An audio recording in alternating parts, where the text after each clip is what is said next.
Chapter 1. The Purple Lightning. With a rumbling of thunder, dark clouds swiftly engulfed the sky like wild stallions galloping across the expanse, and raindrops the size of soybeans poured down in torrents. The air was thick with the scent of rain mingled with dust. Li Weiyue ambled through the campus, his right hand clutching a meal while his left held a rain umbrella. Li Weiyue rather enjoyed the rainy weather, gazing at the sky. He admired the dense clouds and the soy-sized raindrops swirling in the wind, accompanied by streaks of purple lightning that illuminated the heavens. The rhythmic patter of raindrops on the ground, buildings, and foliage created an enchanting ambience. Suddenly, a series of thunderclaps echoed around him, and Li Weiyue felt an increase in the frequency of the lightning strikes. Abruptly, a blinding flash of purple lightning appeared before his eyes, accompanied by a sharp pain that coursed through his body. In that fleeting moment, before losing consciousness, Li Weiyue thought, "What is happening? Am I about to be struck by lightning?" This thought marked the last words of Weiyue before the darkness enveloped him. In a secluded courtyard of Konoha village, a few wooden cottages nestled together, featuring a traditional Japanese-style gate and walls.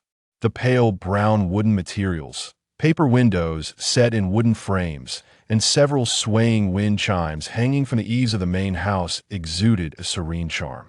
Though the courtyard was small, it radiated elegance, complete with a miniature garden and a flowing water feature that added a touch of vitality to the space. On the bed in the main house lay a child of about 2 or 3 years old, seemingly lost in a deep slumber. Suddenly, the boy bolted upright from the bed, a painful groan escaping his lips. His eyes reflected a mixture of agony and confusion. "What has happened to me? I seem to have been tricked," Weiyue lamented internally. Before he could ponder further, a multitude of fragmented memories surged into his mind. The ensuing pain was brief, and as it subsided, he began to grasp the situation.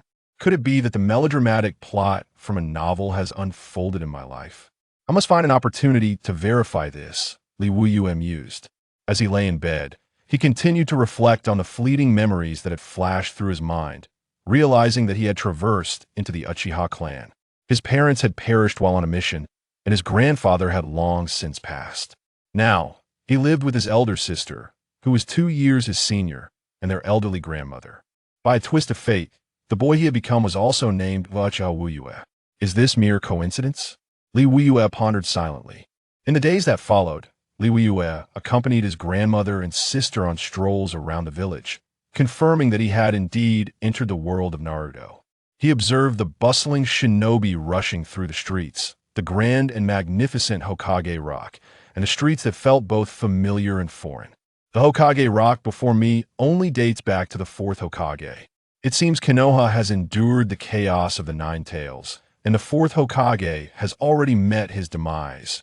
Weiyue deduced from the conversations he had overheard from his grandmother and sister. However, he was particularly concerned about the impending Uchiha massacre, which he estimated to be about 4 or 5 years away. He wondered if he would be able to survive this impending crisis. Why do others have systems while I am left with nothing? Weiyue lamented internally. Yet, he could not afford to remain idle. Over the past few days, he had been studying the ninjutsu scrolls left behind by his parents, determined to teach himself the art of ninjutsu. He could not simply do nothing. Weiyue picked up a ninjutsu book, studying it intently. Indeed, this involves harnessing power from within the cells and mental energy, as well as the Bodhi's chakra pathways. Thankfully, I have a certain foundation due to my transmigration. If I were an ordinary child, I would have no inclination to learn this, he mused. As he absorbed the knowledge and images within the book, he felt as though he had opened the door to a new world. Time passed swiftly, and Weiyue memorized the specifics of chakra refinement, meticulously recalling the details in his mind. Tonight, when the night is still, I shall attempt to refine chakra. I wonder if I can succeed on my first try. In the dead of night, Weiyue sat cross-legged on his bed, taking a deep breath to calm his racing heart, striving to empty his mind. I must strive for success this time. Although it seems unlikely, Weiyue silently resolved. He cleared his thoughts and began to sense the energy within his cells. Is this chakra? He suddenly felt a remarkable sensation within him, akin to a warm current. Carefully, He directed this energy through his Bodhis chakra pathways, as instructed in the book. Time seemed to stretch, but eventually he successfully guided the energy through the pathways. Suddenly, he sensed another force within him, vaguely resembling the shape of purple lightning, emanating a feeble electrical sensation. He discovered that his chakra would gradually channel this lightning before circulating outward. The chakra he released bore a subtle hint of lightning power, albeit still faint, so faint that it was almost imperceptible without focused attention. What is this? Why do I possess such a thing within me? Is it an external enhancement or a so-called system? Could I truly soar to great heights? Wuyue thought joyously. However, upon concentrating further, he noticed the purple lightning flicker faintly. This is likely connected to my transmigration. After all, I was struck by lightning to arrive in this world. Although the purple lightning merely flickered weakly, it seemed to enhance his chakra's innate electrical properties, significantly augmenting both his physical and mental vitality. Wuyue instinctively threw a few punches and began to jump in place, sensing a marked increase in both strength and speed. This is astonishing, Wuyue marveled inwardly. It appeared that the purple lightning within him was no ordinary phenomenon. Though the purple lightning seems not to have fully activated yet, the fact that my chakra now possesses electrical properties is certainly a boon. Moreover, my chakra refinement has gone smoothly. Likely due to my transmigration, my mental fortitude is stronger than that of an average person. The power of this purple lightning will surely be of use in the future. I hope it brings me unexpected surprises. Since my chakra refinement has been so successful, it seems I can prioritize learning ninjutsu. Wuyue contemplated. It appears I did not arrive in this world empty-handed. At the very least, I have this purple lightning to utilize. Tomorrow, I will retrieve the ninjutsu scrolls left behind at home and commence my studies in basic ninjutsu. Wuyue planned quietly for the future. Simultaneously, he exhaled a sigh of relief. The success of his initial chakra refinement had bolstered his confidence greatly. Furthermore, the purple lightning within him harbored mysterious powers, and now it remained to be seen how his talent for learning ninjutsu would unfold. Chapter 2. Clouds of Doubt. That day, Wuyue rummaged through his parents' bedroom, searching desperately for useful ninja books. At last, he stumbled upon a wooden box, remarkably concealed within the wooden structure of the bed. Had he not been meticulous, it surely would have gone unnoticed. What could be so important that it is hidden away in such a secretive location, especially within the confines of home? Wuyue's curiosity was piqued. He opened the box and discovered some of his parents' training notes, along with a few confidential documents and a diary. Yet, what surprised Wuyue the most was a letter he found inside the box, addressed to the third Hokage. Wuyue was taken aback by this letter, for due to the timeline, such a plot had not appeared in the original story. He hastily examined his parents' notes and the confidential documents, and upon scrutinizing the letter's contents, he finally grasped the truth. It turned out that his father's identity was no ordinary one within the Uchiha clan. He served as a trusted aide to Uchiha Fugaku and possessed formidable strength. However, in the shadows, he was also a member of the third Hokage's direct umbu, as Wuyue learned from the notes. Despite working for both parties, his father had consistently sought to balance the relationship between the Uchiha clan and Konoha.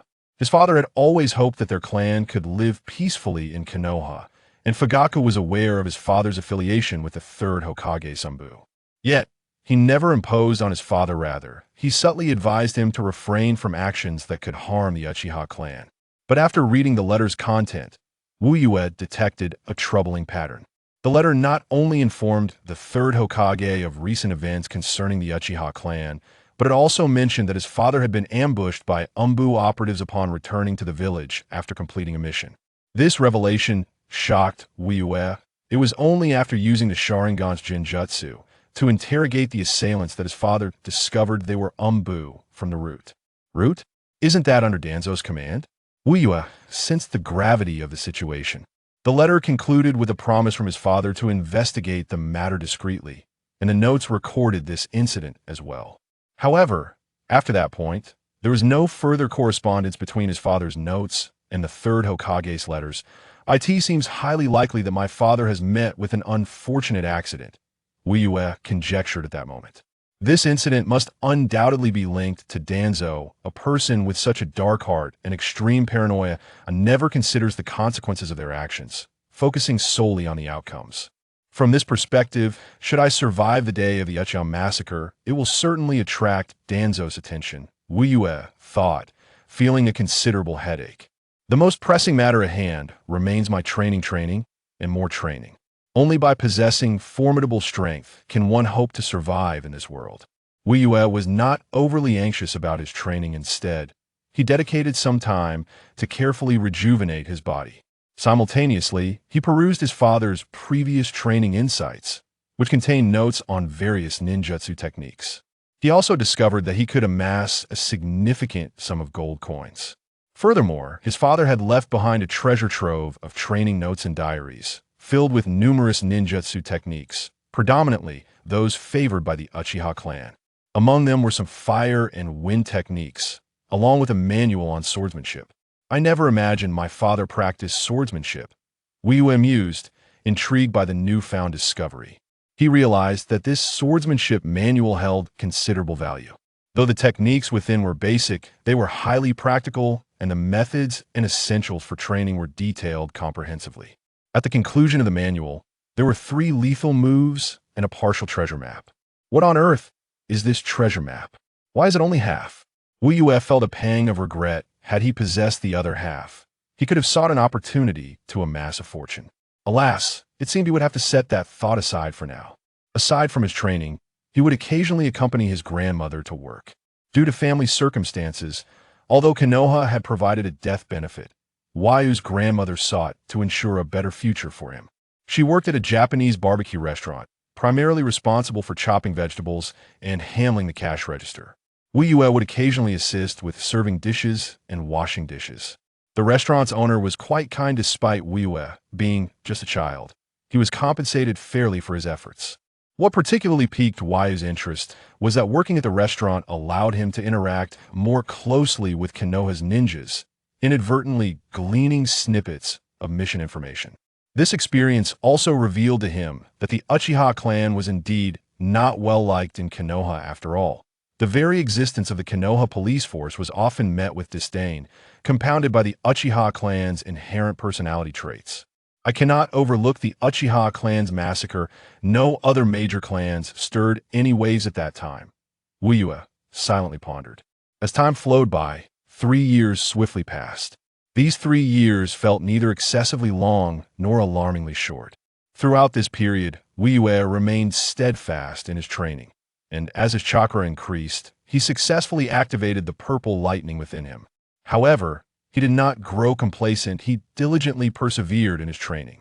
A true strong person does not merely possess immense power, but rather, they embody an indomitable spirit. This spirit will grant you an inexhaustible source of strength. Though still young, he had grown quite tall compared to his peers.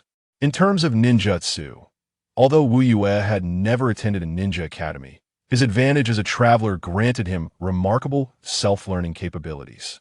He had relied on his innate understanding to master several fire and wind techniques.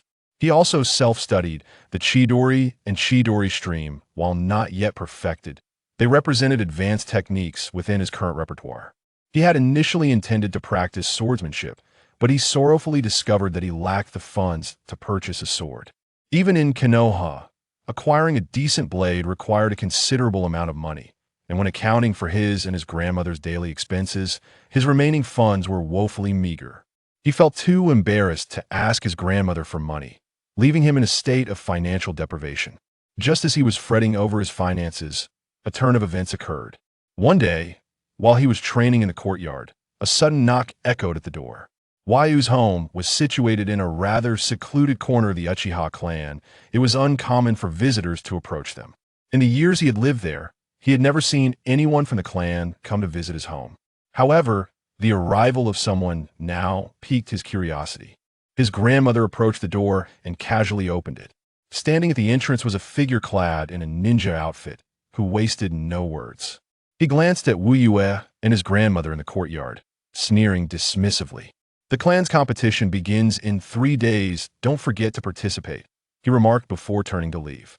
As he walked away, he mumbled, honestly, after Konoha's death, only two utterly useless remnants remain. What a waste of clan resources. Chapter 3. The Clan Competition. Wiyue was drawn in by this exchange, paying little mind to the ninja's derisive comments. Instead, the prospect of the clan competition intrigued him greatly. Another occurrence not found in the original text. Yet, this is reality, not an anime. There must be some discrepancies. Wiyue contemplated quietly. He turned to his grandmother and inquired, "Grandmother, what does the clan competition entail?" "Wiyue, every year, peers of your age within the clan engage in martial contests. Achieving a commendable rank can secure you prioritized resources for cultivation," his grandmother replied gently. "May I inquire as to your identity?" "Me. Ha ha ha. I am Danzo, the leader of Root, and I hold you in high regard." Before Neji could utter another word, Hinata Hizashi stepped forward and offered a slight bow to Danzo. "Lord Danzo, Neji is merely 4 years old. It's far too early for him to be considered for Root. This matter should at least wait until after his graduation from the Ninja Academy." "Shouldn't it?" "Oh, the Ninja Academy? No, if he is to enter Root, the Academy is superfluous. The education provided by Root vastly surpasses that of the Academy." Hizashi found himself momentarily at a loss for words. While Neji's anxiety reached its zenith, if he were truly taken to Root, his future would be extinguished. With the curse mark of the caged bird, even defection would be rendered impossible. At that moment, the third Hokage took a deep draw from his lengthy pipe, exhaling the smoke slowly, casting a calm glance at Danzo. "That is enough, Danzo. Neji possesses the will of fire. He deserves to live in the light. And moreover, he is the son of Hayashi." Upon hearing the name Hayashi, a flicker of disturbance crossed Danzo's eyes, accompanied by a smile that hinted at ulterior motives. "I see. The son of Hayashi. Is he? How intriguing." With that, Danzo gradually retreated into the shadows, vanishing completely. Neji felt a slight sense of relief, while the third Hokage's expression softened once more. "Neji, do make an effort to spend time with Naruto." "Of course, we are friends. After all, there is no need for you to mention it." Neji nodded emphatically, his face brightening with a sunny smile. The third Hokage returned the gesture with a warm nod before exchanging a glance with Hizashi, who then led Neji out of the Hokage's office. Turning to one of the Anbu, Hizashi inquired, "Kakashi, what are your thoughts on him?" "Quite impressive. Naruto should be much happier to have a friend like him." Upon exiting the Hokage building, Neji halted and looked up at Hizashi, who paused as well, regarding Neji with a hint of confusion. "What is it?" "Neji, Hizashi-san, I wish to leave the village for a period." "Leave the village?" Hizashi furrowed his brow, glancing at Hinata Fujin, who appeared bewildered and shook his head in response. "Is there a reason for this?" "Yes. Being constantly monitored by Uncle Fujin leaves me feeling incredibly insecure. I wish to take a break." Hizashi again looked at Fujin, who was now gazing at Neji in astonishment. Neji's veins pulsed around his eyes, his gaze sharpening. "Since the moment I lost my father, I have ceased to be a child. I implore you, do not treat me as such any longer." With that, Neji turned and walked away, disregarding Hizashi and Fujin's reactions. Hizashi watched Neji's retreating figure for quite some time, only averting his gaze once Neji disappeared around a corner. "Perhaps I was mistaken, Fujin. There is no longer a need for covertly guarding Neji." Once around the corner, Neji exhaled a sigh of relief, finally realizing that his palms were slick with sweat. "Thanks, old man. Without your influence, I truly wouldn't have known how to navigate this." Neji invoked his father's name to play on Hizashi's feelings of guilt regarding both himself and his father, betting that Hizashi would allow him this one chance. Clearly, Neji had won this gamble. A month later, clad in a black cloak and donning self-made sunglasses, Neji walked the streets of the Land of Water. Over the past month, he had journeyed with a merchant convoy from Konoha to the Land of Water, his purpose being the search for Kagaya Kimimaro. Neji was uncertain if his timing was fortuitous. Yet he felt that Kimimaro held special significance for him, compelling him to test his luck. After parting ways with the convoy, he headed directly towards the hidden mist village, not daring to waste a moment. As Neji passed a narrow alley, his gaze fell upon a thin boy, curled up against the wall, clutching his knees. The boy's face was streaked with tears, trembling from either the cold or fear. Neji approached, and upon noticing Neji, the boy instinctively shrank back. "What is your name? Why are you here?" Neji's voice was gentle, Yet the boy still trembled at the sound. My name is Haku. I am an orphan. And no one needs me, so I have nowhere to go. Haku. Neji's heart leapt with excitement, realizing he had stumbled upon Haku, an unexpected fortune. However, that was not the crux of the matter, as long as Haku had not been taken by Zabuza. It meant that Kimimaro had yet to fall into Orochimaru's grasp. Come with me. I need you. Haku slowly lifted his gaze to meet Neji's, who was half a head shorter than him, appearing somewhat dazed.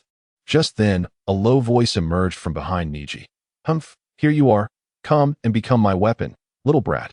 Neji furrowed his brow and turned to see Zabuza Momochi, wielding his massive sword that Zabuza Momochi.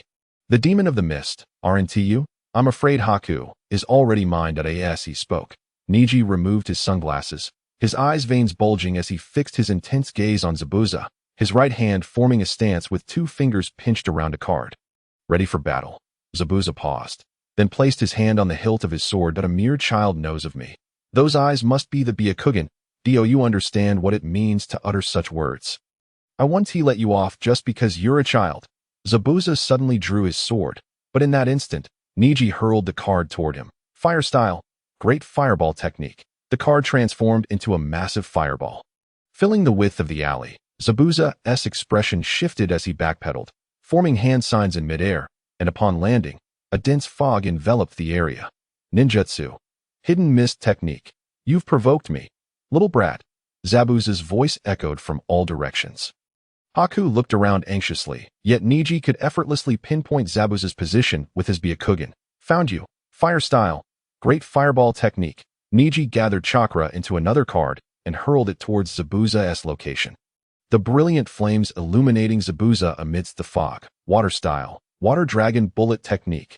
Boom! The collision of water and fire resulted in an explosion, soaking the ground. A smile crept onto Neji's lips as he pinched another card between his fingers. Chapter 4. The Knight's Clamor. In an instant, Zabuza appeared before Neji, swinging his sword downwards. Neji leaped back to evade, simultaneously tossing the card to the ground. Lightning style. Lightning body. What? Zabuza's heart raced as he attempted to dodge. But the damp ground transmitted the jutsu to him, briefly paralyzing his body and halting his movements. Seizing the opportunity, Neji unleashed another card. This ends now. 8 trigrams. 128 palms. A 2-meter square trigram symbol unfurled beneath Zabuza. And a shadowy figure identical to Neji emerged before him, striking swiftly in the blink of an eye. All 128 strikes were executed, the fog dissipating rapidly. Zabuza knelt on one knee, incredulous as he gazed at Neji. How is this possible? Why can't I feel my chakra? I lost to a mere child. Neji approached Zabuza, looking down at him. You underestimated me, Zabuza. Had you taken me seriously, you wouldn't have fallen so quickly. A loss is a loss, but at least let me know your name. Zabuza slowly raised his head to meet Neji's gaze. Neji placed a hand on Zabuza's shoulder, tilting his head in feigned contemplation before finally speaking. My name? Hyuga Neji. Hyuga Neji, I see. Zabuza closed his eyes, seemingly awaiting his demise. Neji withdrew his hand and turned to Haku. Let us go, Haku. I'm on a tight schedule. Yes, Lord Neji. Haku quickly trotted to Neji's side. While Zabuza opened his eyes, left only with the sight of Neji and Haku's retreating figures. You're not going to kill me. Why? Neji paused, tilting his head and glancing at Zabuza from the corner of his eye. Without turning back. Why would I kill you? We have no grievances between us, and besides, I have already obtained what I sought. Farewell. On the road, Neji held a card depicting the water release, great waterfall technique. An uncontainable smile gracing his face. I glanced ahead, then at Neji, hesitating to speak, yet ultimately remaining silent. Sensing her unease, Neji dispersed the card and turned to face Is something the matter? He inquired. Lord Neji. Were you fighting that person just now for my sake? Of course. Did I not mention that I need you? If I cannot even protect those I care for, it would be rather pathetic. He continued. Come, let us have something to eat first, and then I shall buy you a new outfit. After sharing a meal and a bath, Neji, upon seeing in new clothes, couldn't help but feel a twinge of regret. It seemed rather unfortunate that someone so beautiful was, in fact, a boy. Days later, Neji and Bai arrived outside the hidden mist village, standing atop a high vantage point. The village appeared peaceful, devoid of any turmoil. Neji led by to a flat area with a clear view of the village's happenings and sat down as soon as they settled. By promptly produced food and water to share with Neji. Lord Neji, did you not say you had something important to attend to here? Why not go inside? Neji accepted the food and water, taking a hearty bite before shaking his head. It is not yet time to enter. Going in too early could pose a danger. We shall wait here until the moment is right. It won't be long before chaos erupts in the hidden mist village. Chaos? How do you know this? Neji remained silent, hastily consuming his food and gulping down water before lying back with his hands behind his head. You will see soon enough. 4 days slipped by unnoticed. During this time, Neji slept during the day and kept watch over the hidden mist village at night. On this particular evening, as the sun set, Neji surveyed the village as usual. He expected the night to unfold like the others, yet suddenly, a blaze illuminated the darkness, shattering the silence with battle cries. Ha! Annihilate them. Let them understand our might. What do you Kagaya clan intend to do? Cease this at once. This is bad. Quickly, notify Lord Mizukichi. The once orderly village plunged into chaos. Neji activated his Byakugan, scanning the tumultuous scene for the figure he sought. Among the throng of adults inciting the riot, a striking white-haired youth stood out vividly. Upon spotting him, Neji's face broke into a long-awaited smile. At last, I've waited so many days for you. I observed the village below. Then glanced at Neji's joyful expression, confusion etched on her face. Lord Neji, has the person you were waiting for finally appeared? Should we not go? It looks quite dangerous down there. No, there is no need to rush. He will not perish. We merely need to remain patient until this chaos subsides. The Kagaya clan's uprising was abrupt, catching the hidden mist village completely off guard, leading to initial disarray in their response. However, as time passed, the villagers began to regain composure and swiftly retaliated, taking down Kagaya clan members one by one. With the first rays of dawn, the chaos gradually quelled, signaling the failure of the Kagaya clan's nocturnal assault. Suddenly, Neji's expression shifted as he seized Bai, who was still processing the events, and sprinted away. Lord Neji, what is the matter? This path does not lead to the village. We're not going to the village. Follow me. Or it may be too late. Neji had anticipated waiting here for Kimimaro, but was dismayed to see him heading in a different direction after the riot subsided. If he failed to find Kimimaro before Orochimaru, he would lose his chance. Despite Neji's swift reaction, by the time he located Kimimaro, Orochimaru was already standing beside him. Damn it. Am I too late? That fiend Orochimaru. Neji clenched his fists, gritting his teeth as he cast a wary glance at Orochimaru from a distance. Then resolutely turned back to Bai. Though filled with reluctance, he understood that his opportunity had vanished. Isn't this the little brat from the Hyuga clan? How amusing. I didn't expect your target to be Kimimaro as well. Regrettably, it seems you have arrived too late. A chilling, gravelly voice emanated from behind Neji, sending an icy shiver coursing through him.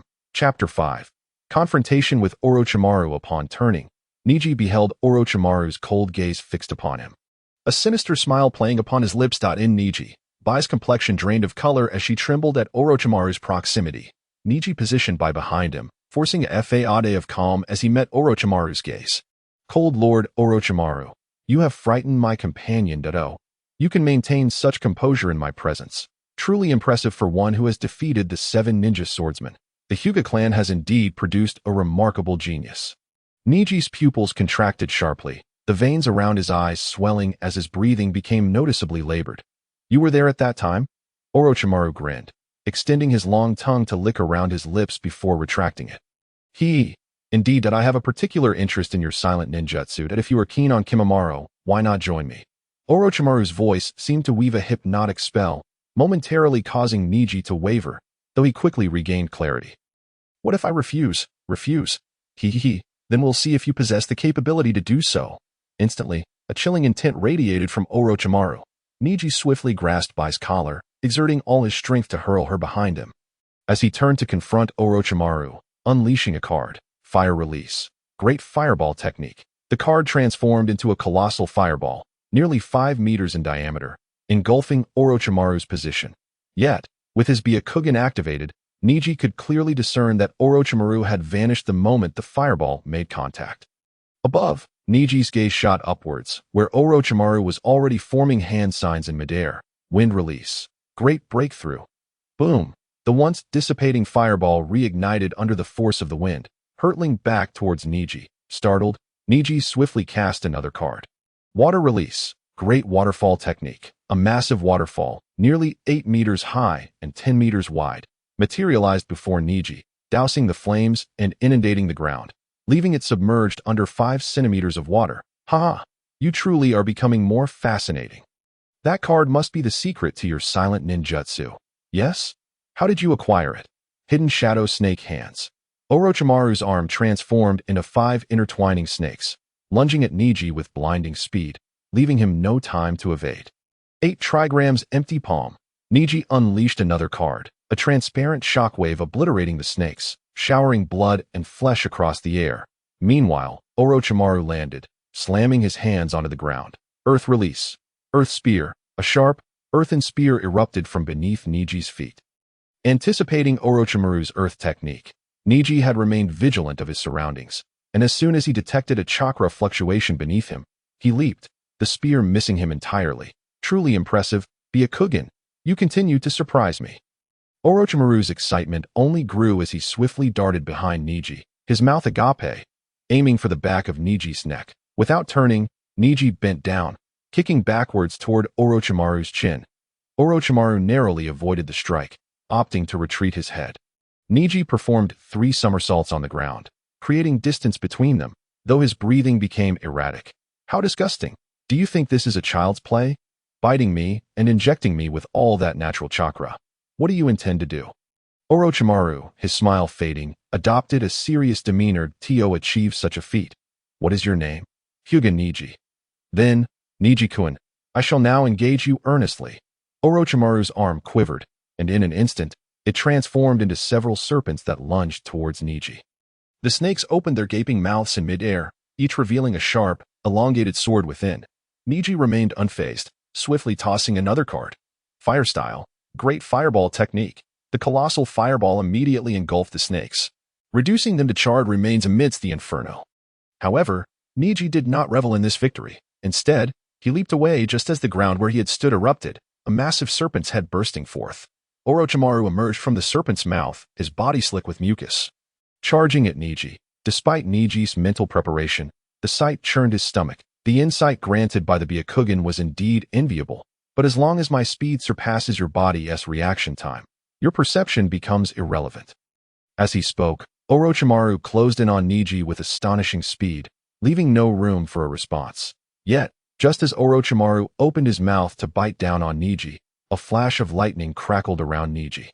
Orochimaru, startled, instinctively dodged, only to find that the lightning bore no follow-up. Instead, Neji seized the opportunity to distance himself. You little brat. Orochimaru felt deceived, annoyance creeping into his demeanor. Just as he prepared to pursue, a 2-meter by 2-meter hexagram pattern unfolded around him. And a transparent figure identical to Neji faced Orochimaru, striking swiftly 128 palms of the 8 trigrams. Neji gasped for breath, his body trembling slightly as he stood on the water's surface. Observing Orochimaru's eye in a moment of dire peril, Neji had realized he could not escape and had crushed a card for the lightning release technique, causing bolts of electricity to surge from his body. This, however, inflicted considerable damage upon him, though the surrounding water quickly dissipated the electricity as the final palm struck. The hexagram vanished, yet Orochimaru stood resolute, his expression icy. Neji dared not underestimate him, while others would be drained of chakra after such an assault. He held no such confidence against Orochimaru as Neji suspected. Orochimaru's mouth slowly widened, hands emerging from within, followed by his head and, ultimately, his entire form. Chapter 6.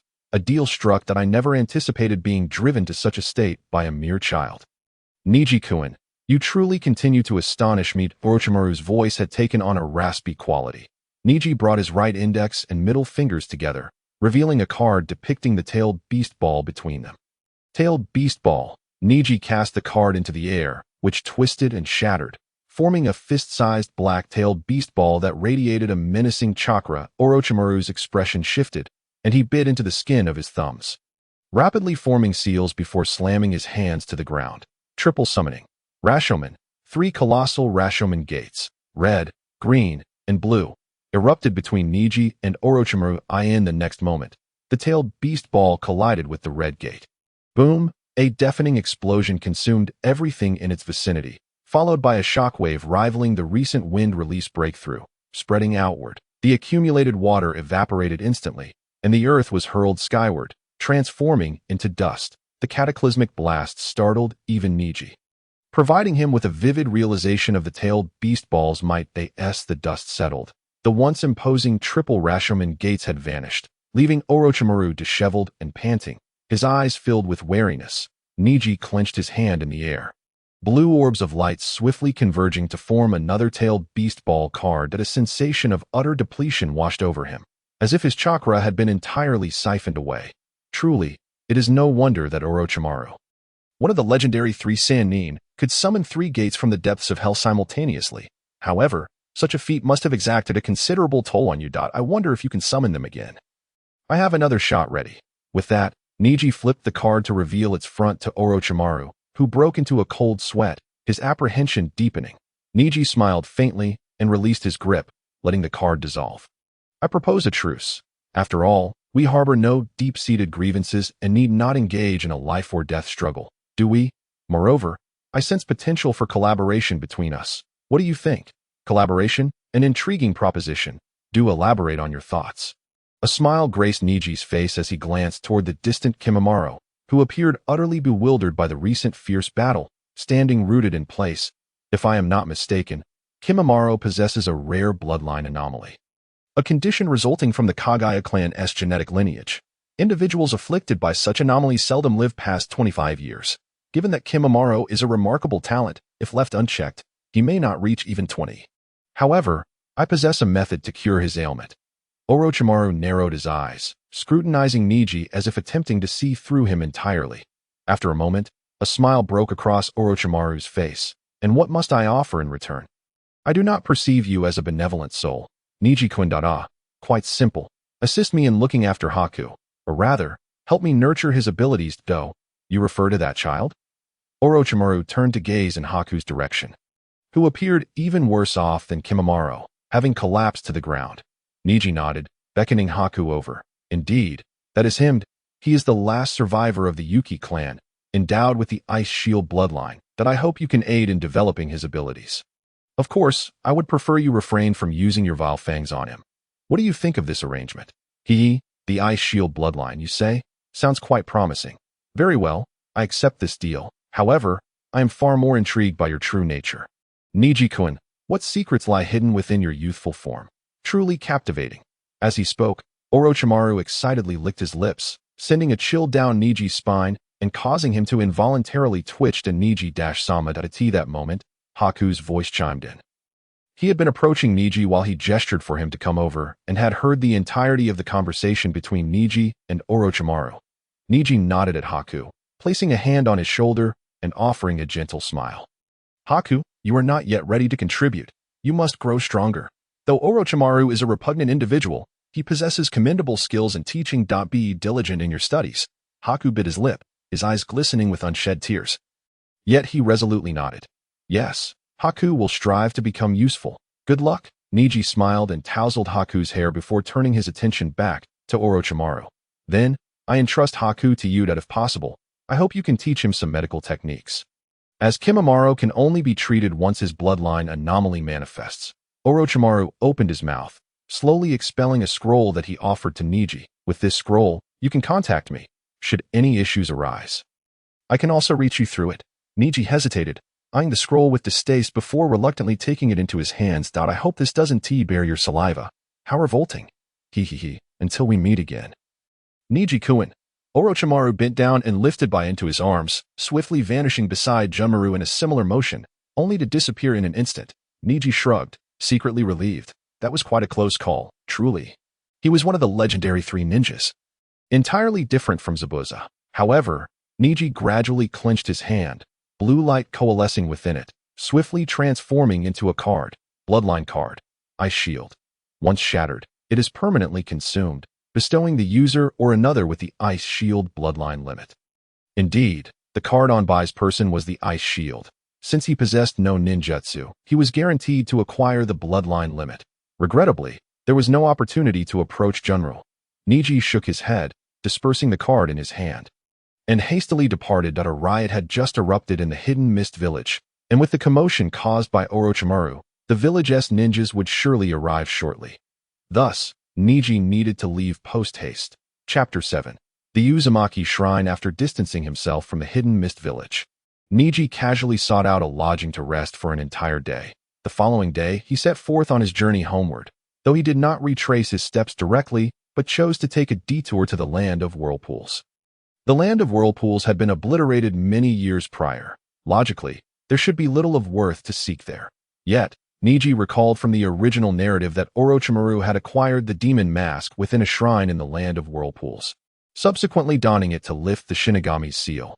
Neji hoped to tempt fate, seeking that shrine in hopes of uncovering something valuable. To this end, he even spent money on a map of the Land of Whirlpools. Meticulously searching according to its guidance point. 2 months later, a dilapidated shrine came into view before Neji. By now, he had practically scoured 3/4 of the Land of Whirlpools. Previously, he had even begun to doubt whether the map he held was genuine. Suspecting he had been deceived by unscrupulous merchants, upon entering the shrine, Neji was greeted by a wall adorned with various masks. Unable to discern which one was the demon mask, he was uncertain whether the masks possessed any utility. Thus, he could only test them one by one, feeling each mask for a few seconds to see if he could uncover a card. One by one, the masks yielded no response until Neji, on the verge of despair, extracted a card from one of them. Ninjutsu card, Diamond Lock. Upon activation, it manifests chains corresponding to the target's size and form, sealing the target and establishing a barrier controlled by chakra, persisting until actively dismissed or broken free. The longer it lasts, the longer the recovery time. If shattered, it requires chakra for restoration. Gulping down a mouthful of saliva, Neji gazed intently at the card in his hand. Although its strength was not noted, and the recovery time remained vague, with the stipulation of requiring chakra for restoration upon shattering, Neji understood the card's formidable nature. In the hands of Uzumaki Kushina, the diamond lock could easily subdue even the Nine Tails. If such a binding could not be escaped, Neji could hardly imagine anyone capable of breaking free. In his view, possessing this card brought far greater security than wielding a tailed beast bomb. So it is this card. Does this mean it is indeed possible to obtain cards from these masks? If I could acquire the Book of Seals, the moment this thought crossed Neji's mind, he immediately shook his head, banishing the perilous notion. Though the third Hokage appeared amiable, should Neji dare to steal the Book of Seals, he would undoubtedly face dire consequences. He lacked the backing that Naruto possessed. With the first successful acquisition, Neji became invigorated. Ninjutsu card, Shinigami's sealing technique. A sealing technique unrecognized by the Shinigami, rendering it unusable. Ninjutsu card, for symbols sealing, utilizing the cycle of the 4 symbols to seal malevolent entities. Upon use, it shatters and requires chakra for restoration. Neji had tested every mask, obtaining 2 additional cards, one for the Shinigami sealing technique and another for the 4 symbols sealing. The 4 symbols sealing was rather conventional, aligning with Neji's expectations, but the Shinigami sealing technique was a first for him. According to its description, it was a useless card, not due to the card itself, but because the Shinigami of this world did not acknowledge it. Neji rubbed his chin, observing the Shinigami's sealing technique in his hand, his brow furrowing in concern. Is it truly the case? A mere sealing technique requiring the Shinigami's acknowledgement? It made sense, as the Shinigami seemingly needed to appear during its use, and the soul of the practitioner would be claimed. The lack of acknowledgement could stem from the card lacking a soul. Was there a way to remedy this? As Neji began to ponder solutions, a flash of inspiration struck him. Like discarding trash, he discarded the card, which disintegrated into light upon leaving his hand. Such a cursed item, even if it were usable, I would never employ it. Why should I waste my thoughts contemplating this? Truly, what a foolish notion. After thoroughly scouring the shrine, Neji found no further cards, yet he did not feel disappointed. Firstly, he believed his gains were already substantial, and secondly, it was a foregone conclusion. After all, the Land of Whirlpools had been destroyed for many years, and any useful items within the shrine had long since been claimed, and no matter how much he searched, it was improbable that fortune would favor him. As he exited the shrine, the sun was already setting in the west.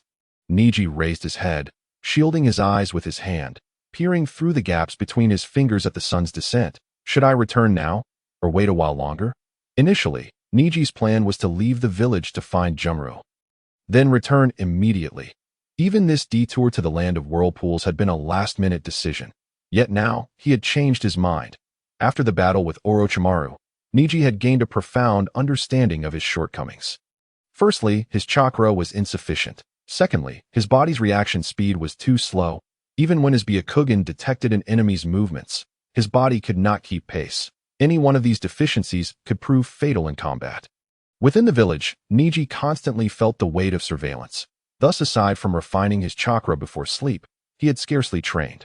Now that he had finally ventured out, returning without any improvement would likely mean missing such opportunities in the future. Resolute, Neji set his course towards the Land of Fire. Upon entering the Land of Fire, Neji slowed his pace. Casually finding a small town to settle in the inn, Neji sat cross-legged on the floor, gazing at his now deflated wallet, gritting his teeth as he pounded the ground. What a blunder! With this meager amount, I can barely last another 2 weeks. Had I known, I should have brought more money. Neji's 5,000 Ryo living expenses had dwindled to less than 1,000 due to his indulgence, and that was only because he had spent most of his time traveling, avoiding inns, with expenditures primarily on provisions. Otherwise, he would have exhausted his funds long ago. Yet now, even this amount felt woefully inadequate. What should I do? Am I left with no choice but to return? With a resigned sigh, Neji lay back, attempting to calm his mind, and soon succumbed to sleep. Chapter 8. The deceit of television. The following day, upon awakening, Neji was engulfed in excruciating pain, as if he had been thoroughly beaten.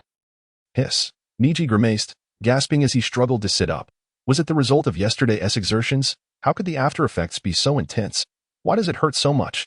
Stumbling to his feet, Neji shifted his body slightly. The pain subsiding just a bit. Stepping outside, he began to contemplate his next move. His first inclination was to seek a means of earning money, considering visiting the exchange shop to see if he could procure some funds. However, upon reflection, given his current state, it was unlikely he would be taken seriously, and earning money there often involved taking lives, which was far too perilous at this moment. Ultimately, Neji resolved to leave the town and forage for food, allowing his body to recuperate before recommencing his training. Before long, Neji found himself at the banks of a small river, and through his Byakugan, he could clearly see fish swimming within, excitedly rubbing his hands together. Neji retrieved the card for the 8 trigrams empty palm. Its decided, "Today, you shall be my meal." 8 trigrams empty palm. Boom! The 8 trigrams air palm was hurled into the water by Neji, producing a muffled sound as several bubbles surfaced in the river. The sizable fish, nearly 2 pounds, flipped onto the water's surface.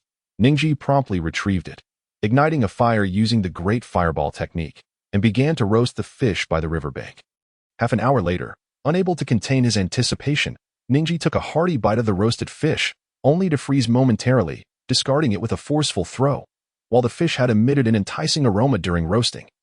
That single bite left Neji questioning his very existence. The fish reeked of fishiness, mingled with the scent of flames, and bore no flavor of its own. To declare it the most unpalatable food Neji had ever encountered would be an understatement. He could scarcely believe it could still be classified as food. What in the world is this abominable thing? This isn't how it's portrayed on television. What recluse would possess the skill to roast fish? Isn't this a cruel joke? With a swift kick, he sent the discarded fish into the river, then sat down by the water's edge, taking deep breaths to calm his agitated spirit. Surely, the currency exchange office isn't so bad, right? After tidying himself up, Neji donned his black cloak and sunglasses, making his way to the town's currency exchange office. Before he could push the door open, he overheard a boisterous and rough voice emanating from within. Taking a deep breath, he adjusted his demeanor and forcefully pushed the door open. Inside, there were only 3 individuals, one at the counter, another seated beside, and the last standing before the counter with one hand resting on it. Neji surmised that the loud voice had belonged to the latter. His forceful entrance immediately drew the attention of the 3, all gazing intently at him. The man at the counter bore a forehead protector from the Hidden Mist village, albeit slashed, indicating he was a rogue ninja. Who is this little brat? Get lost! The rogue ninja glared at Neji with murderous intent. Neji merely glanced at him, disregarding his presence, and focused his gaze on the shopkeeper. Shopkeeper, is this man on the wanted list? Neji's tone was remarkably calm, devoid of any emotion. The rogue ninja's demeanor shifted instantly. Infuriated by Ninji's words that in a couple of strides, he closed the distance to Neji, leaning down to grasp Ninji's collar. However, before the rogue's hand could make contact, an invisible force slammed into his chest, sending him crashing backward onto the counter. "Do not touch me with your filthy hands." "Shopkeeper, is this man on the wanted list?" Ninji's voice remained steady and cold. The rogue ninja, now realizing he had provoked someone far beyond his reckoning, broke into a cold sweat, while the shopkeeper finally grasped the situation. "And no, although he's a rogue ninja, it appears he is not on the wanted list. Sir, may I inquire if you seek to exchange currency? Not on the wanted list? What a pity." Neji advanced step by step toward the rogue ninja, who now displayed a look of terror. His body instinctively attempted to retreat, but with the counter behind him, he could only move his legs without making any further distance. What do you intend to do?"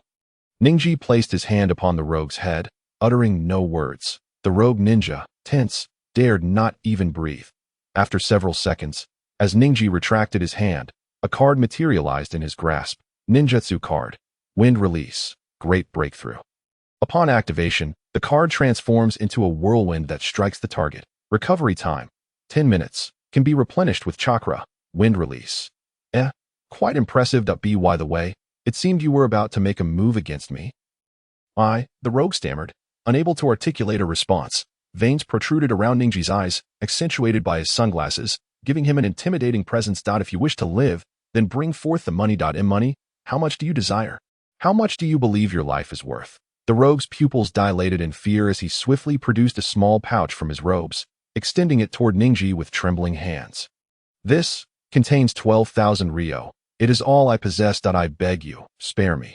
Neji accepted the pouch, weighing it in his hand.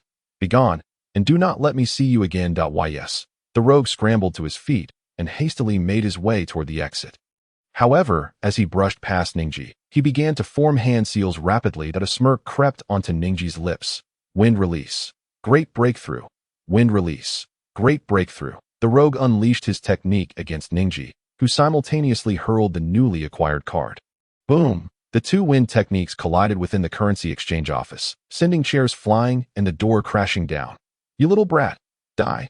The rogue threw a kunai embedded with an explosive tag at Neji, who retaliated with a card. 0.8 trigrams air palm.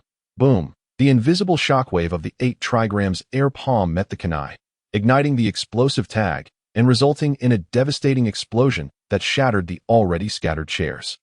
"It is over. 0.8 trigrams. 128 palms." As Ninji's cold voice resonated, a Tai Chi pattern unfolded around the rogue ninja, rapidly delivering 128 strikes. The rogue spat blood and collapsed to the ground. Unconscious, Neji tossed the rogue's body in front of the counter and turned to the shopkeeper. "Shopkeeper, all damages here will be charged to him. Show me the wanted list. Yes, here is the wanted list for your review." The shopkeeper paid no heed to the destruction within the office, promptly placing a hefty tome before Neji. Neji flipped through the pages, discovering the first entry was an S-rank rogue ninja, with a staggering bounty. As he continued, the bounties decreased in value until he reached a C-rank notice. This notice was not for a ninja, but rather a bandit, with a modest reward of merely 10,000 ryo. "Shopkeeper, do you have any information regarding this bandit?" The shopkeeper, thrilled by Neji's interest, eagerly began to elaborate. "Sir, this bandit resides on a hill just north of here, commanding a small gang of about 10 men. They have raided this town several times, hence the bounty.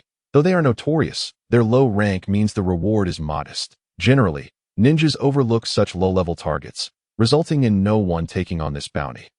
"Bandits, are they merely thieves, or do they rob for money as well?" "Sir, you jest. Bandits take whatever they can get their hands on. Surely there are none who would pass up money." Neji tore the bounty notice from the tome, rising to his feet and casting a glance at the still unconscious rogue ninja. "That's my target. Prepare the money. I shall return shortly." Having exited the currency exchange office and confirmed the direction, Neji set off toward the bandit hideout. His intention was solely to secure some living expenses, planning only to take on a single job. Bandits were relatively straightforward, as they would not escape their lair. Although the reward was modest, bandits were unlikely to be destitute, meaning that by defeating them, he could claim both the bounty and any stolen goods. An undoubtedly lucrative endeavor. The shopkeeper had indicated the hideout wasn't far. Yet by the time Neji arrived, night had already fallen, The hideout appeared modest from the outside, with a wooden gate and fence, and a watchtower manned by 2 individuals. Neji casually plucked a leaf and tossed it into the air, a gentle breeze carrying it toward the bandit hideout's entrance. With a firm grip on his right hand, 2 cards materialized, one for fire release, Great Fireball, and the other for wind release, Great Breakthrough. Great Fireball. The 2 cards were simultaneously cast, with the wind fueling the flames, causing a conflagration that engulfed the entire hideout. Fire! Fire! Quickly, put it out! No time. Grab the loot and flee. Chaos erupted within the hideout. Yet Neji chose not to rush in. Instead, he stood outside, awaiting the bandits' emergence. The shopkeeper had informed him of over 10 individuals, yet only 8 emerged from the chaos, each carrying a sack. The leader, brandishing a large knife, was unmistakably the one from the bounty notice. Have you all come out? Are you the bandits of this hideout? Where are the others? Neji positioned himself before the bandits, blocking their escape. They halted, and the leader glared at Neji with fury. So it was you, little brat, who set the fire. How dare you burn our hideout? You shall pay dearly. The bandit leader charged at Ningxi with a knife, but Ningxi merely scoffed and tossed out a card. Bagua KZ. A transparent shockwave struck the bandit leader squarely in the chest, causing him to spew blood and fly backward, losing consciousness. The remaining bandits immediately fell into a state of fear. Ningxi removed his sunglasses, the veins around his eyes bulging, his gaze turning cold and piercing. That if you wish to live, drop your belongings and scram. Otherwise, you shall be the next to fall. A monster, a true monster. One of the bandits was the first to abandon his pack and flee, and with that initial act of cowardice, the others swiftly followed suit, leaving no one to attend to their fallen leader. Ningxi opened the abandoned bags, discovering some clothing and unfamiliar papers, including a purple scroll in one of the packages. Upon unfurling the scroll, he realized it was a seal, though he was uncertain of what it contained. After cataloging the valuables, Ningxi brought the bandit leader back to the exchange office to collect his reward. With the funds from the previous trader ninja, he now possessed over 20,000 ryo. Though he was disappointed to find that the bandits had no cash on them. Having left the exchange office, Ningxi rented a place to stay, training outside during the day and returning at night to refine his chakra and sleep. The days passing by, when Ningxi once more stood at the gates of Konoha, he had grown a head taller since his departure. Gazing at the familiar entrance, a smile crept upon his face. It had been more than a year since he left, and now he was finally back. He wondered how everyone was doing in the span of that year. Ningxi had experienced much, yet the village remained unchanged. The familiar streets and faces were as if he had only left yesterday. Back at his lodgings, Ningxi lay flat on the floor, exhaling deeply. Outside, he felt no need for vigilance, but within the confines of home, he found a greater sense of security. Knock, knock, knock. Suddenly, a loud knock echoed at the door, startling Ningxi. He sat up, confusion etched on his face as he gazed at the entrance. How could they have found him so quickly? He had not been under surveillance, so who could it be?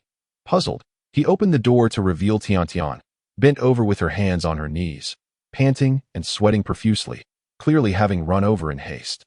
Tian. Before Ningxi could finish his sentence, she suddenly lunged at him, her fist aimed at his stomach. Instinctively, Ningxi seized her wrist, and she pushed against him, causing him to fall backward. Tian seated herself atop him.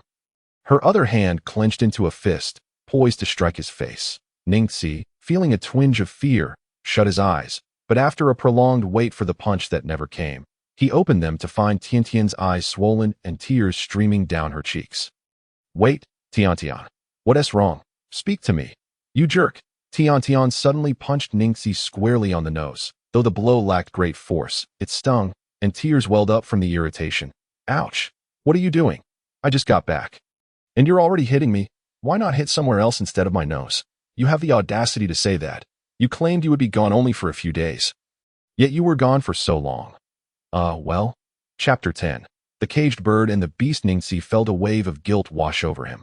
Prior to his departure, he had specifically told Tian that he would only be away for a few days, intending to make a round trip that would last at most a month. However, he had severely overestimated the caravan's pace, and the subsequent training had been entirely unforeseen.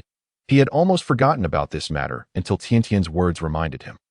Tian, let me explain that I truly intended to return in just a few days, but some unforeseen circumstances arose. causing a slight delay. Just a minor mishap. Look, I'm back now, right? Can we negotiate? Would you let me up? Tiantian's face flushed, and she climbed off Ningxi, allowing him to breathe a sigh of relief as he sat up. Wow, Tiantian, that was a bit too harsh, wasn't it? Humph. Tiantian crossed her arms defiantly. Turning her head away and ignoring Ningxi, he twitched his mouth in frustration, at a loss for words. By the way, Tiantian, how did you know I was back?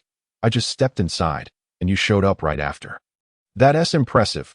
Tiantian shot him a sidelong glance, her expression brimming with pride. Of course, the few ninja uncles guarding the gate are regulars at my house. When they come to buy things, I give them a discount. And I asked them to keep an eye out for you. As soon as you returned, they came to inform me. Being wealthy is quite beneficial. Humph, stop changing the subject. Didn't you say you'd be back in a few days? Where have you been all this time? Tiantian's gaze bore into Ningxi, who stood up and selectively chose to ignore her. What a lovely day it is. Tiantian, let us go get some dango. You. If you're not coming, I'll go alone. As he spoke, Ningxi stepped out the door, glancing back at Tiantian with a teasing smile. She immediately caught up, naturally taking his hand. Who said I wasn't going? Let us go. Hee. Should we invite Naruto along? No way, you jerk. Tiantian angrily kicked Ningxi's leg, and he chuckled lightly as they left the house together. After enjoying their dango, Ningxi escorted Tiantian home. As they parted, she specifically mentioned coming to see him the next day, urging him not to run off. Ningxi merely shrugged, offering no response. Once he left Tiantian's house, Ningxi turned toward Naruto's home. Knock, knock, knock, arriving at Naruto's door. Ningxi knocked, and shortly after, the door swung open to reveal Naruto, rubbing his eyes. Who is it? What do you want? Hey, Naruto, I'm back. Ningxi greeted him with a smile, and Naruto blinked repeatedly, rubbing his eyes once more. After confirming he wasn't mistaken, his face lit up with joy. Big brother Ningxi, you're back. Haha. Yes, let us go Naruto. I'll treat you to ramen. Awesome. At Ichiraku Ramen, Ningxi ordered Naruto the most extravagant bowl of ramen, while he himself opted for the smallest portion after having already enjoyed dango with Tiantian. Slurp. Big brother Ningxi, where have you been for the past year? You have no idea how worried Tiantian has been about you. Naruto's words made Ningxi's nose tingle, and he couldn't help but rub it. It's nothing that I was just trapped in a cage for too long and wanted to see the outside world. A cage? What cage? Big brother Ningxi. Ningxi set down his chopsticks, glancing around to ensure no one was listening, then softly shook his head and exhaled. You are the beast confined in an iron cage. While I am the little bird trapped in a cage of twigs, the beast, even when caged, remains a threat. Even if it acts out of line, it faces no serious consequences, but the bird poses no threat at all. Should it act in a manner unbecoming of its nature, it is swiftly dealt with. While chewing on his ramen, Naruto stared at Ningxi in confusion and bewilderment. Big brother Ningxi, what are you talking about? I don't understand at all. Ningxi shook his head, chuckling softly as he patted Naruto's head. It's alright if you don't understand now. One day, you will grasp what I mean. However, Naruto, if possible, the next time I leave Konoha, I may not return, and we might very well become enemies then. Next time you leave, become enemies? Why would you do that, big brother Ningxi?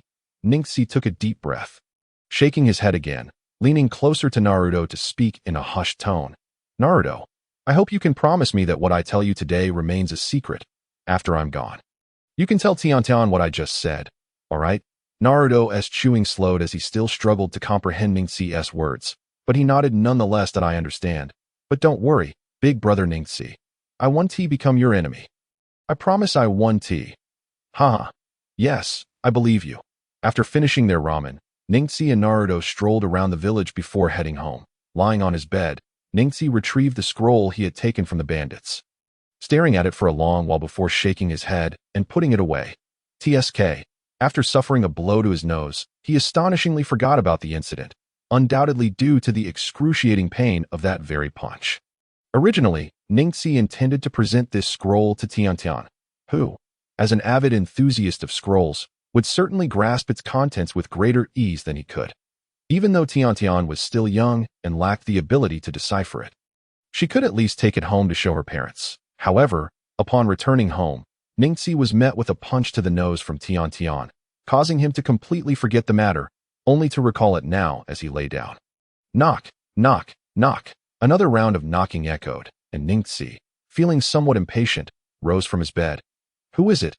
Can't I even have a moment of peace after just getting back? What urgent matter could possibly require my attention today? As he grumbled, he opened the door to find Hinata Fujin, who greeted him with a smile. Ningxi, you're back. It's been such a long time. In response to Fujin's enthusiasm, Ningxi offered a rather unimpressed deadpan stare. Extending his hand without further ado, oh, it's Uncle Fujin. Handed over. Fujin's smile instantly froze, and he looked at Ningxi in bewilderment. Hand what? What do you mean? Uncle Fujin, you came all this way, and now you're playing dumb. Obviously, it's my living expenses, 5,000 ryo a month. I've been away from Konoha for over a year. Shouldn't I be compensated for that time? I'm not that petty either. Just round it to a year and give me 60,000 ryo. Chapter 11. The Test of Hinata Hisashi. No, Ningxi. I didn't come to bring you money. The clan leader sent me to call for you. Ningxi's expression remained unchanged as he stepped back. Give Fujin ample time. He slowly began to close the door, but Fujin quickly wedged his body in to prevent it from shutting.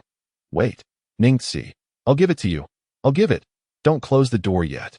Ningxi halted his motion, extending his hand once more towards Fujin, who sighed in relief, retrieving his wallet and producing several large bills, placing them into Ningxi's hands. Here you go. This is 60,000 ryo. Now can we go meet the clan leader? Ningxi accepted the money with satisfaction, a smile spreading across his face. No problem. Let us go. Fujin rolled his eyes at Ningxi, secretly relieved himself. Follow me. By the way. Ningxi, why do I feel like you've become more avaricious than before? It's just 60,000 ryo. Why the excitement? Che, how would a wealthy person like you understand the plight of the poor? Ningxi followed Fujin to the clan leader's residence, where Hinata Hisashi was seated in meditation at a table adorned with teacups and a teapot. Upon Fujin's arrival, he bowed respectfully to Hisashi. Clan leader, Ningxi has arrived. Hisashi opened his eyes, nodding at Fujin before shifting his gaze to Ningxi. Ningxi, take a seat. Upon entering, Ningxi immediately sensed a serious atmosphere. Thus, he sat opposite Hisashi in silence, patiently awaiting the latter to speak first. After more than 10 minutes of waiting, nearly dozing off, Hisashi's voice suddenly broke the silence. Ningxi, you are over 5 years old now. In a few months, you will be starting school. I plan to have you begin receiving education from our Hinata clan starting tomorrow. To facilitate your learning once you enter school, initially hesitant to speak for fear of being interrogated about his whereabouts over the past year, Ningxi was taken aback when Hisashi broached the topic of ninja school. His anxious heart was eased, and his demeanor became more casual. School? My apologies, Lord Hisashi, but I fear I must disappoint you. I have no interest in such matters. Hisashi raised an eyebrow, his gaze sharpening. In that instant, Ningxi felt as though he had been completely seen through. Your chakra levels have increased significantly compared to before your departure. You should have reached the level of a genin. It's evident you have worked hard during this past year. So, why do you refuse to accept an education? Because I'm not interested. I am only passionate about what I love, and I have no interest in ninja school, Lord Hisashi, if there is nothing else. I shall take my leave. Hisashi slowly closed his eyes, only reopening them when Ningxi stood to depart. Wait, Ningxi, there's one more thing I need to confirm with you. Where have you been all this time? Ningxi paused his steps, but did not turn around. I merely took a temporary escape from the cage to catch some fresh air. Who would have thought someone would question a bird returning to its cage about where it has flown? Hisashi took a deep breath, and in the next moment, he abruptly overturned the table before him, simultaneously launching a palm strike at Ningxi from a distance. Ningxi immediately retaliated by throwing a card. Bagua Void Palm. Bagua Void Palm. Bang! The two transparent shockwaves collided, producing a piercing sound of ruptured air. Veins bulged around Ningxi's eyes as he warily regarded Hisashi, readying himself for battle, but Hisashi had no intention of attacking further. Instead, he produced a scroll from his robe and tossed it to Ningxi. This is our Hinata clan's gentle fist training method. Once you feel confident, come find me, and I will recommend you to Lord Hokage, allowing you to become a ninja directly. Ningxi looked at the scroll in his hand, nodding without much change in expression. I accept this. I will become a ninja in my own way, and I want to put you in a difficult position. Additionally, if Lady Hinata requires a sparring partner, I am still at your service. As Ningxi turned to leave once more, Hizashi spoke up again. Oh, you still harbor resentment towards me? Ningxi paused, glancing back slightly. Shouldn't I resent you? After speaking, he left the clan leader's residence without looking back. Once Ningxi was a distance away, Hinata Fujin, who had retreated earlier, reappeared beside Hizashi, setting the overturned table back in place. Fujin, did you see that card? Yes, Lord Clan Leader. Myba Kugan saw it clearly. Just now, when you used the Bagua Void Palm, Ningxi threw a card that contained no chakra, yet it transformed into the Bagua Void Palm. Hizashi clasped his hands behind his back, closed his eyes, took a deep breath, and then slowly opened them. Fujin, interact with him more often and try to uncover the secret behind that card. Furthermore, I've heard he has been quite close with the woman from that ninja tool shop. If you have time, investigate that as well for any leads. Fujin immediately bowed and then raised his head to look at Hizashi. Understood. Should I send someone to monitor him? Monitor, you were discovered last year while spying. Do you wish to further embarrass yourself? Yes.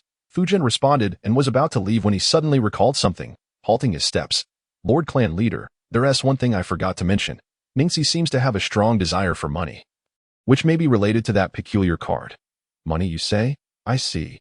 Tomorrow evening, bring him here under the pretext that I am inviting him for a spar with Hinata. Understood. It was only after completely distancing himself from the clan leader's residence that Ningxi finally exhaled a sigh of relief. Initially, the situation had been within his control, but he had not anticipated Hizashi would suddenly resort to force against him, and to employ the Bagua Void Palm at that, if that strike had landed on an ordinary child.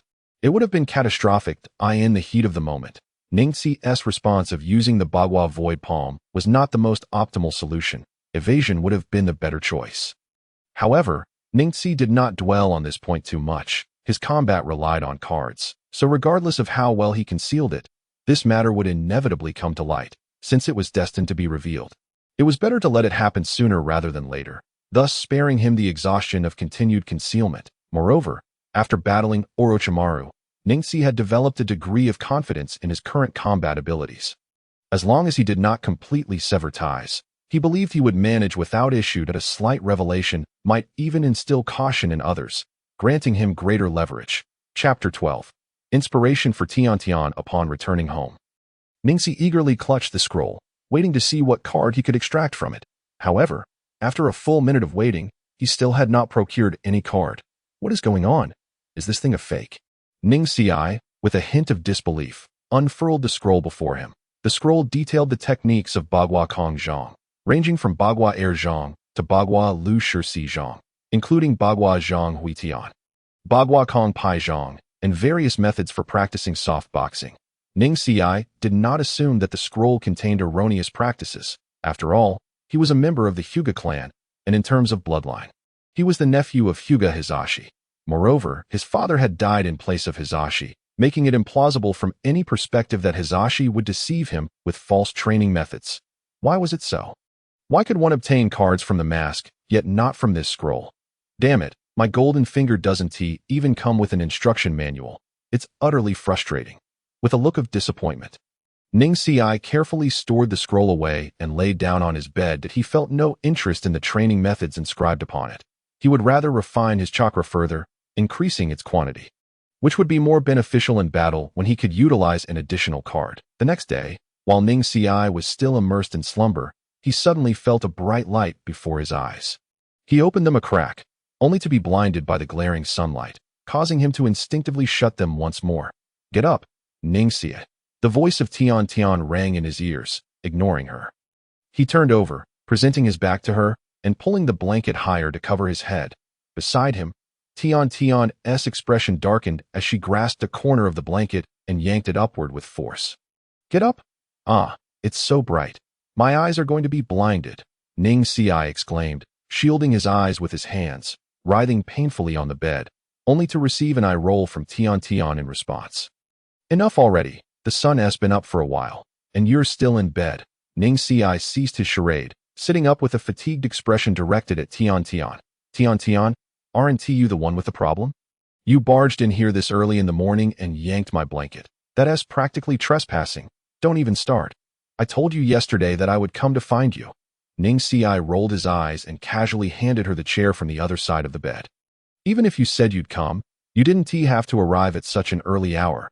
It's ridiculous. Without any hesitation, Tian accepted the chair and sat down beside Ning Xi's bed. I wasn't planning to come this early, but yesterday, someone from the Hyuga clan visited my store, inquiring about you. They mentioned something about cards, and I had no idea what they meant, so I came to ask you today. Cards? They came to inquire about you. Ning Xi immediately furrowed his brows. Tian gazed at him with curiosity, and after a moment, Ning Xi produced the Bagua Kongzhang card and presented it to her. This must be what they were referring to. After all, I just used it yesterday. Tian, the next time someone from the Hyuga clan inquires about you, simply say that I used a sealing technique to preemptively seal the ninjutsu within the card, and that it can be used directly when needed. Tian did not reach for the card, but instead looked at it with sparkling eyes. You sealed the ninjutsu in advance? That sounds wonderful.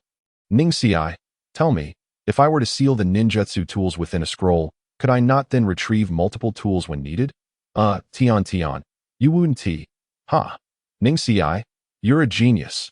How did you come up with such an idea? It's simply amazing. Tian jumped up, almost dancing with excitement, and Ning Xi feared she might next inquire about the sealing technique he used. Well, it's, not much. By the way, I have something I'd like you to help me take a look at. Ning Xi promptly presented her with the scroll he had obtained from the bandits. I stumbled upon this during my travels.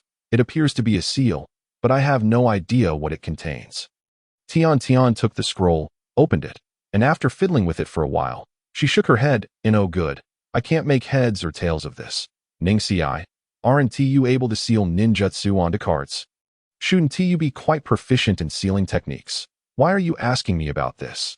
Tian fixed her serious gaze upon Ning Xi, who, feeling guilty, turned his head away to avoid her scrutinizing look. Well, you see, I'm helping you out. You have an interest in this area, don't you? Letting you study it will help you progress in this field. That makes sense. Ning Xi, you're so kind.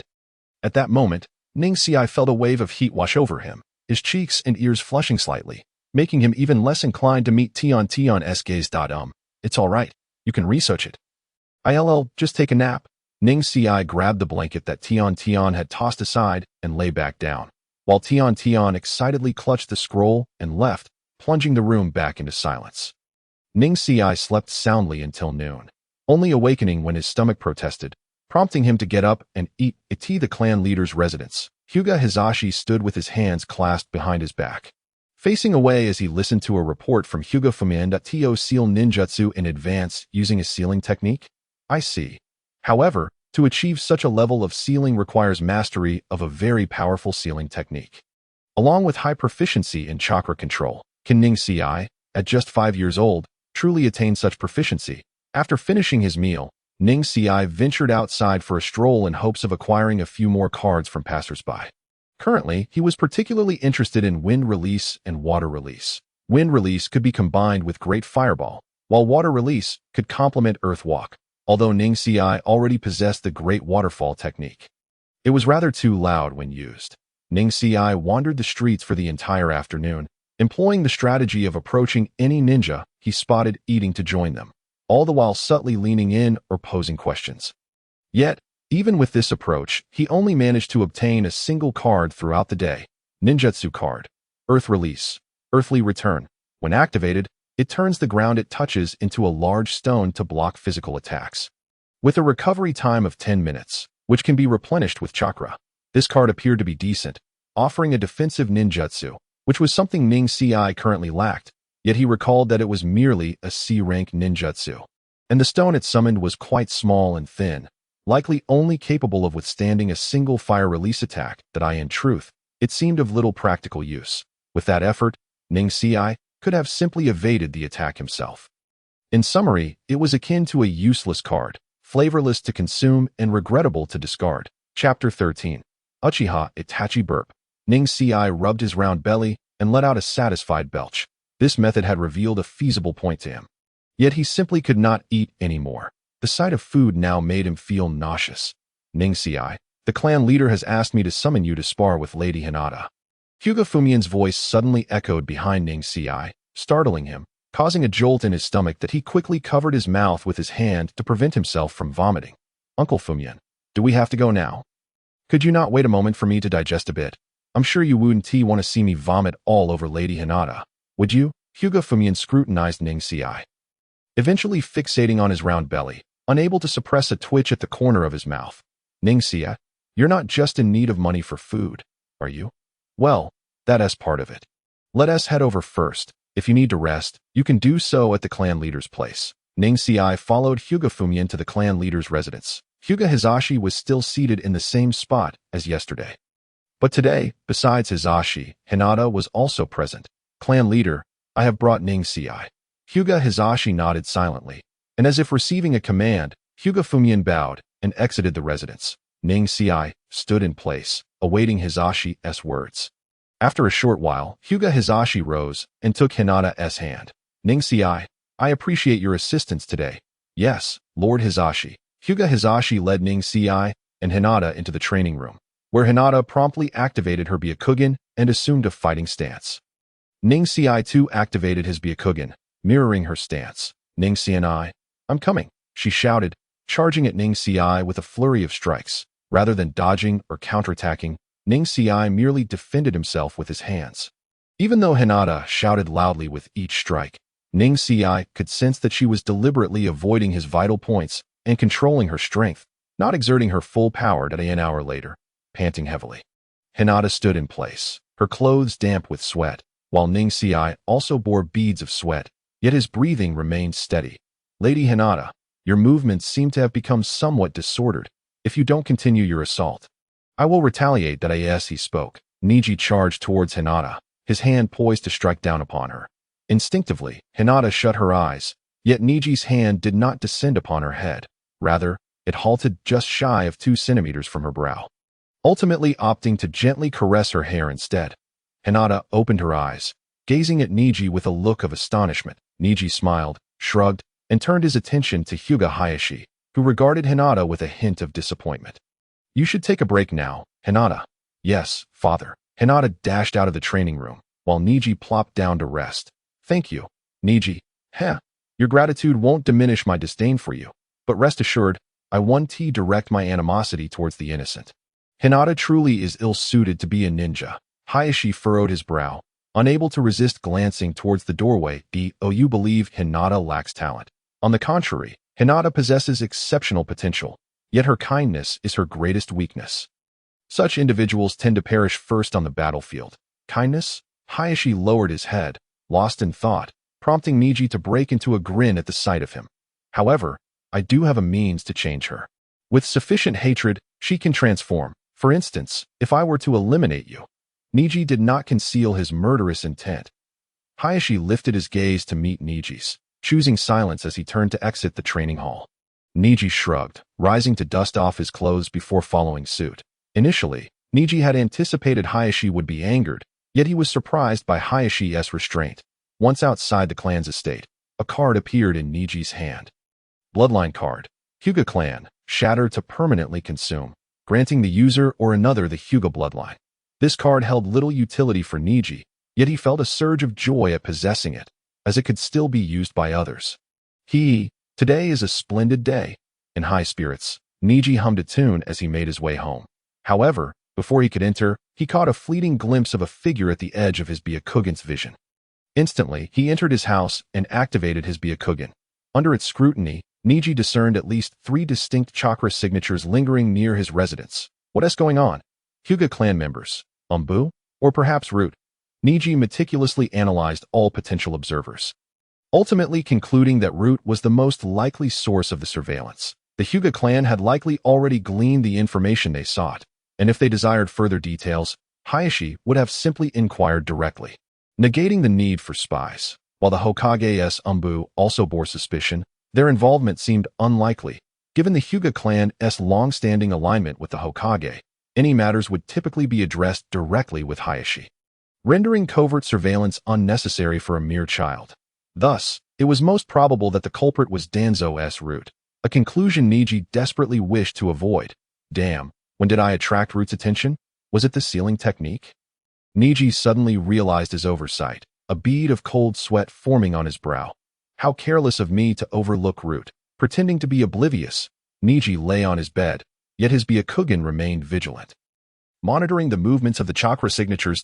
In the dead of night, just as Neji prepared to confront the intruders, they abruptly vanished, instantly dispelling his drowsiness. He bolted from his room and activated his Byakugan once more. In the darkness, his vision remained clear, confirming that the Watchers had indeed departed. Returning to his quarters, Neji calmly contemplated the situation, yet found himself at a loss. The following day, Neji slept until noon, grateful for a day devoid of interruptions. Having learned from experience, he opted to skip breakfast and head out, hoping to encounter more ninjas and possibly acquire additional cards. Upon arriving at a dango shop, Neji was taken aback to spot none other than Uchiha Itachi. At that moment, Itachi sat at the dango shop, savoring his treat, yet Neji could tell that Itachi was far from present in the moment. Chapter 14. Jinjutsu. If I am not mistaken, you are the prodigy of the Uchiha clan. Uchiha Itachi, correct? Itachi paused mid-bite, glanced at Neji, then resumed eating. That if you're here to prove something, spare yourself the effort. At least at this moment, you are no match for me. Are all you Hyuga so arrogant? Even a child like you has come. Itachi's tone was laced with impatience, his words veiled but unmistakably conveying his disinterest in Neji, urging him to depart. Neji shrugged, purchasing several dango skewers before seating himself opposite Itachi. Joining him in his meal. I'm not here to spar.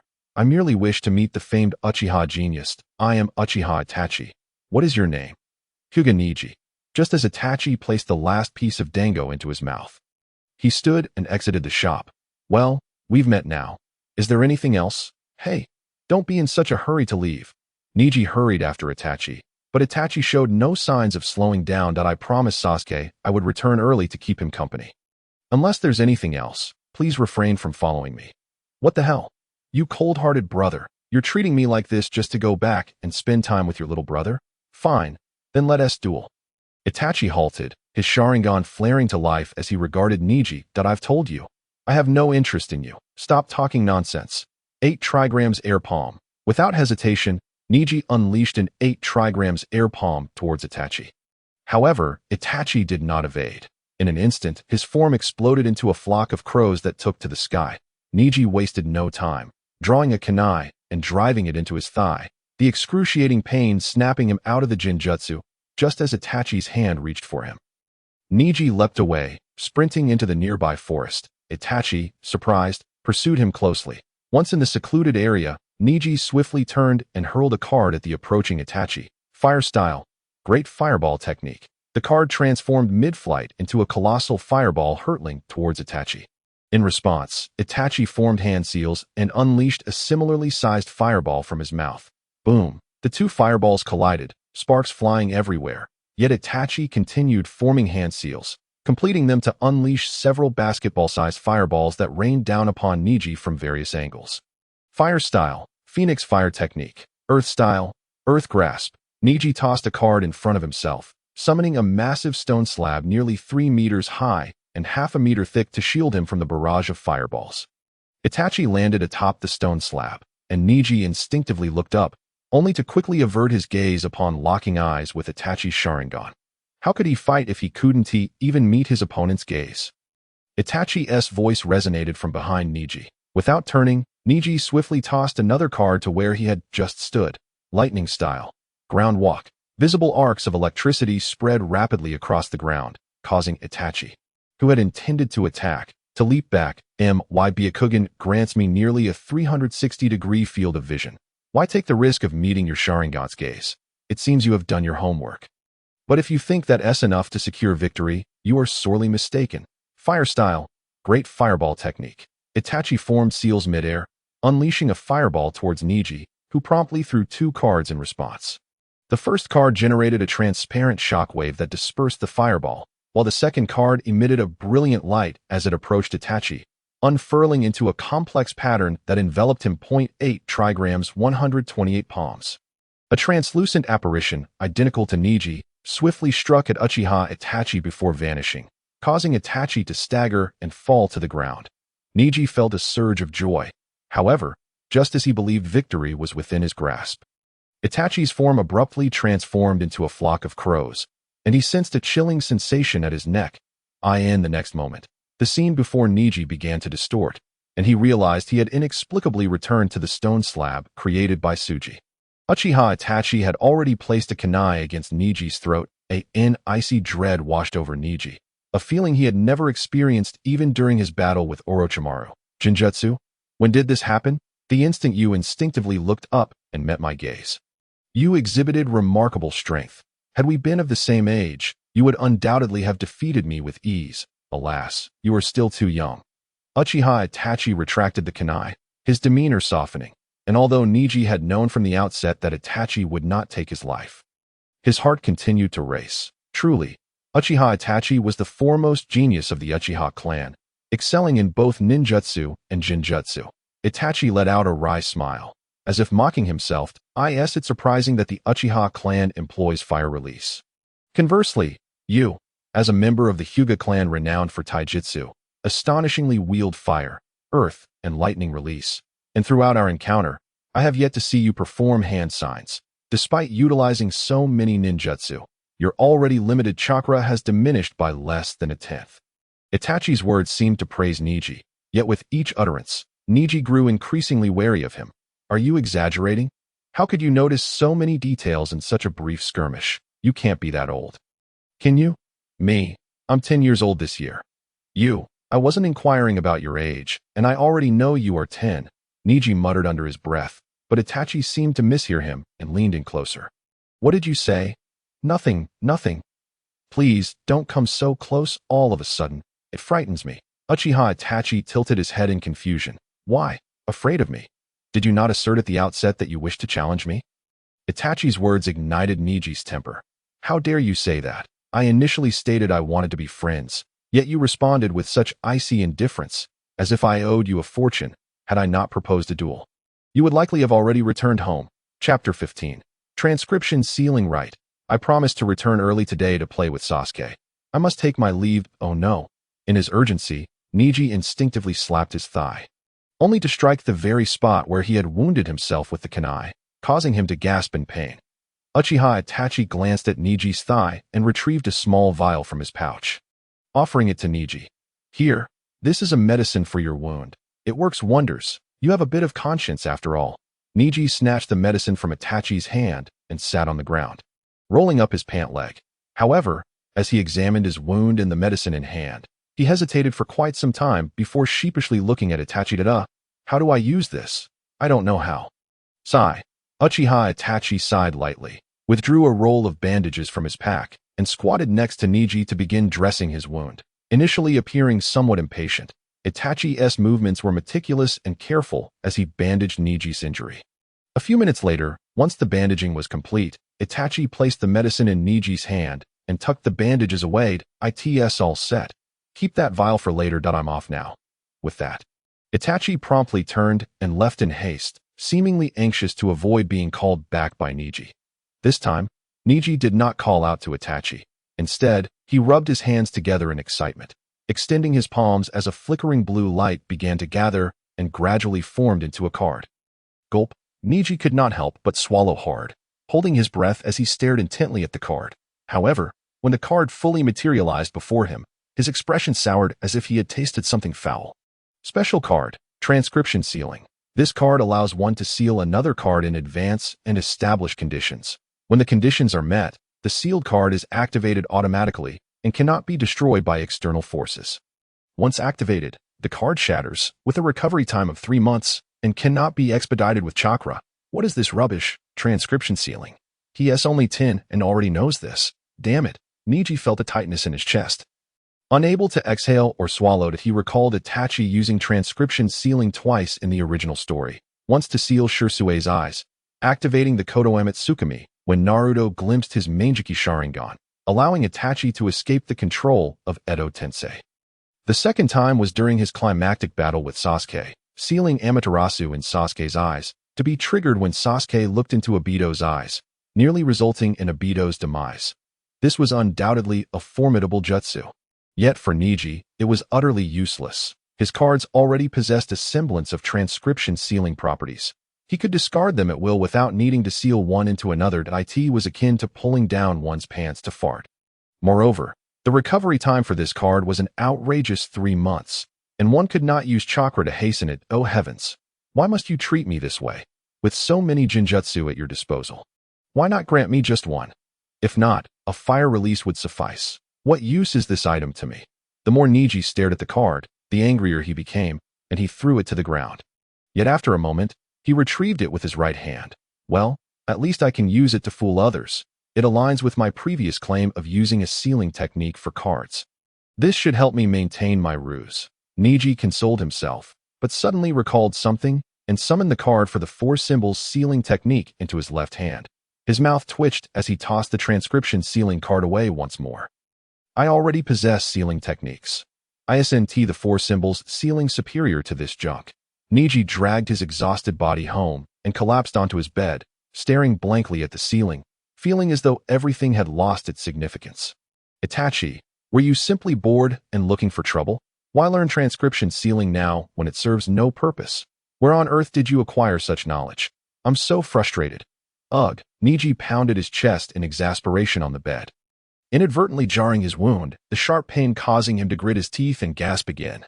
The next day, Neji sat on the edge of his bed while Tian stared at him, carefully changing his bandages. Tian had rushed over early in the morning, and when she accidentally brushed against Neji's wound, he cried out in agony. Tian immediately sensed something was amiss and pressed Neji for an explanation. But Neji stubbornly remained silent, infuriating her. Nevertheless, she refrained from pressing him further and continued to assist him with the bandages. That I say, Tian, is this really necessary? You have such a beautiful face. It seems a waste to adopt such a stern demeanor. Spare me the flattery. I can see your wound clearly. It's undoubtedly from a kunai. Goodness, how could you know that? Neji instinctively gasped, but suddenly realizing something, he quickly covered his mouth, looking at Tian. He saw her gazing at him with an expression of knowing. Spill it. What happened? No way, Tian, you're so young, and yet you're so perceptive. That I mean, I'll tell you. Just stop. Neji attempted to deceive Tian. But this time she directly pinched the area around the wound, causing Neji to break out in a cold sweat. Speak. It's nothing too serious. I fell under a Jinjutsu, and to break it, I stabbed myself with a kunai. Initially, I thought it was quite cool, but I never anticipated how painful it would be afterward. Humph. Serves you right. Every day, Tian rolled her eyes at Ningxi and continued to bandage him up, this time with noticeably more caution. Observing Tian's earnest demeanor stirred something soft within Ningxi's heart, leaving even him uncertain whether it was a feeling of gratitude. By the way, Tian, what brings you here so early in the morning? Surely, it can't be just idleness. Do you think I'm like you, aimlessly wandering about? I came to see you because I've deciphered that scroll from the other day. And yet here you are, in this state. Deciphered it? Is that true? Ningxi's spirit jolted, instantly intrigued. Chapter 16. Unsealing the curse. Tian secured the bandages with a proud tilt of her head and unfurled the scroll. Of course, when I, the esteemed lady, take action, can there be any doubt?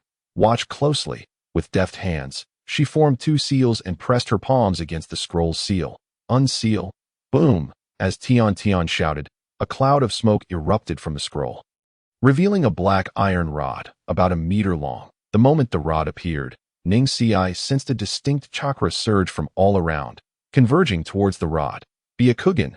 Ningxi activated his Byakugan, witnessing the chakra visibly flowing towards the rod, which seemed to absorb it like a bottomless pit. What is this? As he reached out to grasp the rod, he felt his own chakra surge towards it like a breaking dam, depleting almost a third of his energy in an instant.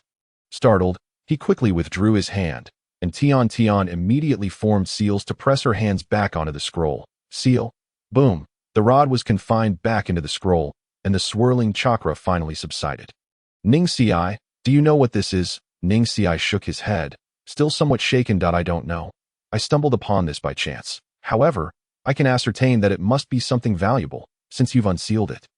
It's yours. Tian rolled up the scroll and disdainfully tossed it at Ningxi. I don't want it. It looks unimpressive. You should keep it. The method to unseal it is quite simple. Just form the in, cho, and high seals and shout and seal. To reseal it, just perform the wu and shin seals. Are you really sure you don't want it? You're so bothersome. I have things to do, so I'm leaving. Tian stood up and exited the room. Ningxi shook his head, putting the scroll away. A year later. In the morning, Ningxi lay in bed, enjoying a leisurely slumber. Tian entered, carrying a bento, and placed it on the table. Ning Xiai, remember to eat after you wake up. That I've left your bento on the table. Oh, I got it, Ning Xiai mumbled, burying his head beneath the covers. Tian shook her head and attempted to lift the blanket. But Ning Xiai was prepared, gripping the covers tightly. Ning Xiai, are you really not going to school? It's not too late to go now that you're so capable. You could easily keep up with what they teach.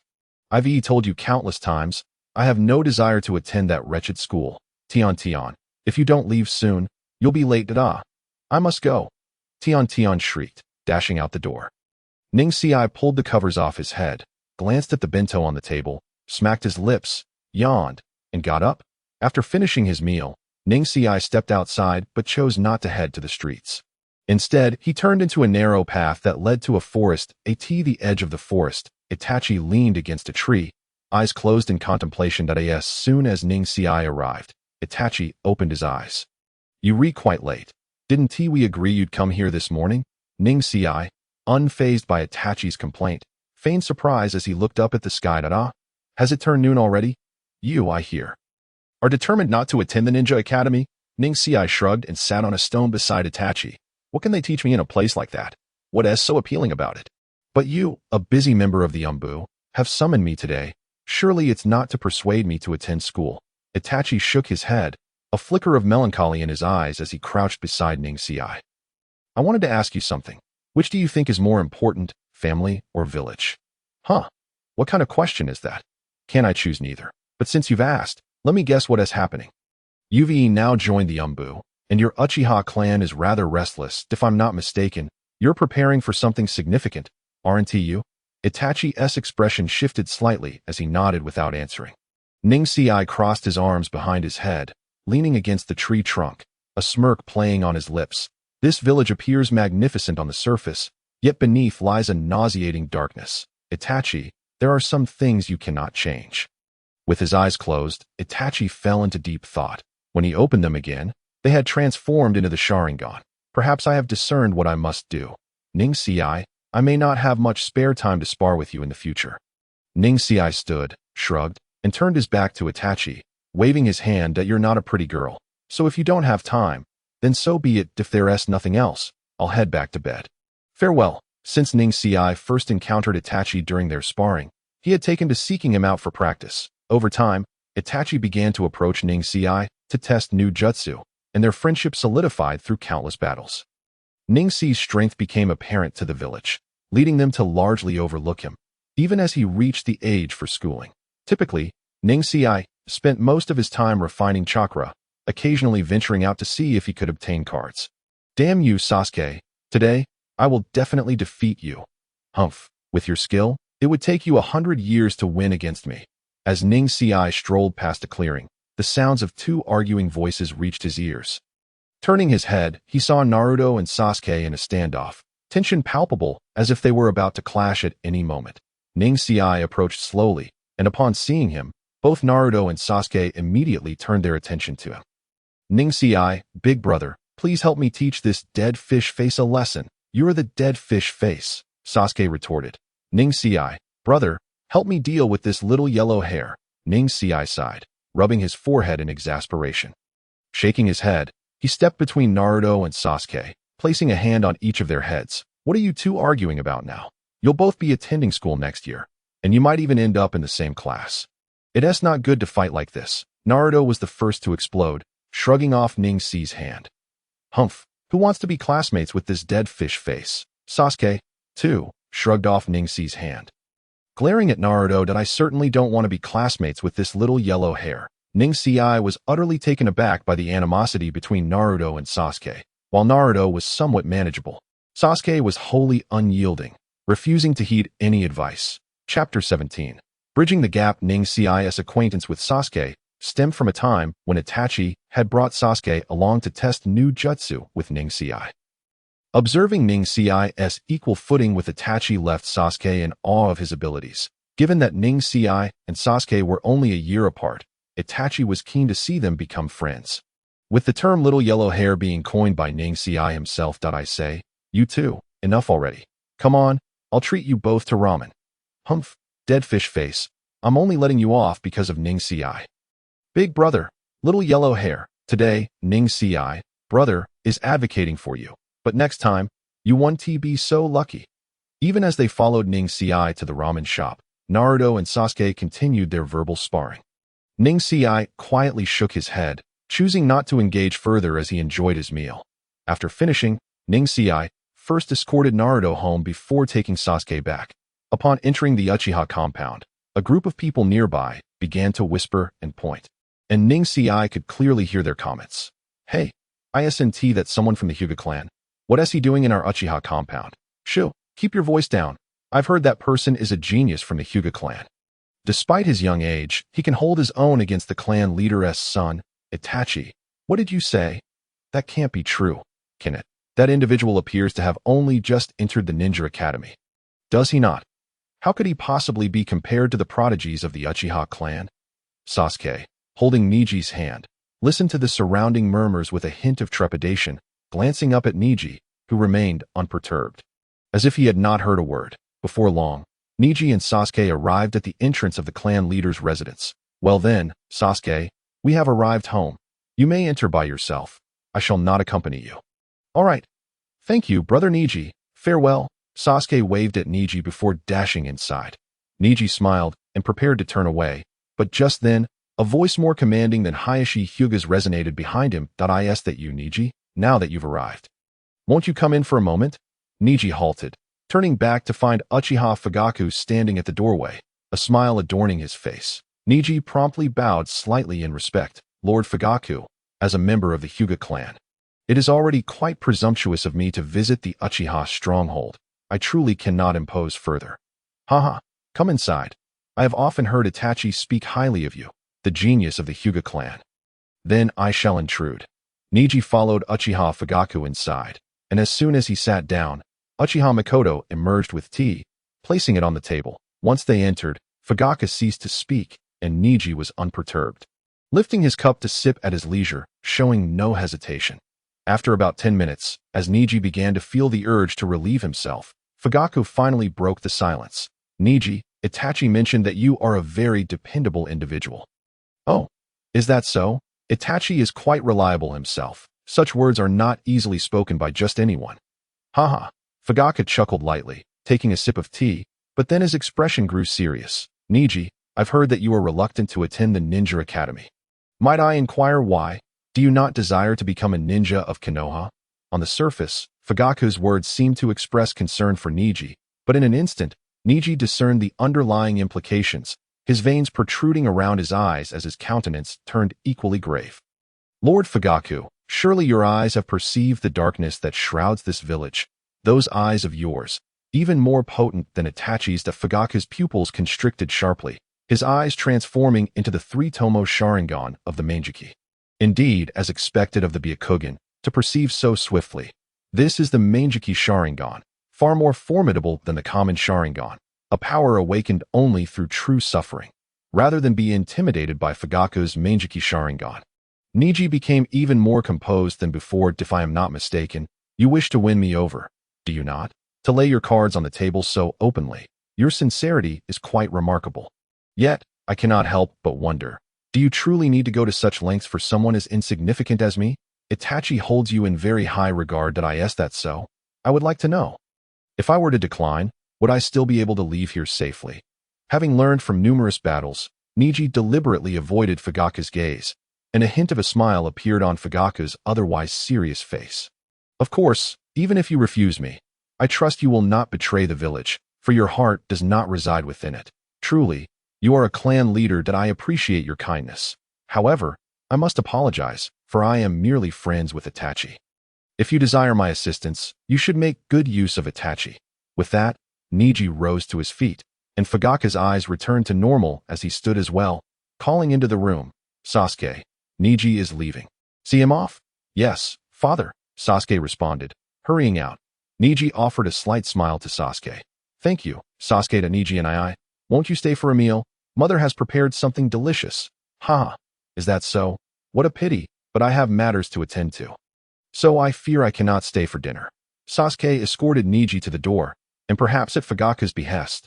This time, as Neji departed the Uchiha stronghold, Though he was still observed from afar, there were no whispers to be heard. Upon returning to his quarters, Neji lay on his bed, placing his hand on his forehead, contemplating the events that had transpired, glancing once more at the calendar on the wall. First, Itachi acts as a spy. And now they seek to win me over. It seems the Uchiha truly are preparing for a coup. I in the 56th year of Konoha. Shursui, you too must have perished. What a shame. I never had the chance to learn from you. The following day, Neji was roused from his slumber by a cacophony of cawing ravens at his ear. Irritated, he pushed open the door and was greeted by a raven with Sharingan perched at his threshold. Cawing insistently, Neji rubbed his head and picked up the raven, placing it on his shoulder. Itachi, I thought you said you had no time. Why have you come to seek me again? After a brief wash. Neji promptly set out for the location where he had last met Itachi. Itachi stood there as before, but through his Byakugan, Neji could discern that a significant amount of chakra was now gathered at Itachi's head, and his eyes felt different than before. Chapter 18. The Prelude. As soon as Neji arrived, the raven on his shoulder cawed twice before soaring into the sky, disappearing from view.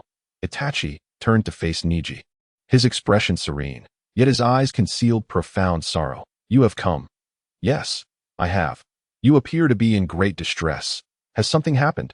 Have you already perceived it? My friend has perished before my eyes. Upon hearing this, Neji had a rough idea of what had transpired, yet he feigned ignorance, exaggerating his reaction. What does that mean? Why do I feel a chill run down my spine? Do not jest with me. I have yet to marry. Itachi's anguish seemed to lessen slightly, a hint of a smile gracing his lips. I have more than one friend. His death was not by my hand. So your target is not me. Then why have you sought me out? Neji, I believe my father has approached you that I wish to resolve the conflict between the village and our clan peacefully, but I am powerless alone. Perhaps you could assist me? Neji sighed softly and shook his head, sitting on a nearby stone. Itachi, you understand better than I the current state of relations between the village and the Uchiha. At this point, it is beyond the efforts of just one or two individuals. Moreover, I am not an Uchiha, and thus have no standing. A fleeting look of disappointment crossed Itachi's face, his tone turning despondent. Indeed, you have no standing. Hey, do not say that. While I may lack the standing to resolve the conflict between your clan and the village, as a friend, I am willing to assist you with other matters. Other matters? I understand. Thank you, Neji. In the 58th year of Konoha, 8-year-old Neji sat cross-legged on his bed, sorting through his cards. Fire release, water release, earth release, lightning release, wind release. Having amassed over 30 cards of these 5 elemental techniques, excluding duplicates, he had surpassed 50 when counting those as well, and with other cards included, his total exceeded 60. After finishing his inventory, Neji glanced at the calendar, pushed open the door, and felt a gentle breeze sweep past him, prompting him to look toward the Uchiha stronghold. That it must be today, right? Itachi, will you make the same decision? You must not falter at a critical moment. This is my only opportunity. Suddenly, a raven appeared, circling above Neji and cawing. He looked up briefly before turning and walking down the familiar path. That it was the same familiar spot. And Itachi stood there as before, yet this time, his aura was entirely different. As Neji arrived, Itachi suddenly fixed his crimson Mangeki Sharingan upon him, and the scenery around Neji warped. In the next moment, they stood facing each other in a vivid red realm. This is my Tsukuyami world. Here, time and space are under my control. Neji, I trust you, so I wish to entrust you with a task. Neji surveyed his surroundings, closed his eyes, and after a moment, reopened them. Itachi, I have come to understand what you have experienced and what you currently contemplate. Have we truly reached this juncture? The conflict between the village and the clan has become irreconcilable. Today, I shall resolve everything. Neji, I entrust Sasuke to you at this juncture. Itachi paused momentarily, as a raven gracefully descended upon Neji's shoulder point. One of the raven's eyes was ordinary, while the other was a kaleidoscopic Sharingan. Neji glanced at the raven before redirecting his gaze back to Itachi, who continued to speak. This is the eye of Shursui. That I have sealed the most potent Jinjutsu, Kodoemitsu Tsukumi, within this raven's eye using a technique I call the transcription seal. I intend to instill hatred in Sasuke, and ultimately, I shall meet my demise at his hands.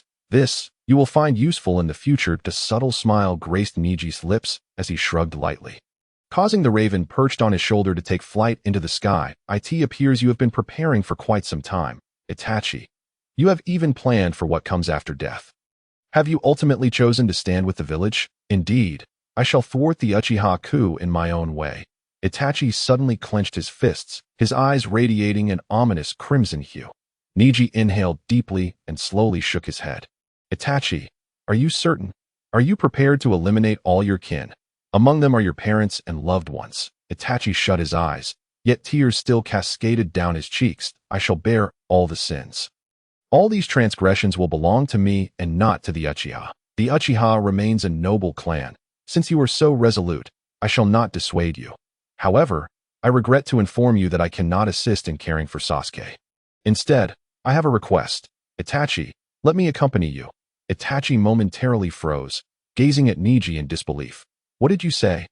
Accompany you? You wish to leave? Why? Neji shrugged, appearing remarkably at ease compared to Itachi. Yes, I intend to depart.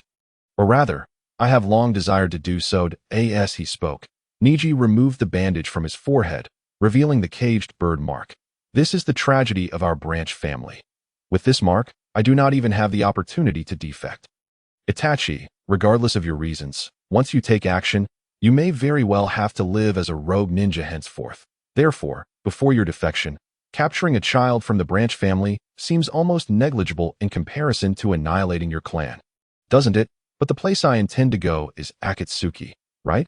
I am aware of that location, and as a friend, I could accompany you there. Wouldn't that be splendid? Itachi's tightly clenched fists trembled from the force of his grip.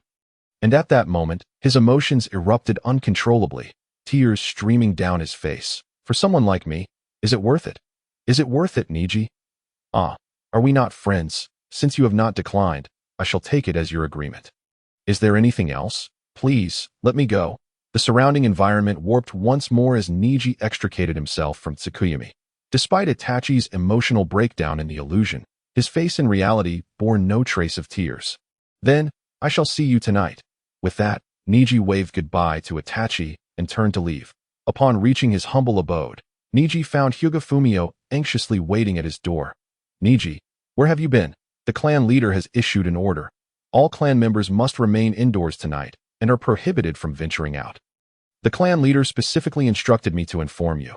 Neji was aware that the Uchiha massacre was orchestrated by Danzo and ultimately decided upon by the higher-ups of Konoha, yet he was surprised to learn that Hyuga Hayashi was also privy to this information. Nevertheless, Neji feigned confusion. We cannot go out tonight? Why? Has something happened in the village? That is not for you to concern yourself with. Just heed my words. Oh, understood. If there is nothing else, I shall return indoors. Neji's demeanor was nonchalant, as though he were utterly unfazed. However, Hyuga Fumio did not take offense, as Neji was known to be a homebody who rarely ventured out except for meals, and his outings at night were even scarcer. To Hyuga Fumio, even if he hadn't come to warn Neji, he doubted Neji would have gone out. But given the unusual circumstances, he felt compelled to provide a caution. Once inside, Neji began to pack his belongings. Starting with a change of clothes, some money, and various odds and ends. After organizing everything neatly, Neji unfurled a blank scroll and shouted, causing all his items to be absorbed into the scroll. This marked the first ninjutsu Neji had learned. And indeed, his only technique, which allowed him to store items in another dimension via summoning, taught to him by Tintin. It took Neji 2 full days to master this single jutsu, with his possessions secured. Neji lay down on his bed, an uncontainable smile gracing his face. At last, the day has arrived. 3 years. I've waited 3 long years for this. Itachi, do you know how I have spent these 3 years? Never mind, I should write in my diary. Neji rose from his bed, retrieved a pen and notebook he had prepared in advance, and began to write. The earlier entries were trivial, but the final entry focused on his primary intent.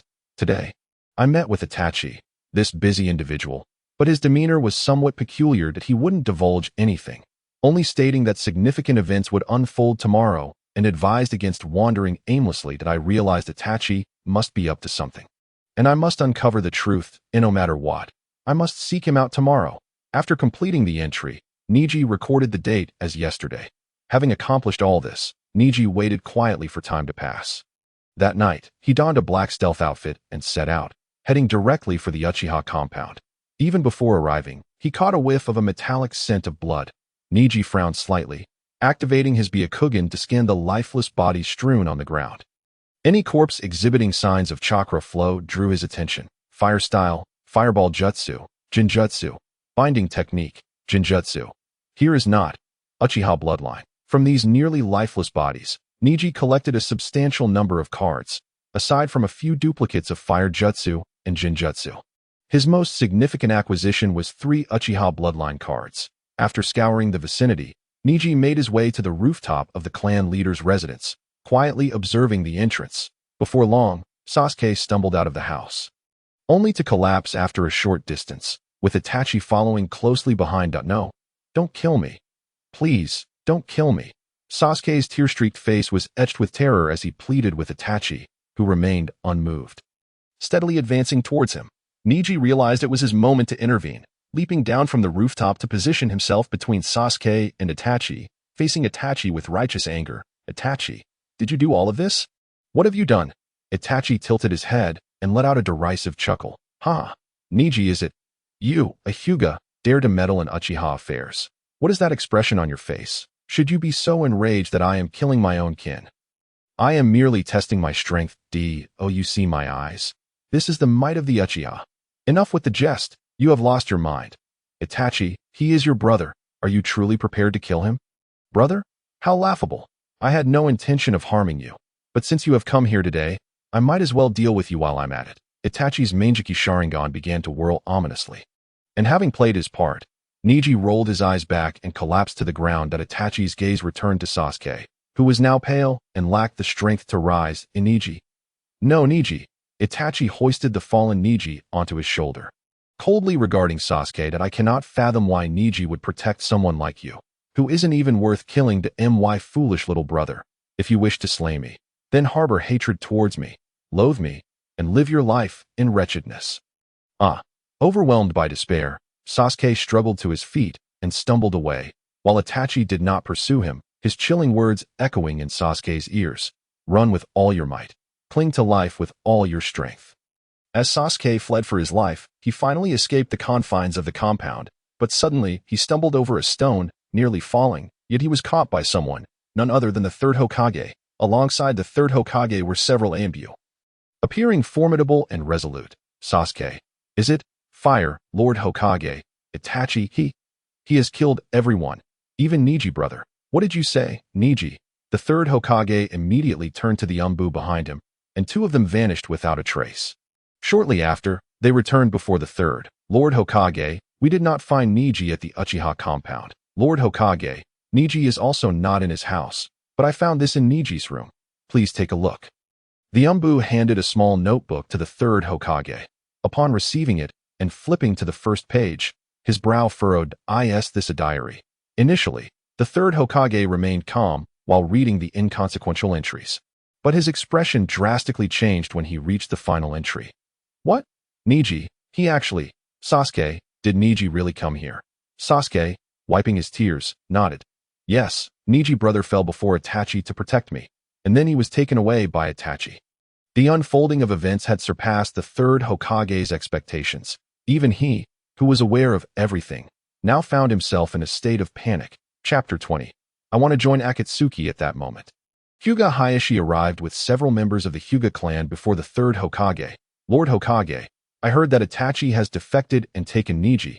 What is going on? The third Hokage hesitated to meet Hayashi's gaze, handing him the diary. Upon reading it, Hayashi's expression shifted dramatically. Fujiwara, immediately take people and pursue them. Yes, Hayashi swiftly departed with all the members of the Hyuga clan, while the third Hokage clenched his fists as he watched them leave. Designate Itachi as an S-rank rogue ninja and issue an S-rank wanted order. Ambu, assist Hayashi in recovering Neji. Yes, with the third Hokage's command, all the Ambu moved out. Once they had all departed, Danzo emerged from the shadows, leaning on his cane as he approached the third Hokage. Hizashi, what is going on with Neji? This is not what the original orders entailed. Danzo, was this not your intention to drag Neji into the root? Now you come to question me. Bang! Danzo slammed his cane forcefully against the ground, his gaze sharpening. Hizashi, This matter has nothing to do with me. Though I acknowledge Neji's exceptional talent, he is merely a branch family member. I have no need to resort to such means, so this means it was entirely Itachi's decision. What does he intend to do? Meanwhile, Itachi had already left the village, sprinting through the forest with Neji in tow, who was activating his Byakugan to observe behind them. Damn it, run faster. Hyuga Hayashi is hot on our heels. At your current speed, this is the best I can do, but rest assured, assistance will arrive. Why not just put me down? I can run just as well.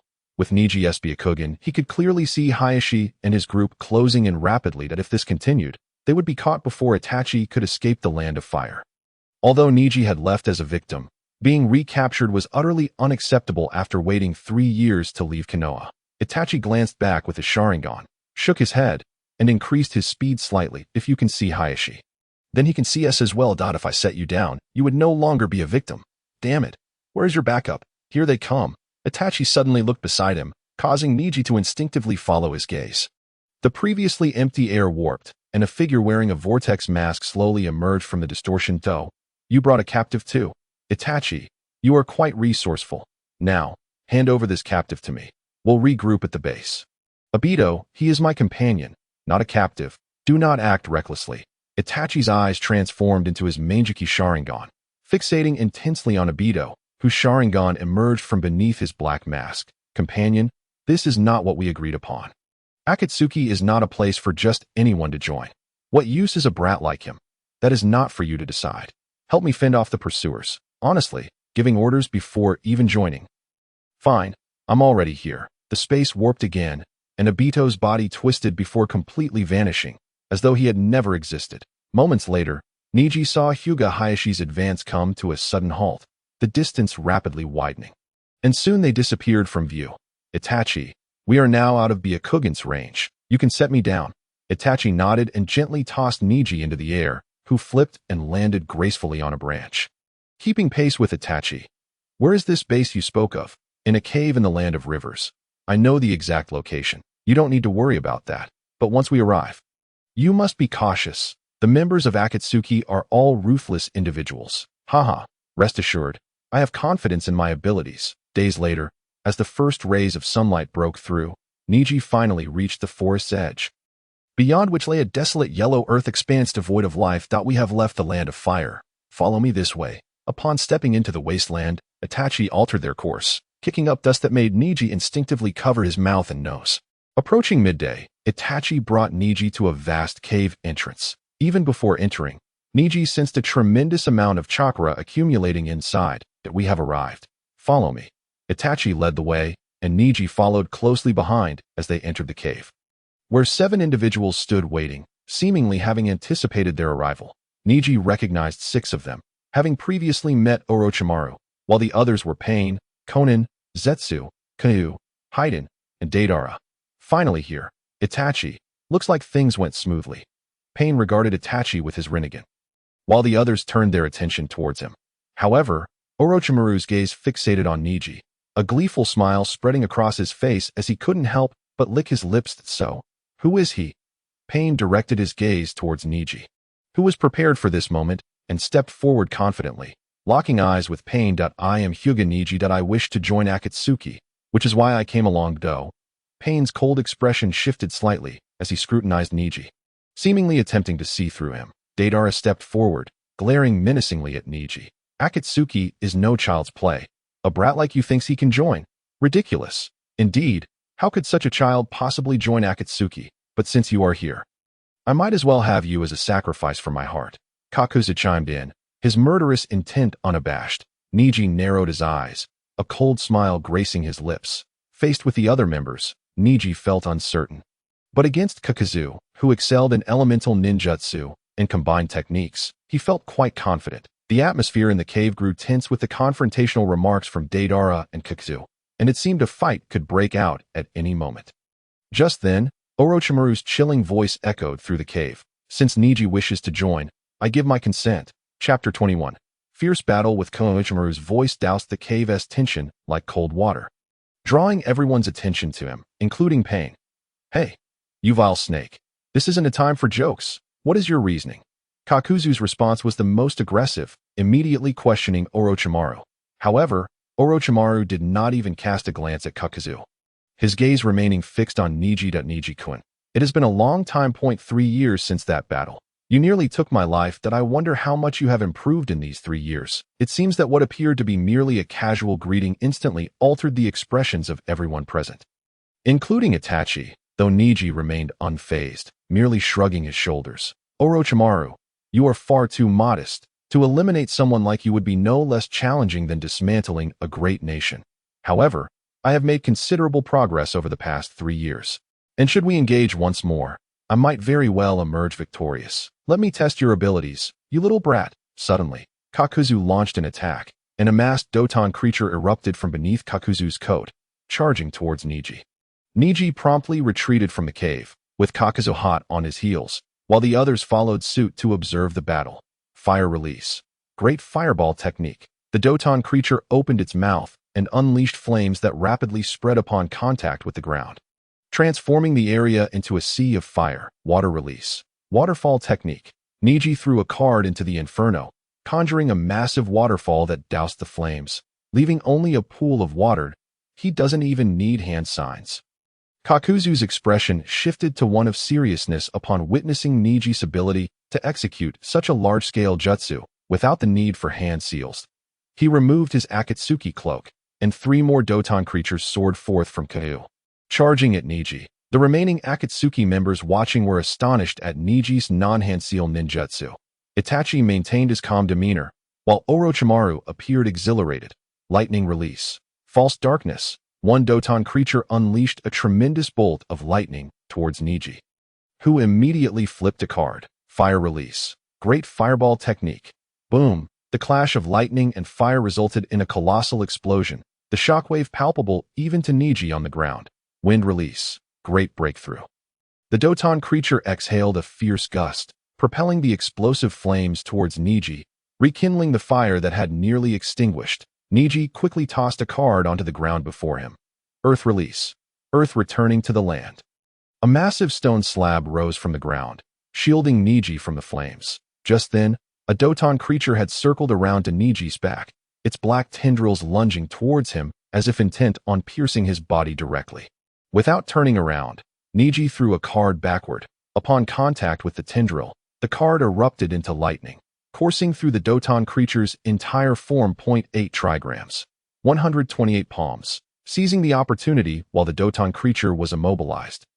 Neji swiftly tossed another card, which unfurled into a hexagram around the creature, completing the technique in rapid succession. The creature's mask shattered, and it vanished into thin air. You little brat! How dare you!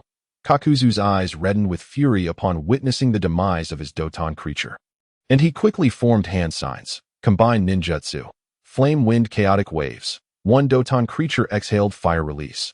Great fireball, while another unleashed wind release. Pressure damage. The 2 techniques merging to create a colossal sea of flames that descended from the sky, 10 times larger than before. Neji promptly placed a card in his palm and pressed it to the ground. Earth release. Earth prison. A bowl-shaped earth prison instantly enveloped Neji, the flames descending only able to scorch the prison. Not Neji himself, however. Neji was not idle. He immediately placed another card in his palm and pressed it down as he had before. Earth release. Ground movement core. The ground beneath Neji surged upward, forming a stone pillar that lifted him and the prison above the flames. As the earth prison dissipated, Neji emerged, but just then, for stone pillars, comparable in height to the one created by the ground movement core, plummeted from above, surrounding him. The pillars crackled with electricity, and Neji instantly realized the gravity of the situation. You little brat, die. Lightning release. For pillar binding technique. With Kakuzu's hand signs completed, the 4 pillars became interconnected by lightning, each discharging bolts towards Neji. Adamantine ceiling. 6 golden chains erupted from the ground around Neji, crossing above him and descending to encircle the stone pillars. Crackle. The electricity surged along the chains, yet an invisible barrier between them completely thwarted the flow of energy. Water release. Water curtain. A water-based Doton creature from above unleashed a massive column of water, which entwined with the lightning within the 4-pillar binding technique, attempting to shatter the adamantine ceiling. But to no avail. How is this possible? What is that thing? Kakuzu's face contorted with horror as he formed hand signs once more. Neji seized the opportunity to toss a card through the gap in the adamantine ceiling. As soon as it cleared the opening, it transformed into a slicing wind blade aimed at one of the pillars. Wind release. Cutting wind. The wind blade sliced through the pillar effortlessly, causing the continuous lightning to vanish instantly. Neji raised his arm, and the chains that had originally protected him lifted off the ground, ensnaring the Doton creature above. After completing this maneuver, Kakuzu finished his final hand sign, raising his right arm high. The remaining Doton creatures of wind, fire, and lightning converged upon Kakuzu's arm, their mouths agape, generating a brilliant blue light. Neji's Byakugan clearly discerned the tremendous chakra coalescing towards Kakuzu's arm, the brilliance emanating from the three Doton creatures sending a shiver down his spine. Die, little brat, Doton. Final shot. Tailed beast bomb. A colossal beam of light erupted from Kakuzu's right arm, carving a deep trench into the ground below. Without hesitation, Neji threw down a card representing the tailed beast bomb. Boom! The two immensely destructive attacks collided, resulting in a cataclysmic explosion that engulfed both Neji and Kaku. Moments later, as the flames from the explosion gradually dissipated, what once was a flat expanse had transformed into a massive crater nearly 20 meters deep. Kakuzu emerged first from the dust, his former bravado extinguished, his body riddled with wounds as he knelt on one knee. Gasping for breath, the three Doton creatures behind him now devoid of vitality. Chapter 22. Codename Azure Dragon. That little brat is incredibly strong. What was that last attack? But he must be dead now, right? He shattered two of my Doton creatures, but it's a pity about his heart. Cough, cough, cough. Oh, thank goodness, I reacted quickly. Otherwise, it would have been the end, just as Kakuzu speculated about Neji's demise. Neji's voice resonated through the dust that Kakuzu's pupils dilated, and he quickly looked up that the dust settled. Neji's figure emerged, encircled by 6 chains. Unlike Kakuzu, who was covered in wounds, Neji bore not a single mark, his clothing intact, save for the cracks adorning the chains that shielded him in that fleeting moment of the explosion. Neji had decisively released the Doton creatures ensnared by the adamantine ceiling, using it to fully protect himself against the blast's force, while the released Doton creatures were reduced to nothingness in the explosion. How is this possible? Why are you unharmed? Neji placed his hand on the chains, causing them to shatter into golden specks of light that reformed into a card in his hand, the restoration time displayed as 3 days. Why am I unharmed? Did I not just say? Thank goodness, I reacted quickly. Come on, let's continue. I have plenty of cards left. With that, Neji produced a stack of cards, fanning them out like a deck of playing cards. Sweat trickled down Kakuzu's cheek as he slowly rose, the 3 Doton creatures hovering before him, serving as his shield. Enough, Kaku. You have lost. That moment, the cold voice of Pain echoed beside Kaku, causing his expression to shift dramatically as he realized Pain had appeared beside him without his notice. Pain ignored Kakuzu and slowly approached Neji, who sensed no hostility emanating from him, allowing the stack of cards in his hand to disperse. That I am Pain, the leader of the Akatsuki. Welcome to our organization. Pain extended his right hand, and Neji smiled faintly, reaching out to grasp Pain's hand. That I look forward to working with you. Upon returning to the cave, Pain produced 2 rings, presenting one to Neji and the other to Itachi.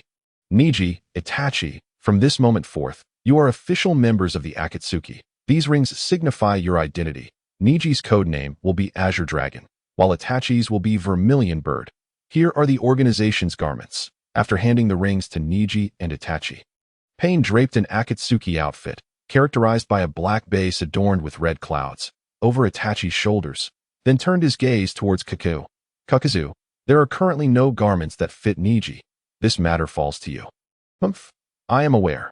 Kakuzu appeared extremely reluctant, yet did not outright refuse, sulking as he settled on a nearby stone. Neji observed the multitude of stitches adorning Kakuzu's body, and a bold hypothesis flashed through his mind, prompting him to approach Kakuzu with a mischievous grin. Hey, I wonder if all those clothes were sewn by you, stitch by stitch. Get lost. Kakuzu, who had just taken a seat, sprang up in anger, forcing Neji to hastily retreat. Fearing a punch from Kaku, Tendo paid no heed to the verbal sparring between Neji and Kakuzu, continuing to speak calmly. Initially, I intended for Orochimaru to partner with Itachi, as both hail from Konoha. However, Now that Neji has joined, let him team up with Itachi. Our Akatsuki's goal is to capture the tailed beasts, but for now, the organization requires development. Our immediate task is to generate revenue. Kakuzu will oversee the organization's finances. Any earnings you acquire should be handed over to him. Now, disband. Upon Tendo's declaration, he vanished in an instant, Conan's body disintegrating into paper fragments, Zetsu slowly sinking into the ground, while Sasori retreated into the cavern's depths. Only Neji, Itachi, Orochimaru, and Kakuzu remained. Orochimaru was the first to speak. I never anticipated that Neji-kun would also join Akatsuki. We shall be colleagues from now on. Would you care to visit my base? White has been quite eager to see you. Well, I also wish to see White, but there's no rush. I haven't even collected my clothes yet. I will seek you out later. I shall await your arrival. You can find me using that scroll. With that, Orochimaru exited the cave, leaving Neji to turn his gaze toward Kakuzu, who looked rather displeased. Humph, come here tomorrow at noon to collect your clothes. It's all your fault that I lost 2 hearts. And now I must find 2 more. Neji shrugged, glanced at Itachi, and turned to leave the cave, with Itachi following suit. Neji found an open area and utilized earth release to construct a mud hut. Creating 2 rooms and a living area, he then produced several scrolls, unrolling them one by one. Beds, mattresses, blankets, quilts, tables, and chairs. Neji almost retrieved every conceivable piece of furniture that Itachi could imagine, leaving him utterly astonished. Neji, are you really bringing all this stuff with you in your defection? Of course. Even in defection, we must live, right? Not only that, but I also brought food and drink. There is nothing I haven't packed. If you don't want to sleep on the floor and eat dust tonight, you better start moving. Saying this, Neji began to shift items, bringing a bed into one room, while Itachi followed suit with another bed into the other room. After nearly half an hour, Neji and Itachi organized the items in the hut, and Neji even took out a broom to clean the place, while Itachi sat on the roof, lost in thought. Once the cleaning was complete, Neji could not help but take a deep breath. Although it carried the scent of dust, it was the first breath of freedom he felt. Hey, Itachi, are you hungry? Come down and eat.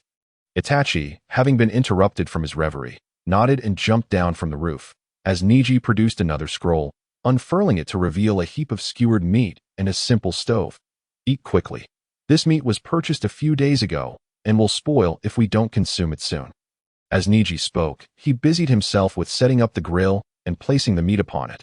Itachi held a skewer of meat, but kept his gaze fixed on the scroll that Neji had set aside.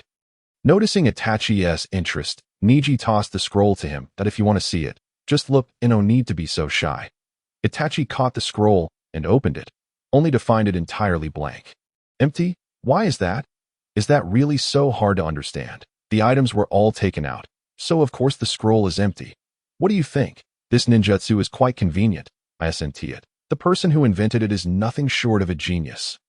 As Neji spoke, his tone grew somewhat excited, as if he had developed the technique himself, leaving Itachi slightly bewildered. Wasn't this technique developed by you? Huh? What are you talking about? If I had developed it, I wouldn't be bragging about it. This technique was created by someone else. It's called the Ninja Tool Storage Technique, a type of space-time ninjutsu that was initially designed to release many ninja tools at once. But since I'm rather poor and cannot afford that many tools, I repurposed it to store these items. Ninja Tool Storage Technique.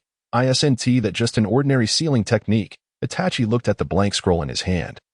Puzzled, Neji shrugged and popped the first grilled piece of meat into his mouth. That of course not. Ordinary sealing techniques require the sealing formula to be drawn out beforehand, and then the items are sealed within the scroll. This technique, however, falls under space-time ninjutsu, akin to summoning techniques, where items are first sent to another space and summoned when needed. Entirely different in nature. Itachi nodded, grasping Neji's explanation, and they began to eat the grilled meat together. After satisfying their hunger, Neji rested for a moment before starting to refine his chakra. During the battle with Kakuzu, although they were both using cards, controlling the diamond lock required Neji's chakra, and he had employed it intensively in quick succession, nearly causing it to shatter. The toll it took on Neji was significant. Now that the immediate danger had subsided, he still needed to return to Orochimaru's stronghold to retrieve White, a task Neji approached with utmost seriousness, ensuring he remained in peak condition.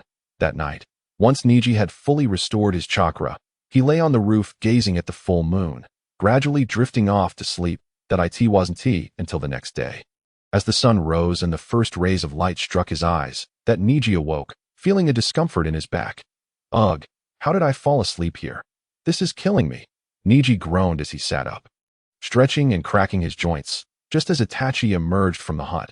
Neji, did you not sleep at all last night? What the heck? Itachi, you knew I was here, and you didn't wake me. I had no idea what you were talking about. Neji jumped down from the roof, approaching Itachi, ready to express his frustration, but ultimately found no point to argue and let it go. At noon, Neji and Itachi returned to the cave at the stronghold. As soon as they arrived, Kakuzu emerged from the shadows, holding clothes and tossing them to Neji. Here are your clothes. Try them on to see if they fit. Neji donned the garments, which fit him as if tailored specifically for him, further fueling his suspicions that Kakuzu had indeed crafted them. An image of Kakuzu stitching in the dark cave flickered in Neji's mind, and once that thought emerged, it was impossible to erase. As he stared, Neji failed to notice that his gaze toward Kakuzu had grown rather peculiar, prompting a slight twitch in Kakuzu's eye as he impatiently waved his sleeve. If everything is all right, hurry and leave. Don't disturb me. I still need to search for hearts. You've wasted my time making money, and if you fail to earn it, you'll see the consequences. Neji paid no heed to Kakuzu's threats. 3 years prior, he had already learned how to generate income. For Neji, acquiring money was not an issue, and considering Kakuzu had just suffered a loss at Neji's hands, it was unlikely he would turn against him over such trivial matters. Exiting the cave, Neji retrieved the scroll Orochimaru had given him earlier, unfurling it to reveal a pointer that indicated a direction. Following the pointer, Neji soon discovered a protruding cave in the vast desert. Upon reaching the cave's entrance, Neji sensed an air of chill that surpassed that of the Akatsuki stronghold. Before he could step inside, a white-haired youth emerged from within, greeting Neji with a bow. Lord Neji, Lord Orochimaru has been awaiting you for some time. Please, follow me. Kimamaru, how is your condition? I've been diagnosed with the bloodline disease, but it has yet to manifest. I'm still in relatively good health. Neji nodded and followed Kimamaru into Orochimaru's lair. After traversing a short distance, Neji was met with a series of branching paths, leading to 2 rows of prison-like rooms. Kimamaru brought Neji to a halt before one of the room's doors. Gesturing for him to enter, Neji slowly pushed the door open to find a black-haired youth seated with his back to the entrance. As soon as the door creaked open, the black-haired boy turned to face Neji. This was none other than White. Lord Neji, with uncontainable excitement, dashed towards Neji, who at this moment stood a head taller than him. Yet, he resembled a child, tears streaming down his face in sheer joy. Neji-sama, you finally came to find me. Bye. It's been quite a while. How have you been faring in your studies here? What a heartwarming and touching moment this is. Truly, Neji-kun is enviable, just as the atmosphere of their reunion began to take shape. Orochimaru's sudden voice shattered the moment, prompting Neji to glance irritably in the direction of the sound. Orochimaru leisurely entered Neji's line of sight. Orochimaru, do you have any idea how you ruined the mood? My apologies. That I merely wish to share in the joy of a long-awaited reunion. Tisich, do you think I would believe such nonsense? But Orochimaru, you certainly have a penchant for mischief, complicating matters like this. Who are you trying to defend against? Orochimaru smirked, offering no answer to Neji's inquiry, instead turning his gaze towards Kimamaru. To Neji-kun, Kimamaru's bloodline disease has manifested. I have tried many methods, but all have failed. You mentioned you could cure him, right? At this moment, Kimamaru also turned his gaze towards Neji, who shrugged nonchalantly and nodded. Indeed, when I say I can cure him, I mean it. You need not doubt this. Just wait for Kimamaru's bloodline disease to flare up once, and then you can come to me for treatment. That eases my mind. Please take him away. He has made significant progress during this time. If it weren't for our agreement, I might have been reluctant to let him go. Orochimaru extended his signature serpentine tongue and licked his lips, causing Neji to shudder involuntarily. He instinctively glanced at Bai's neck, confirming the absence of cursed seals before he nodded. Thank you. Now, be sure to seek me out when the time comes. Let us go. Bai. Chapter 24. Ice Crystal Serpent. There's no need to be so polite. After all, we are colleagues now. Colleagues? Kimamaru looked at Neji in astonishment, but Neji offered no explanation as he departed with Bai. Throughout their journey, Bai appeared exceedingly cheerful, glancing at Neji every few steps, as if to reassure himself that the Neji beside him was indeed real. Bai, over the past 3 years, what have you learned from Orochimaru? When Neji-sama entrusted me to Orochimaru, he mentioned I was not yet of U.S. EAT that moment. I pondered how I could prove valuable to you. 3 years ago, you were already immensely powerful. If I merely focused on becoming stronger, my assistance would be limited. Hence, I developed several practical ninjutsu, and also learned a bit of medical ninjutsu. Neji nodded, not particularly surprised, as he had specifically requested Orochimaru to teach Bai some medical techniques. However, he was somewhat curious about the practical ninjutsu Bai mentioned. Upon returning to their residence, Neji spotted Itachi sitting at the entrance, studying a map. As soon as Neji and Bai arrived, Itachi lifted his gaze towards Neji. Neji, is this the person you placed with Orochimaru? Is he your lover? He seems to be a bit older than you. Lover? Bai's face turned crimson as he nervously looked at Neji. Neji's lips twitched, wishing he could unleash a tailed beast bomb on Itachi. What kind of eyes do you have? He's a male. I have no such feelings for him. A male? He certainly doesn't appear to be one. Itachi scrutinized Bai with a peculiar gaze, ultimately shaking his head. Neji's eye twitched, yet he found himself unable to counter this claim. Bai's features were indeed somewhat feminine, combined with his long hair and androgynous attire. Were it not for Neji's prior knowledge of Bai's gender, he too might have been misled. Stop with the nonsense. I saw you sitting there, engrossed in whatever it was you were looking at. What were you examining? Oh, this was given to me by Kaku. You should take a look as well. Saying this, Itachi handed the map to Neji, who discovered it was an ordinary map, albeit marked with 2 red crosses, one in the land of waves and the other in the sea of the land of water. Is this not just a map? But what do these red crosses signify?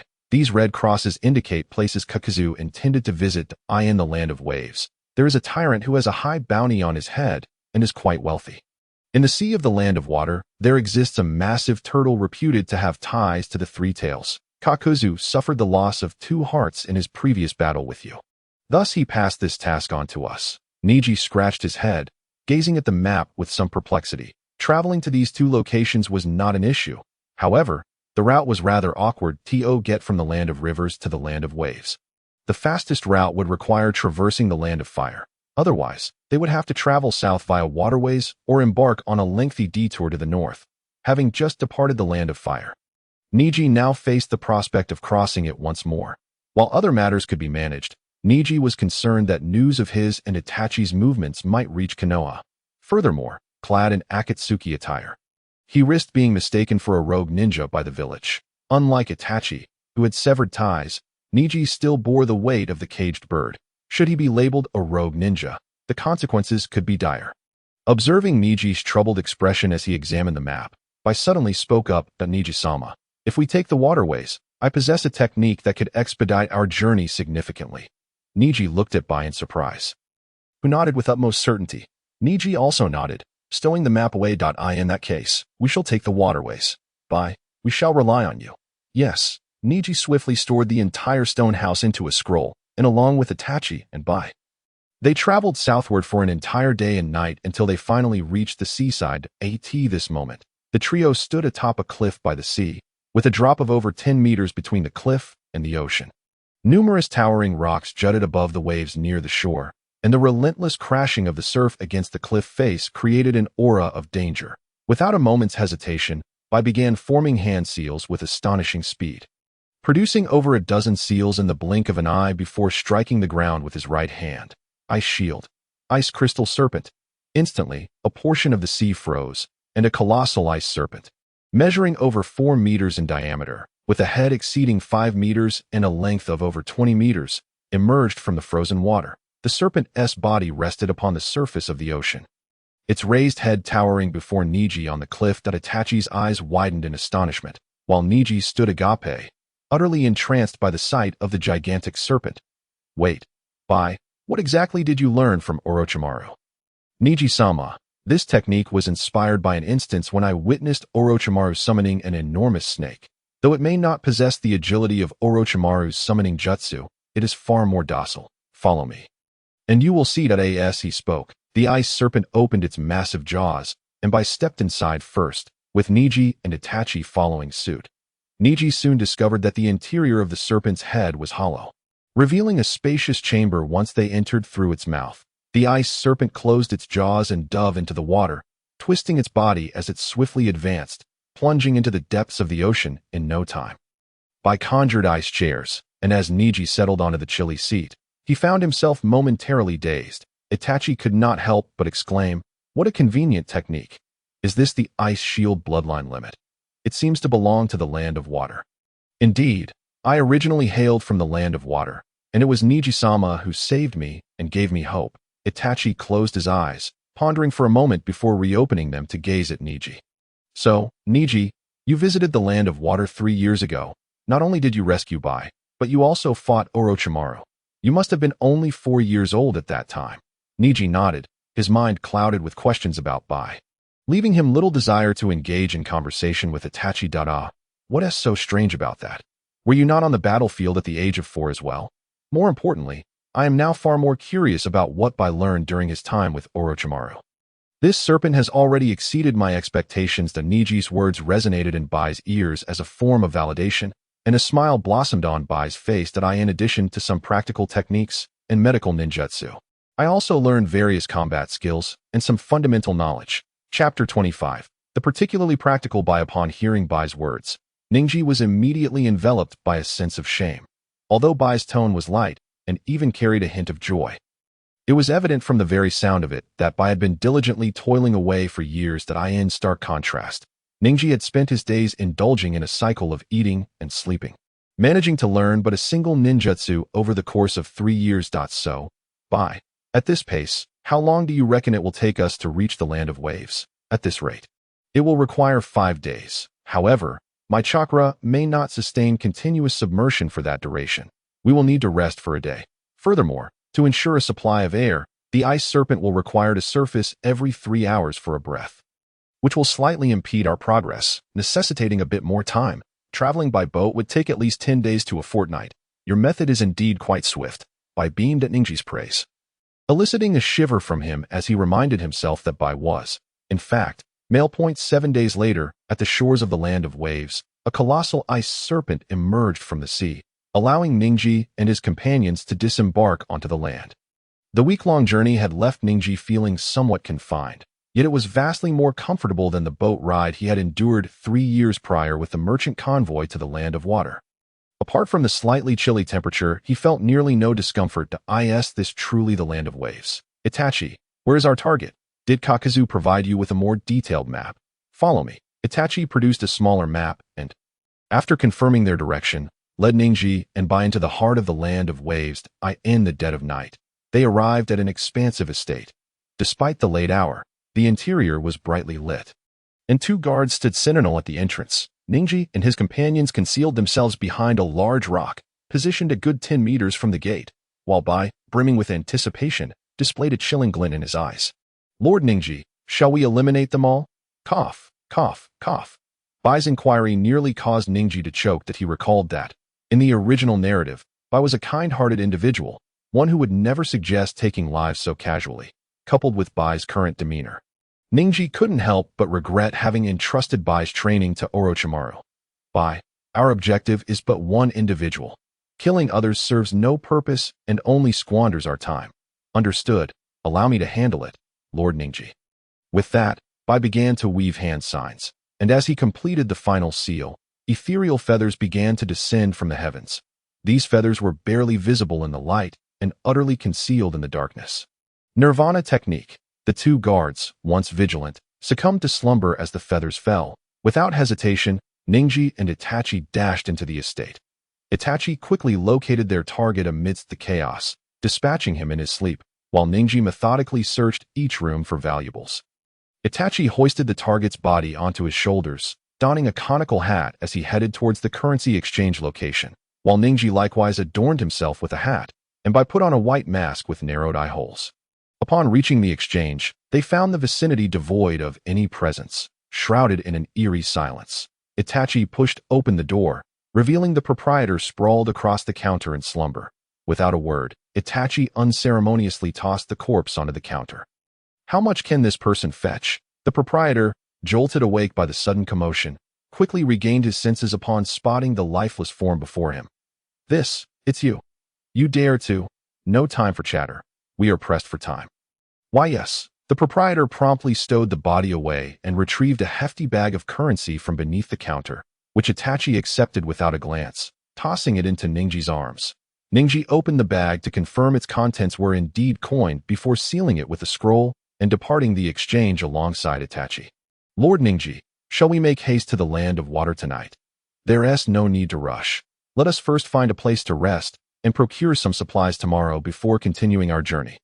The group settled into 3 separate rooms at an inn. The following midday, as Neji remained in slumber, he was roused by the sound of footsteps. Upon opening his eyes, he found Itachi standing at the door. Observing him, "Are you awake? It's time to set out." Before Neji could respond, Bai's head peeked in from outside. "Lord Neji, are you hungry? I just went to buy rice balls." Neji nodded, rising to wash up. Half an hour later, he strolled down the street. Munching on the rice ball, he mused that perhaps he had awakened at an inconvenient hour, yet the rice ball in his hand was still warm.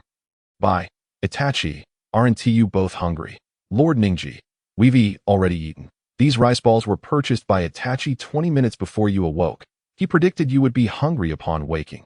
Neji cast a suspicious glance at Itachi, who remained impassive, as if oblivious to the conversation. Neji sighed, stuffing the remaining rice ball into his mouth. After acquiring the necessary supplies, the trio returned to the shoreline, whereby summoned the great serpent once more. This time, Neji was well prepared, having procured additional blankets for warmth. Days later, they traversed within the ice serpent, entering the territory of the land of water. Everything appeared as it always had, with no noticeable changes. Suddenly, 2 crimson lights flickered ahead, prompting Neji to activate his Byakugan, revealing a formidable chakra presence before them. "Impressive. That must be our target, right?" Roar. As Neji finished speaking, a furious roar erupted from the front, and a swirling maelstrom of water appeared, ensnaring the ice serpent and causing it to crack under the strain. Bai's expression shifted dramatically as he swiftly formed seals, ultimately striking the ground with his palm. Ice shield. Frostbound descent, with the ice serpent at its center. The surrounding water rapidly froze, and Neji immediately unleashed a series of fire techniques to melt the ice, allowing the 3 of them to leap onto the surface. Simultaneously, from the frozen perimeter, the water surged upward, revealing a gargantuan turtle with a sharp tail and formidable spikes. This turtle was roughly a third smaller than the 3 tails, yet it appeared exceedingly perilous. Roar. The turtle unleashed another enraged bellow, and the surrounding waters responded, crashing against the ice surface in tumultuous waves. "Lord Neji, leave this to me." Bai stepped forward, preparing to form seals, but Neji intervened, halting him. Under the scrutiny of Neji's Byakugan, it was evident that Bai's chakra was now reduced to a mere quarter of its peak. Chapter 26. A creature of great value controlling the ice serpent for travel inherently demanded a continual drain on chakra. The recent freezing of a vast expanse of ocean had further depleted Bai's reserves by over a fifth. Bai was now nearing his limits. "Bai, retreat and recover your chakra. We can handle this. We are close to the land of water, and this commotion may have already drawn attention. If you lack sufficient chakra to assist our retreat, we will find ourselves in a precarious situation." "Understood." Bai immediately withdrew, while Neji and Itachi exchanged a glance and charged toward the turtle in a fit of rage. The turtle slammed its claws down onto the ice, shattering it into countless fragments. Lightning release. Earthwalk. Neji hurled a card toward the turtle, which transformed into a surge of electricity, coursing through the water and into the turtle's body.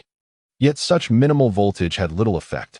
Neji furrowed his brow, and at that moment, Itachi's eyes morphed into the Sharingan. The Neji's frown deepened as he raised a hand to halt Itachi's advance, quickening his own pace.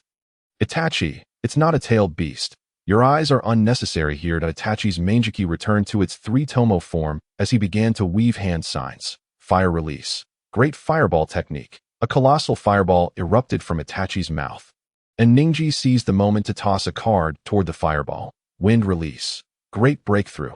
A fierce gale surged forth, amplifying the fireball to engulf the turtle entirely.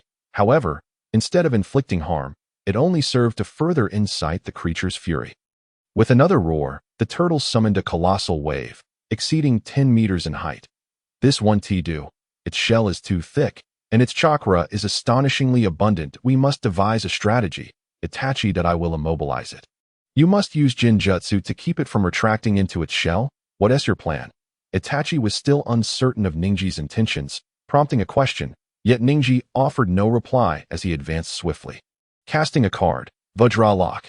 Dozens of golden chains materialized from thin air, soaring toward the tortoise and ensnaring it. Instantly, the tortoise found itself bound, its chakra ceasing to flow. Illusion technique, Sharingan. Itachi's Jinjutsu was unleashed immediately, transforming the tortoise's vivid red eyes into the three tomo of the Sharingan. Neji swiftly produced a scroll, yet hesitated at that moment.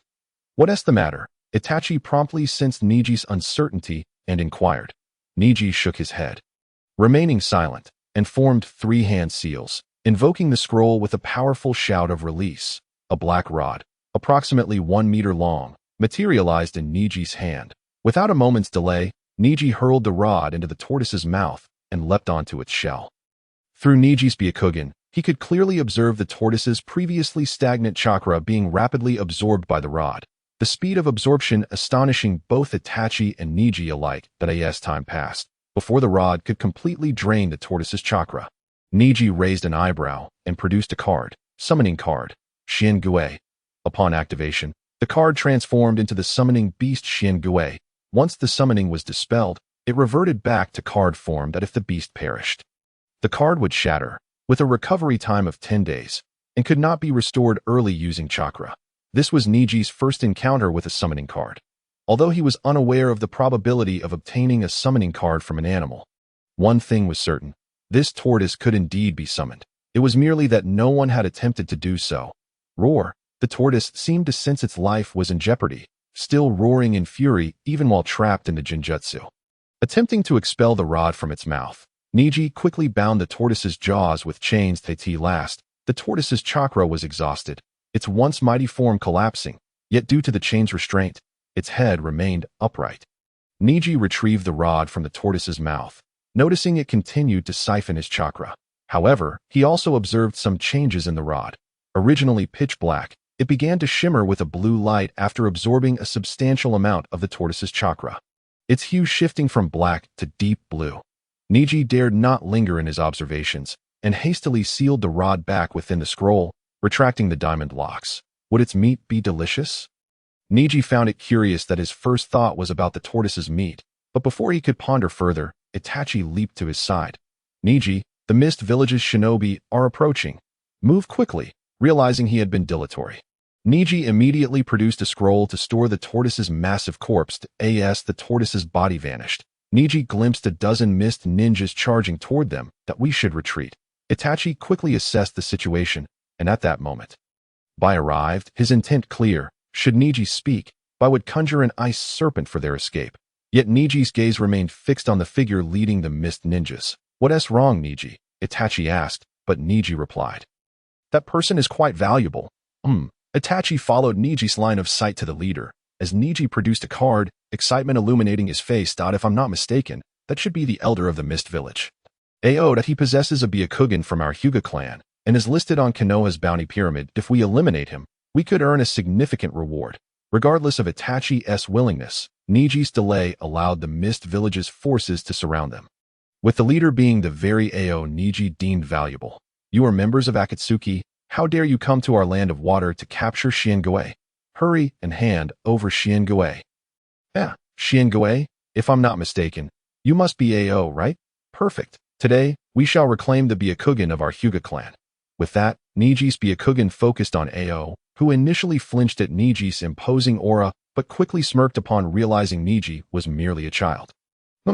Just a brat, daring to boast. I happen to be missing a Byakugan. Today, I shall take one from you.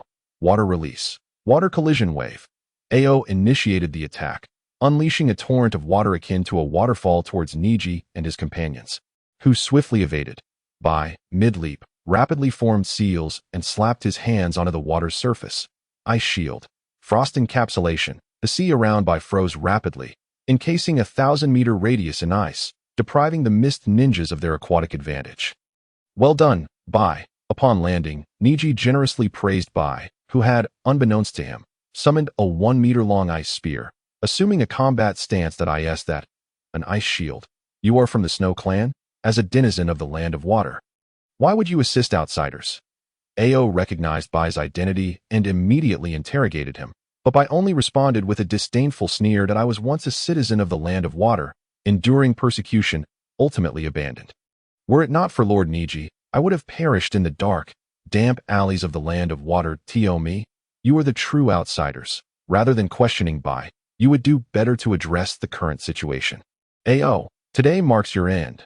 Neji hurled a card at Ao, which instantaneously transformed into a massive inferno point. One of the ninjas beside Ao quickly formed seals, causing the ice beneath them to shatter as a massive water dragon erupted from the depths. Water release, water dragon bullet technique. The dragon roared, extinguishing the fireball with a fierce bite and surged toward Neji, who was about to counter with a card when Bai, having completed his seals, intervened. Ice shield, ice dragon bullet technique. A torrent of frigid air erupted from Bai, striking the water dragon, which was frozen mid-flight before pivoting and crashing into Ao. You should retreat. A mist ninja shouted while forming seals. But suddenly, the sky transformed into a bloody hue. The mist ninjas, prepared for a life and death struggle, were stunned to find themselves inexplicably nailed to crosses, unable to move. What is happening? What is going on? Itachi floated in the air, surveying the scene, his Mangeki Sharingan casting a cold gaze over all present. Here, time, space, mass, and even the pain you feel are entirely under my control. For the next 48 hours, you will all exist in suffering. Itachi's voice was devoid of emotion. As his words fell, each mist ninja found themselves confronted by an Itachi wielding a blade, beginning to slash and pierce them, filling the realm of Tsukuyami with anguished cries. Once the Jinjutsu faded, all the mist ninjas collapsed, while Itachi covered his left eye, his expression somewhat grim. Neji, if we don't leave soon, the fourth Mizukage may arrive. Neji nodded, hoisting Ao onto his shoulder, as Bai swiftly formed seals to summon an ice serpent, leading the group beneath the waves. Bai, move quickly. The fourth Mizukage is a perfect Jinchuriki. Even underwater, he could catch up. If the Three Tails pursues us in the water, we'll be in dire trouble. Yes, Lord Neji. Under Bai's full exertion, the ice serpent swiftly departed the confines of the Land of Water. Within the serpent, Itachi sat calmly, meditating, while Ao was tightly bound, the knots adorned with sealing symbols. Neji, with a serious countenance, sat opposite Bai, who looked at him nervously. Bai, it seems you are eager to prove yourself. Bai lowered his head deeply, unable to meet Neji's gaze. Neji rubbed his forehead, his expression softening slightly. I understand you wish to protect me, but you must also be mindful of your own state. Charging in like that, do you wish to perish? Bai bit his lip, a hint of grievance crossing his face. I merely wanted to assist Lord Neji more. If I were to be discarded again for my inability to help, would that not be utterly useless? Bai's words, laden with grievance, struck Neji like thunder, illuminating the true issue. It lay not within Bai, but within himself. Reflecting upon his earlier conversation with Orochimaru, Neji had been quite forthright, never once asking Bai if he agreed to go with Orochimaru. Bai, I'm sorry. It was my mistake. Huh, Lord Neji, you? Bai looked at Neji in astonishment, seemingly unable to comprehend why Neji was apologizing. Neji reached out, gently patting Bai's head, gazing at him seriously. Bai, I will never lose you again. Last time, I failed to consider everything. Please forgive me.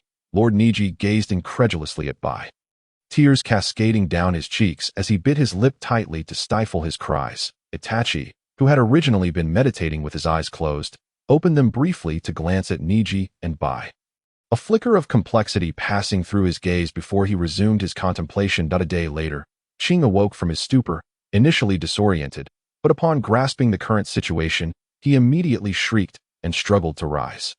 You Akatsuki are so audacious. Don't you fear retribution from the Land of Water? Itachi paid no heed to Qing's clamor, keeping his eyes shut, while Neji and Bai leisurely indulged in grilled skewers. Dismissing Qing entirely. Bai, I had no idea you were such a talented chef. You are truly versatile. From now on, all grilling duties will fall to you. Itachi, aren't you going to eat? It's absolutely delicious. Neji exclaimed, don't you find that too spicy? I think it's rather unpalatable. Qing interjected. Teach, you uncultured oaf. Neji rolled his eyes at Itachi before shoving another skewer into his mouth, while Qing seethed in silence. His face dark with indignation. "You rascals! How dare you ignore me?" Neji, growing impatient, shot a glance at Qing and tossed a skewer onto the icy ground before him. "I know you're hungry too. So here's a skewer for you. Stop shouting. If we feared retaliation from your land of water, we wouldn't have captured you. Your nation is still grappling with its internal issues, lacking the energy to pursue us." The Akatsuki. "You? Humph." Qing glared at Neji, who anticipated a defiant retort, perhaps something along the lines of "I would rather starve than consume your food." Instead, Qing promptly picked up the skewer and began to eat. "Bye, 20 minutes are up. Hurry and go get some fresh air." "Understood." The oxygen stored within the ice serpent's chamber was sufficient for 3 individuals to breathe for 3 hours. However, due to the grilling, Neji instructed by to surface every 20 minutes, fearing potential asphyxiation. Half a month later, Neji and his companions once again trod upon the soil of the land of rivers. Neji carried Qing on his shoulders, having refrained from providing him sustenance for 5 days, intending to minimize Qing's struggles during their journey. Initially, Qing would shout during mealtimes, but over time, he resigned himself to his fate, enduring hunger while watching Neji and the others eat. Now, slumped over Neji's shoulders, Qing had lost all strength to resist. Though still conscious, his eyes were vacant, as if his soul had departed. "You all go find a place to stay. I will seek out Cuckoo." Upon reaching the cave entrance of their hideout, Neji addressed Itachi, and before stepping inside. Shortly thereafter, Kakuzu emerged from the depths of darkness. "Back so soon? What did you acquire?" Neji shrugged, tossing the bounty and spoils from the land of waves at Kakuzu's feet, and unceremoniously dropping Qing to the ground. "This is the money we obtained on this outing. This fellow is an elder from the land of water, with a notably high bounty on the Konoha wanted list. He should fetch a handsome sum in the land of fire. I'll leave him to you. Also, I've brought the individual you mentioned in relation to the tailed beasts, but he is a rather large specimen and needs to be taken outside." Kakuzu swiftly gathered the scattered coins, his eyes gleaming as he regarded Qing, narrowing into slits. "Even though you damaged my 2 hearts, your efficiency is commendable, that I must admit. You're beginning to grow on me. As for that item, I have no interest. The leader is inside, so go speak with him." Neji bypassed Kakuzu and ventured further into the cave. Although it was the base of their organization, it was Neji's first time exploring its interior. After traversing a shadowy passage, he was suddenly met with a vast, illuminated chamber, where a skylight above allowed rays of light to filter through. That moment, Pain stood with his back to the entrance atop a stone. As soon as Neji entered, Pain turned to face him. "Back so soon? It seems things went smoothly." "Well, to some extent, I have a capable subordinate, and this outing proved fruitful," Neji replied, producing the scroll containing the giant turtle and tossing it to Pain. "The giant turtle is stored within here. It's rather large, but this space should suffice. Would you like to take a look?" Pain nodded, unfurling the scroll without forming any hand seals, and with a flick of his wrist. A massive plume of smoke erupted as the giant turtle was summoned. Pain leapt onto the turtle's shell and pressed his right hand against it, though after a moment, his brow furrowed. There's not a trace of chakra within, nor any signs of injury. How did it perish? Neji also climbed atop the shell, shrugging nonchalantly. This turtle originally possessed a significant amount of chakra, but once it was extracted, it met its demise that I hardly laid a finger on it. Extracted? A glimmer of curiosity sparked in Pain's Rinnegan. Neji, not one to withhold information, retrieved the scroll containing the sealing iron rod and unfurled it atop the turtle's shell. The item used to extract this turtle's chakra is sealed within here. If you wish to see it, I can present it to you at a first glance. Neji's words seemed inviting, yet a closer inspection revealed the underlying implication. It was merely for viewing. Pain nodded, showing no intent to claim Neji's possessions. Neji performed the necessary seals to release the seal, and the iron rod, radiating a blue luminescence, appeared above the scroll. Neji refrained from picking it up, instead watching Pain's reaction. Pain bent down to grasp the rod. But as soon as he did, his expression shifted dramatically, and he released it. Clang, the rod clattered against the turtle's shell, and Pain gazed at the ground in astonishment. This item can absorb chakra? It drained so much in an instant? Neji's face broke into a smirk of schadenfreude, though he quickly suppressed the urge to laugh outright. Of course. How else do you think I extracted the chakra from this turtle? Pain, unfazed by Neji's mockery, fell into contemplation upon hearing his words. Suddenly, a shadow darted up to the turtle and reached Pain's side. With identical Rinnegan, the newcomer sported two black horns protruding from his nose and long black rods resembling antennas in his ears. Neji had never encountered this individual before, but from the appearance and the current scenario, he quickly deduced that this must be the hungry ghost path of the 6 paths of pain. Capable of absorbing chakra as expected, the hungry ghost path promptly picked up the rod from the ground, and a faint red chakra began to siphon from it. The chakra was only the size of a fist. Reminiscent of Neji's initial impression of the turtle, albeit considerably weaker, the hungry ghost path set the rod down and handed the chakra sphere to Pain, who grasped it and closed his eyes. Opening them again after a brief pause, a hint of disappointment evident on his face, it appears this is not a descendant of the Three Tails. This must be an ordinary beast influenced by the chakra of the Three Tails.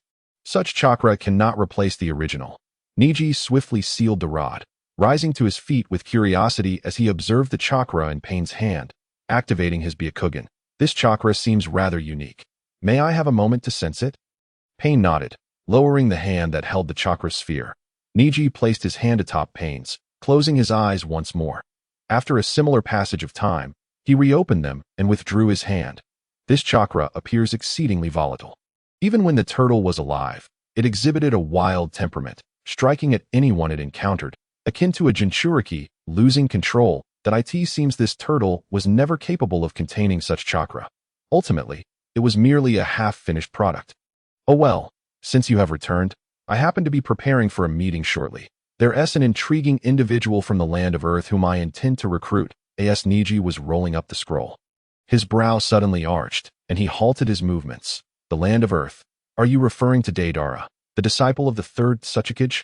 Pain paused, a flicker of emotion crossing his otherwise icy visage. You know of him? Of course. After all, he is the apprentice of the Tsuchikage. Holding a meeting seems rather tedious. Let me go instead. You and Itachi have just returned from the land of water. Shouldn't you take a moment to rest? I originally intended for you to recuperate. Neji tucked away the scroll, standing confidently with a smile. No need to worry. I am quite eager to undertake such tasks. If urgency calls, we can depart by tomorrow. Tian Dao's expression turned serious as he solemnly nodded his head. Then I shall leave it to you. He chuckled lightly. No problem, but if there's nothing else, I shall take my leave. Ning Xi leapt down from the turtle shell, not waiting for Tian Dao's response, and strode directly outside. Once Ning Xi's figure had completely vanished, countless pieces of paper fluttered around Tian Dao, coalescing into Xiao Nan. This fellow seems to be quite enthusiastic. Indeed, he appears to be a decent person, though it seems he bears a seal on him. I wonder if that will have any repercussions. Chapter 29. I wish for the moon to become my eyes, having departed from the base. Ning Xi gazed at the card in his hand with a complex expression. He was not exactly dejected, yet neither was he particularly joyous. Special card. Rebirth technique of the cycle, which unconditionally revives a target to their optimal state. It shatters upon use and requires the sacrifice of 10 years of life to restore. This card had been acquired from Tian Dao. Ning Xi had merely approached Tian Dao out of curiosity for a brief moment and successfully obtained the card. What Ning Xi truly desired was Tian Dao's repulsion ability, known as Shinra Tensei. To him, this technique seemed nothing short of divine, combining both offense and defense while allowing flight. However, to his surprise, the card he had received was none other than the rebirth technique of the cycle, which was the source of his inner turmoil. The item was not what Ning Xi had yearned for, yet it was undeniably a valuable one. Resurrection techniques are never looked down upon, regardless of the world or time. Yet, at present, it held little utility for Ning Xi, especially given the steep cost of sacrificing 10 years of his life. Essentially, it felt as though he were offering a portion of his lifespan to others. Why must the heavens treat me so? He lamented. It's the same with Itachi. Both of the individuals I anticipated the most have bestowed upon me such useless cards, albeit special ones. Have I been cursed? Ning Xi began to doubt whether he was indeed under some malevolent spell, as every card he obtained from those he held in high regard turned out to be rather lackluster special cards. As he pondered, Ning Xi retrieved the special card known as the Transcription Seal, which he had previously acquired from Itachi, and held it alongside the rebirth technique of the cycle. Once, he had only possessed the Transcription Seal. Now, the rebirth technique had also become a source of anguish for him. After reuniting with Bai and Itachi, Ning Si vacated the room and used Earth Release to expand a room for Bai. That evening, Ning Si sat atop the roof, gazing at the full moon. His eyes ignited with fervent light. Like tea that moment, Bai bounded onto the roof, draping a blanket over him. Lord Ning Si, are you not going to rest? Ning Si shook his head, his gaze still fixed on the moon. Bai, do you not think the moon resembles my eyes? Huh? Bai looked at the moon, then at Ning Si's eyes, a puzzled expression crossing her face. Lord Ning Si's question seems rather strange, but if I were to judge, I would say your eyes are more beautiful. Bai, I wish for the moon to become my eyes. We depart tomorrow, so you should rest early and allow me some solitude.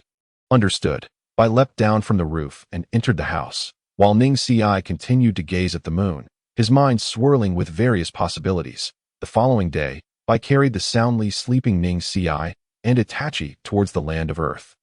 Bai, indulging him like this is not wise. Itachi, Lord Ning Si, did not sleep a wink last night. He was fixated on the moon and uttered some nonsensical words. With a sigh, Itachi shook his head in resignation. Ning Si has always possessed such a disposition.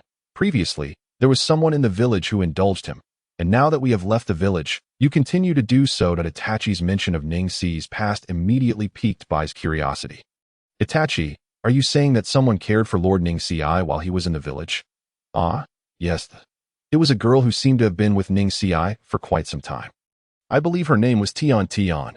Tian Tian, Bai murmured, lowering her head as she repeated the name, seemingly attempting to memorize it. After a moment, she raised her gaze to Itachi once more. Itachi, do you know anything about the moon? Lord Ning Si's seemingly nonsensical words from yesterday were about the moon. The moon? Itachi instinctively glanced at the sky, but at that moment, the sun shone brightly, rendering the moon invisible. Legend has it that the moon was created by the sage of the Six Paths ninjutsu. But I am not well versed in the specifics. What did Ning Si say yesterday? Well, Lord Ning Si mentioned that he wants the moon to become his eyes. To make the moon his eyes. Itachi furrowed his brow, lost in thought, ultimately shaking his head. Ning Si is not one to speak in grand terms. If he has said so, he must have a method in mind. However, it is difficult to ascertain what he intends based solely on that statement. I see. Bai nodded, slightly disappointed. Ning Si slept soundly until evening, awakening to find himself disembarking from Bai's back. However, he sensed that Bai and Itachi were behaving oddly, as if they were concealing something from him. Hey, Bai, Itachi, what is up with you two? Is there something you can't tell me? Did I miss something while I was asleep? Itachi maintained his impassive demeanor and shook his head, while Bai hesitated before finally speaking. While you were sleeping, I discussed with Itachi about what you mentioned last night. We were just puzzled by it. Discussed my words from yesterday? What did I say? I don't remember. Ning Si looked at Bai and Itachi with a befuddled and astonished expression. As if he had lost track of time while sleeping, Bai innocently blinked at him. Lord Ning Si, you don't recall? You said you wanted the moon to become your eyes. We were just discussing the matter concerning the moon. Ning Si slapped his forehead, his mouth agape in sudden realization. Oh, so that was it. I thought it was something significant. It was merely a hypothesis or a metaphor. Do you understand? The moon is just a rock. After all, who would use a rock for an eye? Moreover, even if one were to use something, it certainly wouldn't be the moon, as there is no eye socket large enough to accommodate it. A metaphor? Then what is Lord Ning Si's true objective? Bai looked at Ning Si with curiosity, and even Itachi, who had been feigning indifference, could not resist casting a glance in his direction. Ning Si shrugged, squinting his eyes with a mysterious smile. Well, this is something known only to our Hyuga clan and a select few others. The moon is not merely a luminary for the night. It harbors many secrets. For instance, there are actually people living on the moon. Wait, Lord Ning Si, I must be joking. How could there possibly be people living on the moon? Bai questioned, her skepticism evident as she did not even take a moment to ponder Ning Si's assertion. Ning Si looked at Itachi, only to find him wearing a similarly dubious expression, completely unconvinced. What are you two expressions about? I am being serious. The moon truly has inhabitants. Chapter 30. There really are moon people. Ning Si earnestly attempted to convince Itachi and Bai of his claim. Yet he was met with Bai's unabashed skepticism. Lord Ning Si, are you about to say that the inhabitants of the moon all possess Byakugan like you? Huh. How did you know? That was exactly what I was going to say. Lord Ning Si's joke is not amusing at all. It is clearly a fabrication. Ning Si opened his mouth to respond, only to realize he had no rebuttal and could only lick his lips while looking at Itachi. Itachi, do you believe what I'm saying? There truly are people living on the moon. I do not believe. Itachi immediately shot down Ning Si's assertion without a hint of hesitation, nearly leaving Ning Si speechless. Clutching his chest as he took a moment to recover, I'm saying, you should believe me. There are indeed people residing on the moon. Bai tilted her head back at a 45-degree angle, resting her right index finger on her chin in contemplation. Given that Lord Ning Si is so insistent, can you tell me what the inhabitants of the moon are called? Moon people? Ning Si initially thought Bai was beginning to believe him, and his spirits soared, his tone bubbling with excitement. Calling them moon people is not wrong, but if I were to name them, I would prefer to call them lunar people. Lord Ning Si is not attempting to give these beings an obscure name to deceive us. Is he? Hey, can we not have a serious conversation? What do you mean by deceiving? I have always been earnest in my words. Neji was nearly driven to the brink of exasperation by Bai. Feeling as though a heavy weight was pressing against his chest, yearning to unleash his frustration. Yet both Bai and Itachi maintained an air of indifference, leaving Neji with no choice but to stifle his anger. Half a month later, Neji and his companions finally crossed into the land of Earth. Although it was significantly more hospitable compared to the desolate wasteland where Akatsuki resided, they found themselves in a relatively barren area. With remnants of explosions sporadically visible, Itachi, his crimson Sharingan activated, scrutinized the traces of destruction, his demeanor growing serious. It should not be far now. If we follow these remnants, we should be able to locate him. Neji, take a look. Neji activated his Byakugan and surveyed the wreckage, soon discovering a minuscule fragment of white clay, no larger than the tip of a chopstick. The clay still bore faint traces of chakra, there was no doubt. This was the handiwork of that rascal Deidara. The only question was where he had ventured off to. Leave this to me, Itachi declared, biting his finger to form a seal before pressing his palm to the ground. Summoning jutsu, crows. Dozens of pitch-black crows emerged, soaring into the sky, each of their eyes gleaming with the Sharingan. Itachi closed his eyes, and after a moment, abruptly directed his gaze towards one specific direction, causing the crows to vanish in unison. I found him. This way, Itachi took the lead, with Neji and Bai closely trailing him. After running for about 10 minutes, Neji spotted a young boy with messy blonde hair in the distance. There was no doubt. It was Deidara at that moment. Deidara was merely 12 years old, slightly shorter than Itachi, but taller than Neji, roughly the same height as Bai.As. Neji's trio approached with great fanfare. They immediately caught Deidara's attention, who turned around with a wary gaze. Who are you? Don't tell me the old man sent you to drag me back. Before Neji could respond, Itachi stepped forward, his crimson Sharingan fixed on Deidara. We are from Akatsuki, here to recruit you. Akatsuki? Never heard of it. I'm only interested in pursuing my art. I have no interest in whatever Akatsuki is about. If there's nothing else, I'll be on my way. Deidara raised his leg to leave, but the moment he did, he found himself immobilized as if caught in a freeze frame. Itachi's cold voice resonated in the air. Jinjutsu, Kajinui no Jutsu. Neji possessed a card for this Jinjutsu and recognized it as a technique that rendered others motionless in a virtual realm. Akin to the crucifixion in Itachi's Tsukuyomi, Itachi had ensnared Deidara in the Jinjutsu, without him even perceiving it. Itachi, this guy isn't one to be subdued by mere tricks. As Neji's words fell. A tiny white spider, no larger than a thumb, crawled out from Deidara's clothing, leaping towards Itachi in an instant. Itachi hurled a kunai, piercing the spider. Boom! The moment the kunai struck the spider, an explosion akin to a detonating tag ensued, jolting Deidara awake from the Jinjutsu as he glared furiously at Itachi, reaching for a small pouch at his waist. You bastard! How dare you use Jinjutsu against me? You are insulting my art. In that case, let me show you what true art is. With a flourish, Deidara unleashed several white clay birds, sending them hurtling toward Itachi, who swiftly formed seals and unleashed a fireball. Fire style, grand fireball technique. Boom, boom, boom. One by one, the clay birds erupted in flames, inciting Deidara's fury as his face darkened, and he began consuming more clay from his hands. You scoundrel! How dare you use such things to overshadow art? I will kill you! A massive clay centipede was flung from Deidara's hand, lunging towards Itachi. Strangely, however, the centipede veered mid-flight and ensnared Deidara instead. Realizing his predicament, Deidara attempted to detonate the centipede, but Itachi's icy voice echoed beside him. It would be wise not to act rashly. Take a good look at whom you've ensnared. Deidara snapped back to reality, realizing the centipede was coiled around him, not Itachi. What? How is this possible? Cold sweat trickled down Deidara's brow, while Bai stifled a chuckle, unable to contain her amusement. You're such a fool. You almost blew yourself up. A subtle smile crept onto Neji's face, though he refrained from laughing. Granting Deidara a modicum of dignity, Deidara's expression darkened further, and he raised his hand, molding a large bird from clay before leaping onto its back, soaring into the sky. Wait for me. Akatsuki, I will remember you. And I shall make you pay. Bow before my art. Just as the clay bird attempted to take flight, a golden chain shot forth from behind Neji, ensnaring the entire bird. My apologies, but if you wish to escape, I will not grant you that opportunity. You might as well come down peacefully. Neji's tone grew more resolute, and the clay bird was yanked down from the sky. However, just before it reached the ground, Deidara leaped off and formed a seal. Neji could guess without a doubt that Deidara intended to detonate the bird, and with a cold smirk, he tossed a card towards it, lightning style, Earth Walk. The card transformed into a surge of electricity, coursing through the clay bird, rendering Deidara's shout futile. What is happening? What did you do?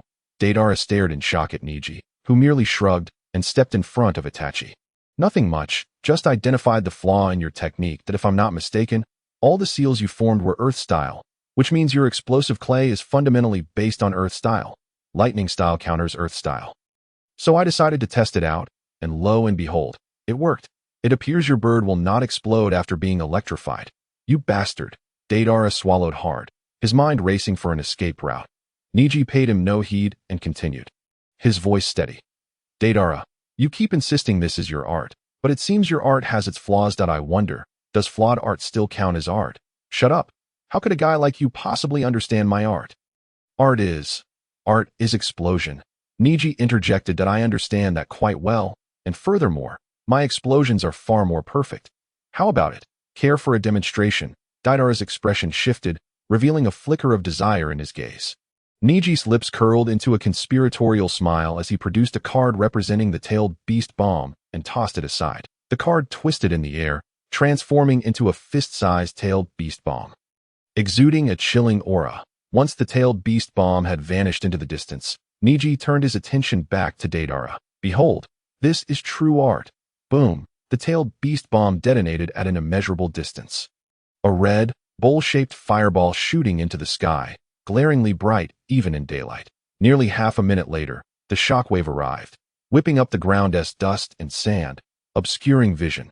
Neji, Bai, and Itachi instinctively shielded their eyes from the onslaught of sand, while Deidara stood wide-eyed, entranced by the explosion's fiery grandeur. What a magnificent explosion! This is art. This is perfect art. Deidara initially gazed at the explosion in a stupor, then transformed into a frenzied devotee, dancing in ecstasy, on the verge of kneeling in reverence. Neji had merely intended to lessen Deidara's wariness, hoping to persuade him to join Akatsuki without resorting to aggression. He had not anticipated such an overwhelming reaction from Deidara. As the fiery display gradually subsided, Deidara remained transfixed, and even Neji found himself at a loss for words. Hey, Deidara, say something. How does my art measure up? Are you now interested in reconsidering joining us at Akatsuki? Deidara scrutinized Neji, then glanced at Itachi before returning his gaze to Neji. I admit, your art is truly remarkable that I might consider joining, but you must not interfere with my pursuit of art, especially not that red-eyed fellow. Deidara's words pointed directly at Itachi, who retracted his Sharingan, not even bothering to look at Deidara. I have no interest in your art, nor do I wish to interfere with it. However, since you've agreed, that makes us comrades. Humph, then I shall join you. Ningxi extended his hand towards Deidara, offering a slight smile as he welcomed him aboard. Deidara, recognizing Ningxi's courtesy, reciprocated by reaching out to grasp Ningxi's hand. I look forward to your guidance in perfecting my art. Ningxi nodded with a grin, but when Deidara attempted to retract his hand, he found Ningxi's grip unwavering, requiring 3 attempts before he successfully extricated himself. The group proceeded towards Awagakure, with Ningxi holding a card he had acquired from Deidara. Initially, he had anticipated acquiring an explosive, yet to his surprise, It turned out to be a shadow clone technique. While Ningxi did not disdain the card, after all, the shadow clone was a highly useful ninjutsu. He had not expected Deidara to possess such a technique, and he felt fortunate to have obtained it. Itachi remained silent throughout the journey, while Deidara busied himself counting his clay. Ningxi, somewhat distracted, was brought back to reality by Bai's voice. Lord Ningxi, are we heading to Awagakure? What is our purpose there? Ningxi dispersed the shadow clone card and replied. I have some personal matters to attend to. Itachi, I would like your assistance in capturing a few jonin from Ido. Capture jonin alive in the village. That poses quite a challenge, Itachi remarked. Neither agreeing nor disagreeing, merely expressing his thoughts, To Ningxi. This was sufficient affirmation that moment. Ningxi felt a warmth emanating from the ring on his finger. Instinctively, he glanced at Itachi, who returned the gesture, and they exchanged knowing nods. Bai, stay alert. Without further elaboration, Ningxi instructed as he and Itachi seated themselves, closed their eyes, and immersed their consciousness into the ring. When Ningxi's vision returned, he found himself atop a gigantic statue's finger. Alongside Ningxi and Itachi stood 8 others, of whom only 3 were corporeal, the rest were mere apparitions. Has everyone assembled? Let us commence the meeting. First, I would like to introduce a new member, Pain initiated. Directing his gaze towards an individual with pale blue skin and a massive sword wrapped in bandages upon his back.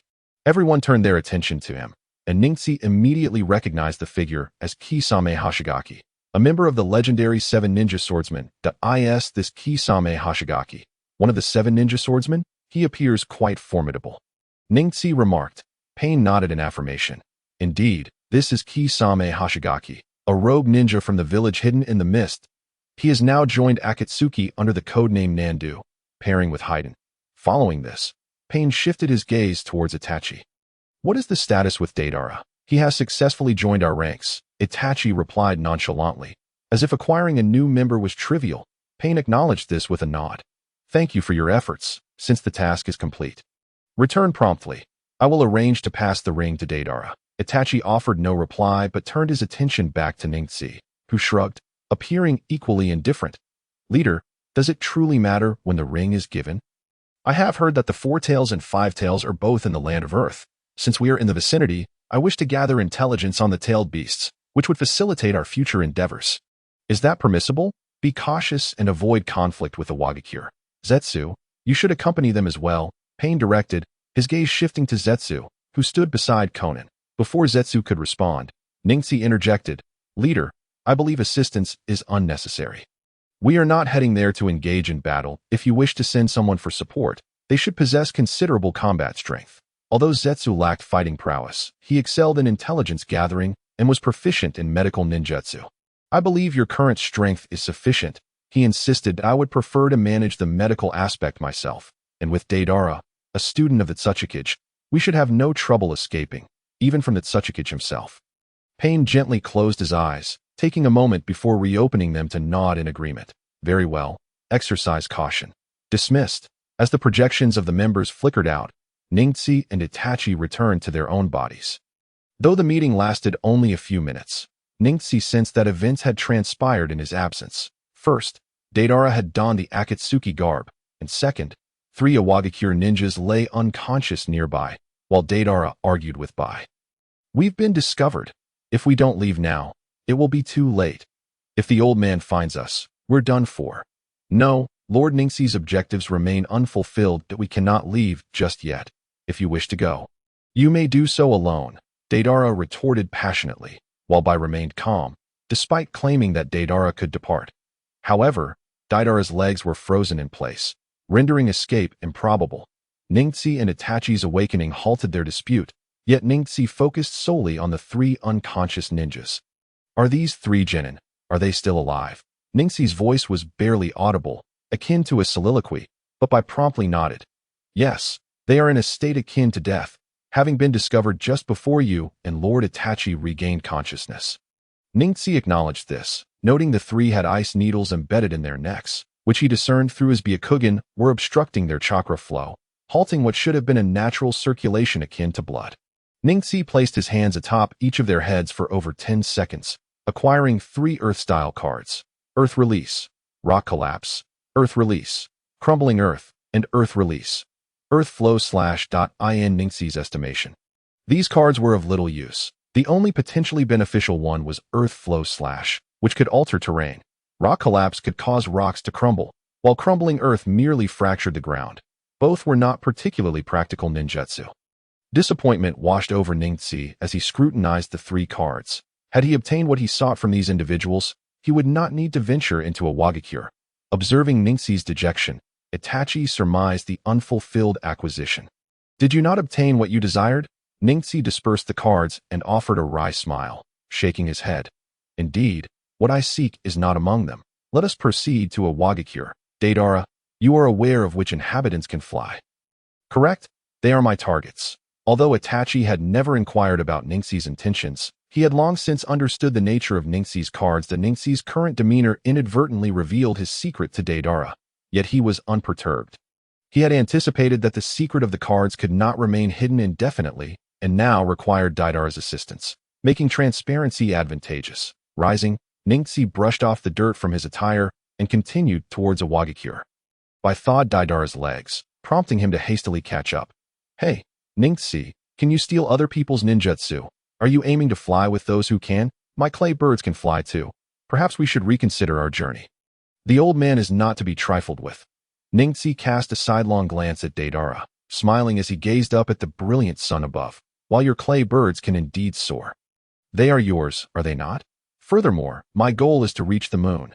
I doubt your birds can ascend that high. To the moon. Wait, are you serious? Why on earth would we go to the moon? Ningxi chose not to respond to Deidara, and while Bai and Itachi were taken aback, they were not particularly surprised, for Ningxi had previously alluded to such intentions. Under Deidara's guidance, the group navigated smoothly through the barrier of a Wagakure. Inside a small eatery, Deidara produced a sheet of paper adorned with the likenesses of over a dozen individuals. These are all the flying individuals I know of. That I must warn you. The old man's ninjutsu is exceedingly troublesome. Do not expose yourselves. Additionally, I will not be accompanying you.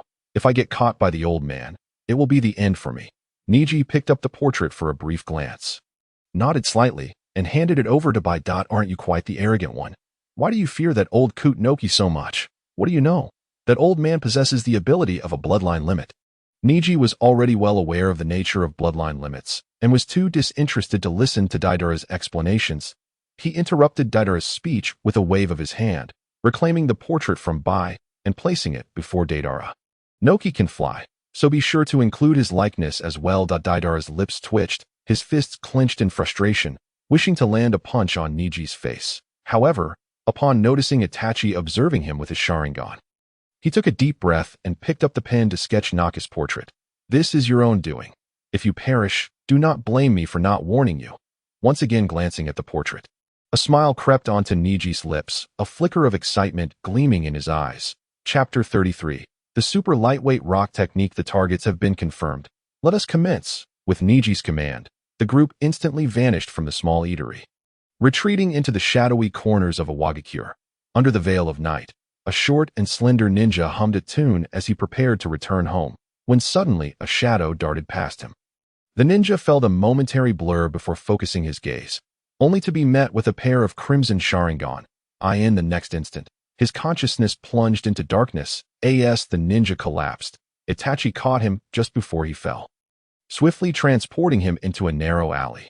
Neji and Deidara awaited in the alley, alongside 4 or 5 others who, like the one Itachi brought, lay unconscious but alive. Neji, I brought the person, Itachi said, casually discarding the individual as if he were refuse. Neji nodded, placing his hand on the person, but once again, he found himself without the desired card, shaking his head in disappointment. Meanwhile, in another corner of the village, Noki's granddaughter, Kuratsuchi, walked along the path when suddenly, an icy needle flew forth from the darkness, aimed straight at her neck. Kuratsuchi reacted instantly, her hands forming seals as she directed a blast of black volcanic rock towards the incoming needle. Lava release, ash stone seal technique. Bai, in an effort to evade the volcanic rock, leaped from the shadows and began forming seals mid-air. Ice shield, 1,000 kill water surge. A torrent of ice projectiles rained down upon Kuratsuchi, who promptly slammed her palms onto the ground. Earth release, earthly return. A stone slab erupted from the ground, successfully blocking the barrage of ice. After performing this, Kuratsuchi hastily formed more seals to launch a counterattack. However, just then, cracks appeared beneath her feet, and startled, she leaped into the air. Yet, in the next moment, the ground collapsed, and a massive ice serpent burst forth, swallowing her whole. Landed atop the serpent's head, which slithered swiftly through the village. Hearing the commotion, Neji and the others realized Bai had been exposed and hurriedly exited the alley to regroup with him.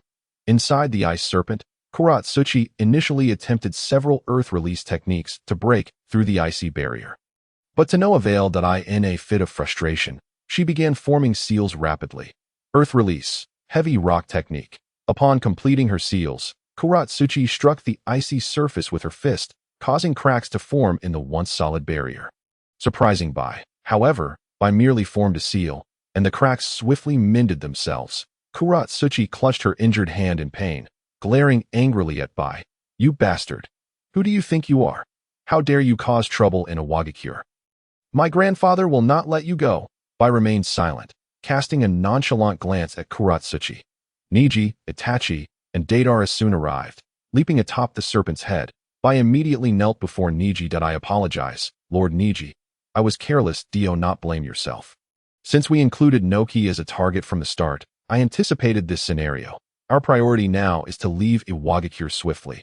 Many ninjas are heading this way." Neji's Byakugan could now perceive numerous chakra signatures approaching, 3 of which were particularly formidable, causing even him to feel a sense of trepidation. Bai nodded, pressing his palm against the serpent's head, creating a nearly 1 meter wide opening. Neji, Itachi, and Deidara entered through the opening into the serpent's maw. Kuratsuchi remained vigilant towards the first 2, but her expression turned to shock upon seeing Deidara descend last. "Senior brother? What are you doing here? Do you even know what you're doing?" "Sister, I apologize. But I must leave the village to seek more perfect artd. Oh, you see my attire.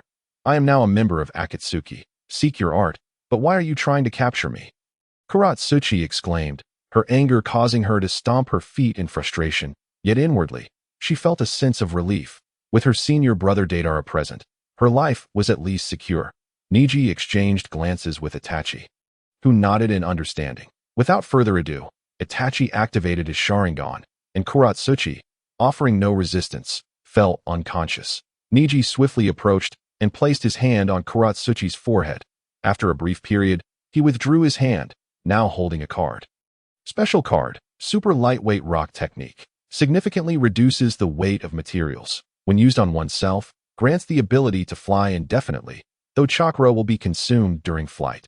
Though Neji was uncertain why this earth release technique had become a special card, it was undoubtedly the card he sought. With a slight exertion, he crushed the card, dispersing it into countless faint blue light particles. This time, however, the particles did not dissipate.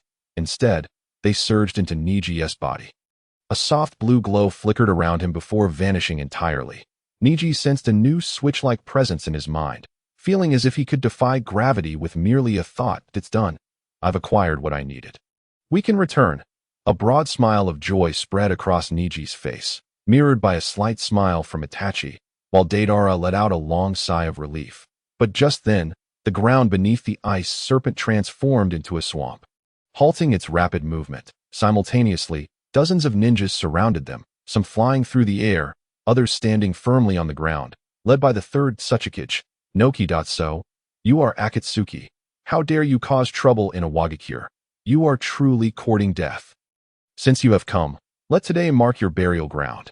As he spoke, blinding white light emanated from his hands, radiating an aura more daunting than a tailed beast bomb. That Neji's expression shifted dramatically as he scooped Kuratsuchi into his arms and soared out of the hole atop the serpent's head. "Hey, Noki, are you truly going to use that technique? I do not know if it can kill us, but I assure you, your granddaughter is most certainly doomed." The once menacing Noki suddenly stilled, the white light in his hands dissipating. "You scoundrel! How dare you use my granddaughter as leverage? You Akatsuki must pay for your actions today." Though Noki's threats remained fierce, his imposing presence had diminished significantly. Neji shrugged nonchalantly. At that moment, Itachi and Deidara also leaped from the opening. "Deidara, quickly use your clay bird to take them away. I will act as the rear guard. That I understand, but don't you dare die.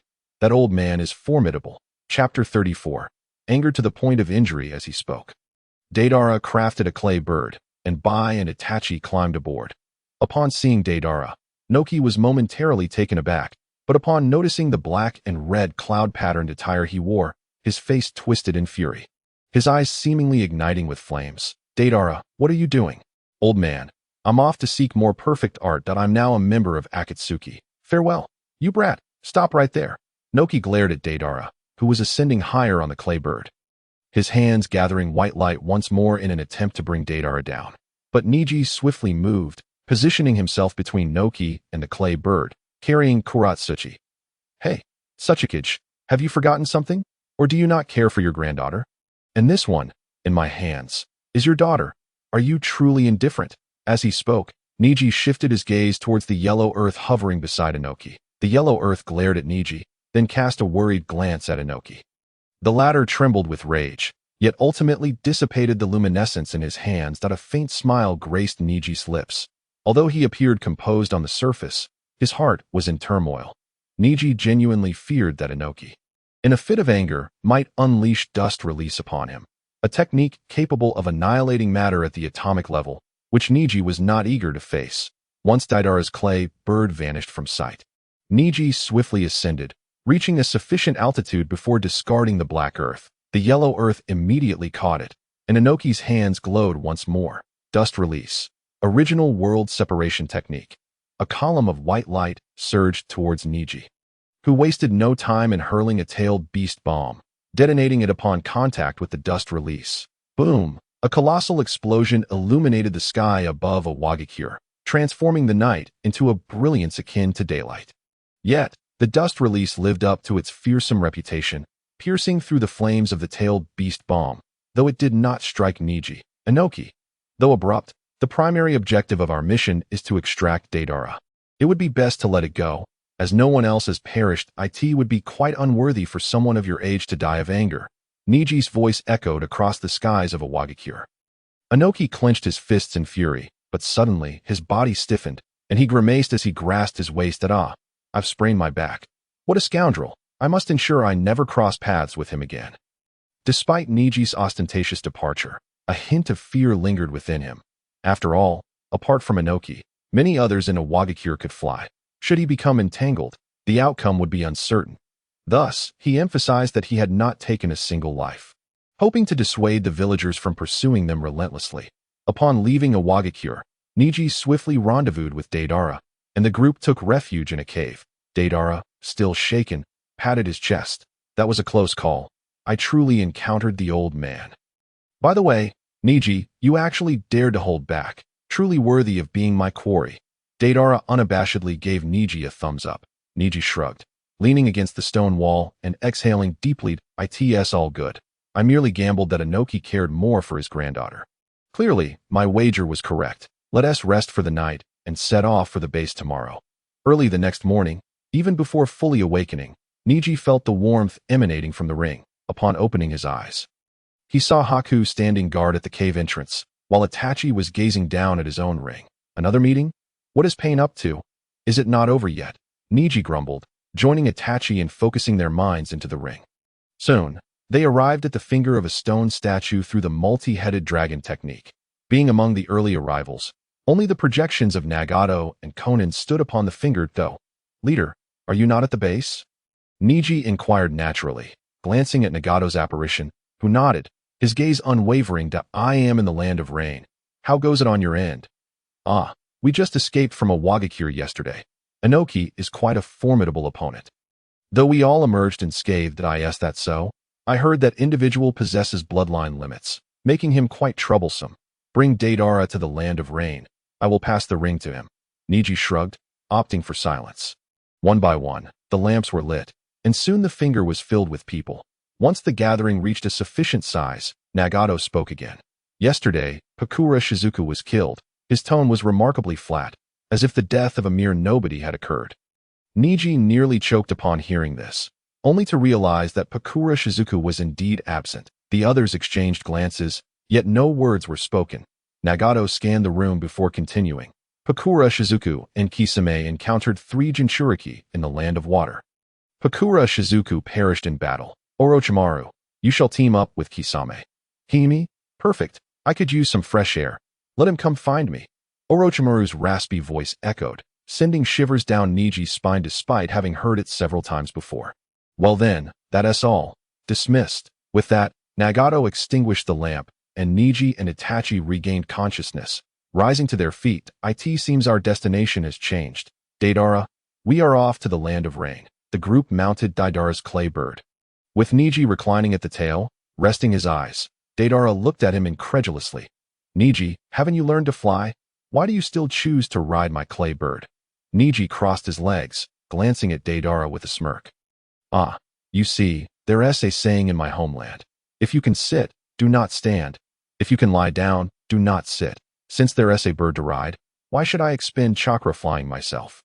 TCH, what a ridiculous excuse. Deidara shot Neji an annoyed glare, while Haku and Itachi, accustomed to such antics, remained indifferent.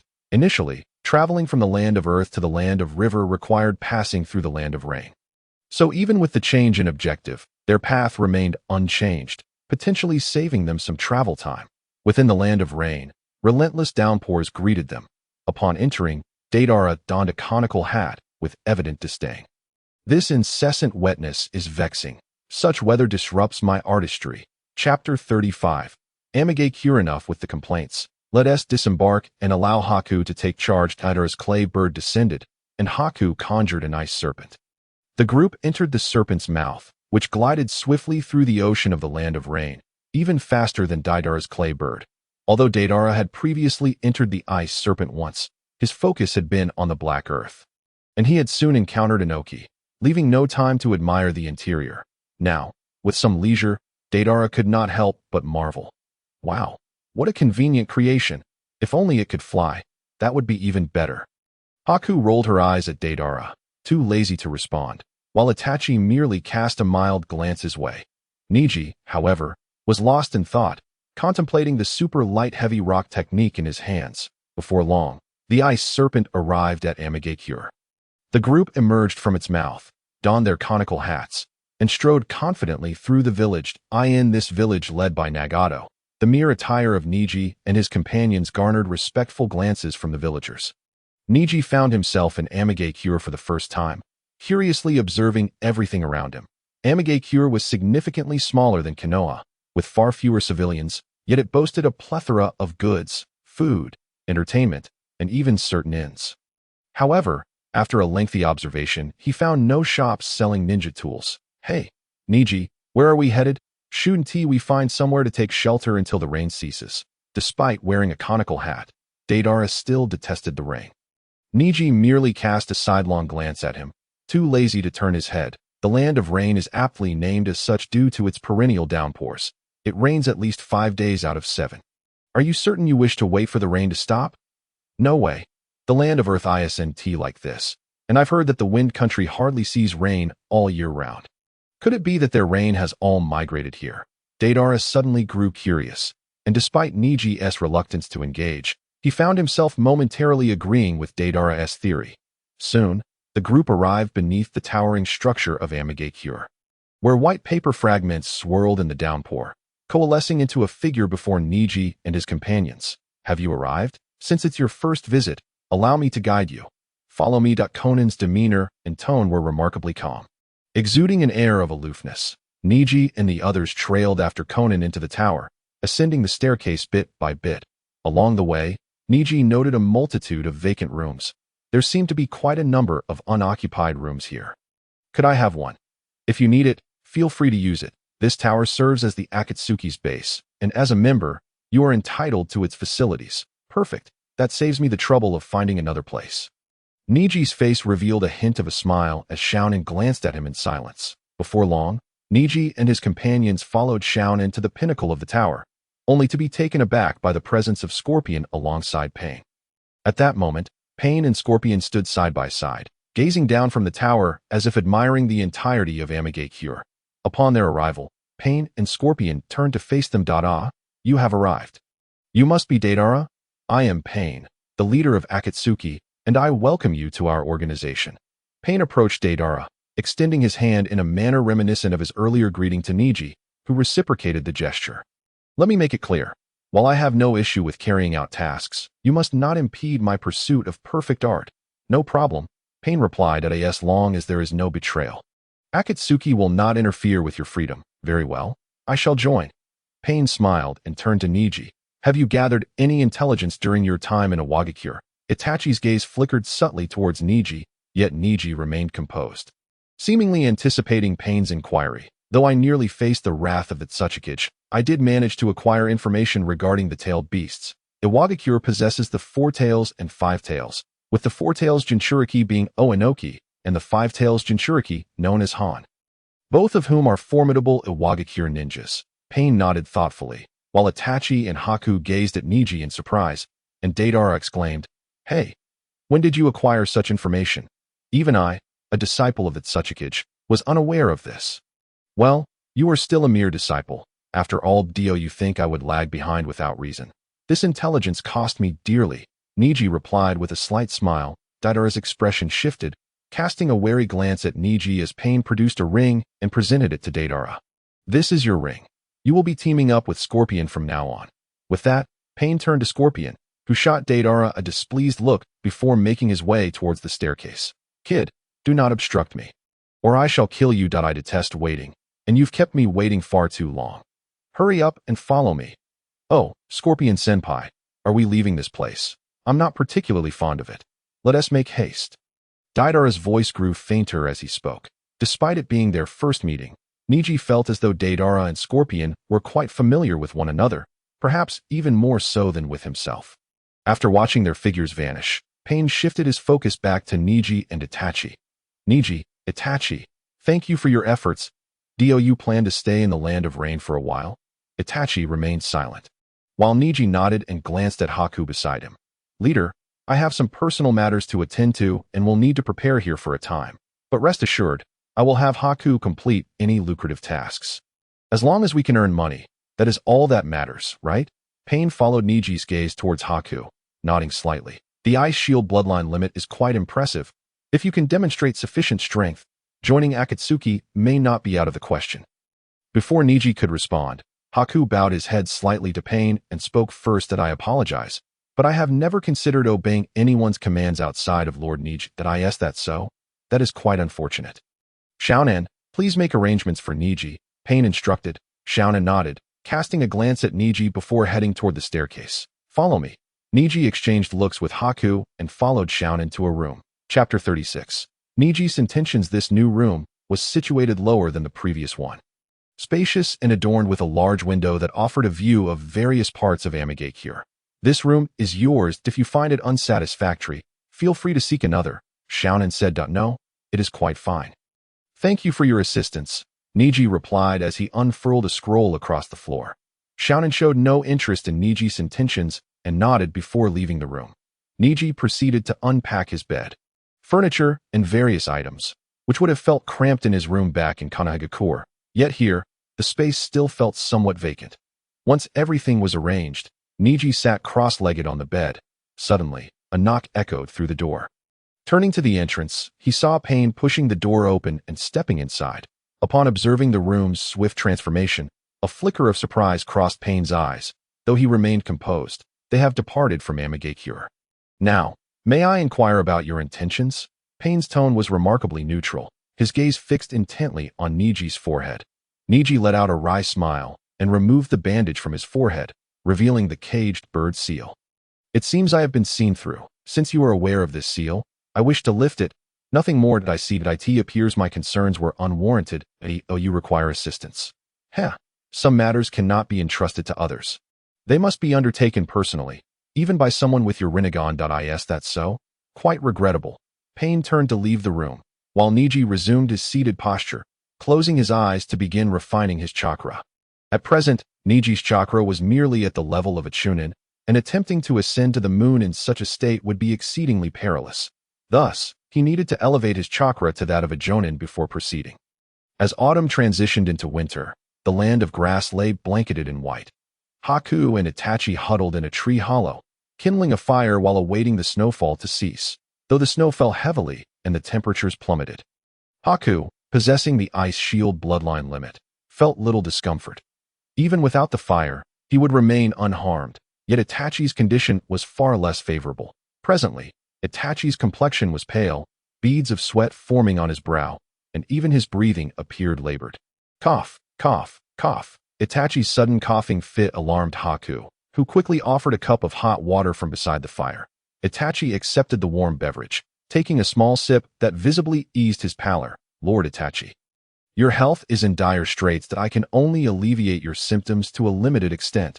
I lack the ability to heal you that we should rest for a while before continuing our journey. Itachi nodded, taking a deep breath, a flicker of concern flashing in his eyes. Haku, please do not disclose my condition to Neji. Haku bit his lip, torn by the dilemma, yet ultimately shook his head that I apologize. Lord Itachi, that I can only promise not to volunteer this information to Lord Neji if he inquires. I cannot take your side. Thank you. That will suffice. After uttering those words, Itachi's breath weakened further, and he closed his eyes to rest. Haku stepped out of the tree hollow and into the snowy expanse, where deep drifts seemed to obscure all signs of life. As he surveyed the surroundings, he suddenly spotted a gray rabbit emerging from the snow in search of food. Seizing the opportunity, Haku swiftly launched 3 ice needles at the rabbit. Killing it instantly, he collected the rabbit, prepared it, and returned to the hollow. Skewering it on a stick over the fire as the rabbit sizzled, and the aroma filled the hollow. Itachi opened his eyes once more. Lord Itachi, you're awake. I have prepared some food. No, it's pain. He has matters to discuss. Haku, please remain vigilant. Understood. Itachi immersed his consciousness within the ring, and in the next moment, he found himself perched upon the stone statue's finger, his Sharingan observing the others. Once the gathering had settled, Pain began to speak. Today, I introduce a new member, Haiden, who will be paired with Kyu. All eyes turned to the newcomer, save for Pain's, which were fixed on Itachi. Itachi, has Neji not emerged yet? Itachi met Pain's gaze, shaking his head. Is Neji not in the land of rain? You should be more informed than I. Xiaonan and I are in the land of earth, not the land of rain. However, if he is yet to attend the meeting, it seems he is indeed preoccupied. If there is nothing else, we shall adjourn. Back in the tree hollow, Itachi reopened his eyes to find steaming roasted rabbit meat before him. While Haku remained perched on a tree outside. A day later, the snowfall finally ceased. Itachi exited the hollow, and Haku leaped down from the tree to join him. Lord Itachi, how is your health? I feel significantly better. Thank you. Let us proceed. My senses are becoming increasingly acute. Itachi, accompanied by Hakuto, ventured into a narrow gorge, where a distance of 5 to 6 meters separated the cliffs. His Sharingan whirled in a frenzy, swiftly transforming into the kaleidoscopic form. Let us go, he declared, leaping into the chasm with Hakuto closely following. At the mid-height of the gorge's stone walls, a cave shrouded in vines materialized before Itachi. Fire style, great fireball technique. Without a moment's hesitation, Itachi formed the necessary hand seals and unleashed a colossal fireball, incinerating the cave entrance. He stepped into the cavern, Hakuto trailing behind him. Before long, a magnificent statue appeared before Itachi, a representation of a meditating Susanoo, with 2 objects floating in its hands, a gourd and a shield.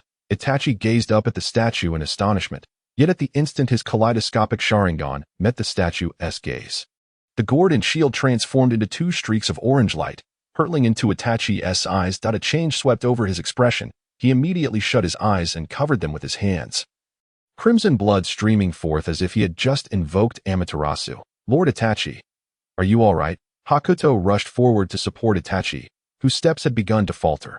After a brief moment, Itachi steadied himself and shook his head gently. What drew me here were these 2 items, the Tensigan and the Yada mirror, truly remarkable artifacts. Hakuto, I need to rest for a moment. Understood. I shall assist you to that stone over there. Hakuto guided Itachi to a nearby rock, where he sat down.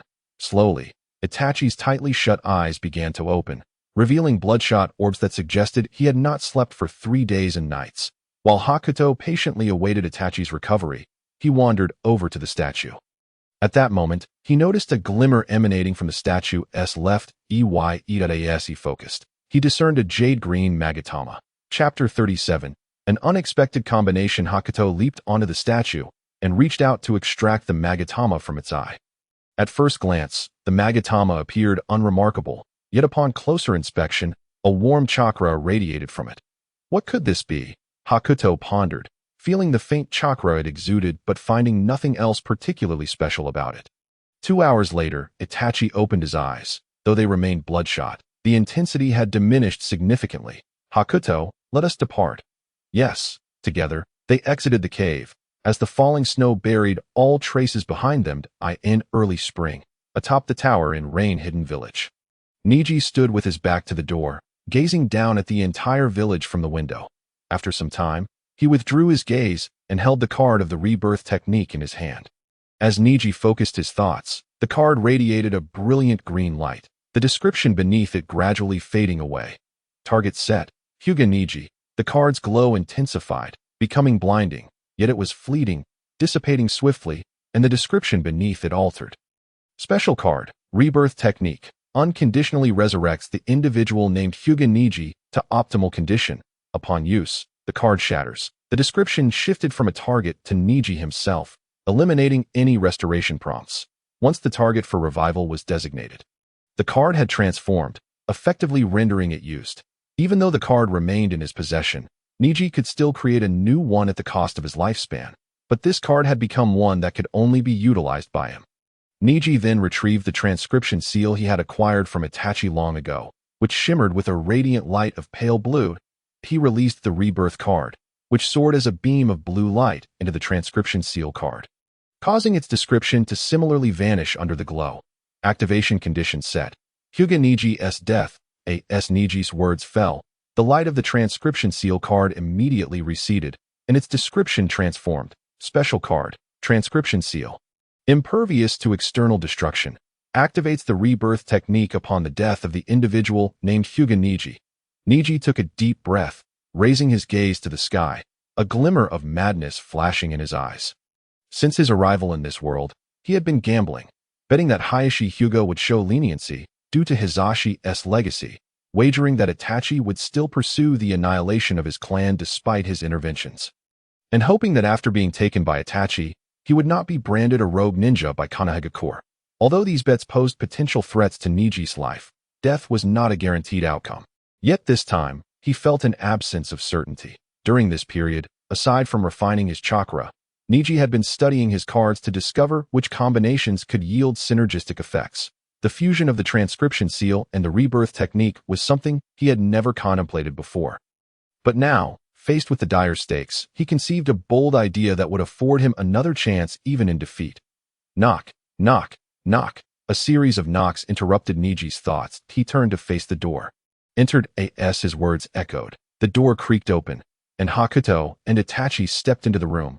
Hakuto adorned in a black outfit with red clouds, though devoid of any rings. Lord Neji, you summoned me? Hakuto inquired. Neji nodded, moving closer to Hakuto and presenting the transcription seal card. Hakuto, I will depart tonight. Before I leave, I must entrust this to you. Remember, take good care of it. Do not lose it.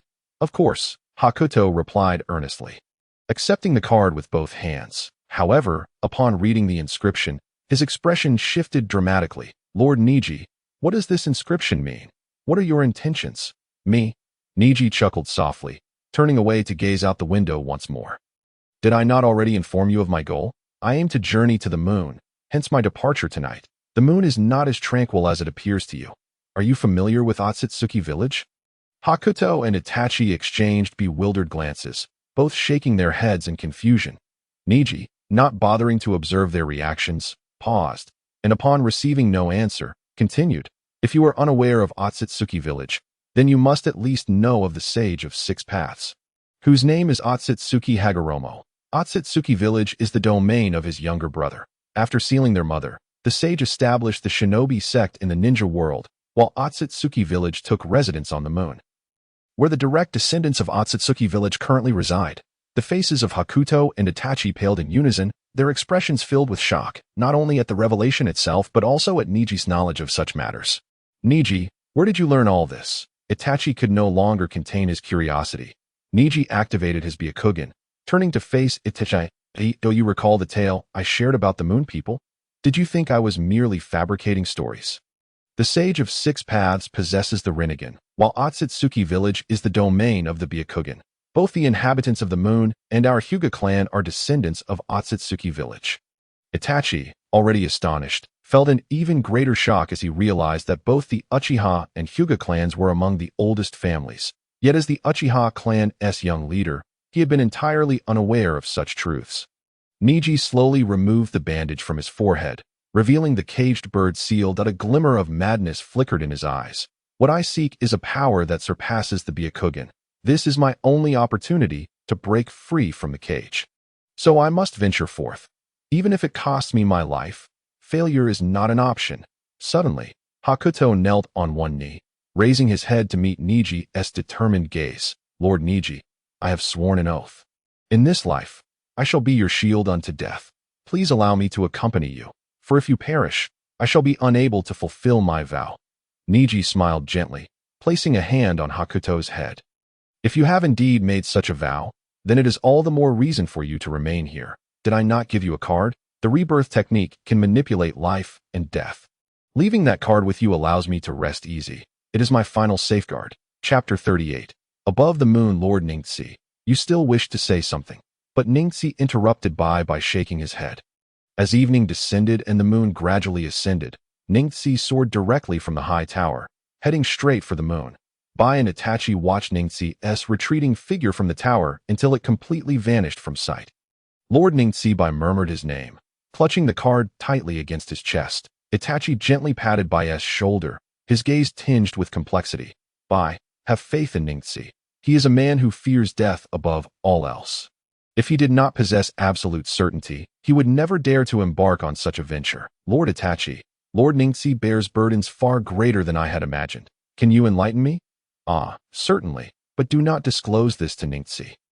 These are my words to you alone. As Ningxi flew with all his might, the moon loomed larger, and his heart began to race. He could even perceive an acceleration in the flow of his blood, his body trembling slightly, leaving him uncertain whether it was excitement or fear that coursed through him. Contrary to what he had conveyed to Itachi, Ningxi was riddled with doubt regarding this endeavor. Yet, he held unwavering confidence in his contingency plans.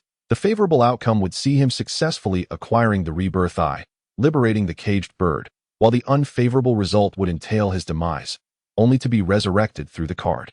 Simultaneously, Ningxi harbored a flicker of hope regarding the card's indication of revival to the most perfect state. The caged bird was, in essence, a seal, one that not only had the potential to destroy brain cells at will, but also diminish the field of vision of the Byakugan. This implied that those ensnared by the caged bird seal were inherently flawed. To achieve a revival in the most perfect form, the caged bird must be eradicated. Only then could it be deemed a state of perfection. However, this remained merely Ningxi's conjecture. It was also conceivable that the card's notion of perfection pertained solely to the lifespan or pain of an existence. Regardless of the eventual outcome, Ningxi deemed it worthwhile to endeavor. Above the moon, darkness enveloped the surroundings, reminiscent of the moments before dawn or after dusk. Ningxi flew low beneath the moon, seeking to locate his target, yet after a prolonged flight, he saw no one. Casting doubt upon his judgment that it last, just as Ningxi began to question himself, a group of individuals materialized within his line of sight. Each member brandished a long spear as a weapon, seemingly engaged in a celebration. With a colossal pillar standing among them, atop which floated a purple orb of light. Ningxi strained to recall any memories related to this scene, but found himself grasping at straws. Scarcely any recollection surfaced, save for the overwhelming chakra emanating from that purple orb. Suspending himself in the air, Ningxi observed from above, refraining from recklessly descending until he comprehended the situation. After a time, he discerned that the eyes of those below appeared to be missing. Few possessed a complete pair, and intriguingly, the purple orb exuded a chakra that bore a striking resemblance to the Byakugan. Could that be the rebirth eye? So, this is a rebellion from the branch family? They are in a state of celebration, suggesting that the insurrection has indeed succeeded. Ningxi's mind raced with various possibilities, ultimately leaning towards the likelihood of this theory. Suddenly, amidst the crowd, he spotted a child with blue-white hair. The child possessed a complete pair of eyes. Though seemingly lacking in combat prowess, he was shielded by those around him. An unexpected name sprang to Ningxi's mind. Otsutsuki Sharon. Otsutsuki Sharon? Could this be true? Am I truly this fortunate? Ningxi questioned the authenticity of his discovery. He had anticipated a fierce battle, yet here he was, unexpectedly encountering Otsutsuki Sharon, coinciding with the rebellion of the branch family. This revelation meant that Ningxi only needed to contend with the branch family members, significantly alleviating his pressure. Furthermore, with Otsutsuki Sharon present, capturing him would equate to victory. With this thought igniting a fervor within him, Ningxi dove from the sky like a swift arrow, aiming directly for Otsutsuki Sharon. Who goes there? Just as Ningxi approached within 20 to 30 meters of the ground, one individual sensed his presence and immediately called out, prompting all those present to look up at Ningxi. Yet his focus remained unwaveringly on Otsutsuki Sharon. Not good. His target is Sharon. Eliminate him at once. Quickly, take Sharon and retreat. The command was issued swiftly, and the group executed it with equal haste. Soon, Otsutsuki Sharon, under the protection of several individuals, entered a concealed passage leading underground, which was heavily guarded, the murmur of discussions continuing unabated. Who is that? The main family has already lost. There should be no survivors. Those eyes, they belong to someone from the world of Yuya. What? How dare he come here voluntarily? He must be killed. Ningxi absorbed their words, feeling not the slightest hint of panic. Instead, he found validation in his assumptions. A smile of excitement gracing his face. "It appears I have arrived at the perfect moment. You are but a group of rebels. What face do you have to utter such words?" "Silence, Dai," one among them shouted. And the terrifying aura emanating from the purple rebirth eye expanded, a beam of purple light hurtling toward Ningxi. Unfazed, Ningxi countered the incoming light with a card. Beast Bomb. Boom! The beast bomb collided with the purple light, resulting in a cataclysmic explosion that engulfed those directly below, leaving no time for a single scream. Great Fireball Technique. Ningxi combined the fire release, Great Fireball Technique with the wind release, Wind Cutter, launching a flame-formed wind blade exceeding 20 meters in length that swiftly consumed those obstructing the entrance, forcibly opening what had been sealed. Ningxi surged into the opening. Within lay a lengthy passage, and he swiftly descended the stairs, soon arriving before a massive emblem of the Hyuga clan, a gruesome sight before him, an expanse of corpses, each devoid of eyes. Chapter 39. Otsutsuki Yuin. Could these be members of the main family? All deprived of their eyes? These lunatics. Even as Ningxi comprehended their intentions, witnessing such a scene firsthand only reinforced the madness of their actions that he yearned to pursue further, yet found himself confronted with three divergent paths, uncertain of which to take. Activating his Byakugan in search of the correct route, he soon found his vision obstructed by an invisible force.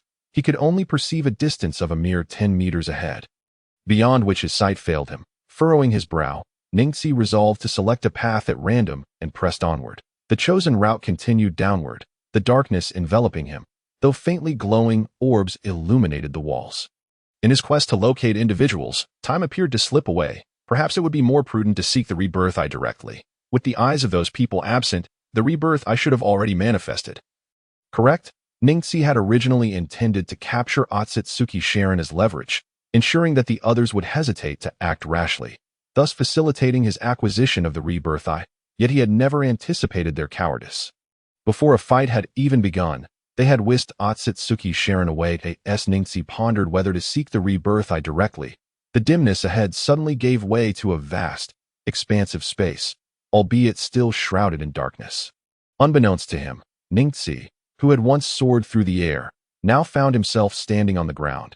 His initial instinct was to suspect he had fallen victim to an illusion. What is happening? An illusion? Growing wary, he was soon confronted by a middle-aged man, appearing to be in his 50s or 60s, with long hair cascading down his back. Ningxi swiftly retrieved a card, preparing for battle. The man's eyes widened with fervor, yet his eye sockets remained empty. Finally, one who possesses pure Byakugan has appeared. Please, you must stop them. Only you can halt their advance. Initially, Ningxi assumed the man was an enemy, yet his words left him momentarily bewildered. What are you? I am the elder of the Zong family, and those who have branched off have forgotten the ancestral teachings of Yutsuan. They seek to annihilate the realm of Yuhua, and for this purpose, they have created a reincarnation capable of manipulating the moon using our eyes. Now, only you can thwart their plans. Neji gazed at the elder before him, who, despite not being particularly old, bore an expression of concern. Although Neji's true objective was indeed the reincarnation eye, he had never contemplated the notion of preventing these individuals from destroying the world. Throughout, Neji never considered himself a paragon of justice. Otherwise, he would not have allied with Akatsuki. Moreover, the task of saving the world could be handled by Naruto. He felt no obligation to fret over the fate of this world. That I apologize, but I do not comprehend your words if there is nothing else. I shall take my leave. As I am pressed for time, Neji formed hand seals in an attempt to dispel the illusion. Another elder suddenly appeared beside him. His face was adorned with so many wrinkles that they could easily trap a mosquito. And he possessed a pair of white eyes along with horns protruding from his forehead. Though it may seem abrupt, I must implore you for assistance in this matter, the elder said, and Neji's hands froze mid-seal. His mouth agape in disbelief at the arrival of this new elder. Could it be that you are Otsutsuki Yutsuin? Haha, I am indeed recognized by one from the realm of Yuhua. Indeed, I am Otsutsuki Yutsuin. I can see that you are an ambitious individual, though your ambitions are not malevolent. However, the curse mark upon your forehead binds you. Young man with the Byakugan, I beseech you to save your world. As he spoke, Otsutsuki Yutsuin bowed deeply. Neji's lips twitched, and he instinctively took 2 steps back, as the current situation had completely surpassed his understanding. No, that is not. Though you may be my ancestor by blood.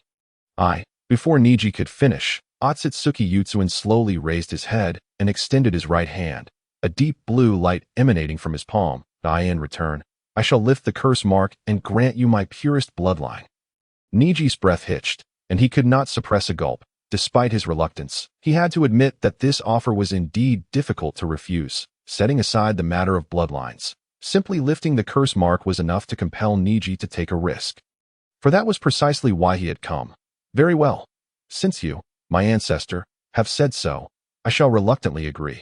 With that, Neji reached out his hand, connecting with Otsutsuki Yutsuin's. The deep blue light spread from Yutsuin's hand to envelop Neji entirely. The bird in a cage mark on Neji's forehead gradually faded until it vanished completely, and he could distinctly feel the portion of his Byakugan that had been lacking restored. Neji had envisioned countless times how elated he would be if he could lift the bird in a cage curse. Yet now he felt an unsettling calm within, tinged with a sense of unreality. That it was as if he could hardly believe that the curse had been so easily lifted, in contrast to Neji's bewilderment and sense of unreality. Otsutsuki Yutsuin displayed a look of astonishment upon touching Neji's hand. You truly are the chosen one. I did not expect my staff to find its way into your hands. Staff? What staff? I am unaware of any such thing. Neji was momentarily stunned, gazing at Otsutsuki Yutsuin with increasing confusion. Without offering much explanation, Yutsuin pointed at Neji, and a scroll containing the sealed black iron staff flew from Neji's possession, unfurling before Otsutsuki Yutsuin. Yutsuin placed his hand above the sealing technique, and the black iron staff slowly levitated from the scroll before being grasped firmly by Yi. The moment of grasping, the staff, originally only a meter in length, rapidly elongated, one end transforming into the shape of a rake. Neji was left speechless, utterly astonished by this seemingly magical transformation. This is yours. Surely, we can discuss this logically. Did you not forge your staff from the ball of jade yourself? How has it transformed into this? Neji asked incredulously, suspecting Yutsuin might be attempting to deceive him regarding his treasure. Ha! You are quite amusing. Young one, this staff is indeed my ninja tool. It was lost when I battled Kagaya.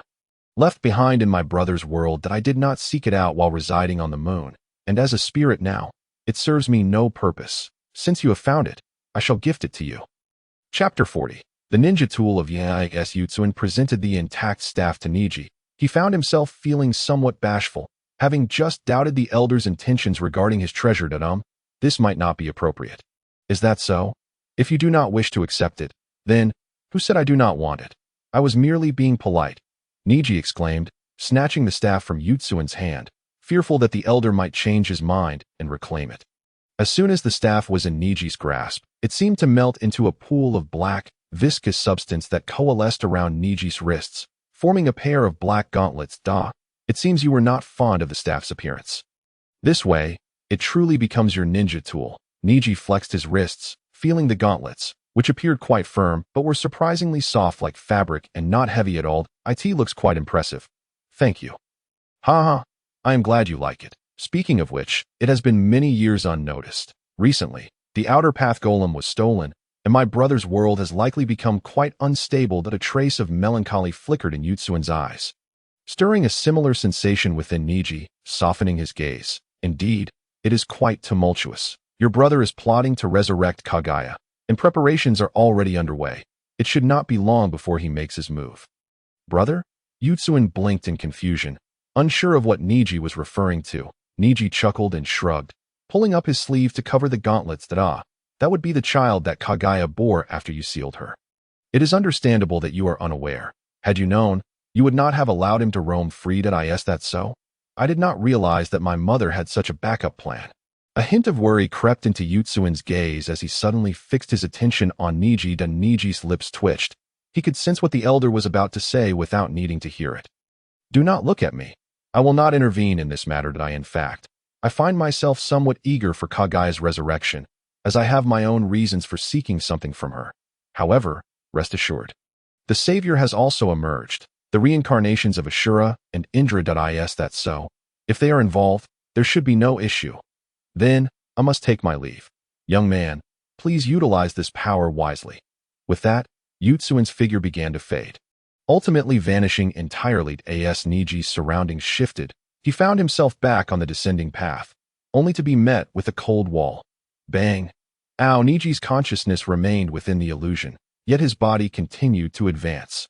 And as he exited the environment, he turned a corner, resulting in a rather intimate encounter with the wall. Damn it, that hurts. My nose. Neji cradled his nose with both hands, tears welling up in his eyes, threatening to overflow. It was not that Neji was overly sensitive to pain. Rather, the impact on his nose had been particularly harsh, leaving it tender and prompting tears as a natural physiological response. As he rubbed his nose, Neji adopted a run to continue forward, wary of another potential collision. Before long, Neji arrived at the end of the passage. Beyond a corner lay a vast expanse, dominated by a colossal golden reincarnation eye at its center. Surrounded by numerous floating green orbs, the Otsutsuki Shurin and his escort stood before the enormous reincarnation eye, glaring intently at Neji. To think that one from the realm of Yuhua would appear here. Nevertheless, since you have come, prepare to meet your demise, Shurin. One of the individuals shouted Otsutsuki Sharon, and Otsutsuki Sharon floated into the air, a dazzling brilliance emanating from the enormous golden rinnegan adorning his visage. A faint green luminescence enveloped Otsutsuki Sharon, and his aura intensified as a consequence. Neji's lips curled into a sardonic smile as he too ascended into the air to confront Otsutsuki Sharon. I never anticipated that your trump card would merely be a child. Alas, if he had already awakened his eyes, I might have felt some trepidation, but as it stands, a mere half-baked contender does not instill fear in me. Fire release, great fireball technique. Upon uttering this, Neji hurled a card towards Otsutsuki Sharon, which transformed into a colossal fireball that charged toward him. Otsutsuki Sharon appeared momentarily dazed, as though ensnared by some unseen force. However, his response was swift. As the fireball approached, he merely waved his hand. With that simple gesture, the fireball was cleaved in two and vanished into thin air. Neji's eyes widened in disbelief, astonished that this half-hearted Otsutsuki Sharon possessed such formidable strength. Effortlessly extinguishing his great fireball with a mere flick of his wrist. Die, outsider. Before Neji could even react, Otsutsuki Sharon had already materialized behind him, a small fist brimming with heart-stopping energy, and in a reflexive moment, Neji instinctively evaded. Boom! A visible shockwave erupted from Otsutsuki Sharon's fist, grazing Neji's cheek and shattering a nearby orb of light, resulting in a tremendous explosion. Neji immediately distanced himself from Otsutsuki Sharon, activating his Byakugan and maintaining a vigilant watch in all directions. Otsutsuki Sharon vanished in a flash, reappearing at Neji's side, swinging his fist toward Neji's face. Neji sidestepped, simultaneously tossing a card at Otsutsuki Sharon. Earth release. Earth Dragon Bullet. The card morphed into a massive earthen dragon that engulfed Otsutsuki Sharon, burrowing toward the ground in an attempt to drag him beneath. Yet, before the earth dragon could make contact with the soil, it began to crack, releasing a green luminescence, and in the next instant, the dragoness form completely disintegrated. Tsuke. Neji finally grasped the precariousness of the situation inwardly lamenting as he regarded Otsutsuki Sharon with newfound apprehension, just as Neji pondered how to contend with this troublesome adversary. A violet light surged from behind him. Startled, Neji swiftly dodged, but his reaction was a fraction too slow. Though he evaded a fatal blow, the purple light pierced through his left shoulder, creating a gaping, translucent wound. Chapter 41. All cards revealed Neji pressed his right hand against the wound, gritting his teeth in pain, as an elderly man, appearing to be in his 40s or 50s, entered through Neji's point of entry. A purple Rinnegan floating above his head. Although the purple Rinnegan was significantly smaller than its golden counterpart, to Neji, it seemed far more perilous. Outsider, you possess a pair of pure Byakugan, and it just so happens that Sharon requires a pair to awaken his eyes. It appears that fate has deemed it right to send you to your demise at this moment of our triumph. The elder, adorned with the purple Rinnegan, bore a greedy expression, his vacant eyes slightly widening in a menacing manner. Neji's countenance darkened as he faced two Rinnegan users, compounded by his injury, placing him at a distinct disadvantage. Summoning card. Xiangui. Neji flung a card toward the elder with the purple Rinnegan. The card transformed midair into a crimson orb, which rapidly expanded to several meters in size, from which a gargantuan tortoise emerged, its maw poised to bite down on the purple Rinnegan. Humph! Utterly foolish. The elder scoffed, the purple Rinnegan radiating a blinding light, instantly immobilizing the giant tortoise. The next moment, a violet beam pierced through the tortoise's shell, causing it to revert to a card and dissipate into nothingness. Neji's lips twitched, unable to believe that the tortoise had been vanquished so effortlessly. Regardless of Neji's thoughts, Otsutsuki Sharon lunged at him, fingers curled as if to pluck out Neji's Byakugan. Neji deftly sidestepped, seizing Otsutsuki Sharon's wrist and leveraging his momentum to execute an over-the-shoulder throw, simultaneously casting two cards. Earth Release. Falling Clay. Earth Release. Earth Mountain Technique. A mass of clay materialized above Otsutsuki Sharon, enveloping him as he fell toward the ground, while two semicircular earthen mounds rose from below. Otsutsuki Sharon landed between the mounds, which quickly closed in to entrap him. Neji, refusing to let his guard down, hurled another card toward the earthen mass. Earth Release. Yellow Springs Swamp. Not on my watch. In an instant, Neji's rapid-fire techniques ensnared Otsutsuki Sharon, causing the elder with the purple Rinnegan to grow anxious. Commanding his Rinnegan to unleash a violet beam in an attempt to knock the card from Neji's grasp, the violet light collided with the card, shattering it like paper. However, the sight of the Earth Mountain technique morphed into a swamp. Beginning to sink. You bastard, the elder shouted in frustration, waving his hand as the purple Rinnegan hurtled toward Neji. Neji pinched a card between his index and middle fingers, flipping it over. Diamond Lock. For golden chains erupted from behind Neji, ensnaring the purple Rinnegan. The Rinnegan shone with a brilliant violet light, striving to break free, but the chains held firm, sustaining a barrier that prevented its attacks from penetrating. Nevertheless, Neji could keenly sense that the chains were nearing their limit.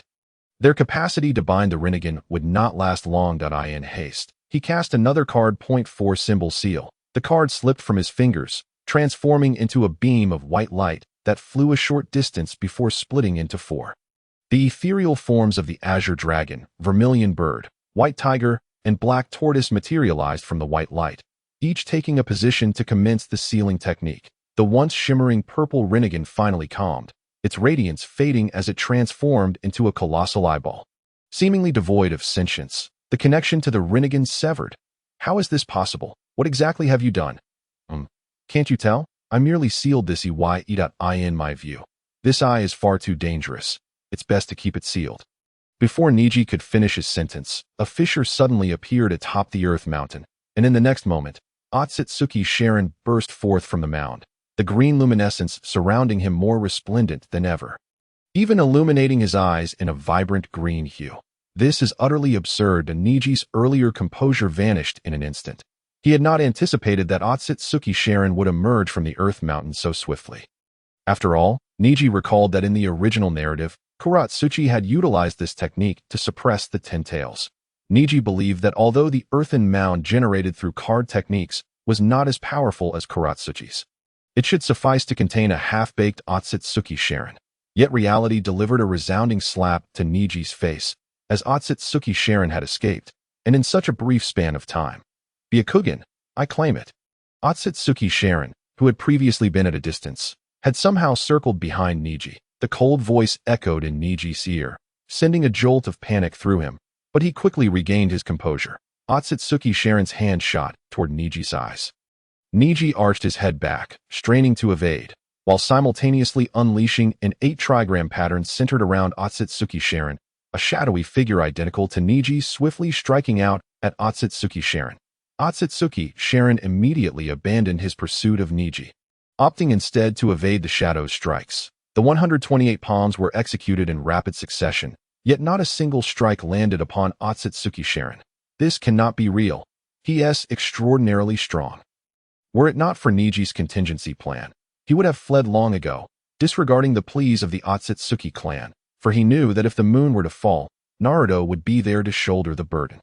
Neji drew an arc in front of him with his hand, causing a dozen cards to fan out in a semicircle before him. Go! Neji shouted, all the cards soaring toward Otsutsuki Sharon, who was immediately engulfed in flames. The searing heat causing Neji to instinctively recoil. The barrage of fire techniques, though not exponentially more potent when combined, still produced a fearsome effect when layered together. Damn it, it's either you die or I die. With a determined grit, Ningxi leaped directly into the inferno, racing towards the golden Rinnegan at this moment. Ningxi harbored no illusions of defeating Otsutsuki Sharon in a direct confrontation. Thus, he resolved to sacrifice himself to shatter the golden Rinnegan first. Should he succeed, Otsutsuki Sharon would inevitably lose his power. If he failed, he would undoubtedly perish. If he were to lay down his life without destroying the golden Rinnegan, he could at least justify his actions should he encounter Otsutsuki weighing again. Asserting that he had strived with all his might. Chapter 42. The Rinnegan. As Ningxi plunged into the flames, 2 golden chains erupted behind him, shielding him from the searing heat. Yet, even after traversing less than 10 meters into the blaze, a colossal foot rapidly enlarged before him. Ningxi had been using his Byakugan to track Otsutsuki Sharon, and with everyone else remaining still, he was utterly unaware of the foot's origin or how it had evaded his Byakugan's keen insight. With a speed beyond Ningxi's ability to react, the foot crashed onto his chest, causing him to cry out in pain as he spewed blood, hurtling backward to collide violently with a distant stone wall, leaving a gaping hole in its wake. The 2 chains that once protected him crumbled into dust after absorbing the final impact. Kneeling in the crater he had created, Ningxi gazed at the flames that were beginning to subside. Realizing that, at that moment, his plan had utterly failed. Coughing violently, he attempted to rise, only to be seized by a sharp pain in his chest, triggering another bout of harsh coughing that expelled more blood. Ningxi's condition was far worse than it appeared. Not only was he injured, but his chakra was nearly depleted. Once his chakra was exhausted, he would be unable to maintain the seal on the purple Rinnegan, allowing it to rejoin the fray. Facing both Otsutsuki Sharon and the purple Rinnegan without chakra would plunge him into true despair. But I've lost. Yuang, I appreciate your help in liberating me from the cage. But I have done my utmost. If blame must be assigned, let it fall upon your misjudgment. I am not the destined one. He coughed again, blood spilling forth as he unsteadily rose to his feet. The flames finally extinguished, revealing Otsutsuki Sharon, who bore no signs of burns but appeared severely winded, clearly having expended considerable energy. Outsider, you have no way out. Indeed, I suppose I will perish here. But so what? Obstinate fool. In an instant, Otsutsuki Sharon appeared before Ningxi, sweeping a leg towards his head. Ningxi swiftly raised his arm to block. Upon impact, he felt an overwhelming force, and just as he braced for the inevitable kick that would send him flying and likely cripple an arm, a surge of deep blue chakra erupted from his wrist, enveloping him entirely. The force of the kick was immediately halted, and Ningxi, who had been on the brink of exhaustion, suddenly felt an inexhaustible strength surge within him. Is this Yuang's chakra? Understanding dawned upon Ningxi in an instant. After a brief moment of astonishment, he seized Otsutsuki Sharon's ankle, twisting it to flip him midair, then forcefully hurled him away. Otsutsuki Sharon, astonished, could hardly believe his eyes. Just moments ago, Ningxi had appeared bereft of any chance, yet now he seemed to have awakened new power. With sleeves rolled up, Ningxi revealed the arm guard on his wrist, clearly seeing through his Byakugan that the deep blue chakra emanated from it. Yuang, was this part of your plan as well? Even in death, you seek to push me. Ningxi resolved to press on.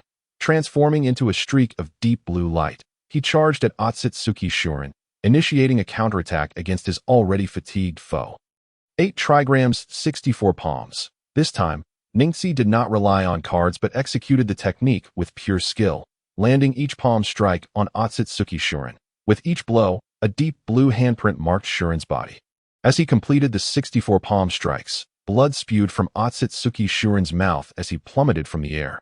Ningxi swiftly pursued, grasping Shuren by the neck, lifting him aloft. My apologies, but you have lost. Not to me, but to Otsutsuki Yuang. With gritted teeth, Otsutsuki Shuren struggled to move, yet he could not even twitch a finger. Ningxi ascended slowly towards the enormous golden Rinnegan, and those standing before it were filled with fury. Yet none dared to act recklessly. Outsider, release Shuren. Indeed, the world created by Yuang is a failure, allowing for the emergence of a villain such as you. Ningxi cast a cold glance over the assembled crowd. A disdainful smirk gracing his lips. A villain. You dare to label me as such? How laughable. Look at what you have done, slaughtering your kin and using their eyes to forge this accursed eye. All to annihilate a world. Your thoughts have been wicked from the very start. Are you not the true failures here? No one stepped forward to refute Ningxi's accusations as he advanced towards the golden Rinnegan. Unimpeded, what do you intend to do? Me? I merely wish to fulfill a promise. The promise made to Otsutsuki Yuang. Ignoring their protests, Ningxi approached within a meter of the colossal Rinnegan, relinquishing Otsutsuki Shuren to those escorting him, and extended his hand towards the gigantic eye. Upon contact, Ningxi felt the multitude of eyes contained within the vast Rinnegan, tightly arranged yet distinctly separate, not forming a complete whole. Taking a deep breath, he patiently awaited the passage of time. 1 second, 2 seconds, 8 seconds, 9 seconds, 10 seconds. After the 10 seconds elapsed, Ningxi withdrew his hand from the Rinnegan, a card materializing in his grasp as if plucked directly from the immense eye. Special card. Rinnegan.it bore only a name and an image, devoid of explanations or descriptions, yet Ningxi required no elucidation to understand its nature or how to utilize it. The card depicted an eye. Its iris a blend of blue and white, with a pitch-black pupil surrounded by wispy light waves, reminiscent of the moon during a total eclipse, its center dark and profound, its edges still aglow. Bright, yet not blinding. Chapter 43. The power that truly belongs to me. This was the sole card that possessed a dynamic image. The eye within the card shimmered and shifted like a living entity, resembling a perfect work of art.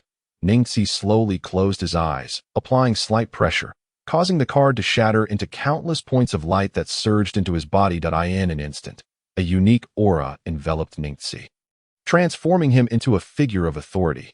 Though he had yet to fully mature, he exuded an undeniable presence that compelled admiration. As he gradually opened his eyes, his former Byakugan had transformed into eyes identical to those depicted on the card, yet far more vibrant and alive. This what true power feels like. This is the true sensation of power. Neji gazed down at his hands in disbelief. The moment he attained a rebirth eye, he felt a profound transformation within his very being. For an instant, he believed he could command everything. Although Neji had always been able to wield various ninjutsu using cards, combining techniques, and even executing formidable attacks like the tailed beast bomb, he had never genuinely felt strong. He had always regarded the cards as mere external forces, much like the absurdity he felt upon first receiving those inexplicable memories. Neji never considered those cards to be a part of his own power.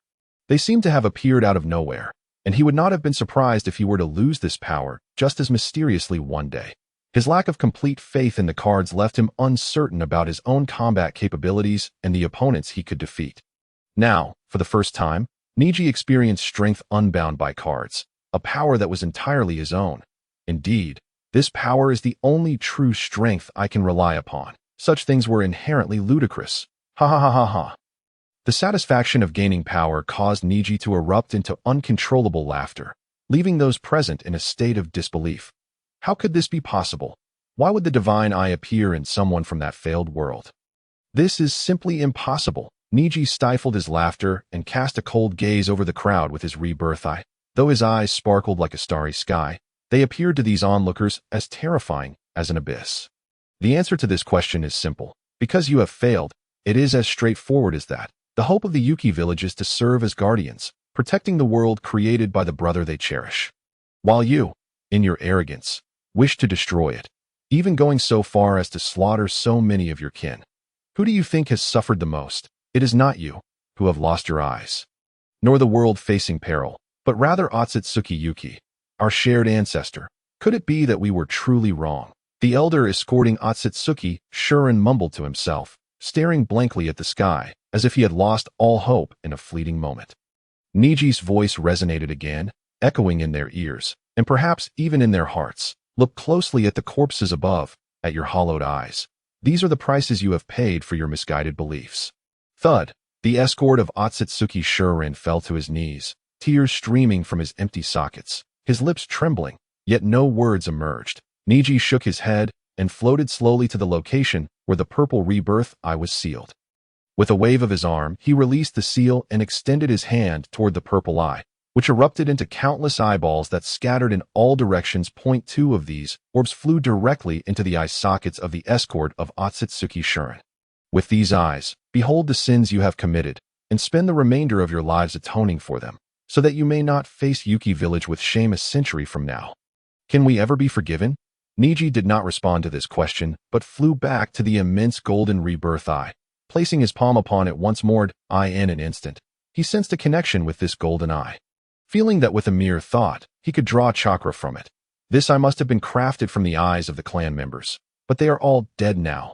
Thus, this eye, Neji felt no psychological barriers and immediately abandoned the thought of destroying this rebirth eye. After all, he had already thwarted these individuals, which did not constitute a breach of trust.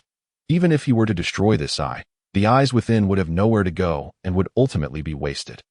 Moreover, this rebirth eye could provide him with power. Neji was not noble enough to willingly diminish his strength to prevent others from annihilating the world. If these individuals dared to make a comeback, he could always rise to meet them again, and if he could not prevail, Naruto, the protagonist, would stand in his stead. Time was running short. He needed to return and wondered if they were anxious. Neji murmured to himself as he began to ascend, the flight capabilities granted by the rebirth eye far surpassing those of the lightweight rock technique, being faster and requiring less energy. Soon, he found himself back on the surface of the moon, where the chaos reigned among those who had regained their sight. Neji paid them no heed and dove downward. Before long, he departed the moon and returned to the shinobi world. Heavy rain fell upon him once more as he descended from the skies. The towering spire of rain-hidden village gradually coming into view as he approached, familiar figures emerged. Haku, Itachi, Pain, Orochimaru, and Konan. Haku and Itachi's presence did not surprise Neji, while Pain and Konan indeed caught him off guard. And Orochimaru's unexpected appearance left him feeling somewhat incredulous. Lord Neji, Haku called out from a distance, waving enthusiastically. The return of Neji filled Haku with joy and excitement, and Neji smiled in response as soon as he landed. His rebirth eye became the center of attention. Pain was the first to speak. You have returned safely, having not only lifted the seal, but also acquired a previously unseen eye. It seems Lord Neji has grown even stronger. Congratulations! Orochimaru offered a token compliment, to which Neji smiled and nodded in acknowledgement. Chapter 44. The Uchiha Bloodline. I never expected you to be waiting for me here, Orochimaru. I am quite curious about the moon. And besides, Kimimara's bloodline disease has already manifested. Lord Neji should remember the terms of our agreement, right? With a glance at Haku, Orochimaru subtly reminded him that the agreement involved her. Neji chuckled, shrugging lightly that of course I remember. Rest assured, since I have promised you, I will deliver. However, before I attend to Kimimara's ailment, I must first recuperate from my own injuries. I endured quite a bit on the moon. Lord Neji, you are injured.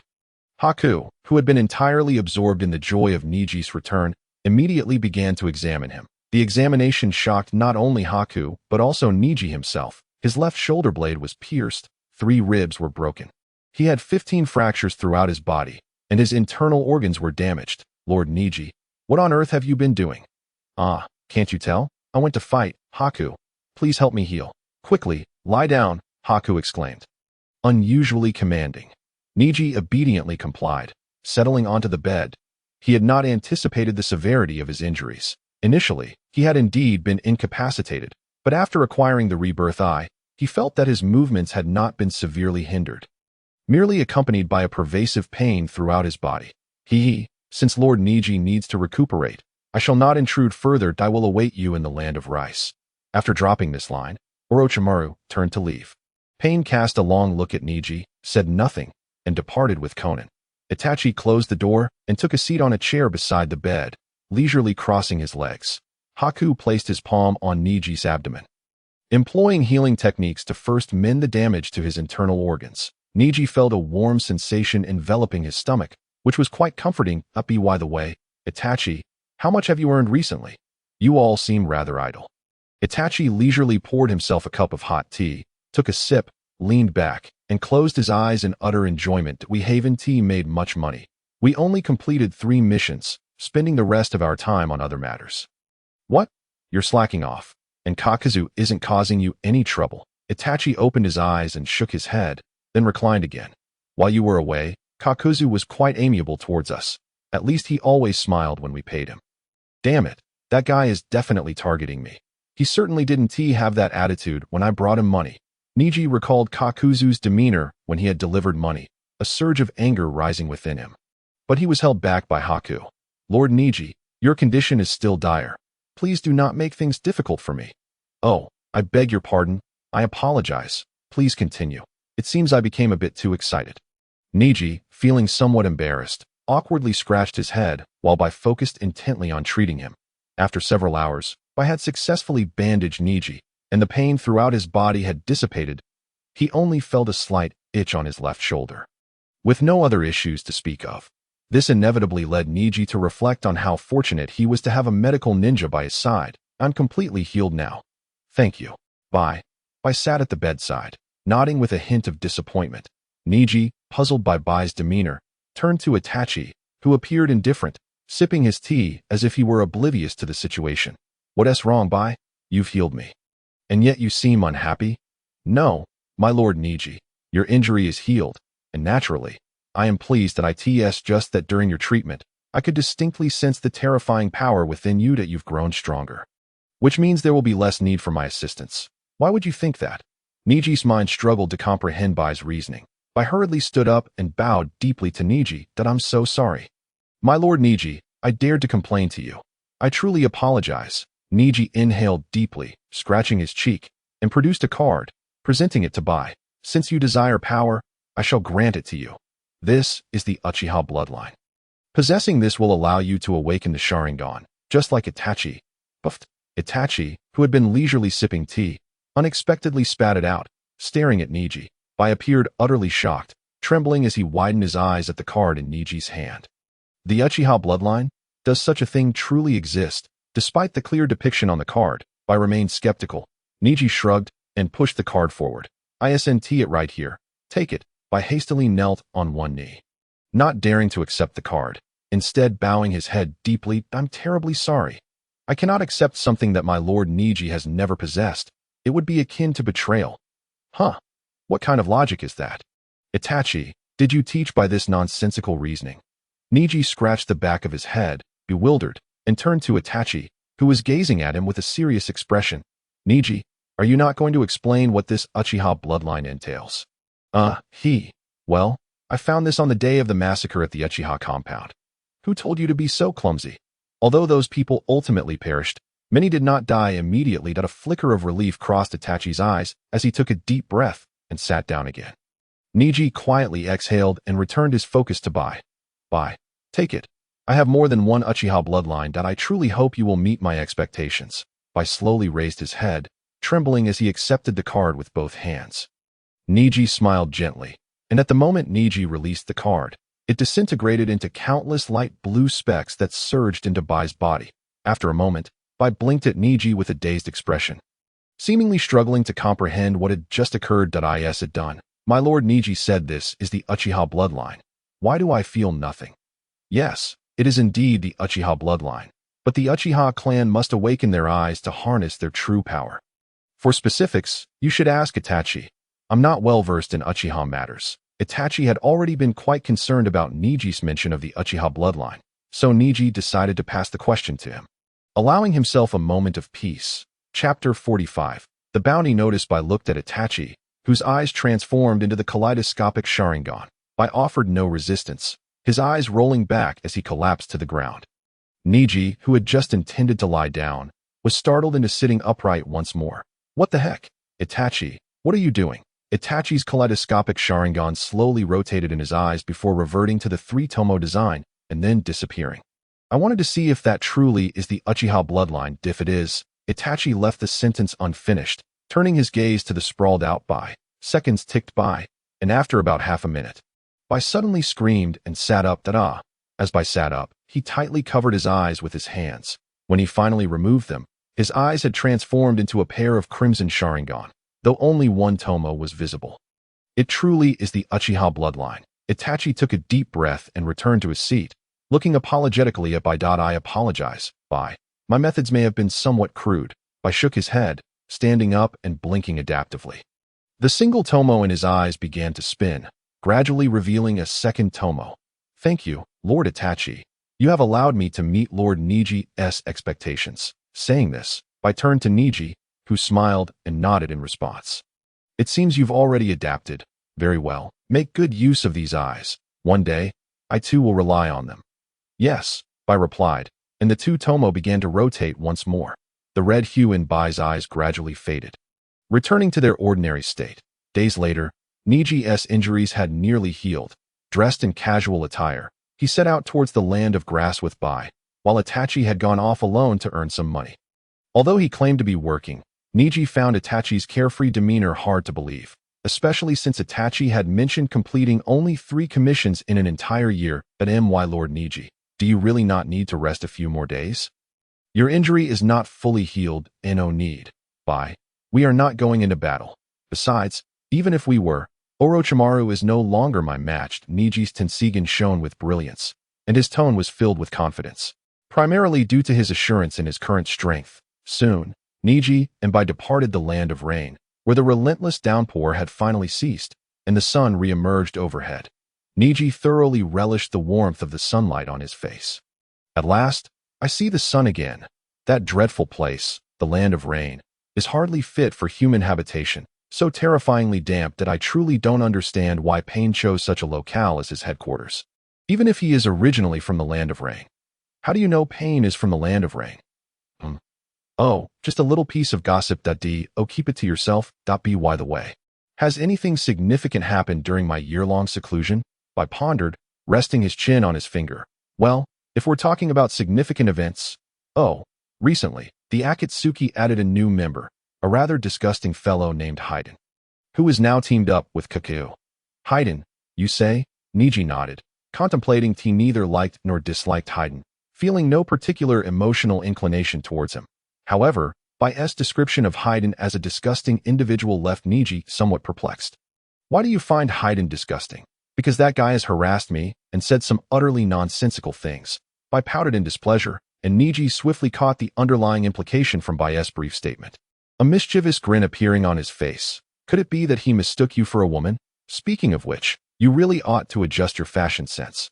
Dress a bit more masculinely and tie your hair back. My Lord Neji, please. No more jokes. Bai practically forced the words out through clenched teeth. Although Neji was certain Bai would never strike him, seeing Bai this way still made Neji feel a tad intimidated.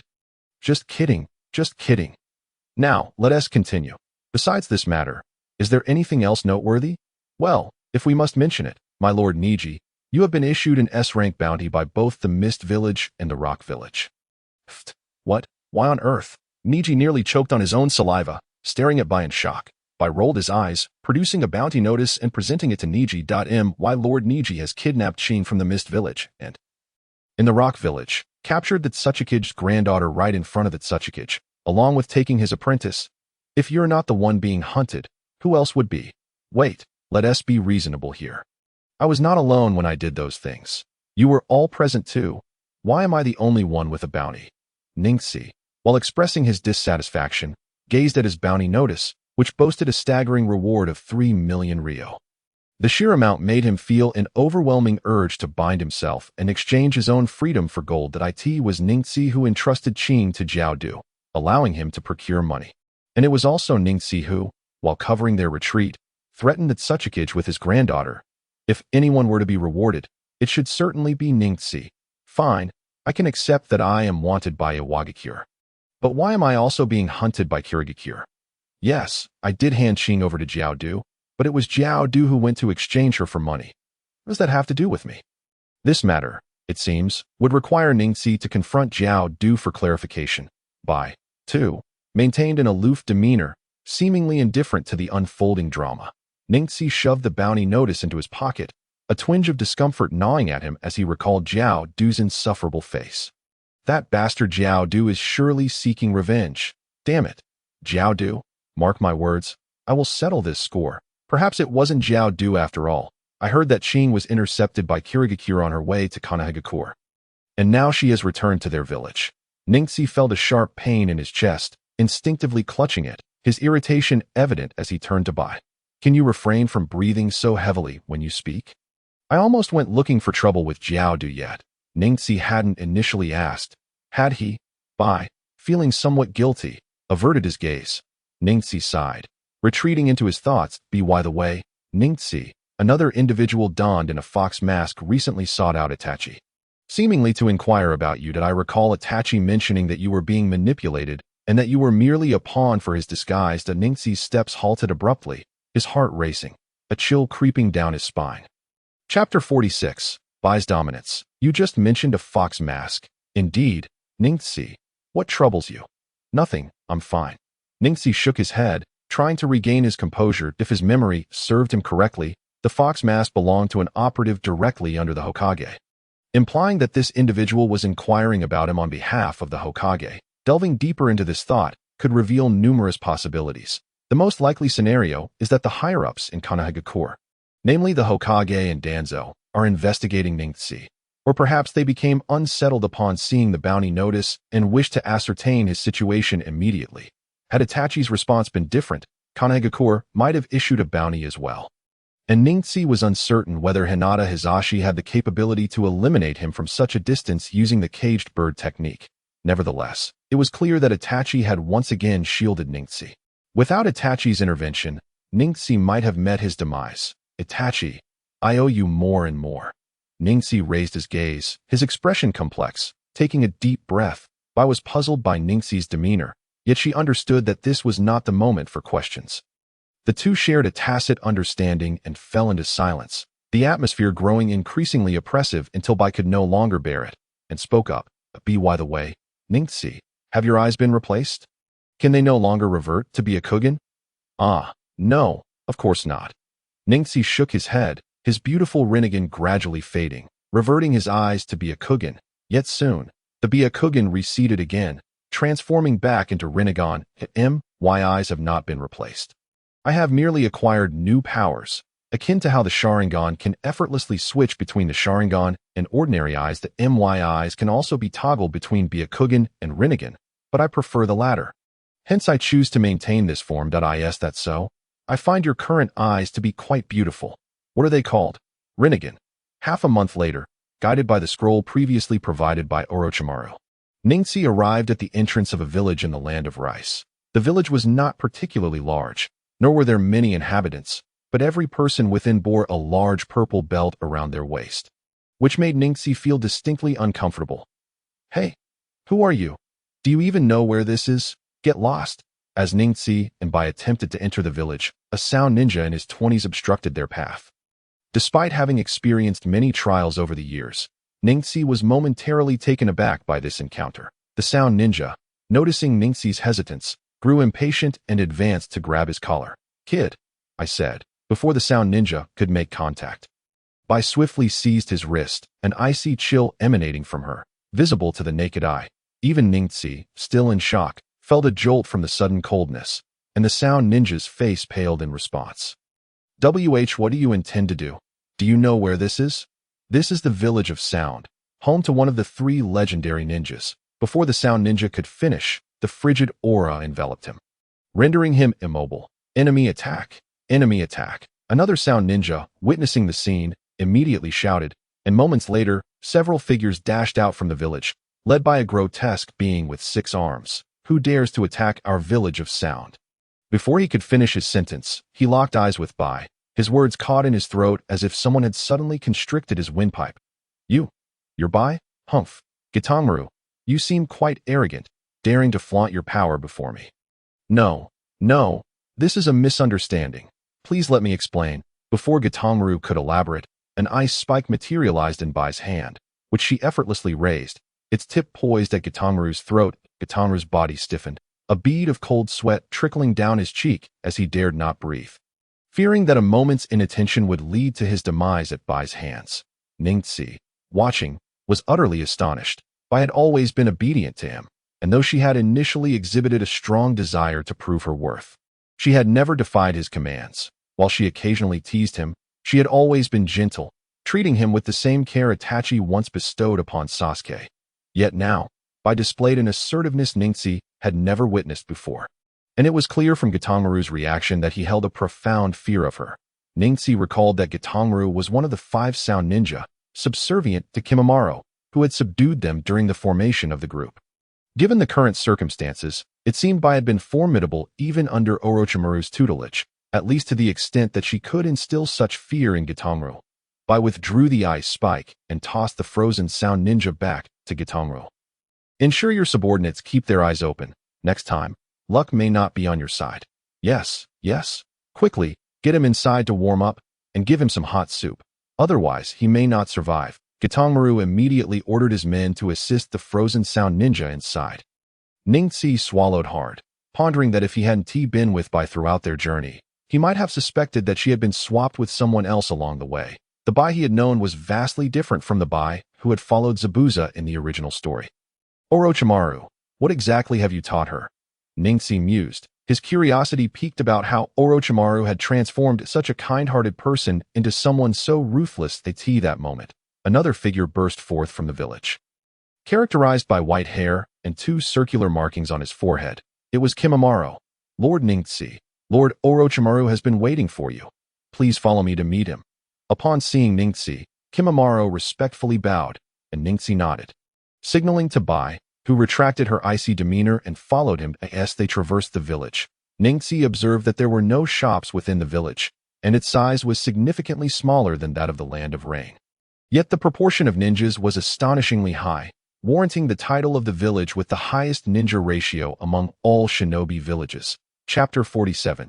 Incomplete Bloodline. Upon crossing the village, Ningxi arrived before a cave that resembled Orochimaru's stronghold in the Land of Rivers. The exterior looming high while the interior was dark and cold. Orochimaru's taste, it seems, leaves much to be desired, as he has chosen to reside in such a dismal place. Lord Neji, Lord Orochimaru specifically instructed that if you arrived, you should be taken directly to see him. Please follow me. The words spoken by Kimimaro just moments ago echoed again, catching Neji off guard and making him feel that something was amiss. However, he could not pinpoint exactly what was wrong. Neji and Bai followed Kimimaro into the cave, where the first sight that greeted Neji was an expansive flat area surrounded by numerous entrances leading deeper within. Each entrance was guarded by specially designed barred doors, creating an arena-like atmosphere. Neji noticed that none of the doors were ajar, which puzzled him that moment. He suddenly sensed a threat from behind and turned to see a dozen snakes lunging toward him with gaping, menacing mouths. With a mere thought, Neji made no move. Yet the snakes were instantly obliterated by an invisible force, bursting into a cloud of blood mist as Orochimaru materialized before him, sporting his signature grin.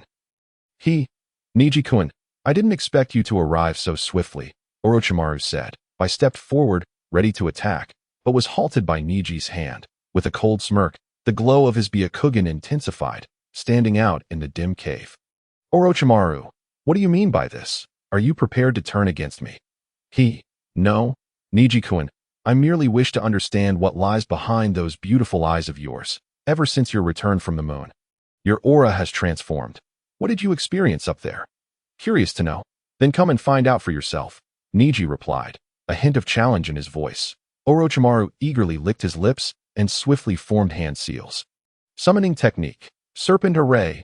Upon completing the seals, he slammed his hands onto the ground, and a multitude of serpents erupted from the edges of the once empty space, slithering towards Neji, who remained unfazed despite the overwhelming number of snakes that made his skin crawl. As his clothes billowed without wind, a faint green light enveloped Neji's form.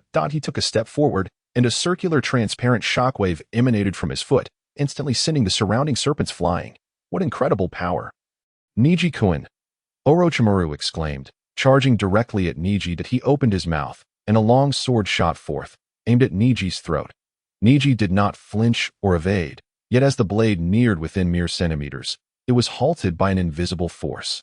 Unable to advance further, Orochimaru's expression shifted, revealing apprehension, just as three individuals marked with cursed seals appeared behind Neji, attempting a surprise attack. With a swift motion, Neji released 3 green orbs of light from his hand, which passed through the trio, extracting a massive surge of chakra. They fell from the air, their cursed seals fading away, robbed of their combat capabilities. Neji then directed his hand towards Orochimaru, conjuring a golden beam of light at his fingertip that sliced through Orochimaru's torso with ease, creating a large opening in the cave's ceiling that allowed sunlight to pour in, dispelling the chill within. Is this all you have to test my strength? It seems I have been underestimated. Orochimaru. From the severed halves of Orochimaru's body, numerous snakes emerged, attempting to reattach themselves, yet an unseen force prevented them from connecting. Orochimaru's expression darkened as he exaggeratedly opened his mouth, and a new Orochimaru crawled out from within. What a terrifying being you are, Neji-kun. You truly become more inscrutable by the day. Humph, just know that you cannot defeat me now, Orochimaru. I advise you to refrain from such tricks in the future. Lest I accidentally end your life, I am here to treat Kimimaro. Although I could easily use this as an excuse to refuse, I prefer not to owe anyone anything. The treatment room is already prepared. Follow me. Orochimaru led the way, with Neji, Kimimaro, and by trailing behind, the four appearing remarkably harmonious despite their recent clash. Before long, Orochimaru guided Neji to a dimly lit chamber filled with various instruments, beakers, and test tubes. Alongside unfamiliar contraptions, that a large machine filled with an unknown yellow liquid stood by the bed, and a heap of papers resembling research notes cluttered the table. This is the place, Neji-kun. Feel free to use anything here. I understand. Bye. You and Orochimaru wait outside. Keep a close watch on him. This is confidential. Yes, Lord Neji. Lord Orochimaru, please step outside with me. I responded respectfully, his expression impassive as he regarded Orochimaru. Orochimaru merely licked his lips and cast a lingering glance at Neji before following Bai out. Once the door was closed, Neji turned his attention to Kimimaro. All right, Kimimaro, lie down. It's time to begin. Yes, thank you for your help, Kimimaro replied, lying down and closing his eyes. Neji smiled gently, placing one hand over Kimimaro's eyes while slowly conjuring a card with the other. This card was the bloodline card of the Hyuga clan, obtained from Hinata years ago. Relax. Do not tense up, resist, or think of anything. This treatment will be painless. With that, Neji placed the card on Kimimaro's chest, and it shattered into countless motes of light that entered Kimimaro's body. Simultaneously, another card appeared in Neji's hand. Bloodline card. Kagaya, incomplete, unstable, permanently consumed upon use, grants the user or another an incomplete Kagaya bloodline. Seeing this card confirmed Neji's suspicions. Kimimaro belonged to the Kagaya clan, descendants of Kagaya Otsutsuki. However, their bloodline was severely diluted, rendering it incomplete. Furthermore, as humans, the Kagaya clan could not withstand the might of such a powerful lineage. In their youth, this weakness was manageable, but as the limits of their bloodline were explored, the inherent flaws would gradually activate, leading to a backlash that ultimately resulted in death. This was the Kagaya clan's bloodline disease. Neji's current task was to use the bloodline of the Hyuga clan, another descendant of Kagaya, to mend Kimimaro's bloodline and see if it would yield positive results. Neji had never attempted this before and felt no certainty. But his true intention was not to save Kimimaro's life. Kimimaro was merely a test subject for Neji. He hoped that Kimimaro would survive, as that would validate his hypothesis. All right, Kimimaro, it has succeeded. Neji removed his hand from Kimimaro's eyes, and Kimimaro slowly opened them, revealing that they remained unchanged, not transformed into the Byakugan despite receiving the Hyuga bloodline. Kimimaro sat up, flexing his hands, a look of confusion on his face. That I don't feel anything. Perhaps my body feels a bit lighter. Such things do not yield immediate results. Time will reveal the changes. As time passes, you will eventually feel the difference. Thank you, Lord Neji. This means I can continue to serve Lord Orochimaru. Kimimaro climbed off the bed and solemnly bowed to Neji. Neji smiled, but offered no reply. The chamber door swung open, and Kimimaro stepped out first, with Neji following closely behind. Lord Neji, how did it go? Bai inquired with concern upon seeing Neji. Neji smiled and nodded at Bai before turning to Orochimaru. Kimimaro's bloodline disease has been suppressed. With proper care, he should be fine. However, there remains a risk of a flare-up before his condition stabilizes. Thank you for your hard work, Neji-kun. Will you be staying in my village for a while? No, your village lacks any form of entertainment. I have no interest. You have fulfilled your promise, and now I have fulfilled mine. We owe each other nothing. I shall take my leave now, Bai. Neji waved to Bai and made his way toward the exit. Orochimaru watched Neji's retreating figure for a long moment before withdrawing his gaze. Neji-kun, what is it that you truly seek? What role do you play? How truly exhilarating it is. Since departing from Orochimaru's base and leaving the Sound Ninja village, Bai has consistently kept his head down in silence, which has inevitably piqued Neji's curiosity. Bai, what troubles you? What are you pondering? Bai, startled by Neji's sudden inquiry, jolts back to reality, instinctively shaking his head and no, it's nothing. Lord Neji, are we to rendezvous with Lord Itachi? Indeed, after all, we still have our Akatsuki mission. Even if we don't care, we must at least maintain a fa-ade.ic. Bai lowers his head once more, a look of hesitation crossing his face. Neji immediately senses Bai's unease and adopts a slightly more serious tone. Bai, are you concealing something from me? Care to share? Bai shakes his head, bowing it even lower. Neji raises an eyebrow, encountering this peculiar situation for the first time, since Bai has acknowledged that he is indeed hiding something. It indicates that he does not wish to keep it a secret, yet he is reluctant to divulge it in that case. Allow me to speculate. This must pertain to Itachi. Something must be amiss with his health. Correct? Bai gasps, immediately lifting his head to gaze at Neji, astonishment etched across his face. How did you guess? Was it not evident? What has befallen Lord Itachi? Lord Itachi is gravely ill, and his condition is quite serious. Neji nods, having long been psychologically prepared for this news. After all, in the original narrative, Itachi was already gravely ill during his climactic battle with Sasuke. However, Neji had not anticipated that Itachi's ailment would manifest so soon. Bai, you shall take on the responsibility of caring for Itachi's illness from now on. He has certain tasks he must complete, and we cannot allow him to perish prematurely. Yes, understood. Bai's mood dims slightly, and Neji's heart grows heavy with complexity. Long before Itachi's defection, he had confided in Neji that he would meet his end at Sasuke's hands. In the original story, Itachi indeed persevered until that moment. But now Neji is uncertain if Itachi can endure until then. Due to Neji's involvement, Itachi's trajectory has shifted significantly, and the frequency of his use of the Manjiki Sharingan has increased, which could exacerbate the strain on his body beyond what was depicted in the original tale. Neji's initial intention in befriending Itachi was to escape Konoha alongside him during his defection, a goal that took Neji 3 years to achieve. Yet, having spent so much time with Itachi, Neji has unknowingly come to regard him as a true friend, wishing sincerely for Itachi to endure a while longer. After leaving the Land of Rice, Neji and Bai arrive at the agreed meeting point in the Land of Snow, where Itachi stands quietly beneath a tree, eyes closed in anticipation. Upon Neji's arrival, Itachi opens his eyes and gazes at him. You're here. Change your clothes. We depart now that I have received a commission from the black market. Neji and Bai don the garb of the Akatsuki and follow Itachi into the town of the Land of Snow. Although the Land of Snow is not particularly vast, its infrastructure surpasses that of most nations, boasting numerous grand and imposing buildings, as well as abundant entertainment venues for singing and dancing. Itachi, what prompted you to suddenly seek a commission from the black market? It seems unlikely that such a place would harbor any formidable individuals. Neji, the worth of an individual is not solely determined by strength. We have arrived. The client is within. We will enter through the back door in 30 minutes. And someone will be there to let us in. Itachi halts before a theater, where a throng of people is already queuing at the entrance. Although Neji had little interest in drama in his previous life and had never even heard of such a thing since his arrival, he cannot help but feel a tinge of curiosity at the sheer number of people gathered. Half an hour later, the trio reaches the theater's back entrance. Itachi knocks rhythmically on the door 3 times.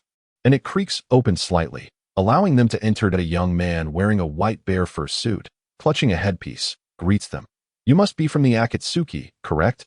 Follow me to the storage room. The young man swiftly opens a nearby side door, leading Neji and the others inside. Chapter 49.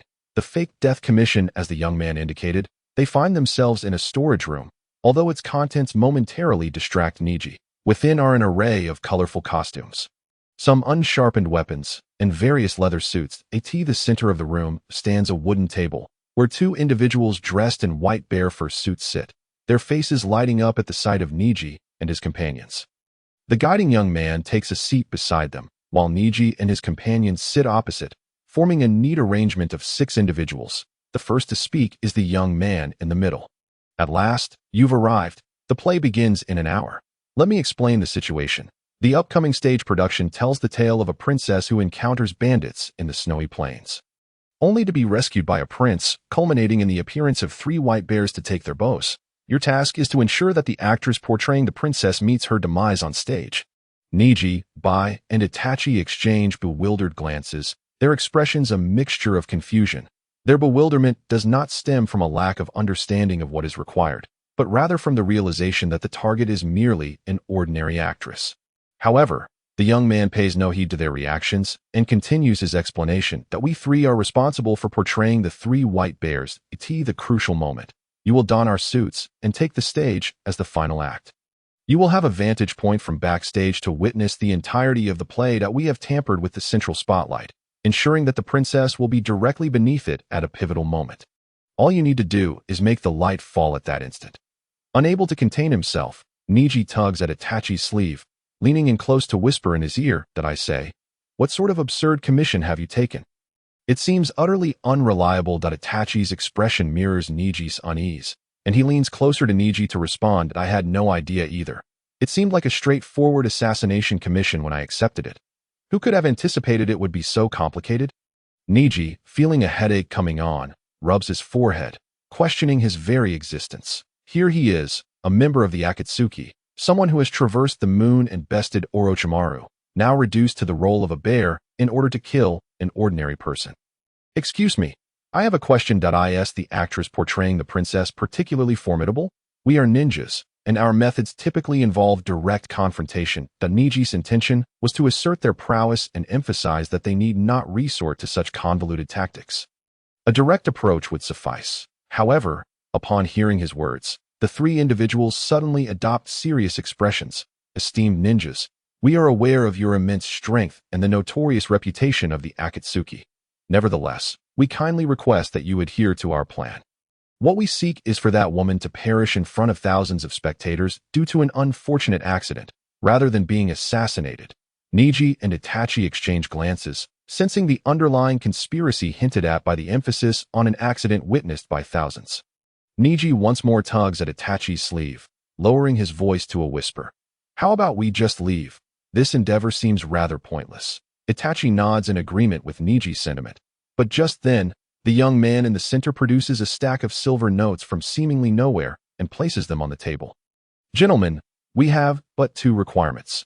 Ensure her demise on stage, and that it appears to be an accident. This is a deposit of 100,000 ryo. Upon completion, there will be an additional payment of 100,000 ryo. We kindly ask that you do not decline. Neji, who had just lifted himself from his seat, promptly returns to the ground. 100,000 ryo equates to the bounty on an A-rank rogue ninja. 200,000 ryo surpasses that. The prospect of killing an ordinary person for a sum equivalent to 2 A-rank rogue ninja bounties is a proposition even Neji, not particularly greedy, finds difficult to refuse. Ahem, given your earnestness, do elaborate on the specifics of the task. Instantly, Neji transforms into a professional assassin, engaging earnestly with the young man, who responds with a smile that it's quite simple. We have already bribed the individuals in the control room. The rope connecting to the main spotlight on stage is old and frayed. With just a little assistance, it will snap. You need only wait for the opportune moment to cut the rope from backstage. Given its condition, any investigation will attribute the cause to the rope's age, rather than a deliberate assassination. Ning Sai nodded thoughtfully, but suddenly, his gaze locked onto the young man seated in the center. A knowing smile gracing his lips. If this matter is so straightforward, Then why expend such a fortune to enlist help? Surely, it is something you could manage on your own, is it not? 200,000 taels is no trifling sum. Are you truly so affluent? The expressions of the three young men shifted to one of discomfort as they exchanged glances, none willing to speak first. Observing this, Ning Xi let out a cold laugh and stood up with an air of authority. It seems you three have concealed quite a bit. If that is the case, this commission may be impossible to fulfill. After all, we are not inclined to involve ourselves in a conspiracy of which we know nothing. All for the sake of 20,000. After a moment's hesitation, it was the young man in the center who finally spoke. That I sincerely apologize, esteemed ninja lords. It is not our intention to withhold information. But this matter pertains to the future of our snow country, and we truly cannot disclose it. The future of snow country? Ning Xi furrowed his brow, pondering deeply before raising his head once more. The individual portraying the princess. Could she possibly be the genuine princess? Despite their efforts to maintain composure, Ning Xi's words caused their faces to pale dramatically, and he instantly sensed he was on the mark. It seems my conjecture was not unfounded. Offering 200,000 to secure a future for Snow Country is indeed a lucrative deal, yet we do not wish to be unwittingly entangled in this affair. All we desire is the payment, and we wish to avoid any unnecessary complications. Please, elucidate the entire situation. The young man in the center gritted his teeth, glanced around, and finally nodded with great difficulty. Since you have already guessed, we shall not conceal the truth any longer. The one playing the role of the princess is, in fact, our Snow Country's princess, Fenghua Xiaoxua. Several years ago, Fenghua Nuteo usurped the throne, and the princess narrowly escaped assassination, thanks to the intervention of Konoha's ninjas. Since then, the princess has been masquerading as an actress for her protection. However, her identity has now come under suspicion, and we must create an incident that leads everyone to believe that the princess is dead. Chapter 50. High technology, so that is the case. Please continue. Why resort to spending so lavishly to have ninjas undertake this task? Because Fenghua Nuteo commands a number of ninjas himself, and today they will be present to ascertain the princess's identity. Should this task be handled by ordinary individuals, it is highly likely that the plot would be uncovered, and those involved would find it difficult to escape unscathed. Ning Xi nodded in realization, interlacing his fingers beneath his chin, his eyes fixed intently on the young man in the center. In other words, your initial intention was merely to have us perform for you without any knowledge of the situation, was it?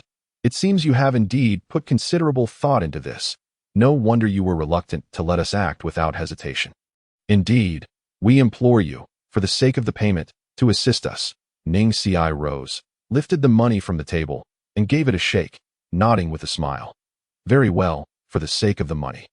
We shall accept this commission. Now, hand over the costumes. Thank you. Thank you, esteemed ninja lords. The three men immediately stood, bowing deeply to Ning Xi and his companions as they removed their costumes. Ning Xi, Bai, and Itachi donned the disguises, and to the untrained eye, they appeared almost indistinguishable from real polar bears, with only a slight difference in their build. Now, we shall take our leave. You may return to your tasks. The trio of Ning Xi departed the storage room, striding confidently down the corridor, occasionally encountering passers-by who harbored no suspicion of them. Ning Xi, since their goal is to protect the princess, why must we act so covertly? Shouldn't the theater staff also be wary? Who can say? After all, Fenghua Nuteo is the ruler of Snow Country, and this theater belongs to Snow Country as well. It would not be surprising if there were those loyal to Fenghua Nuteo within. What concerns me more is what possessed that Fenghua Xiaoxua to return to Snow Country. As the performance commenced, Ning Xi and his companions sneaked backstage, peering out at the darkened audience, with the music playing. Fenghua Xiaoxua stepped onto the stage and began to dance, eliciting immediate cheers from the spectators, igniting the atmosphere to a fever pitch. However, having been steeped in modern culture, Ning Xi found this theatrical display utterly unremarkable. Even perplexed as to what all the excitement was about, as Fenghua Xiaoxua danced closer to the center stage, Ning Xi's expression turned serious, just as she was but 2 steps away from the spotlight. A heavy overhead light suddenly crashed down beside her. What just happened? The light fell. How could this be? That scene was not in the script. The unexpected fall of the light sent the audience into a frenzy, and Ning Xi, Itachi, and Bai exchanged startled glances, realizing none of them had acted. Just then, the The venue's lights extinguished simultaneously, plunging everything into darkness. In the shadows, a figure surged towards Fenghua Xiaoxue, and Ning Xi activated his Byakugan. Launching himself towards her. I'll save her. You two retreat first. The cloaked assailant reached out to seize the princess, but Ning Xi arrived just in time, kicking the attacker's hand away and scooping Fenghua Xiaoxue into his arms. Soaring into the air and crashing through the roof, escaping the venue. Bye, Mr. Polar Bear, we're flying. Fenghua Xiaoxue screamed in surprise at the sudden turn of events, prompting Ning Xi to remove his hood. Revealing his face, stop screaming. You have no idea how many people want your life, and you dare return. Ning Xi's words trailed off as he noticed Fenghua Xiaoxue staring at him, a look of awe in her eyes. Oh, you're so beautiful. Ning Xi, I nearly lost his balance mid-air. I ask, how can you remain so calm at a time like this? Fenghua Xiaoxue lowered her head, feeling a bit dejected. Ning Xi, however, paid little mind to her feelings as he leaned down. Spotting Bai and Itachi already sprinting out of the theater towards a nearby grove, without hesitation, he altered his course to follow them. You scoundrel, stop right there. How dare you steal our target? This is unforgivable. An enraged voice rang out behind Ning Xi, accompanied by a streak of gray light hurtling toward him. Ning Xi easily evaded this projectile, but upon turning, his eyes widened in shock. Chasing after him was a burly man in his 30s or 40s. Clad in grayish-white armor, sporting green-tinted glasses, his hands were encased in matching metallic gloves, with a hole the size of a thumb in the center of his palm, from which the earlier beam had originated. Most astonishingly, the man wore grayish-white boots that emitted flames akin to a jetpack, allowing him to soar through the air in pursuit of Ning Xi. What the hell is this? High technology, huh, little brat? Allow me to show you the advanced technology of our snow country. This is something your ninjutsu could never hope to match. The man began to gather light in his hands, and Ning Xi's lips curled in disdain as he tossed a green orb toward him. The sphere struck the man's armor, but rather than being deflected, it passed straight through, siphoning away the man's chakra. The man's expression shifted, and the flames that had been roaring from his boots extinguished instantly, sending him plummeting from the sky. Humph, is that all? Just chakra-powered high-tech equipment. Without chakra, it's merely a heap of scrap. Ning Xi scoffed, diving down from the sky and gliding into the trees, soon reuniting with Bai and Itachi. Ning Xi landed and set Fenghua Xiaoxue down. She gazed up at him with admiration, yet he paid her no mind, turning to address Bai and Itachi. What's the situation? Are there no pursuers? Itachi shook his head, finding a rock to sit on. No pursuers. But how do you intend to handle the princess? Their plan seems to have failed, and it's uncertain whether they can escape safely. Indeed. What shall we do? Ning Xi scratched his head, feeling a bit overwhelmed, while Bai approached Itachi with a mischievous grin, elbowing him playfully. Lord Itachi, did you not notice? This princess is extraordinarily beautiful, and Ning Xi was so eager to save her. Perhaps he has taken a liking to her charms. Chapter 51. The mockery from Bai Itachi's eyes widened slightly, as if he had come to a sudden realization, nodding his head while pinching his chin thoughtfully. Well, if that's the case, we might as well arrange for her to be sent to the land of rain. Not only would it ensure the princess's safety, but it would also make things easier for Neji. Neji's expression darkened, his lips twitching with suppressed anger, wishing he could storm over and slap both Bai and Itachi. Get away from me. What nonsense is this? Do you think I care about your opinions? Have you considered what would happen if the princess were captured? How would we ever receive that final payment of 100,000 Ryo? Would you just go and rob them? So, Lord Neji, your motivation for rescuing the princess is merely the payment? There's no ulterior motive? Bai remarked, a teasing glint in his eyes. Neji, I must say, you're becoming increasingly gossipy. Have you been influenced by Itachi? Neji fixed Bai with a deadpan stare, while Bai sheepishly scratched his head. Itachi, on the other hand, feigned innocence. What does this have to do with me? When have I ever gossiped? Itachi's defense only seemed to provoke Neji further. Oh, please, are you still trying to play coy? Have you forgotten what you said when I first brought Bai to you? Wah. Before Neji could finish his sentence, a loud wailing echoed from behind him. And upon turning, he found Windflower and Snow crouched on the ground, tears streaming down her face. What on earth is wrong with you? Wah? You're a bad person. Wah? Windflower pointed an accusatory finger at Neji, who instinctively stepped aside, causing her finger to follow suit, leaving Neji utterly bewildered. Wait, how am I the bad guy? What is going on here? Before Neji could comprehend the situation, Bai ambled over with a mischievous grin. Lord Neji, you've made the princess cry? You clearly don't even have a girlfriend. Huh? You're still a virgin. Is this my fault? I have no idea how this happened. By the way, Bai, you're older than me. And yet you're still a virgin too. What do you have to say about that? Neji nearly choked on his indignation, yet he felt a twinge of discomfort in his heart as Bai pretended to be oblivious. Turning his head away, Neji couldn't be bothered to continue this pointless argument in the current situation. Princess, princess. At that moment, a voice called out from afar, prompting Neji to turn and see the three individuals who had been entrusted with the task approaching. Windflower, upon hearing the voice, instantly ceased her tears, her sorrowful expression vanishing as if it had never existed. Here I am. Windflower waved her hand at the trio, who rushed over, panting as they leaned on their knees. Princess, are you all right? Are you hurt? I'm fine. This handsome gentleman saved me. She pointed at Neji, who rolled his eyes in exasperation. Honestly, do you actors conjure tears at will? Just moments ago, you were crying like a rain-soaked flower. And now you act as if nothing happened. Are you playing me for a fool? Neji deduced from Windflower's earlier address that she had been acting, and he had fallen for it. Yet Windflower appeared utterly confused, seemingly unaware of Neji's complaint. What are you talking about? I don't understand a word. By the way, what is your name? Neji felt utterly flummoxed by Windflower's lack of comprehension and quickly cast a pleading glance at Itachi and Bai. However, Itachi was meditating with his eyes closed, as if oblivious to the chaos, while Bai even gave Neji a thumbs up, signaling encouragement.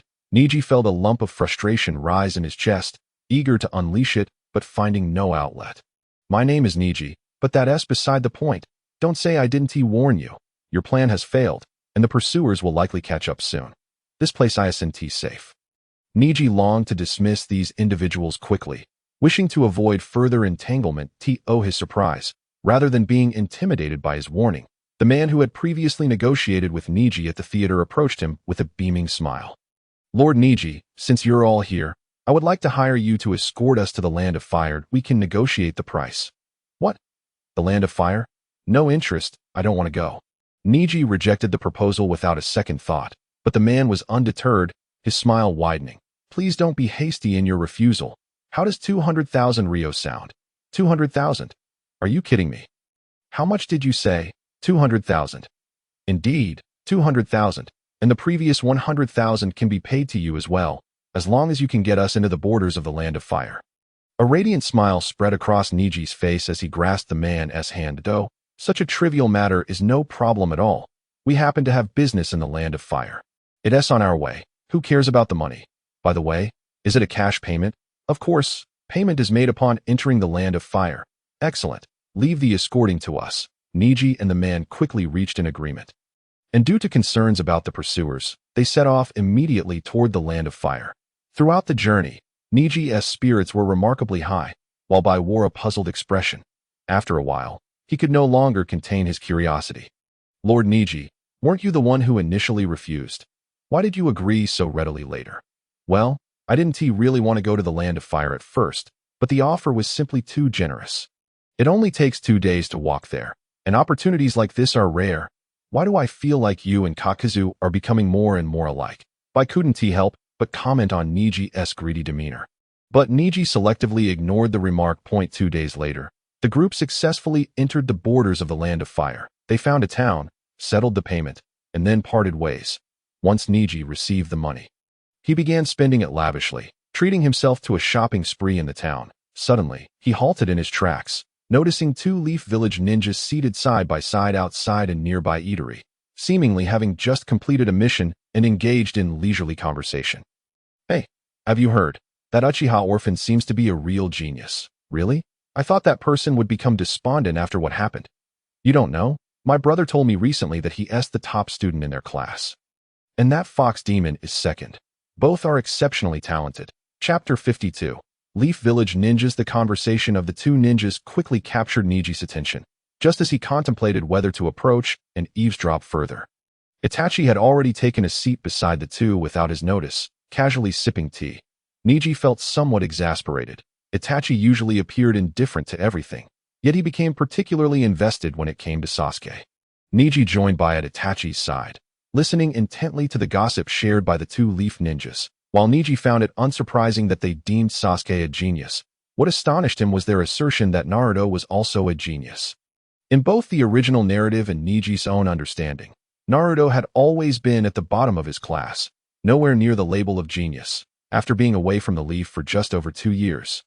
It seemed Naruto had now been bestowed with the title.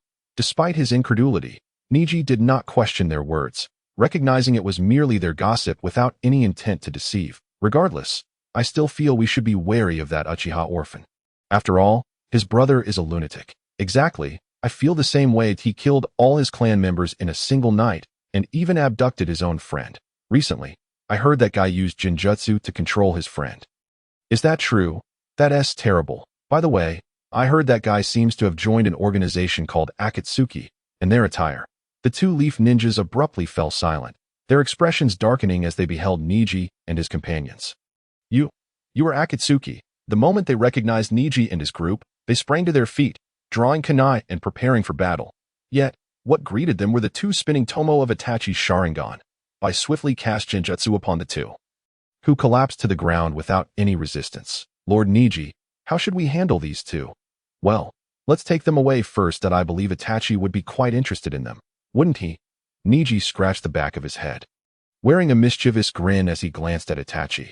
Although Itachi's expression remained impassive, the fervor in his gaze betrayed his thoughts. I immobilized the limbs of the two individuals with ice, carrying each of them into the woods outside the village.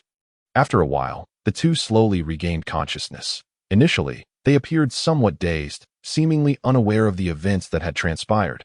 However, upon recognizing the figures standing before them, particularly the face of Itachi, their expressions shifted to one of sheer terror. Why, you are Uchiha Itachi? What do you intend to do? Itachi's eyes transformed into the three-tomo Sharingan, coldly scrutinizing the two leaf ninjas. I am merely curious about your recent conversation. That elusive individual seems to be faring quite well. A genius, you say? Such a laughable title. Can someone so humble truly be called a genius? Itachi leaned closer, his eyes wide, allowing the two leaf ninjas to see their reflections within his gaze. They only heard rumors. We don't know much. That's so? Then it seems you are of no further use to me. That a hint of disappointment flickered across Itachi's face, causing the two leaf ninjas' hearts to race with trepidation as they stared at him anxiously. In the next moment, their consciousness suddenly plunged into darkness. Itachi shook his head in mild disappointment, while Neji smiled slightly, removing the forehead protectors from the two leaf ninjas and keeping them for himself. Itachi, if you are worried about Sasuke, why not simply visit the leaf village? My caged bird has already been freed, and I have no qualms about confronting the leaf head-on. Itachi hesitated for a moment, but ultimately shook his head. No, it is not yet time. Sasuke's current strength is insufficient. Encountering him now would only provoke his hatred towards me. You know, I initially intended to seize this opportunity to check on Tenten, but I wonder if Naruto has relayed any messages to her. Neji had refrained from bidding farewell to Tenten, fearing that their plan might be exposed. In retrospect, Neji realized that he had only suffered minor injuries, while Tenten had been particularly concerned.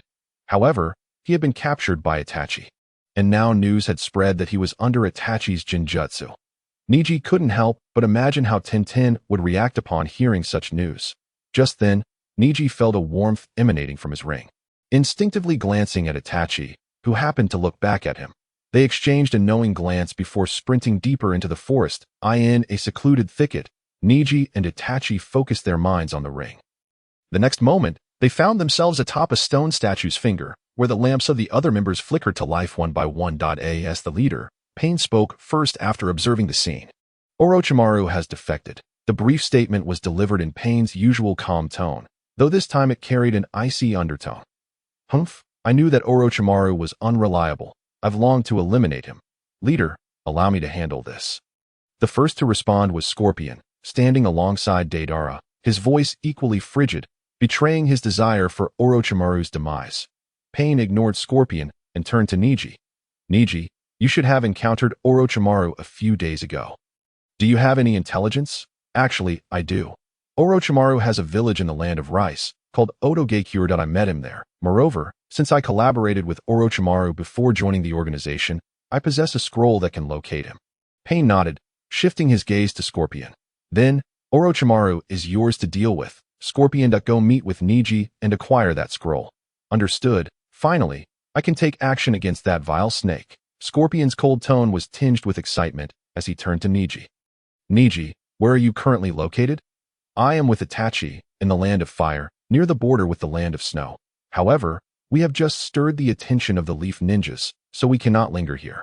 Let's rendezvous in the land of rivers. The land of rivers. Got it. Then, dismissed. Following Pain's command, the lights extinguished one by one, and Neji and Itachi opened their eyes once more, whereby was on high alert. Bai, we are heading to the land of rivers. As Neji stood up, he called out to Bai, who promptly approached him. Lord Neji, has something happened? Yes, Orochimaru has defected from Akatsuki. Scorpion is tasked with hunting him down. And I need to meet with Scorpion to hand over the scroll. Orochimaru has defected? Why? Bai looked at Neji in surprise, who shrugged nonchalantly. What could be the reason? A defection is a defection that I anticipated Orochimaru's betrayal. In fact, I believe that had I not treated Kimimura's bloodline illness, he would have defected much earlier. Look, it's only been a few days since I treated Kimimura. At that time, Orochimaru genuinely attempted to take action against me. Neji even began to suspect that during his time in Otoge-cure, Orochimaru's true objective was to capture him and then defect, ultimately realizing that it wouldn't work, which is why he claimed it was merely a test of strength. Now that Orochimaru had defected, it seemed he had confirmed that Kimimura's bloodline illness had indeed been suppressed, which was a positive signal for Neji that a few days later, in a meadow in the land of rivers, Neji's group was leisurely grilling meat, enjoying the moment. Suddenly, a white clay bird descended from the sky, with Scorpion and Deidara jumping off. Oh, Neji-senpai, you all seem quite relaxed. Deidara greeted Neji enthusiastically upon landing, to which Neji waved back. Still holding a skewer of grilled meat. Deidara, long time no see. Care to join us for some grilled meat? Bai's cooking is exceptional. Grilled meat, it looks delightful. Deidara rubbed his hands together in eager anticipation, and Neji generously offered him the skewer he was holding, while grabbing another from the grill to wave at Scorpion. Hey, Scorpion, would you like to join us for a bite? Bai's cooking is truly remarkable. I have no interest in such things. Just hand it over to me. Neji stuffed the skewer into his mouth and tossed the prepared scroll to Scorpion from a distance. You truly have no appreciation for fine food. Do you? This item was given to me by Orochimaru. He's not the type to overlook details. Its usefulness is uncertain, and even if it is, it may very well be a trap. Be careful that I don't need you. Brat, to worry about me. Deidara, don't interfere. I will personally eliminate that vile snake. Deidara paused mid-bite, looking at Scorpion in confusion. To Scorpion-senpai, do you not need my assistance? Humph, that man is my prey. As Neji chewed on the grilled meat, he draped an arm around Deidara's shoulder, raising his chin defiantly at Scorpion. Scorpion, since you don't want Deidara's help, why not let him stay here and enjoy the grilled meat instead? Give him a break. Humph, do as you please. With a dismissive remark, Scorpion summoned a puppet that soared into the air from beneath Deidara's clothing, leaping onto it, and swiftly departing. I never expected puppets could be utilized in such a manner.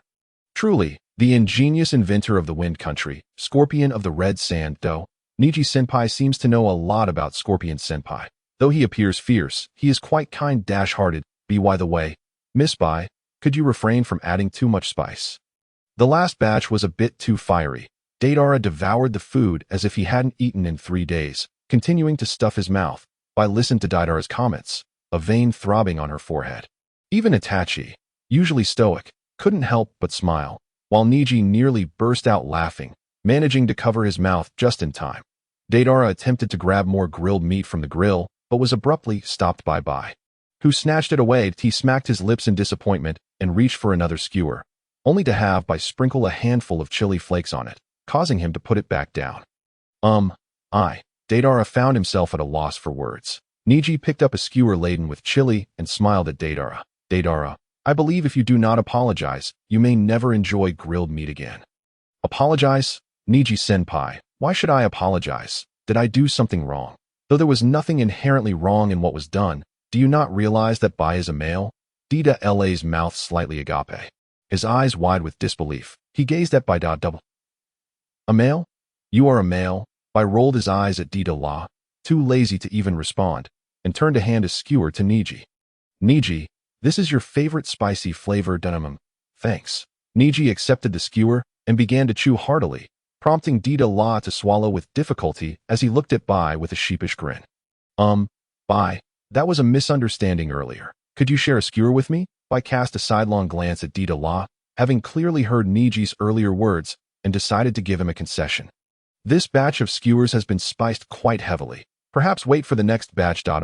Yes, of course. Having eaten his fill, Neji lay contentedly on the grass, enjoying the gentle breeze, while Bai sat beside him. Lost in thought as he fiddled with his hair, Itachi leaned against a rock, eyes closed in rest, leaving only Dida with nothing to do. After a while, Dida bounced over to Neji. Neji-senpai, earlier you mentioned the flaws in my art that I've thought about it for a long time, but I still can't find a solution. May I seek your guidance? Seeking guidance? That's a rather tricky situation for you. Neji smacked his lips, sitting up and looking at Dida with a hint of fatigue before continuing. Rikutsu, your explosive clay is fundamentally based on earth release. Although it differs significantly from ordinary earth release, it is still, at its core, earth release. It is impossible to disregard elemental weaknesses. You must find alternative methods. For instance, consider infusing your explosive clay with wind release chakra. That might just prove beneficial. Infusing wind release into the clay? Dida pondered, stroking his chin. Neji, having little interest in Dida's explosive clay, had only analyzed it from the perspective of elemental weaknesses. As Dida fell into contemplation, Neji reclined once more. Suddenly, a fierce wind whipped up, and before Neji could comprehend the situation, darkness enveloped him as a clump of clay landed squarely on his face, obscuring his vision. Neji-sama. Bai swiftly rushed to help Neji remove the clay from his eyes. Neji propped himself up with one hand while using the other to toss the clay aside. Dida, what on earth are you doing? Neji had been moments away from drifting into slumber, and the gentle breeze on the grassy meadow had promised a delightful nap, yet Dida's antics had completely shattered his drowsiness. Chapter 54. Dida surpassing genius. Dida, realizing he may have caused a mishap, hurried over with an apologetic expression to assist in clearing the remaining clay from Neji's face. I'm sorry, Neji-senpai. I infused too much wind release chakra into the clay as you instructed, and I lost control. Truly, I apologize. You actually possess wind release chakra? Neji regarded Dida with a mix of astonishment and skepticism. After all, one's chakra attributes are inherently fixed, and acquiring a different attribute requires extensive training. The mere fact that Dida had managed to obtain wind release chakra in such a short span was, to Neji, nothing short of incredible. With a hint of pride, Dida raised his head slightly. I didn't have it before, but for the sake of art, wind release chakra is no challenge for me. I have a feeling I'll succeed soon. Oh, then keep at it, but do refrain from interrupting my slumber. Neji reclined again, though this time, he made no effort to sleep. Instead, watching Dida labor diligently, Dida retrieved another piece of clay from his bag, which began to swell like a balloon, taking on a round shape that spun slowly in his hand. Bang! The spherical clay suddenly exploded like a balloon, sending fragments hurtling toward Neji, who narrowly dodged by tilting his head, had he not been vigilant. The outcome could have mirrored the earlier incident. Neji shifted slightly backward, wary of Dida's next move. Dida shook his head, scratching the back of his neck, and pulled out another clump of clay. This time, the clay did not expand but instead morphed continuously, finally settling into the shape of a plump chicken. Holding the plump clay chicken as if it were a treasured artifact, Dida beamed at Neji. Neji-senpai, I did it! I've successfully infused wind release chakra into the clay. What? You succeeded just like that. Neji gazed at the plump clay chicken in disbelief as Dida nodded enthusiastically, placing it before Neji. Neji-senpai, could you help me test this? Dida looked at Neji with eager anticipation. Neji nodded and tossed a card infused with earth release onto the chicken's head, which, upon contact, transformed into crackling lightning that enveloped the clay chicken. Neji gestured to Dida, who nodded and formed a hand seal. The clay chicken flapped its disproportionately small wings and swiftly ascended into the air. Ha! Boom! Dida shouted, and the clay chicken erupted in a thunderous explosion, producing a deafening sound. A wave of scorching wind cascaded down from above, and even from a distance, Neji felt the heat radiating from the blast. Ha! I did it! I really did it, Dida, unfazed by the searing wind, spread his arms wide and laughed joyously. Neji, astonished, initially thought Dida was too hasty, rushing to test something with only a rudimentary form. Yet, to his surprise, the electrified clay chicken had indeed detonated. Not only that, but the clay chicken infused with wind-release chakra produced a heat wave upon exploding. Although the current temperature of the heat wave posed no threat to humans, should the chicken's size increase several-fold. The heat generated from the explosion could easily transform into a spreading flame, potentially becoming a devastating area of effect weapon. Gulping, Neji felt a wave of apprehension wash over him, and his gaze towards Dida shifted. It was not merely because Dida had developed a new area of effect weapon, but rather due to Dida's prodigious talent in just a few hours, he had devised an entirely new ninjutsu. Such a gift surely surpassed the mere label of genius. If Dida were not so consumed by his passion for art, he would undoubtedly become a formidable ninja. However, Dida was oblivious to such thoughts. After his laughter subsided, he clenched his fists, excitement radiating from his expression as he turned to Neji-senpai. What do you think? Not bad, right?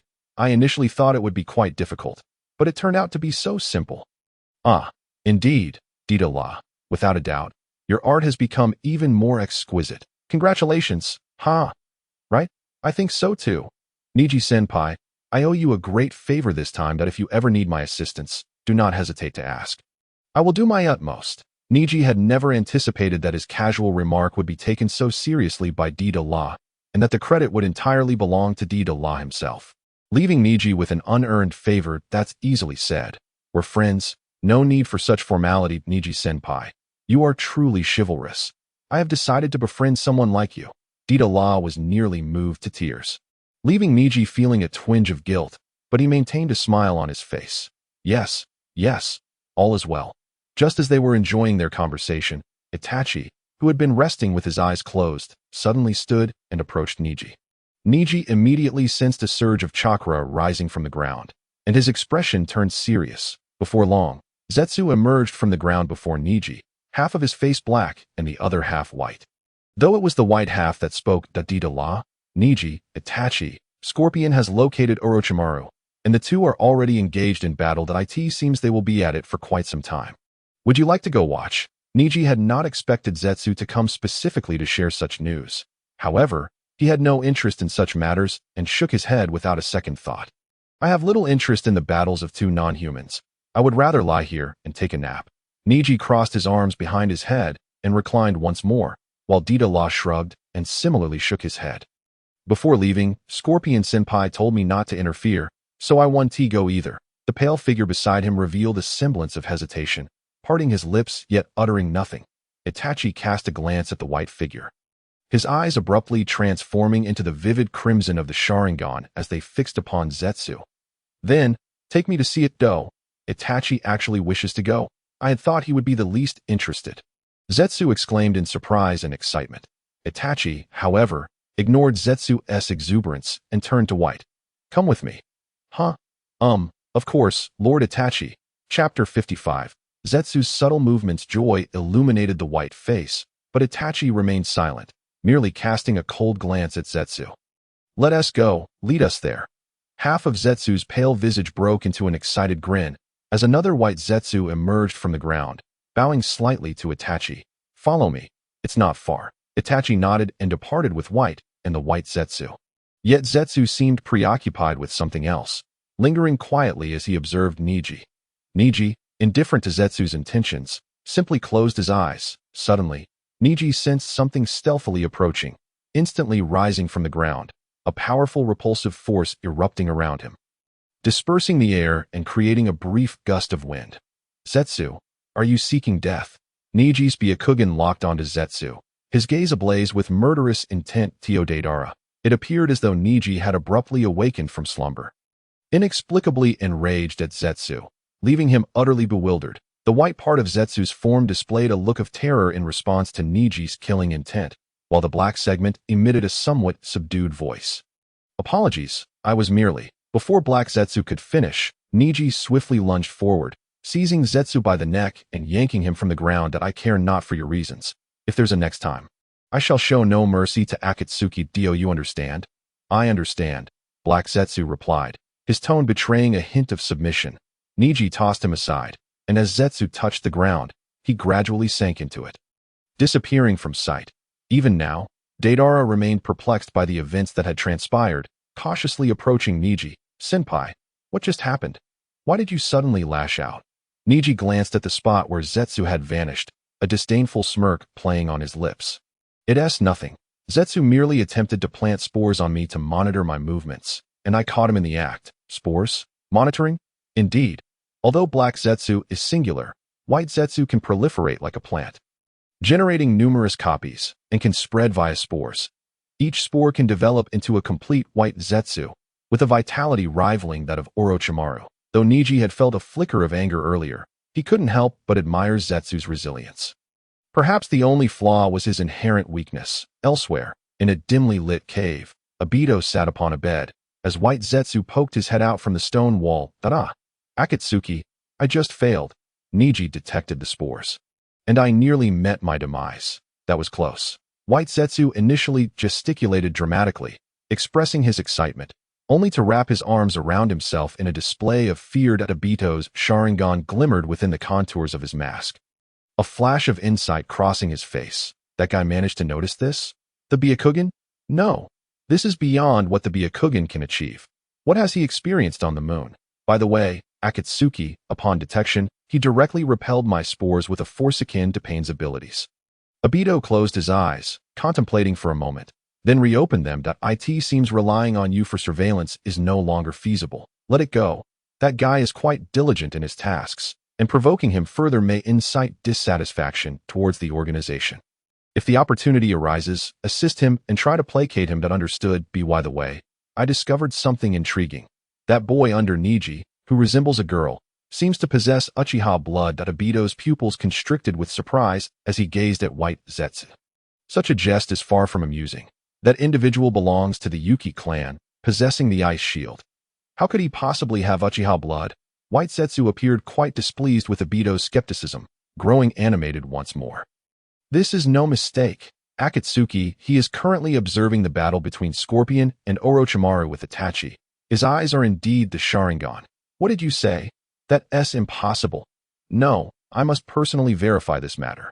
As he spoke, Obito's body slowly sank into the ground, vanishing from sight, in the desolate wasteland of the Land of Rivers. Scorpion engaged in combat with Orochimaru. That moment, 10 puppets floated before Scorpion.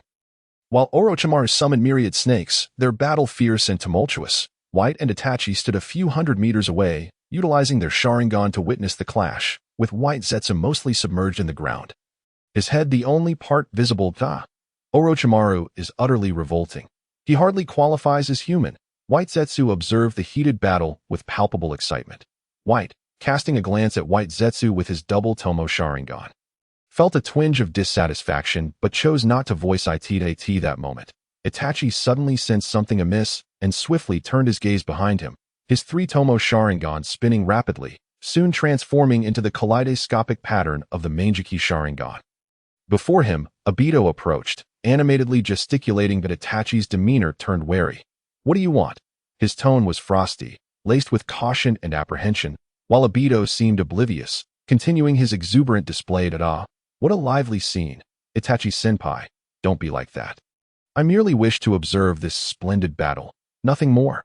As he spoke, Obito bounded over to White, and upon catching sight of the double Tomo Sharingan in White's eyes, even while feigning innocence, the Sharingan beneath his mask momentarily contracted.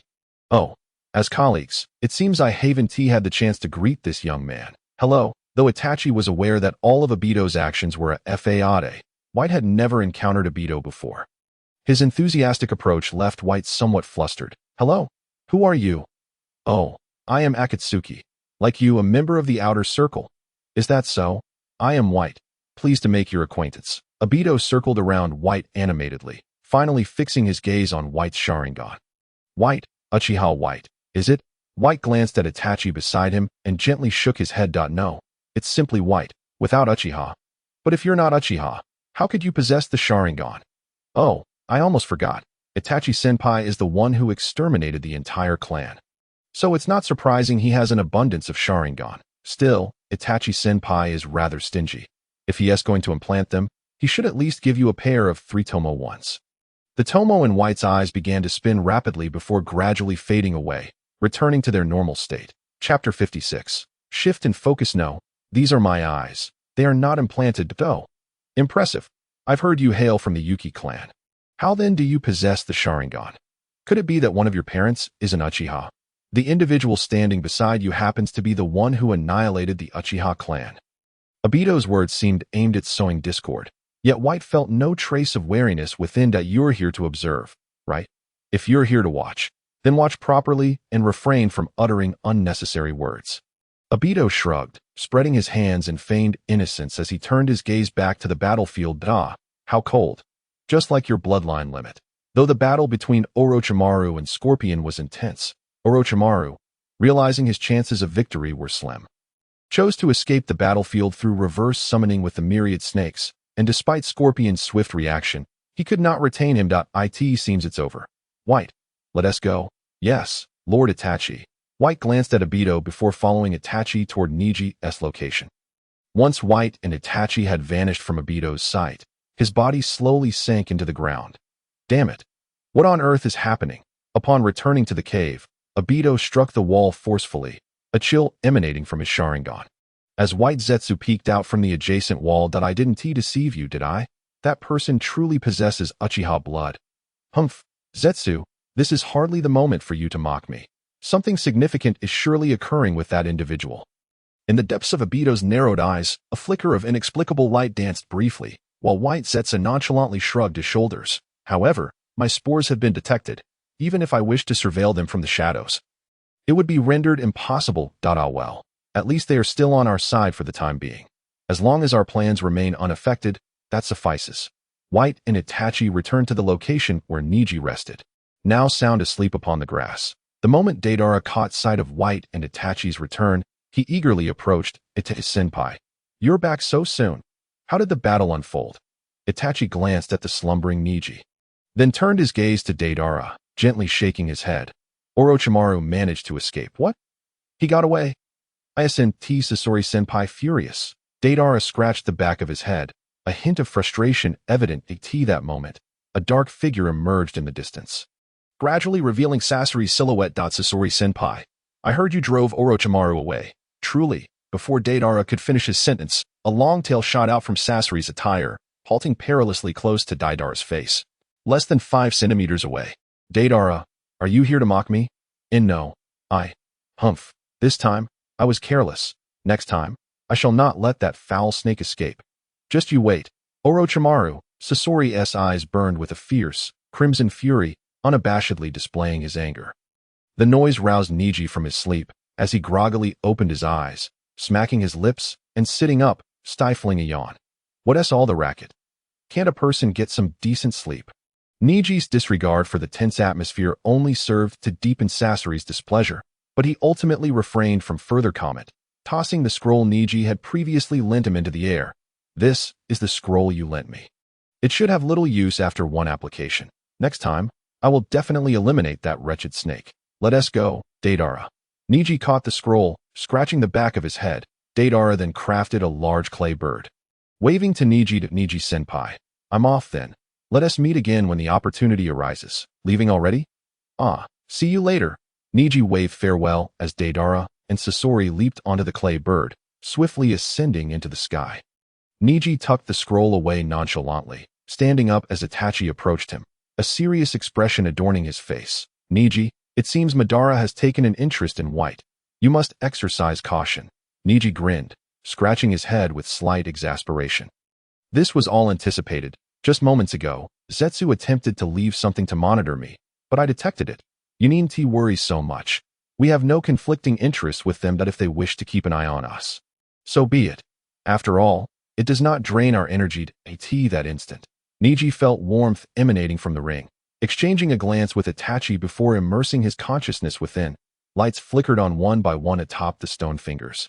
And as soon as Sasori and Deidara's lights illuminated, Kakazu, standing with Haiden, interjected with a hint of mockery. Sasori, I heard you failed to capture Orochimaru. You were so confident in taking on this task. Yet you let that snake slip away. Truly pathetic. Still simmering with anger over the incident, Sasori's tone turned icily cold at Kakuzu's taunt. Kaku, do you seek death? This was merely a lapse in vigilance that allowed that foul snake to escape. Next time, I will not allow him to evade me. Ha! Anyone can boast. I see you haven't moved in so long that your joints have begun to rust. You! As the tension between Sasori and Kakuzu escalated. The leader, Pain, finally intervened. That's enough. Both of you. Sasori, let us set aside the Orochimaru matter for now. We have nearly confirmed the locations of all the tailed beasts, and the operation to capture them can commence soon. Initially, Neji was puzzled as to why Pain had convened a meeting at this moment, considering that nothing had transpired apart from Orochimaru's escape. If this meeting was solely to address such a trivial matter, it would be quite embarrassing for Sasori. However, he soon realized that it was to announce the plan for capturing the tailed beasts. Then, leader, shall we begin the capture now? Can we set aside the money-making ventures? Pain regarded Neji and then glanced at Kakuzu, shaking his head. We still need to earn money, but it is no longer as urgent. There is no immediate necessity to capture the tailed beasts. I merely wish for you to shift your focus from profit to the tailed beasts. Once you feel confident, we can act. I thought we'd be engaging with the tailed beasts soon. Since making money isn't so pressing now, I might as well consider this a vacation. Hey, you brat, are you provoking me? Upon hearing Neji's remark, Kakuzu, already displeased with him, jumped at the chance to confront Neji. Neji, however, couldn't be bothered to engage with Kaku, further igniting Kakuzu's ire. Pain calmly regarded Kakuzu before shifting his gaze back to Neji. The organization is still developing, although money is not as urgent at the moment. More is always better. Chapter 57. Leisure time. I understand. Who would ever disdain an abundance of wealth? If there is money to be had, I certainly won't let it slip away. Now, disperse. Neji and Itachi reopened their eyes and stood up. Neji stretching luxuriously, appearing quite relaxed, while Itachi bore a hint of concern. Neji, I have some personal matters to attend to. You all can wait for me in the land of rivers. Personal matters, then let me accompany you. After all, isn't this a holiday? No, I can handle it alone. You and White should enjoy your break. That I'll return as soon as possible. With that, Itachi turned and left in haste. Neji watched Itachi's retreating figure, shaking his head before shifting his attention to White. White, do you have any idea what urgent matter Itachi might have? White, gazing at Itachi's silhouette, shook his head in confusion. Not really. If Itachi-sama didn't inform Lord Neji, he certainly wouldn't confide in me. However, considering it's personal, it must be something he cannot avoid. Lord Neji, you shouldn't worry too much. When you went to the moon, Itachi-sama didn't ask many questions either. True, since Itachi is away, let us enjoy our holiday together. Come, let us head to the town. In a hot spring nestled in a small town within the land of rivers, Neji lay back with a look of utter enjoyment.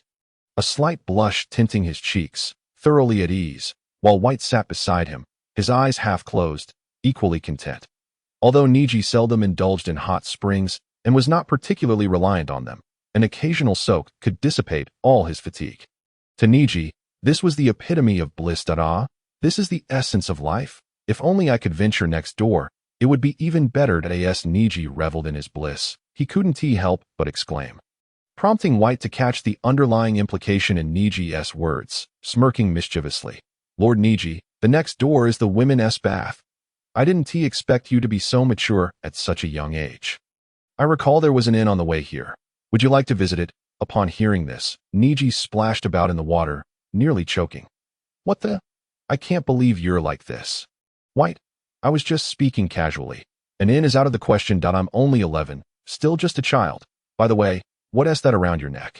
Neji, unable to see it when White was clothed, now noticed a green magatama hanging from White's neck in the hot spring. It appeared to be jade, but Neji doubted that White would wear jewelry, and if he were to wear something, it wouldn't be a magatama. White glanced down at the magatama, removing it and extending it towards Neji. I found this while searching for something with a Techi-sama. It was meant for him, but he said it wasn't what he needed. So he left it behind. As Neji held the magatama, he immediately sensed a warm chakra emanating from it. Though the quantity was minimal, the chakra felt incredibly soothing. Searching for something? What were you looking for? Well, Itachi-sama found a shield and a gourd. A shield? A gourd, the Yata mirror, and the Tatsuka blade. Neji looked at White in astonishment, and White mirrored his surprise. Lord Neji knows about this? Ah, how could I possibly be unaware? Yet, I had assumed the Yata mirror and the Tatsuka blade were divine tools that came with Itachi's Susanoo. Considering Itachi awakened the Amaterasu, I didn't expect them to be acquired later. Susanoo? What is Susanoo? With a face already etched with astonishment, Bai's expression grew even more bewildered. Ningxi chuckled softly and began to explain patiently. The so-called Susanoo is the ultimate ability acquired by the Uchiha clan upon awakening the Mangekyo Sharingan, allowing the user to manifest a celestial being through the power of their eyes. Its defensive and offensive capabilities rival those of tailed beasts, and if one can control a tailed beast, they can even don the Susanoo as armor upon it, representing a formidable strength that could rival divine beings. Ultimate ability, Bai murmured, lowering his head, his eyes turning into crimson Sharingan, lost in thought. Ningxi shrugged and tossed the Magatama back to Bai.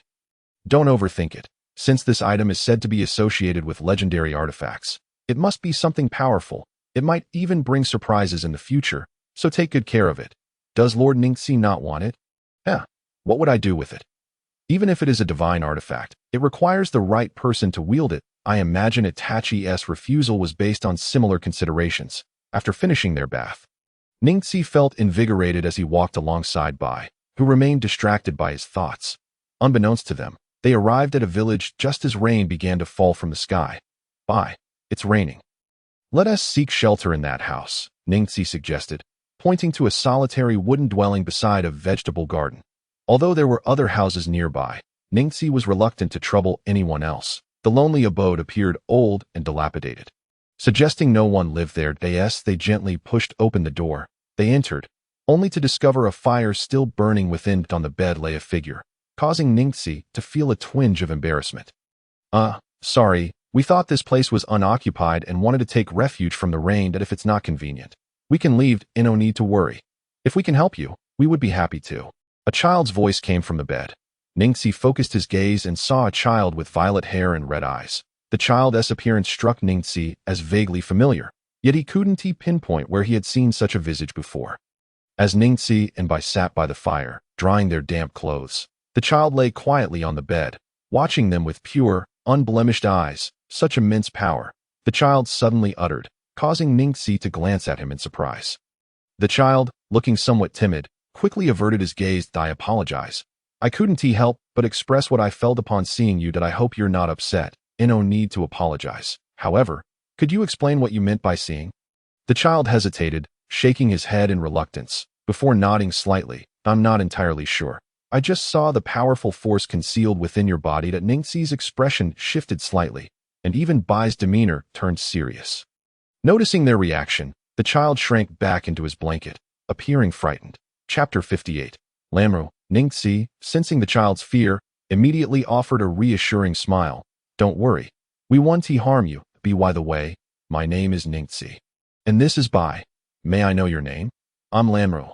Ningxi's pupils contracted sharply, finally understanding why he felt an odd familiarity with Lamru. That he recalled that in the original story, Lamru was taken in by Raiga of the 7 ninja swordsmen, possessing a bloodline limit known as the Red Eyes, which were said to be the natural enemy of the Byakugan.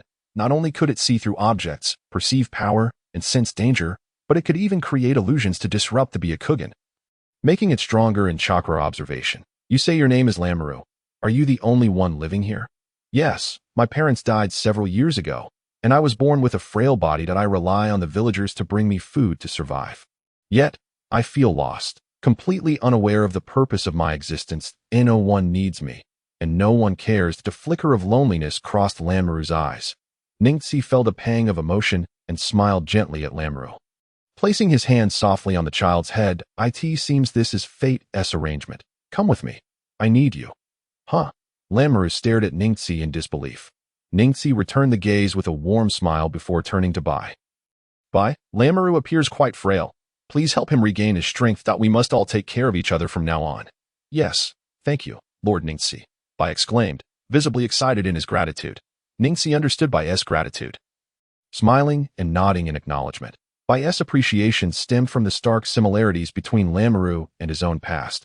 Both had lost their parents and struggled to find meaning in their lives. While Bai lived under the sun, he still had to hide away, whereas Lanmaru, despite the villagers' care, was confined to his bed due to his frail condition. Their fates were almost identical, and both had encountered Ningxi. Which is why Ningxi felt compelled to say it was fate's arrangement. Bai lifted the blanket covering Lanmaru and used a healing technique to massage the child's withered legs, his face radiating a gentle smile. Lanmaru, you're truly fortunate to have met Lord Ningxi. You must respond well to his expectations to him. Lanmaru understands. Ningxi then shifted his focus from Lanmaru and Bai to a card in his hand. Swallowing hard, bloodline card, red eyes, upon shattering, it is permanently consumed, granting the user or others the red eye bloodline limit. Although the description was nearly identical to that of other bloodline cards, Ningxi felt an unusual exhilaration because he vividly remembered that one of the red eye's abilities was X-ray vision. A dream for every man. The more he thought about it, the more excited he became, a somewhat gentlemanly smile gracing his face. With a firm grip, he shattered the card, and it transformed into light particles that surged into his body. Ningxi immediately took out a mirror to examine his eyes, finding no visible changes. However, as he concentrated, he could see through the walls to the outside world. Waha! X-ray vision. This is amazing. Ningxi's sudden, boisterous laughter startled both Bai and Lanmaru, who turned to look at him in unison. Realizing his outburst, Ningxi scratched his head sheepishly. Sorry. I just thought of something amusing. I didn't mean to startle you. Bai appeared speechless, while Lanmaru, confused, tugged gently at Bai's sleeve. Brother Bai, is Lord Ningxi often like this? No, this is the first time I've seen Lord Ningxi like this. Don't worry. He is very gentle. You must listen to him from now on. Yes, Lanmaru understands. Once the rain subsided, Ningxi stepped out of the house, taking a deep breath of the earthy fragrance mingled with the post-rain air, while Bai led Lanmaru, who could now walk, behind him. The rain has finally stopped. Let us find a place to stay. Tonight, we'll treat Lanmaru to a nice meal. Ningxi proclaimed with grandiosity, only to be met with an eye roll from Bai. Lord Ningxi, all the money was taken by Lord Itachi. I only have 1,000 Rio left. Are we truly going to have a lavish meal? Ningxi nearly slipped and fell at that revelation. What? You mean all the money was taken by Itachi? Didn't we have hundreds of thousands from the land of snow? You gave it all to him? Yes. After watching the battle between Scorpion and Orochimaru, Lord Itachi asked for the money so we're completely broke now. How could this happen at such a critical moment? Ningxi's original plan had been to treat Lanmaru to a satisfying meal before testing his new ability, but now he had to bow to financial constraints. He found a flat area and used earth release to create a makeshift shelter.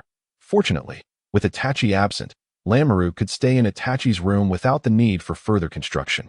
The next day, Ningxi awoke around noon. Upon exiting his room, he found Lanmaru sitting on the living room sofa, engrossed in a piece of paper, while Bai was nowhere to be seen. Hey, Lanmaru, you look quite lively. How did you sleep last night? Upon seeing Ningxi, Lanmaru hastily tucked the paper into his pocket, appearing slightly flustered, and nodded. Lord Ningxi, Lanmaru slept well. Brother Bai went out to find food. I see that. By the way, what was that you were just holding? No, nothing much, just some rules that Bai copied for me, since Lan Wan has always stayed at home and knows little about many things. Although Lan Wan spoke with impeccable precision, the flustered expression and hesitant rhythm of words betrayed her. Ningxi wore a look of skepticism and peculiarity, his gaze fixed on Lan Wan, while she raised her head, revealing a stiff smile. At that moment, the door was pushed open, and Bai entered, holding a roasted rabbit in his hands. The aroma immediately wafting through the room. I'm back, Lord Ningxi. You're awake. Are you hungry? I'll fetch you something to eat. As he spoke, Bai placed the roasted rabbit into Lan Wan's hands, who was still in a daze, but Bai promptly stuffed it into her mouth. Ningxi rolled his eyes at Bai and plopped down onto the nearby sofa. No need. I just got up and am not hungry. But speaking of which, why do I feel like my status has diminished? You seem excessively kind to Lan Wan. Chapter 59. Orochimaru's request. Lord Ningxi. What are you talking about? I merely regard Lan Wan as a younger brother. On the streets of the town in the land of rivers, Ningxi walked as if he had lost his dreams, his demeanor exuding dejection. Bai, observing Ningxi's state, looked on in confusion. Lord Ningxi.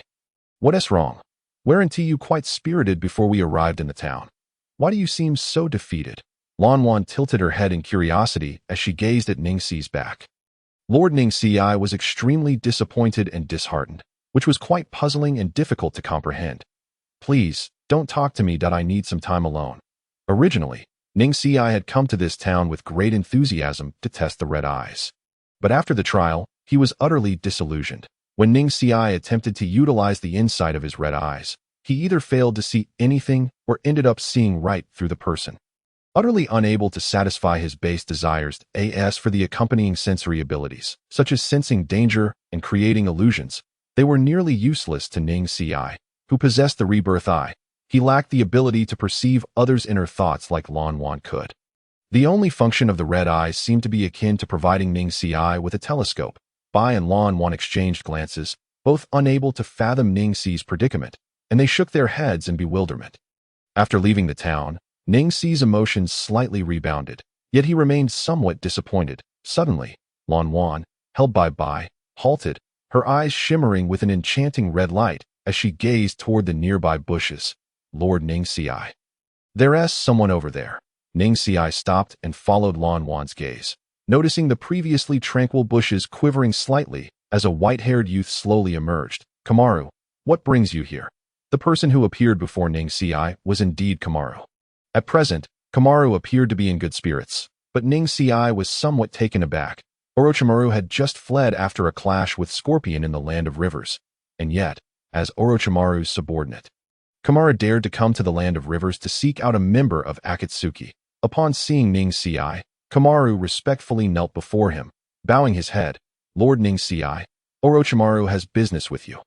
If you have the time, please follow me. Orochimaru has just defected from Akatsuki, and now he seeks out a member of Akatsuki. How intriguing. Well, since I have been rather unoccupied lately, I shall accompany you.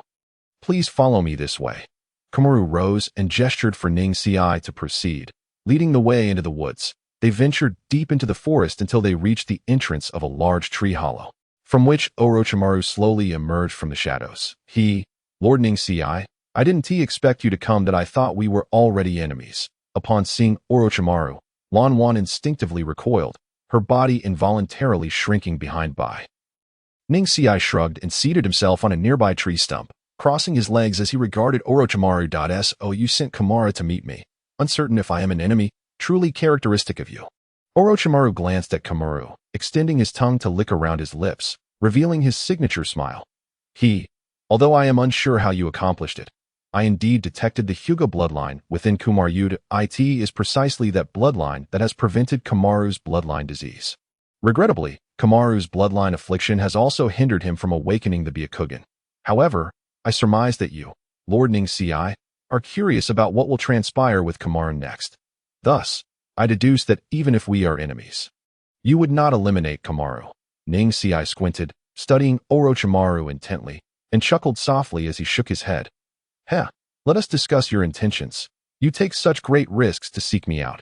It cannot merely be to flaunt your logical reasoning. Certainly not, Lord Ningxi, that I wish to collaborate with you. Or rather, I seek your assistance, and the remuneration is negotiable. Orochimaru's expression turned serious, and Ningxi raised his chin defiantly. Continue. A few days ago, the Sound Ninja Village secured a spot in the Chunin exams in Konoha for 2 years hence.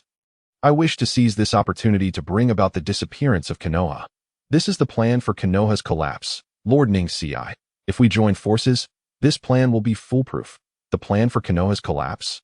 Ningxi narrowed his eyes, rubbing his chin as he pondered. Seeing Ningxi's apparent interest, Orochimaru's excitement noticeably surged.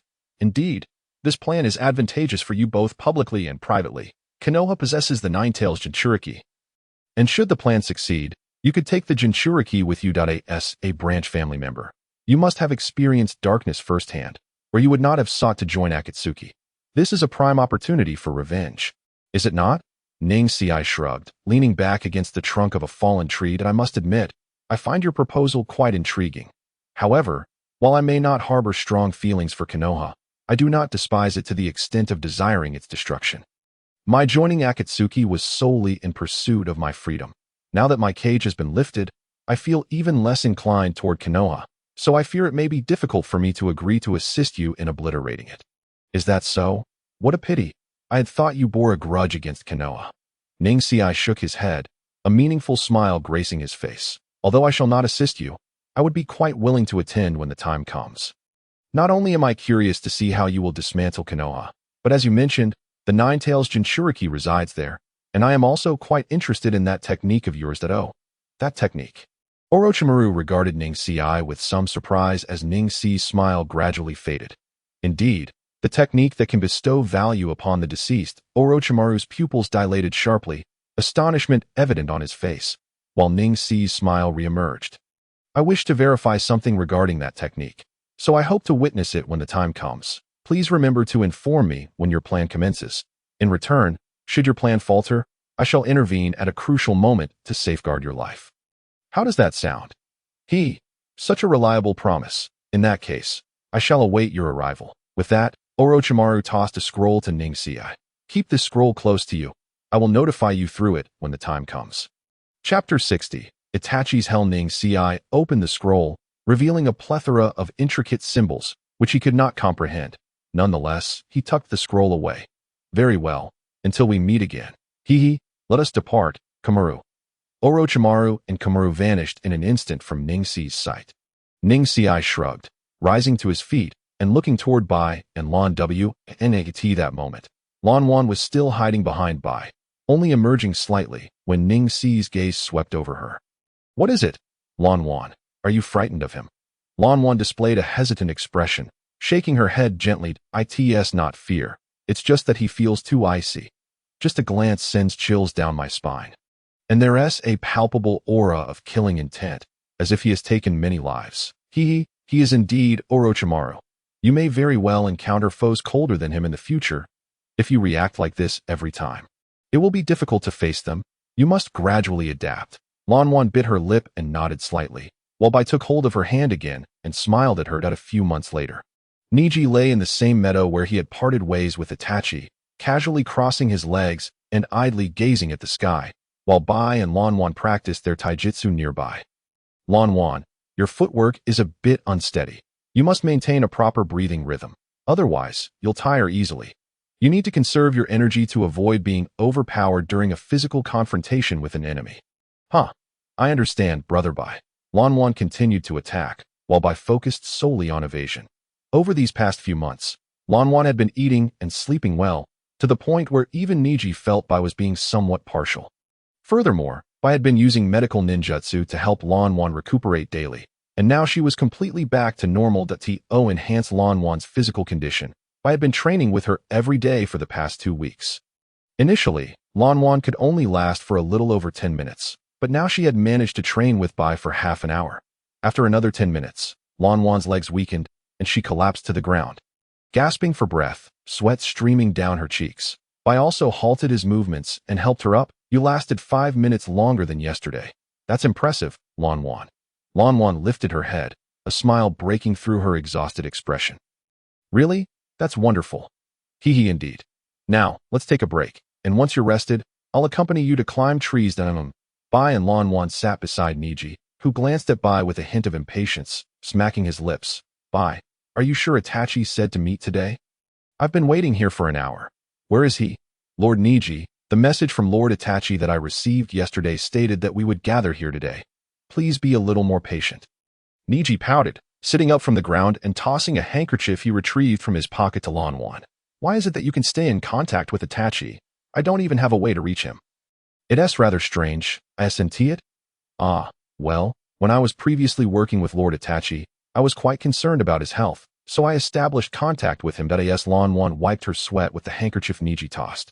She looked at him with curiosity. Lord Neji, what kind of person is the Itachi that you and brother Bai speak of? Before Neji could respond, Bai reached out and gently placed his hand on Lan Wan's head. Smiling down at her, Lord Itachi is Lord Neji's partner and friend. He is a very gentle person. Is that so? Is he as gentle as Lord Neji? Lan Wan gazed at Neji with innocent eyes, causing him to turn his head away, a bit embarrassed, while Bai stifled a chuckle. After a while, a dark figure appeared in the distance, gradually revealing Itachi's silhouette as it grew larger. Neji immediately stood up and waved at Itachi, who, upon seeing Neji, smiled faintly and waved back. You're so slow.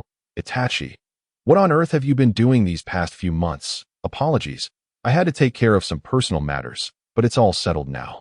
By the way, who is this? Itachi's gaze shifted to Lan Wan, and Neji was about to introduce her when he noticed Lan Wan staring at Itachi with extreme terror. Neji was momentarily taken aback, and his first thought was whether Lan Wan had fallen victim to Itachi's Jinjutsu. Just then, Lan Wan suddenly clutched her head in pain and collapsed to the ground, tears streaming down her face. "Hey, Lan Wan, what's wrong?" Neji hurriedly helped Lan Wan up, while Bai quickly used medical ninjutsu to help stabilize her emotions. The pain on Lan Wan's face gradually faded, and she turned her head stiffly to look at Itachi. Her lips trembling slightly. "So dark, so painful. Why? Why can I still smile despite such suffering?"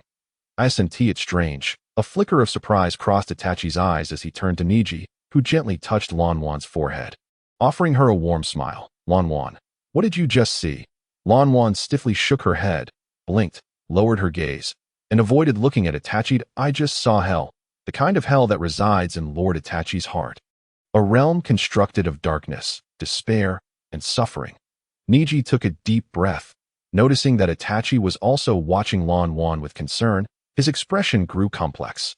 Lan Wan could perceive the emotions hidden within others, and her reaction was entirely due to witnessing the turmoil buried deep within Itachi.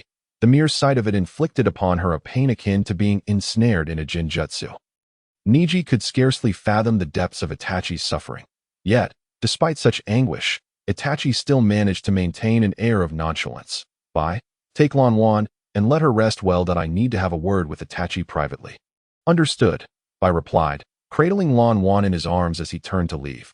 Once Bai had gone far enough, Neji sat down and gestured for Itachi to join him beside him, patting the ground beside him. Itachi shrugged and sat next to Neji. As they watched the sun gradually dip toward the west, Neji inhaled deeply, his eyes reflecting nostalgia. "Itachi, it seems like it has been ages since we sat down like this to talk. Perhaps 5 or 6 years. Itachi nodded, his eyes also betraying a sense of reminiscence. "Indeed, it has been quite some time. Unbeknownst to us, we have been away from Konoha for 4 years now. Neji, you'll be turning 12 next month. Right? You've grown quite tall. You were just a small child I could hold in one hand when we left together." Chapter 61. "I must die." Neji let out a bitter laugh, a flicker of sorrow crossing his features. "Lan Wan, like Bai, is my newly appointed subordinate. She possesses the ability to see into the hearts of others. You heard what she said just now, right?" Yes, Lan Wan. "Huh, quite the remarkable individual. The ability to perceive others' inner thoughts is indeed terrifying." Itachi replied. Neji shrugged, his expression turning serious. "Itachi, it seems your condition has deteriorated even further since we last parted. I mentioned he couldn't find a way to heal you, so I intend to take you to someone who can truly restore you." "Truly restore me?" Itachi lifted his gaze to the sky, a bitter smile forming as he shook his head. "I thought you would discuss what Lan Wan said earlier, yet here you are worrying about my health. I am well aware of my own condition. I'm afraid no one can heal me now. Even if there were, it would be unnecessary. Neji, I believe I've told you before, I will die at Sasuke's hands. There's no point in expending energy on someone destined to die." Anger flared in Neji's eyes as he clenched his fists, but he quickly relaxed his grip. "Do you think anyone would be happy about your death? Don't speak so casually about wanting to die. If you can survive, then survive. There are those who would mourn your passing." As he spoke, Neji was surprised to find his own eyes moistening, forcing himself to bite his lip to keep his emotions in check. Itachi stared at Neji, and after a moment, a faint smile appeared on his face. "I'm sorry, Neji, but I must die. Only in my death can the Uchiha remain a great clan as long as I live. I will always be a stain on the Uchiha name. Therefore, I must die, for both the Uchiha and for Sasuke." "And what about you?" Neji instinctively shouted at Itachi, tears flowing down his cheeks. "I'm sorry. Neji, truly sorry. Please forgive me this once." Neji glared at Itachi, but the latter maintained his smile, rendering Neji's anger ineffective. "I will respect your decision, but when the time comes, I will have my own course of action." I trust your judgment." Neji composed himself, drying his tears as he and Itachi made their way to the house where Bai and Lan Wan were. Under Bai's care, Lan Wan had already recovered, but she still averted her gaze when she saw Itachi. "I seem to have frightened you. My apologies." Itachi offered Lan Wan a warm smile, gently patting her head. Lan Wan stared at Itachi, momentarily stunned. Itachi did not linger on Lan Wan, but walked straight into the room. Although Neji had composed himself, he still felt downcast and entered his own room without greeting. Inside his room, Neji lay on his bed, resting his right arm over his forehead, his gaze vacantly fixed on the ceiling. Knock, knock, knock. Just then, a knock echoed at the door. Neji glanced at the entrance and sat up slightly. Come in. As he spoke, the door slowly creaked open, and peeked his head inside. Lord Neji, is it convenient for me to enter? I had already mentioned my arrival, hadn't I? Sticking out her tongue, entered the room, closed the door, and sat down by the bedside. Just now, Lanwan mentioned that you seemed quite sorrowful, so I came to check on you. What troubles you? Ningxi took a deep breath, shook his head, and lay back down. It's nothing significant. Merely a conversation with Itachi about past events that inadvertently dredged up some unpleasant memories. I'm fine now. By the way, where's Lanwan? Carefully adjusted the blanket to cover Ningxi's shoulders. Lanwan is in Lord Itachi's room. He just had a sudden breakdown and is feeling quite guilty about it. So he specifically went to seek out Lord Itachi. Is that so? Lanwan is indeed putting in a lot of effort. While Ningxi's words trailed off, leaving an unfinished thought. A flicker of concern passed through Bai's eyes. Yet she refrained from commenting and instead rose to head towards the door. Then I shall not disturb Lord Ningxi's rest any longer. Ningxi nodded in acknowledgement as Bai opened the door and exited the room, restoring tranquility within. Slowly, Ningxi's hand emerged from beneath the blanket, clutching a card imbued with the essence of reincarnation. Itachi, is this card truly ineffective? With a slight exertion, Ningxi crushed the card, which dissolved into specks of light and returned to his being. Ever since entering the room, Ningxi had been contemplating the possibility of resurrecting Itachi. He yearned deeply to bring Itachi back, even at the cost of sacrificing 10 years of his own life. However, Itachi had made his stance abundantly clear, and Ningxi understood that should he attempt to revive Itachi, the latter would undoubtedly refuse. Thus, from the outset, Ningxi had been in turmoil, and it was only now that he had finally resolved to discard that notion that it was uncertain when Itachi had come to occupy such a crucial place in Ningxi's heart. He found himself deeply concerned about Itachi's well-being, grieving over his death, yet he also respected Itachi's choices. The following noon, Ningxi pushed open the door, appearing as if he had just awakened, and stumbled out. At that moment, Itachi and Lanwan were seated at the table, enjoying grilled meat and sipping tea with great contentment, while Bai busily grilled more meat on the side, reveling in the moment. Lord Ningxi, you are awake. Lanwan greeted him first, and Ningxi nodded. Taking a seat at the table, he picked up a piece of grilled meat and began to chew slowly. Itachi poured a cup of tea and placed it before Ningxi. You seem to have a restless night. Yes, it's all because of you, Ningxi replied, casting a disgruntled glance at Itachi, who merely chuckled softly, sipping his tea. If it was due to my actions, then I sincerely apologize. Your apology lacks sincerity. By the way, you still haven't told me what you've been up to lately. Did I not inform you? I was handling some personal matters. If you insist on knowing the specifics, I could share them with you privately. As he spoke, Itachi's eyes transformed into the kaleidoscopic Sharingan, and Ningxi instantly grasped his intent, promptly averting his gaze while reaching for another skewer of grilled meat. No need for that. If it's of such a nature, you needn't divulge it to me. I'm merely a tad curious, not insistent on knowing. Very well, let it be. Itachi's eyes reverted to their normal state as he picked up another skewer of meat. After Bai brought another plate of grilled meat to the table, he sat down to eat as well. By the way, Lord Ningxi, do you not intend to inform Lord Itachi about Orochimaru's plans? Cough, cough, cough. Bai's comment caught Ningxi off guard, and as he had a penchant for spicier grilled meat, he inadvertently inhaled some chili while coughing, taking a while to recover. Initially, Itachi had not paid much attention to Bai's words, but upon witnessing Ningxi's reaction, he cast a curious glance. Bai, could you refrain from selling me out while I'm enjoying my meal? You're not a woman. Why do you keep elbowing me from the side? What do you mean by that, Lord Ningxi? I don't quite understand. Bai looked at Ningxi in confusion, prompting him to roll his eyes and redirect his gaze to Itachi. It's nothing significant. Merely that Orochimaru intends to launch an assault on Konoha during the Chunin exams, seeking my assistance, which I declined. However, I did agree to pay him a visit at that time. That's all. Itachi nodded, swallowing a piece of meat before taking a sip of water. I see. The Chunin exams, you say? If we calculate the time, Sasuke should be graduating from the academy soon. It presents a fine opportunity. Indeed, which is why I agreed to visit. From what I gather, Orochimaru has prepared a formidable forbidden technique. However, I still doubt whether he will succeed, given that it is Konoha we are discussing. Itachi nodded in agreement with Ning-Si's sentiment, but remained silent. After finishing their meal, Ning-Si began to pack up the room with a scroll, and the group set off toward the land of Earth. Ning-Si floated in the air, while Bai used chakra threads to tie Ning-Si's waist, guiding him forward like a kite.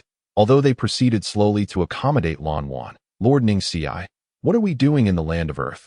You are a wanted man there, unless it is of utmost importance. Perhaps we should refrain from going? Bai expressed concern, looking up at Ning-Si, who had his hands behind his head, adopting a relaxed posture. Fear not. Even Noki is no match for me now that we are heading to the land of Earth because the organization's tailed beast capture plan has already commenced. Although we are not yet at the final implementation phase, we might as well capture a tailed beast to entertain ourselves. This way, we shall be seen as the most industrious members of the organization. And afterward, we can slack off without reproach. Bai listened attentively at first, but as Ning-Si's words progressed, he soon displayed a look of exasperation. So, essentially, Lord Ning-Si, your true intention is to create a pretext for slacking off later? Hey, now is not the time for such comments. I have finally mustered the energy to prepare for a grand endeavor. Ning-Si, who had been lying in the air, rolled over to face Bai. While Itachi shot a disapproving glance at Bai as well that I have mentioned this before. You are indulging Ning-Si too much. He is becoming increasingly lazy. Ning-Si had initially thought Itachi was going to defend him, only to be taken aback by such remarks, nearly falling from the sky. What the hell? Itachi, when did you become like this? Teaming up with Bai to berate me. This is too much. Lan Wan, come and uphold justice. Ning-Si placed his last hope on Lan Wan, but after glancing at Ning-Si, Lan Wan merely shook his head. Lord Ning-Si, Lan Wan is not feeling well and is walking on his own. Lan Wan also believes that Lord Ning-Si has been rather lazy lately. Ning-Si's mouth twitched in frustration, and he abruptly descended from the air. Bai, bring forth the ice snake. Huh? Oh. Although Bai was unsure of Ning-Si's intentions, he had no desire to defy Ning-Si's command, and promptly began forming hand seals. Ice shield. Ice crystal great snake. As Bai's words fell, the moisture in the air rapidly froze and coalesced into a massive ice snake. Ning-Si leaped onto the snake's head, placing a card in his palm, which he slapped onto the ice snake's head.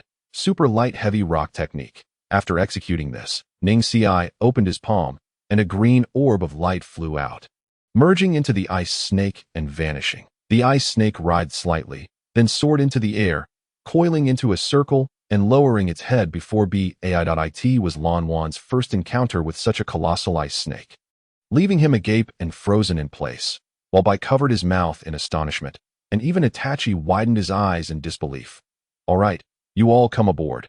We shall ride this. The group leaped onto the snake's head, and the ice snake swiftly ascended. Once they reached an altitude of nearly 300 meters, it began to glide steadily. Bai attempted to form hand seals atop the snake's head, but soon wore an even more astonished expression. How is this possible?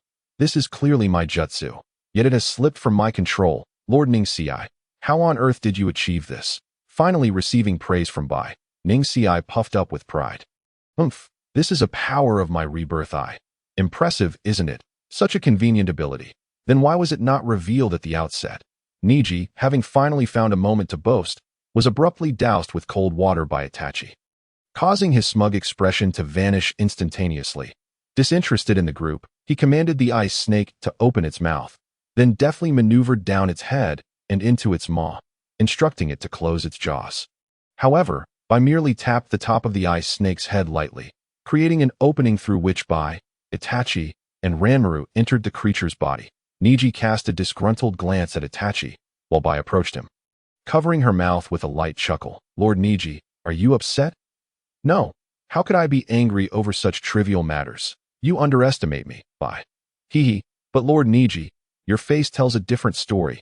Neji crossed his arms and pouted, turning his head away. Tch. Annoying. Several hours later, Bai and her companions were inside the snake, enjoying grilled meat through a makeshift opening. Oh, brother Bai, this grilled meat is truly delicious. Indeed, Your culinary skills seem to have improved. It's a pity that Neji is unwilling to partake. Hee, Lord Itachi. You jest. Lord Neji can eat whenever he pleases. There's no need to lament. Perhaps he is simply not hungry yet, she spoke. Bai cast a deliberate glance at Neji, who, initially sulking, felt the pangs of hunger as mealtime approached, swallowing hard at the enticing aroma. Chapter 63. The Clash Boom. At that moment, a violent explosion echoed from below. Capturing everyone's attention, Neji's eyes glimmered with a red light as he peered through the ice snake's body, gaining a clear view of the situation below. There, a ninja from the Earth Country's Iwagakure was engaged in combat with 3 ninjas from the Fire Country's Konohagakure. The former appearing to be in his 30s and the latter in their 20s. Although the Leaf ninjas had the advantage in numbers, they were visibly unsettled facing an older adversary and found themselves at a disadvantage. It's a confrontation between the Leaf and Iwagakure. I shall investigate. You all wait here. With that, the ice snake opened its massive jaws, and Neji gracefully descended from its body. Is this the stance of Iwagakure? Are you not afraid of provoking a war by acting in such a manner? Shouted one of the spiky-haired Leaf ninjas, panting heavily, attempting to dissuade the IWA ninja through threats of war. Only to be met with even more fervent attacks. Humph, you Leaf ninjas have already crossed the line. Even if we slay you, we shall be justified. I dare say it is you who wish to instigate a war. The IWA and ninja swiftly formed hand seals, summoning a colossal earthen dragon that roared and lunged at the 3 Leaf ninjas. Their faces paled as they attempted to form seals to defend themselves, but found it too late. Just then, a card descended from the sky, landing before the Leaf ninjas, causing the ground beneath them to collapse into a pit, leaving the earth dragon to miss its target. Who goes there? The IWA ninja quickly looked up to the sky as Neji descended slowly. His Byakugan emanating a mysterious glow. IWA ninja. How fortuitous. I seek information from you that if you are willing to divulge it, I shall refrain from interfering in your conflict. The Leaf ninjas believed Neji to be reinforcements. But upon hearing his words after emerging from the pit, one bespectacled man grew anxious. Sir, we are ninjas from the Leaf. We implore your assistance, and we shall reward you handsomely. Neji glanced back at the trio, chuckling derisively. A reward from the Leaf? I think not. I harbor little fondness for your village that if you truly wish to utilize my abilities, fleeing now might be your best option. Despite claiming his disdain for the Leaf, Neji still offered them a chance. After all, his goal was to extract information regarding the Jinchuriki from the IWA ninja. If the Leaf ninjas chose to flee, Neji would not pursue them. However, the trio merely exchanged glances, showing no intent to leave. Neji, indifferent, shifted his focus back to the IWA ninja. So, have you made up your mind? The IWA ninja fixed his gaze on Neji, suddenly recalling something, his expression shifting to one of dismay. I remember now. You are the one who abducted Deidara. How dare you come to our Earth country? Neji's brow furrowed slightly as a green orb of light shot from his hand, piercing through the IWA ninja's body. The chakra was instantly siphoned away, leaving the IWA ninja gasping in horror as he knelt, clutching his chest. What have you done to me? Why have I lost my chakra? Neji's expression was icy as he approached the IWA ninja, looking down upon him. Where is your Jinchuriki? Jinchuriki, what do you want with them? Are you seeking to oppose Iwagakure? No, I am not here to oppose you. I am here to confront the world. You have one chance. If you tell me what I seek, I may assist you in capturing these 3. The Leaf ninjas immediately took a defensive stance at Neji's words, while the IWA ninja's face contorted in anguish. Just as he opened his mouth to respond, he suddenly collapsed, writhing in agony. My body. Neji could see the IWA ninja's skin twitching as if something lurked beneath. Suddenly, the cries ceased, and thumb-sized black beetles erupted from the IWA ninja's body, transforming him into a mass of decaying flesh. Neji felt a wave of nausea and turned to the Leaf ninjas, one of whom, sporting a scarf and sunglasses, explained, those were insects I secretly implanted in him during battle. Once inside, they lay eggs and gradually consume chakra.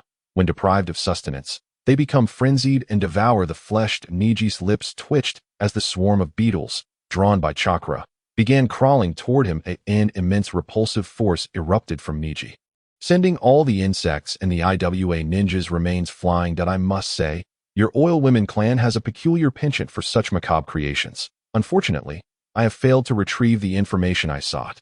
Be gone. With the IWA ninja dead, Neji lost interest in the Leaf Trio, waving them off as he prepared to leave AT that moment. The sunglasses-wearing member of the Oil Women clan spoke up again. Regardless, we are indebted to you. May I ask your name? My name? Neji gazed skyward at a 45-degree angle before shaking his head lightly. I belong to the Akatsuki organization, codename Qinglong. With that, Neji's body began to ascend slowly. Just then, he sensed several chakra signatures approaching, halting his ascent as he turned toward their direction. The newcomers were indeed IWA ninjas, 5 in total, led by the Tsuchikage son and granddaughter, Kei-ri and Kuratsuchi. Oh, it seems you've accomplished something remarkable in the Earth Country, drawing in its elite. How fortuitous. This will provide me with the information I desire. Neji descended to the ground, and the Oil Women clan member sensed the approaching enemies. His expression shifting to one of alarm. This is bad. It's Kei-ri. We must flee. 2 of the trio showed clear intent to retreat, while the Soul Woman appeared torn. But what about the mission? This person is still here. Perhaps we could ally with him. Don't be foolish.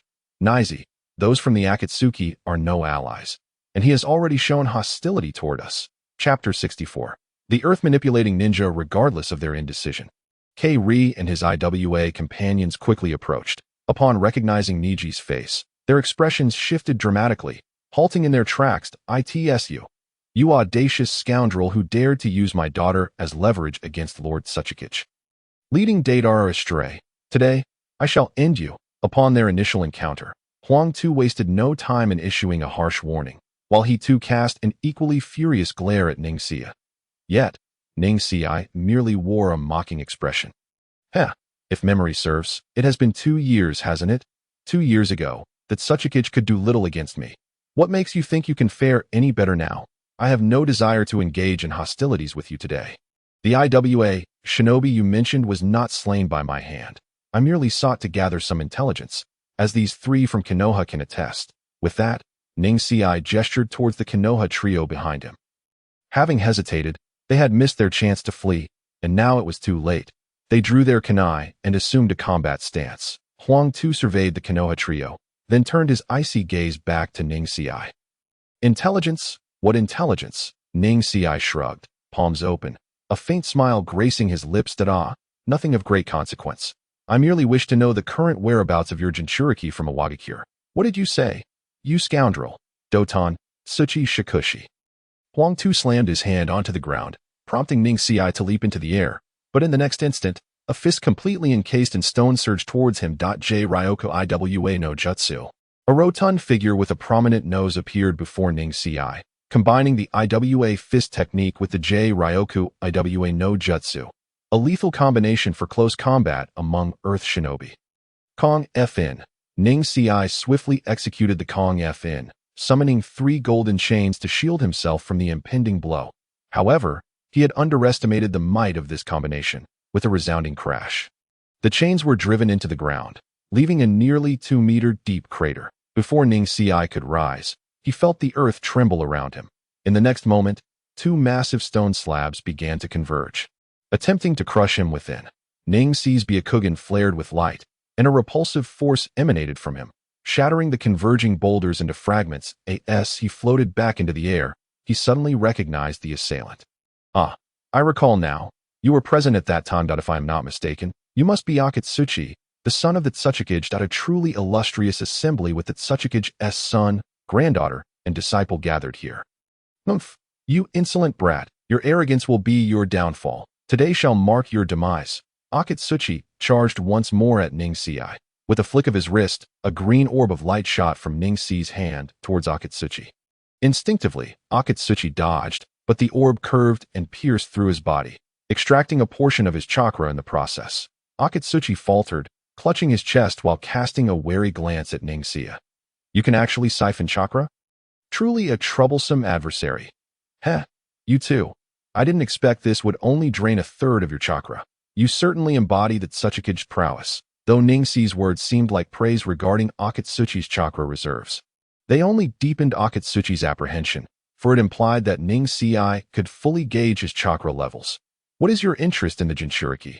Akatsuchi abruptly changed the subject, momentarily catching Ning Si off guard. Though a smile soon spread across his face, it's nothing of significance, merely an intention to capture them. Capture the Jinchuriki? Is that the goal of your Akatsuki? What exactly do you intend to achieve? Such matters will be revealed in due course. Ning Si responded with a nonchalant tone, yet Akatsuchi's fury was palpable to T that moment. Huang Tu and he too joined Akatsuchi's side, and the trio seamlessly began to form hand seals in unison. Doton, Tsuryu no Jutsu, a colossal earth dragon, tenfold the size of the previous one, erupted from the ground, lunging towards Ning Si, who appeared dwarfed in comparison. Ning Si waved his hand, sending the 3 protective chains soaring towards the dragon. Wrapping around its massive body, while the dragon was momentarily immobilized, Huang Tu advanced towards Ning Si, his stone-encased fist ready to strike. Ning Si furrowed his brow, a thought crossing his mind, and a repulsive force radiated from him. Boom! The stone-covered fist detonated just shy of Ning Si, halting Huang Tu's advance completely. How is this possible? Monster! Huang Tu retreated, distancing himself from Ning Si as the massive earth dragon began to crumble. Ning Si chuckled softly, shaking his head. What a pity! Though you can soar through the skies, employing Doton against an airborne target proves rather challenging, doesn't it? The most direct approach would be to strike with your fists. However, it seems your fists are insufficient to reach me. Damn it! What exactly did you do just now? What was that power? Oh, shouldn't I be the one inquiring about intelligence first? I didn't expect you to inquire about me without offering any information. Doesn't that seem rather inconsiderate? Huang Tu's expression shifted, but he remained silent, while he too discreetly began forming seals. Upon completing the last one, she unleashed a torrent of water, Sueton. Mizu Rabana no Jutsu. A deluge poured down upon Ning Si, drenching him instantly, and in the next moment, he too exhaled a massive cloud of grayish dust. Waiton. Shikima K Z no Jutsu. The torrential rain mingled with the dust, rapidly solidifying into cement, threatening to cascade onto Ning Si. Yet, with a simple hand seal, Ning Si rendered the cement weightless, causing it to float in mid-air. My apologies. It seems this technique has little effect on me. I do wonder if it will prove useful to you. However, with that, Ning Si waved his arm, sending the floating cement crashing down towards Huang Tu, whose expression turned grave as he hastily formed seals. Doton. Jishin no H Kai. The ground beneath Huang Tu surged upward, forming a stone pillar to block the cement. I had no idea this technique could be executed without direct contact with the ground. Ning Si remarked, surprised by Huang Tu's unexpected strength, realizing that he could still manipulate the earth even while airborne. Chapter 65. The location of the four tails. Though Huang Tu had successfully averted the danger with his technique, his expression was grim, beads of sweat forming on his brow. I never anticipated you would be this formidable. With such power, you could easily annihilate us. Why then do you persist in this entanglement? Did I not mention? I merely seek the intelligence regarding the Jinchuriki and have no desire to eliminate you. After all, I bear you no deep-seated grudge. Huang Tu closed his eyes, contemplating for a moment before reopening them and pointing towards the northwest. To the west of the land of earth lies a forest. The four-tails Jinchuriki, Oenoki, can be found in that direction. I never expected you to divulge that information. It seems the rumors of Oenoki's discord with Yama are indeed true. Very well, consider this a debt of gratitude owed to you. I shall take my leave. With that, Ning Si ascended rapidly into the sky. Huang Tu looked up at the swiftly rising figure of Ning Si. His gaze a mixture of complexity. Before long, Ning Si reached the ice serpent, which opened its jaws wide, allowing him to enter its body. Bai, as if anticipating his arrival, promptly presented him with an Akatsuki cloak. Ning Si swiftly changed out of his battle-stained clothing and donned the one Bai provided. Let us set forth towards the west of the land of earth. Tachi's eyes transformed into the Sharingan as he glanced at Ning Si. Have you already ascertained the location of the Jinchuriki? Ning Si nodded and settled beside Itachi. Yes, the four-tails Jinchuriki, Oenoki, resides in the west of the land of earth. The information is reliable, sourced from the Tsuchikage Sun. The Tsuchikage Sun? Why would he impart such information to you? Itachi inquired, puzzled, but Ning Si simply smiled. It is said that Oenoki, much like the Tsuchikage, is quite stubborn. Their discord is well known. Thus Oenoki left Iwagakure long ago. Moreover, he is a perfect Jinchuriki, capable of fully harnessing the power of the tailed beasts that I suspect that individual wishes to use Oenoki to eliminate me. Itachi nodded in understanding, a look of realization dawning upon him. Ningxi then turned to Bai. Bai, join me in capturing the Four Tails. The Four Tails employs Waitan, a combination of Katan and Doton. With your ice shield, the battle will be far more manageable. Yes, I will not disappoint you. Bai nodded solemnly, while Ningxi offered a gentle smile and also nodded in agreement. The ice serpent approached the western side of the land of Earth, precisely as Huangtu had described. A vast forest stretched across that region. Ningxi skillfully directed the ice serpent to descend to a height of less than 50 meters, gliding just above the ground. After a short while, Lanman suddenly turned his head to one side. Lord Ningxi, there is an immense and searing force emanating from that direction, akin to molten lava. Ningxi raised an eyebrow, a smile gracing his lips as he affectionately ruffled Lanman's hair. Well done, Lanman. That must be lousy. Without hesitation, Ningxi commanded the ice serpent to land. Upon disembarking, he utilized his red eyes to observe Lousy, who was meditating atop a cliff. It seems we were correct. Bye. Let us proceed. Itachi, I entrust Lanman to you. Itachi cast a glance towards Lousy's location. Although he could not perceive Lousy, a look of concern crossed his face. Ningxi, bear in mind that the opponent is a perfect Jinchuriki. Exercise caution. Worry not. It is merely of Four Tails. A trivial matter indeed. Bye, let us set forth. With Ningxi's words, he and Bai promptly surged towards Lousy's position. Lousy was situated at the summit of a mountain. Although surrounded by forest, the peak was devoid of trees, presenting a vast expanse of open ground. As Ningxi and Bai approached, Lousy opened his eyes and slowly rose to his feet. That moment, Ningxi and Bai emerged from the forest, standing before him. You two seem to be looking for me. What brings you here?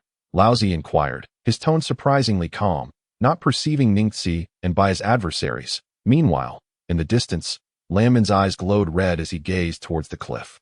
Murmuring to himself, Lord Ningxi has arrived. It appears they are conversing and have yet to engage in combat. Lord Itachi, you can also perceive the illusion I am using. Itachi nodded, the tomo in his Sharingan subtly rotating. Lanman's eyes gradually transformed into vivid red Sharingan, their brilliance enhanced by the crimson glow. On the cliff, Ningxi shrugged and took a step forward. I apologize. I had no intention of making you my enemy. But I require the tailed beast within you. Thus I must impose. Lousy closed his eyes, a crimson tail sprouting from behind him. Abruptly, he opened his eyes wide, an intense heat radiating from his form as he became enveloped in molten rock. Since you are my enemy, there is nothing left to discuss. If you desire the tailed beast, let us see if you possess the means to obtain it. With that, Lousy charged at Ningxi, his blazing fist aimed directly at Ningxi's face. Bai swiftly formed hand seals and slammed his hands against the ground. Ice shield. Ice barrier, a massive ice wall, over a meter thick, materialized before Ningxi, exuding a chilling aura. Crack. Lousy's fist struck the ice wall, the intense heat immediately melting a gaping hole. Yet the icy chill began to sap the heat from Lousy, producing a piercing sound. Ningxi leaped back a short distance and began forming seals, while Lousy also retreated, eyeing Bai, who had inexplicably positioned himself atop the ice wall. Ice, is it? It appears you have come prepared, but do you truly believe ice can counter molten rock? Such naivety. Lava release, scorching river of lava technique. 5 lava spheres, each nearly a meter in diameter, erupted from Lousy's mouth, hurling towards Bai. The scorching heat instantly reflected upon Bai's face, yet he remained unperturbed, swiftly forming seals. Ice shield. Ice dragon bullet technique. A colossal ice dragon emerged from the wall beneath Bai, its mouth agape as it consumed the 5 lava spheres. Crack. Another sharp sound echoed as the ice dragon exhaled a thick plume of smoke, akin to taking a deep drag from a cigarette. Though the dragon's mouth melted slightly from the heat, it surged forward towards Lousy. This time, Lousy showed no inclination to utilize ninjutsu, instead opting to strike the dragon's head with a powerful punch, causing the ice dragon to fracture from its head onward, ultimately shattering completely. To rely on such feeble constructs against me is utterly foolish. Lousy leveraged himself off a fragment of ice that was plummeting, propelling himself towards Bai with astonishing speed, compelling Bai to activate his Sharingan. Chapter 66. Rebirth I mode lava release. Great fire eruption. Laozi reached by and delivered a punch, which Bai evaded by tilting his head back. A torrent of lava erupted from Laozi's fist, crashing into the forest behind Ai in an instant. The forest ignited as if doused in gasoline. Ice shield. Frosty condensation. A wave of frigid air burst forth from Bai, aiming to cool Laozi down, causing the molten hues upon Laozi's body to transition from golden red to deep crimson. Laozi instinctively retreated, escaping the chilling aura at that moment. A terrifying presence erupted from behind Bai, causing Laozi's expression to grow serious. Even Bai was startled, quickly glancing back. Before them stood Ningxi, fully enveloped in a green light, his outline barely discernible, as though he were composed entirely of this radiant green energy. 9 black orbs floated behind him. Lord Ningxi? This was Bai's first encounter with Ningxi in such a state. Despite being familiar with the chakra, Bai hesitated to inquire, but Ningxi nodded, slowly drifting towards Bai. It is I. This is my rebirth I mode. Only in this state can I unleash the full might of the rebirth I. Until now, I had not the opportunity to utilize it, but today seems a fitting occasion to test against this Jinchuriki. Bai, your role is to assist me in preventing him from altering the environment to his advantage. Understood, Bai replied, promptly retreating as Ningxi advanced a little further, calmly gazing at Laozi. Let us commence in earnest. I hope you can allow me to gauge the limits of my power in this mode. That Ningxi's tone resembled that of a superior addressing an inferior, and his words rang with arrogance in Laozi's ears. Humph, allow me to gauge your prowess.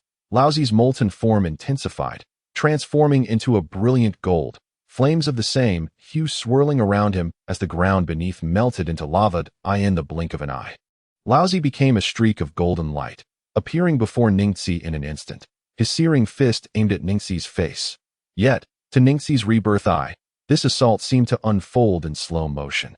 Ningxi tilted his head aside, evading Laozi's strike, while simultaneously extending his right hand, fingers spread wide, to deliver a palm strike to Laozi's chest. A green orb of light burst forth from behind Laozi, accompanied by a massive surge of golden red chakra. Laozi was sent flying by the force of the palm, his lava release chakra mode dissipating as a result of the substantial chakra being extracted. Laozi reverted to his humanoid form, now adorned with a tail. Devoid of any lingering heat, the green orb consumed all the chakra before returning to Ningxi, vanishing without a trace. Impressive chakra. Is this the essence of a Jinchuriki? It is my first time absorbing such a vast amount of chakra in one go. However, is this truly the extent of your abilities? Ningxi tilted his head, expressing slight disappointment as he regarded Laozi, whose teeth were clenched tightly. Fury etched upon his face. You bastard, to absorb my chakra and belittle me. Once more, a fierce heat radiated from Laozi, who re-entered his lava release chakra mode, hastily forming seals. Lava release, scorching flowing river. Laozi unleashed a torrent of lava, which surged forth like a tsunami towards Ningxi. Ningxi glanced at the oncoming wave before slowly raising his arm to confront it. Silver Wheel Rebirth Explosion. A powerful repulsive force emanated from Ningxi, causing the once mighty wave to crumble and disperse, scattering across the ground and leaving numerous scorched craters in its wake. Lava release, scorching flowing barrage. The remnants of the shattered lava swiftly coalesced, forming pillars of lava that lunged towards Ningxi from 4 directions. Ningxi cast a sidelong glance at the orbs behind him, and 4 of them immediately glowed with green light, preparing to confront the lava pillars. Though the lava pillars appeared formidable, the seemingly feeble orbs, upon contact, caused the pillars to vanish as though they were snow melting under the sun, leaving not a trace behind. How can this be? A look of astonishment finally graced Laozi's face as he beheld the 4 glowing orbs. Incredulity etched across his features. Yet, in the next moment, the surprise vanished, replaced by a profound seriousness. That I see. So that is the technique of the Sage of 6 Paths? No wonder you were so arrogant from the outset. Upon hearing Laozi's words, Ningxi appeared somewhat taken aback, but he quickly regained his composure, a faint smile gracing his lips. It seems that your relationship with Sun Wukong is rather amicable. He has chosen to confide this to you. Let us not squander any more time. Summon him forth, and perhaps we can indulge in some amusement, for otherwise, this may come to an abrupt end. With a thunderous roar that seemed to transcend humanity, Laozi unleashed a primal cry, swiftly enveloping himself in the attire of the tailed beast, sprouting four tails. His form began to swell rapidly. And soon, the full manifestation of the four-tailed Sun Wukong stood before Ningxi Waitan, Hgakuzan. The four-tail slammed its colossal hands down upon the earth, the ground beneath transforming into molten lava. The searing heat igniting the distant trees into flames. Iced shield. Crystal rain. Just then, Bai's voice resonated from behind Ningxi in the next moment. The sky began to shower down icy blossoms, although these icy petals vaporized upon contact with the scorching magma. The ambient temperature noticeably dropped. Ningxi cast a sidelong glance at Bai, who was currently forming seals. Ice shield. Frostfall, centered around Bai. The ground rapidly froze, extending outward as this advancing ice met the lava. A cacophony erupted, yet the effect was unmistakable. The previously bubbling molten rock swiftly cooled into dark stone, blanketed by the descending icy blossoms. Well done, Bai. Despite having initially instructed Bai not to alter the environment in favor of the four tails, Ningxi could not help but commend her, not only for her swift reflexes, but also for the remarkable effectiveness of her techniques. The four tails seemed to grasp Bai's pivotal role and immediately aimed at her, opening its maw to conjure a swirling black sphere that rapidly expanded to a diameter of 4 to 5 meters, a stark contrast to the minuscule tailed beast ball in Ningxi's grasp. Do you think I would allow you to do that? Summoning jutsu. Ningxi swiftly formed seals, and a stone statue, comparable in size to the four tails, descended from the heavens, landing before it, and without hesitation, delivered a punch squarely to the four tails' visage. Chapter 67. Successful capture. The statue bore an uncanny resemblance to the Otsutsuki village chief Ningxi had encountered previously. The four tails, who had been accumulating its tailed beast ball, stumbled back, sending the ball soaring into the sky, transforming into a magnificent firework display. The explosion unleashed a powerful shockwave, sending trees below swaying violently, as though they might be uprooted at any moment. You little brat, how dare you? This time, the voice came not from Lao Zi, but from the four tails. Yet before it could finish, the statue landed another blow, forcing the four tails to retreat further. Ningxi's right hand glimmered with golden light, but he quickly dissipated it, shaking his head in disappointment. Is this all it takes to subdue you? It appears the four tails is wholly incapable of allowing me to explore the full extent of my abilities. Why ton? Melting lava bomb. The four tails expelled a massive stream of magma, prompting Ningxi to summon one of the nine-tailed beast orbs into a shield that completely blocked the scorching flow. Four tails, it seems your journey ends here. Such a pity. The tone in Ningxi's voice was laced with profound disappointment, and his words struck the four tails as nothing short of the gravest insult. You insolent child, do you think this will suffice to secure victory? You are gravely mistaken. The four tails opened its mouth once more, beginning to accumulate its tailed beast ball, but Ningxi merely scoffed and shook his head. Do you believe I would utter such words without any certainty? Diamond Lock. Ningxi hurled the card of Diamond Lock towards the four tails, the card shimmering with a green aura in the next moment. Dozens of chains, glinting with a greenish hue, surged forth from the card, binding the four tails firmly. The four tails' movements were immediately restricted, and the tailed beast ball it had been gathering began to shrink rapidly before vanishing completely. Curse it! What is this? Why is this happening? The four tails struggled fiercely, trying to break free from the chains, which rattled noisily. Yet there was no sign of escape. Four tails, surrender. This Diamond Lock is a unique ability of the Uzumaki clan, and even the nine tails could not break free, let alone you in your current depleted state. With a wave of his arm, the massive statue dissipated into a wisp of smoke, and Ningxi floated toward the four tails, the green chakra enveloping him gradually dissipating until he returned to his original form. When Ningxi floated before the four tails, he produced another card and affixed it to its abdomen. All right, your role has concluded. It's time to return. Point 4 symbol seal. With Ningxi's commanding shout, the card erupted with blinding white light, causing the four tails form to shrink rapidly, reverting in an instant to Lao Zi's shape, a seal appearing on his abdomen. Binding his hands and feet tightly, Lao Zi, realizing his fate was sealed, resigned himself and ceased to struggle. Damn it, I never expected you to possess such power. This transcends what is conceivable for mere mortals. Ningxi shrugged. picking up one end of the chain and pulling Lao Zi toward Bai's direction. Despite Lao Zi's vehement resistance, he had no choice but to follow Ning Xia. Ning Xia glanced back at the begrudging Lao Zi, grinning broadly. Such talk of powers beyond humanity. Are you implying that I am not human? I had intended to test my limits against the Four Tails, but I must say, I am quite disappointed. The Four Tails simply falls short. You insufferable wretch. Lao Zi gritted his teeth, though the expression on his face was one of trepidation. As soon as the battle concluded, I hurried over. Lord Ning Xia? Oh, let us return. Ning Xia waved cheerily at Bai as they entered the forest together. Meanwhile, Itachi, who had been observing the battle through Lan Wan, dispelled the Jinjutsu of the Sharingan. Even Itachi's gaze revealed a hint of apprehension. How astonishingly strong. Is this the power of those eyes? What on earth is this power? After a little over 10 minutes, Ning Xia and Bai finally came into Itachi's line of sight. From a distance, Ning Xia waved his hand at Yo. All sorted out, we can head back now. Itachi nodded and, leading Lan Wan, returned to the mouth of the ice serpent, with Ning Xia pulling Lao Zi in afterward, followed by Bai. Once inside the serpent's body, Ning Xia casually tossed the chains to the ground, wrinkling his nose in disdain as he adjusted his collar. This place is refreshing. Battling that magma beast was unbearably hot as he spoke. Ning Xia shot a glance at Lao Zi, who glared back before sitting down on the ground. Ning Xia paid him no mind and returned to his position, controlling the ice serpent to soar into the sky.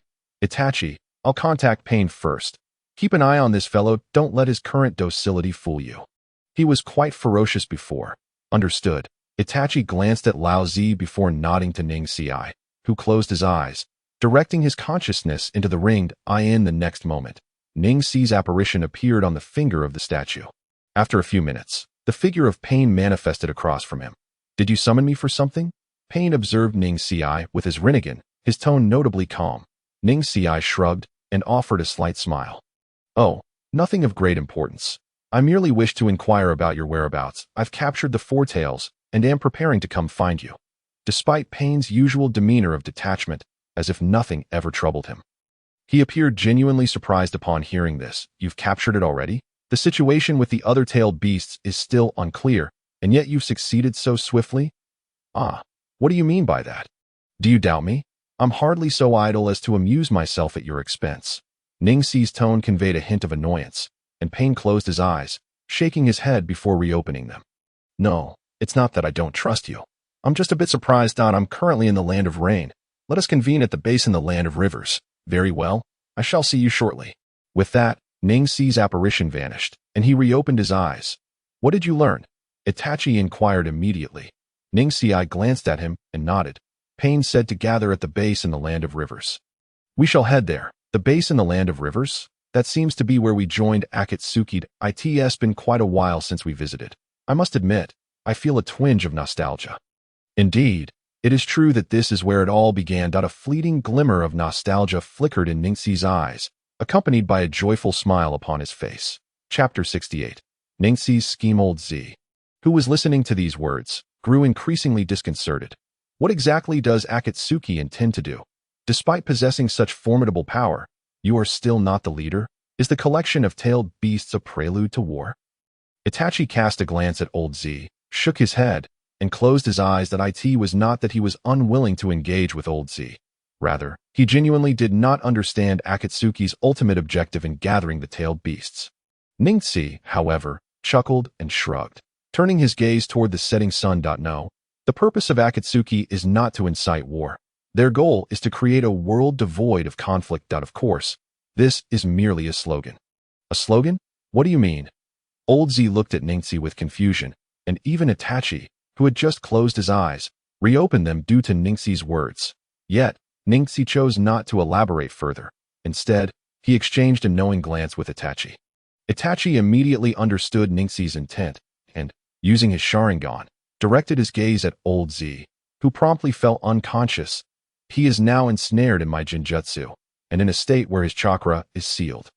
There is no way he can escape this illusion. So, Ning Xi, what did you mean by that statement? Ning Xi surveyed Bai and Lan Wan, who were both intently focused on him. With a smile, he returned his attention to Itachi. The ultimate objective of Akatsuki is to implement a plan known as Tsuki no Mi, the Eye of the Moon. Tsuki no Mi, indeed, the so-called Eye of the Moon involves projecting an illusion onto the moon, which then radiates its light across the world, ensnaring humanity in a perpetual state of delusion. While this method may be somewhat extreme, one cannot deny that it is a solution, albeit one that is ultimately a mere conspiracy. Ningxi narrowed his eyes, a mysterious smile gracing his lips. This revelation left not only Bai and Lanwan perplexed, but even the usually astute Itachi was at a loss to conspiracy. What kind of conspiracy? It is nothing much, really. The true function of the Eye of the Moon is not to lead the world toward peace, but rather, it is an aggressive technique, whether it be Pain or Madara. They are nothing more than pawns in this grand conspiracy. Itachi's pupils dilated in shock, his face betraying his horror. Even Madara is a pawn. Does that mean they are all unaware of this? How do you know? Haha, Itachi. The wheels of fate have already begun to turn, and my eyes have glimpsed the end of that fate. That a spark of excitement flashed in Ningxi's eyes, causing his body to tremble with exhilaration. However, Itachi's brow furrowed deeply. Ningxi, if you can see the end and possess such power, why allow this to continue? With that, Itachi cast a glance at the fallen old Z, his meaning unmistakable, pointing to Ningxi's choice to pursue the tailed beasts. Ningxi had anticipated Itachi's question. He glanced at old Z, and his smile broadened. Perhaps I currently possess the power to shatter the gears of fate, but I do not wish to do so. For I have my own schemes to attain what I desire. I must see this plan through to fruition. Only then may I acquire that which transcends time and space. A flicker of excitement crossed Ningxi's face, causing Itachi's pupils to constrict once more. The ability to traverse time and space. What do you mean? Ningxi reined in his smile, shrugging his shoulders in response. That it is nothing. Really, that I merely wish to visit a certain place. Rest assured, since I dare to see this plan implemented, it signifies that I possess the confidence to keep it within a manageable scope. Do not forget, I am quite fearful of death, and I have a contingency plan. If matters reach an irretrievable point, I will destroy the moon. Ningxi spoke these words with an astonishingly calm demeanor, as if obliterating the moon were as simple as eating or drinking. Not only Itachi, but Bai and Lanwan too were taken aback. Hey, Ningxi, such jokes should not be made. Destroying the moon is far too audacious. Ningxi shook his head and pointed outside at the freshly risen moon. I am not jesting. That moon is merely a construct of the Sage of Six Paths ninjutsu, that I currently possess the technique to obliterate it. The Tsuki no Mi plan relies on the moon as a medium for execution. Thus, should the moon be destroyed, the plan can no longer proceed. You claim you possess the ability to destroy the moon. Itachi regarded Ningxi with skepticism, unconvinced of his words. Ningxi, uninterested in clarifying, rested his hands behind his head, reclining against the chair's backrest. Indeed, let us not forget, I am one who has been to the moon before. Such a feat is within my capabilities. Itachi closed his eyes, choosing to remain silent, while Ningxi too closed his eyes, gradually recovering his chakra.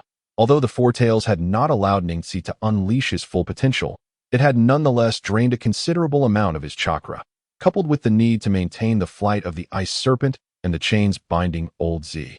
Ningxi was cautious not to underestimate the situation. As night fell, the moonlight bathed Ningxi, and he could distinctly feel his chakra revitalizing to that moment. Old Z, who had been rendered unconscious by Itachi, groggily awakened and immediately began to curse upon seeing Itachi. You bastard! How dare you use Jinjutsu on me? Were it not for the sealing of the tailed beast chakra within me, how could such a feeble illusion affect me? Ningxi smacked his lips a few times, opening his eyes to glare at old Z with irritation. Hey, old man, can you keep it down? It's the middle of the night. Why are you making such a racket? It's quite disturbing, you know. Not all of us are like you, an old man nearing the end of his days. We are still children, growing up. I swear, if I don't reach a height of 1.8 meters in the future, I will hold you accountable. Old Z's furious expression suddenly froze, his mouth twitching as he turned to glare at Ningxi through gritted teeth. You little brat, if you find me bothersome, then just throw me down. I have never encountered such a monstrous child. Ningxi's eye twitched, feeling a surge of anger at that moment.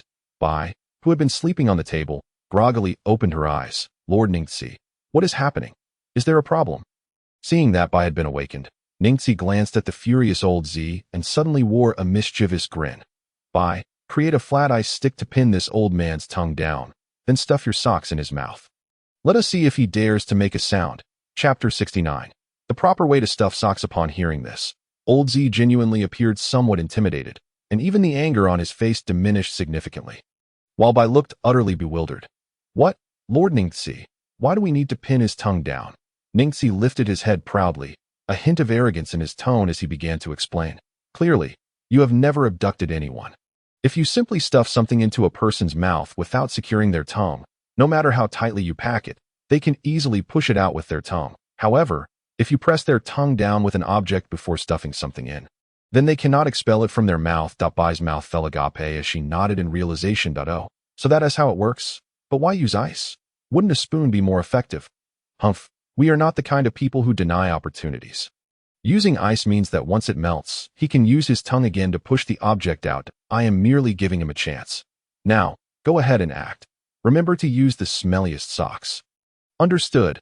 Bai promptly fashioned a stick of ice slightly thicker than a popsicle, resembling one, and then produced a scroll. After slapping her hand on it, a pair of foul-smelling socks materialized, the odor immediately wafting through the air. To Ningxi's dismay, however, those socks appeared rather familiar. Wait. Bai, why do these socks look so much like mine? Well, because those are Lord Ningxi's socks that I washed all the others, but these are the only ones left unwashed. You mentioned wanting something smelly, so this is the only pair that fits the bill. Ningxi's mouth twitched, an inexplicable sense of embarrassment washing over him. Meanwhile, old Z's expression shifted from anger to fear as he caught a whiff of the socks. Hey, you two, please don't go too far. I am your elder. I am a captive. You cannot treat me this way. Bai, do it. Stuff both of them in. Yes, Ningxi decisively issued an order to Bai, who approached Laozi with socks wrapped in a scroll. A smile plastered across his face. However, to Laozi, this smile was as terrifying as a demon's visage. Laozi, seated on the ground, swiftly twisted his body backward, attempting to distance himself from Bai. Yet, before he could retreat even 10 centimeters, a block of ice suddenly appeared behind him, obstructing his escape. Bai extended the ice pop toward Laozi's mouth, but Laozi tightly shut his lips, his head incessantly twisting to evade the icy treat. Bai frowned, a chill emanating from him, causing a thin layer of ice to form on Laozi's face. This frost rapidly spread towards Laozi's mouth, and before long, he trembled and reluctantly opened his lips. His teeth pried apart by two icy pillars, rendering him incapable of biting through them. Seizing the opportunity, Bai thrust the ice pop into Laozi's mouth and then, grabbing the scroll, forcefully stuffed the foul-smelling socks into Laozi's mouth. Whether it was humiliation or the stench of the socks that stung his eyes, tears streamed down Laozi's face. Bai clapped his hands, stowing the scroll away, and turned to Ningxi. All right, Lord Ningxi, I have followed your instructions and stuffed his mouth. That will suffice. You may continue to sleep.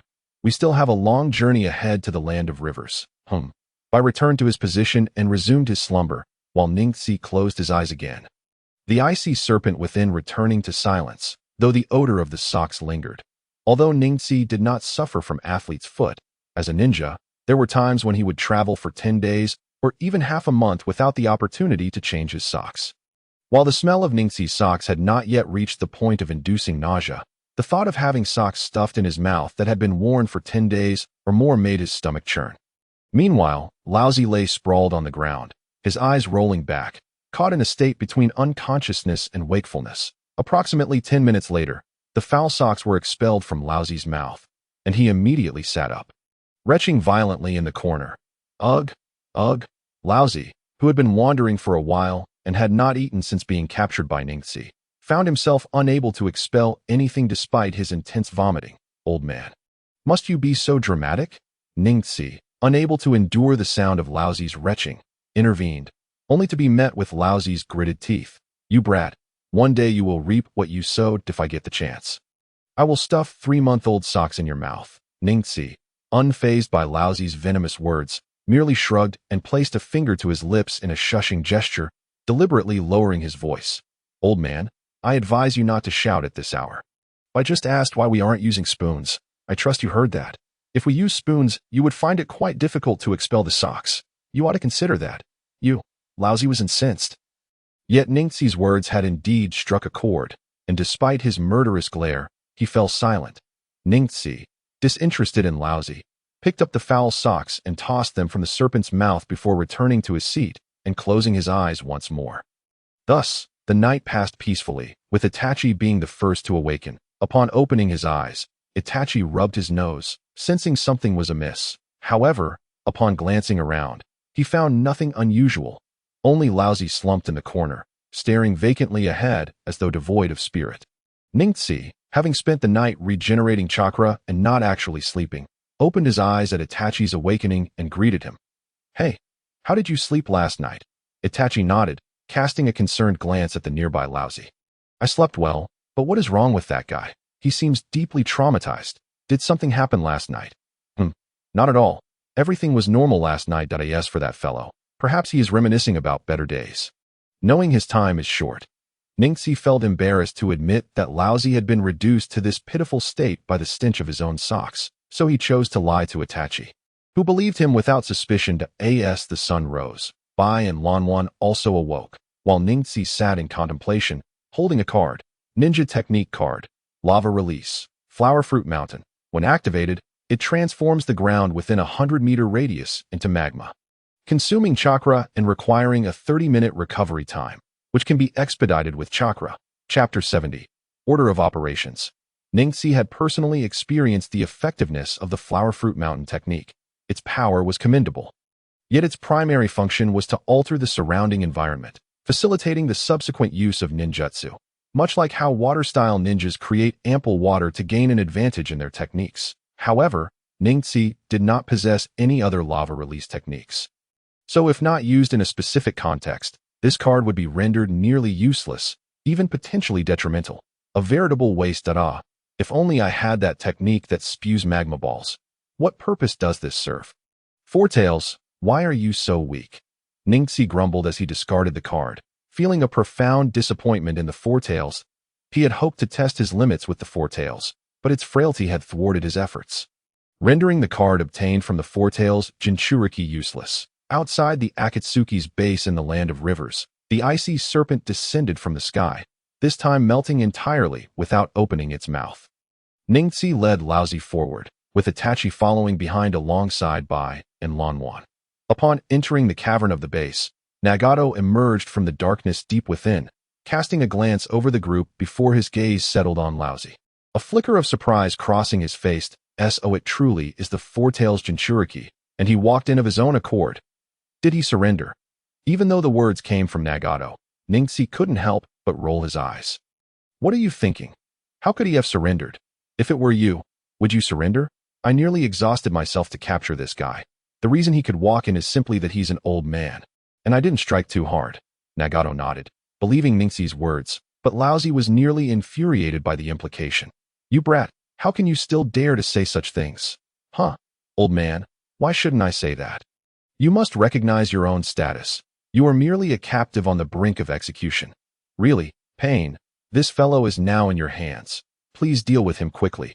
Maintaining this chain consumes chakra. With that, Ningxi tossed the chain to Nagato, who restrained it but promptly returned it to Ningxi. You needn't give that to me. Just unbind it. Now that we're here, he won't be able to escape, and you have already placed a seal on him. Haven't you? As Nagato spoke, he glanced at Lousy's abdomen. With Nagato's words, Ningxi ceased to procrastinate. Tapping the chain with his hand, the chain shattered into golden specks, coalescing into a card that returned to Ningxi, only to disintegrate entirely. The moment Lousy was liberated, he bolted towards the cave's entrance, desperate to escape. However, before he could get far, a long, hand-like tongue shot out from the darkness, seizing Lousy by the head and dragging him back into the shadows. Initially, Lousy struggled and made noise, but once engulfed in darkness, his voice was abruptly silenced. Ningxi understood what was happening and made no further inquiries, simply shrugging as he looked at Nagato. So, you've captured the Jinchuriki. What do you plan to do? Will he simply remain imprisoned?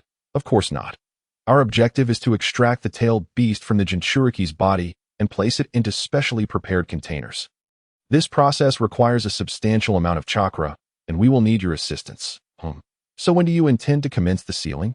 The sooner we finish, the sooner I can attend to other matters.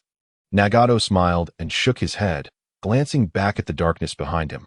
Now is not the time. The sealing of the tailed beasts must be conducted in order, starting with the one tail. Thus, this four-tails Jinchuriki must remain confined for a while longer. Ningxi was taken aback, his mouth agape in surprise as he blinked at Nagato. What? There's such a restriction? Since all 9-tailed beasts must be sealed, does it really matter who goes first or last? It certainly does. These are tailed beasts, after all. Ningxi scratched his head, striving to recall memories from a past life, hoping to uncover relevant information regarding this sequence, yet he found nothing. Ultimately, with a resigned shake of his head, he conceded, "Forget it. You are the leader, and whatever you say goes. Had I known earlier, I would have captured a tailed beast instead. What a waste of time that if there is nothing else, I shall take my leave." Tiandao nodded initially, but soon his gaze fell upon Lamru. He is? Ah, like Bai, he is one of my subordinates, a crucial one at that. Tiandao nodded again, shifting his attention back to Ningxi. You appear rather weak. With your quest for power, why would you choose such a feeble subordinate? Upon hearing this, Lamru glanced at Ningxi's back, biting his lip and lowering his head. Although Ningxi did not turn around, he noticed Lamru's subtle gesture. Frowning slightly as he cast an irritated look at Tiandao. What do you mean by that? Lamru is far from useless. He is someone I hold in high esteem. Such words are deeply hurtful. Tiandao also noticed Lamru's small action, glancing at him before closing his eyes. That it seems I have spoken out of turn.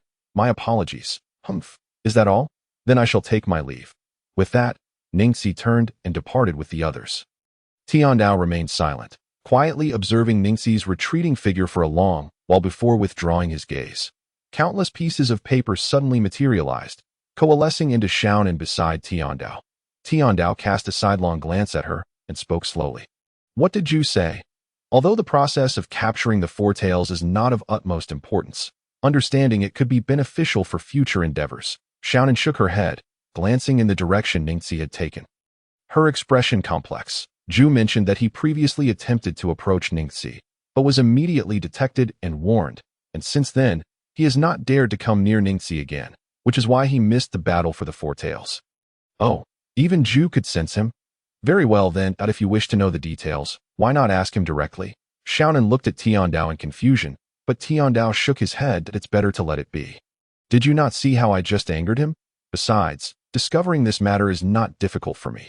How are things on Kakuzu's side? They are currently busy making money in the land of lightning and seem uninterested in the tailed beasts, showing no intention of investigating them at all. Chapter 71. The world needs a villain, is that so?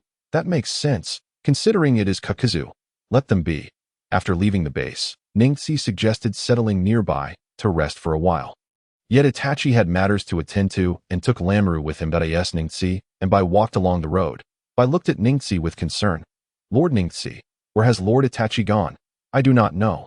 It must be something significant. However, since he brought Lamru, it should not be a dangerous affair. Why dwell on it? Come, let us go to the town for a while. That guy Itachi simply does not understand how to enjoy life. Although Ningxi's words seemed dismissive, he felt a twinge of worry within. After all, Itachi had returned in poor condition after his last solo mission, and Ningxi feared that if it happened again, Itachi's body might not withstand the strain. As Ningxi and Bai approached the entrance of a small town, Ningxi suddenly halted, gazing upwards into the sky. What is it, Lord Ningxi? Bai asked, puzzled. Ningxi shook his head and smiled faintly. It is nothing. Merely someone has come to find me. As these words slipped from Ningxi's lips, pieces of paper fluttered down from the sky, eventually coalescing into Xiaonan. In the past, Xiaonan's expression had always been serene, as if unfazed by anything, but this time her countenance was unusually grave. Ningxi, pain. No, Nagato wishes to see you. Follow me. Ningxi raised an eyebrow, visibly surprised, and he noticed that, unbeknownst to him, countless pieces of paper had begun to float around him and by. These papers appeared ordinary, yet their reverse sides were inscribed with explosive tags. Bai's expression turned serious, his aura chilling as he prepared for battle, the atmosphere thick with tension, as if a confrontation was imminent. However, Ningxi merely shrugged, patting Bai on the shoulder, causing the chill around Bai to dissipate. Since the leader wishes to see me, I shall go. Where is he? Xiaonan did not respond. Point two of the floating papers gently landed on Ningxi and Bai's shoulders, and at the moment of contact. A pair of indifferent Rinnegan eyes flashed in Ningxi's mind, followed by the chilling words echoing in his ears, summoning jutsu. Ningxi felt a blur before his eyes, and in the next moment, he and Bai found themselves in a dim tree hollow. The emaciated Nagato sat at the head, with the 6 paths of pain arrayed in 2 rows on either side, their Rinnegan eyes fixed intently on Ningxi and Bai, leaving them with no room for evasive maneuvers. Bai felt an unprecedented pressure, his body trembling involuntarily, while Ningxi remained calm, gazing steadily at Nagato. Shounen assembled from the paper around Nagato, who slowly opened his eyes. Ningxi, I am pleased you could come. At least this proves you are not an enemy. Nagato's words heightened Bai's already palpable tension, yet Ningxi remained composed, shrugging nonchalantly that I did not expect all 6 paths of pain to be present. What is the occasion for such a grand display? As he spoke, Ningxi cast a mocking glance at the 6 paths of pain, and a rare smile graced Nagato's lips. Because I am uncertain whether you are still an ally. I have witnessed your battle with the Four Tails. Ningxi nodded in sudden realization, finally grasping the nature of Nagato's inquiry. So, you wish to discern my intentions. Indeed, you initially sought to join Akatsuki, and after joining, you began your pursuit of power. Now that you possess this power, what is your ultimate goal? Or rather, what was your initial motivation for joining Akatsuki? Answer me. Ningxi. Nagato widened his eyes, the brilliance of his Rinnegan standing out starkly against his gaunt features, the atmosphere becoming increasingly oppressive. Ningxi's Byakugan glimmered as he defiantly met Nagato's gaze. Before I reveal my intentions, allow me to recount my experiences. That I hail from the Hyuga clan. My father was Hayashi Hyuga's brother, Hisashi, at the age of 3. I was marked with the caged bird seal, and at 4, I witnessed my father's death before my eyes. Ironically, he did not perish at the hands of an enemy, but took his own life to appease the village of Kumogakure on behalf of Hayashi. Nagato closed his eyes, nodding as his expression softened considerably. So, your pursuit of power is motivated by a desire for revenge against Konoha? Or perhaps Kumogakure? Or both? No, I do not seek revenge, for I understand that should I exact vengeance, I would inevitably become a target for retribution myself, leading only to further tragedy. What I yearn for is peace. If this world were free of war, then the tragedies I have endured would never repeat. Both Nagato and Xiaonan's pupils dilated in surprise, their faces reflecting astonishment. After a moment, Nagato's expression regained its calm. Then, what do you intend to do? Ningxi grinned, his smile wide as he gazed up at the pitch-black sky. A hint of madness flickering across his face. If a sufficiently powerful entity emerges, one that instills fear in all nations, then they will surely set aside their grievances and unite against this threat. In doing so, they will gradually come together, and war will cease to exist among them. This world requires a villain, and I shall be that villain. A newfound radiance ignited in Nagato's eyes, his frail body trembling with excitement. So, there exists someone who shares my vision. Indeed, this is the future this world needs. Ningxi, come assist me. If we gather all 9-tailed beasts, we can forge a weapon that will make the world tremble. By providing this weapon to the nations, mutual distrust will arise, preventing them from initiating war. At that point, true peace will dawn upon this world. Ah, that is precisely why I have come. Neji once again exchanged glances with Nagato, and both of them shared a tacit smile. Nagato maintained his smile as he slowly closed his eyes, while the 6 paths of pain retreated into the shadows. That a gap gradually opened in the trunk behind Neji, allowing sunlight to filter through, at which point Neji realized that this tree was made entirely of paper. Nagato remained silent, yet Neji had already grasped his meaning. That he turned around and waved to Bai. Let's go. Bai. Chapter 72. The otaku lacks the gift of direction. After leaving the tree hollow, Neji discovered he was now in a vast forest. Grasping Bai's shoulder, he soared into the sky, but to his dismay, he could not see the end of the forest in any direction. Initially, Neji felt untroubled, thinking that he could fly out of this forest regardless of the circumstances. However, after half an hour of flying, he suddenly realized the gravity of their situation. Bai, do you happen to know where we are now? Huh, you mean Lord Neji doesn't know? Bai looked up at Neji with surprise. Neji's mouth twitched, feeling somewhat speechless. Isn't that obvious? We were summoned here. How would I know what kind of place this is? By the way, this forest is extraordinarily vast. How long will it take us to fly out, since Lord Neji is unaware? Why didn't you ask when we set off? Uh, I was just trying to look cool, you know? Asking such a question in that situation would have ruined the atmosphere. Bai rolled her eyes at Neji, gazing at him as if he were a fool. Lord Neji, if you don't even know where we are, why are you dragging me along aimlessly? Even if you don't want to break the mood. You could have let me ask, well, I just didn't think that far ahead. Neji and Bai landed on a tree, and Bai stretched her shoulder, which had grown sore from being carried by Neji. She looked at him with clear dissatisfaction. So, what do we do now? If Itachi returns to the land of rivers and can't find us, he might go ask the leader. How do you plan to answer? Are you going to say we got lost in a forest and can't find our way out? At Bai's question, a vivid image flashed in Neji's mind, and he instinctively shook his head in a frenzy. No, no, no. I can't let that happen. What about my reputation? If that gets out in the organization, how will I survive? Are you joking? Before Bai could finish, Neji abruptly lifted her up and, after determining their direction, accelerated through the air. Although Neji was unaware of his precise location, a bit of analysis allowed him to deduce the correct direction. The Akatsuki's headquarters was in the land of rain, and since he had previously been in the land of rivers, it was improbable for Nagato's frail body to venture far from the land of rain. Thus, Neji inferred that they were likely in the northern part of the land of rivers, close to the land of rain. Therefore, flying south should lead them back to where they came from. After another half hour, Neji finally reached the edge of the forest. As he soared out, he released Bai. Phew, we finally made it. If my judgment is correct, we should still be in the land of rivers. Let's find a town to rest.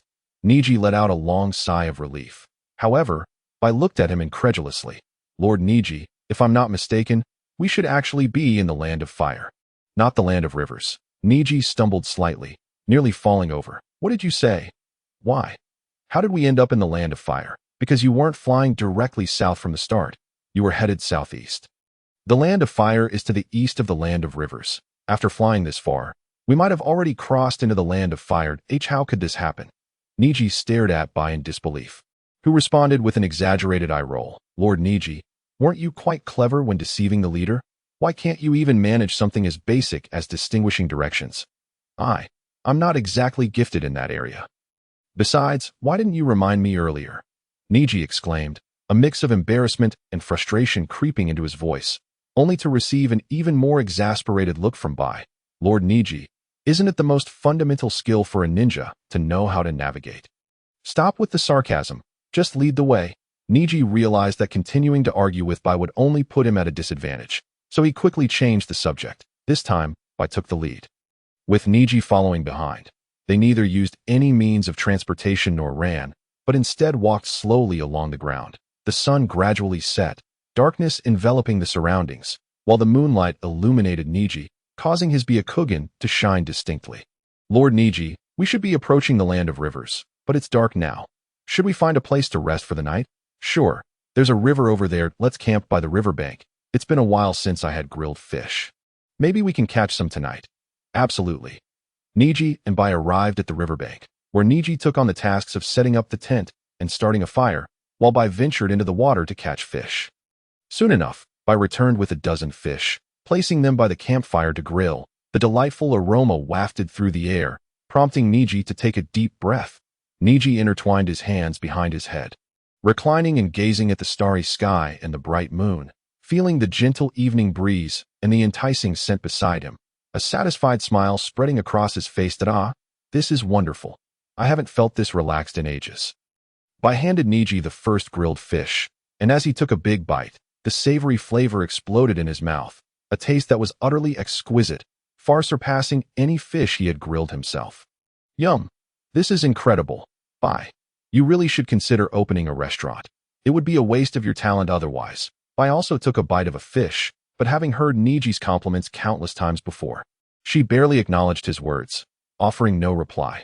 Neji paid it no mind, but as he savored the grilled fish, his hands suddenly froze. He sat up abruptly, disbelief etched across his face. How is this possible? That chakra is, Bai, startled, looked at Neji with confusion. What's wrong, Lord Neji? Neji shook his head, not responding to Bai. His Byakugan swiftly transformed into the Sharingan, the veins around his eyes bulging, and red light flickering in his gaze. With this newfound vision, he spotted a familiar figure on a distant cliff, dressed in a white qipao, her hair styled into two buns, and carrying a large scroll on her back. There was no doubt. It was 1010. Why? Why is she here? Has she already graduated from school? Yes, I am no longer a child myself. Chapter 73. A reunion with 1010 Lord Neji. Lord Neji? Lord Neji? Bai's voice snapped Neji back to reality. She looked at him with evident confusion. Lord Neji, what's the matter? Did you sense something? Neji initially shook his head, but then nodded. Dada, there's an old acquaintance over there. Although this isn't the best time. Let me indulge myself just this once. By dot I want to go see. Lord Neji, what are you saying? Whatever decision you make cannot be considered impulsive. Neji smiled, standing up and retrieving a bandage from his scroll. One he hadn't worn in quite some time, and tied it around his forehead. Then let us go. With that, Neji dashed towards 1010's direction, with Bai following closely behind. At first, Neji ran swiftly, but as he drew nearer to 1010, his pace began to slow, and Bai noticed his hesitation. Lord Neji, what are you hesitating about? Neji's expression grew complex as he shook his head and sighed. That I don't even know what I'm hesitating for. My feelings are so mixed right now. Anxiety, apprehension, even a hint of fear. Why am I feeling this way? Lord Neji, if that's the case, then why are you so intent on meeting her? Neji shook his head, taking a deep breath to calm his turbulent emotions. I don't know. I feel conflicted. I want to go, but I'm also afraid. Why is that? Lord Neji, even if you ask me, I cannot comprehend it.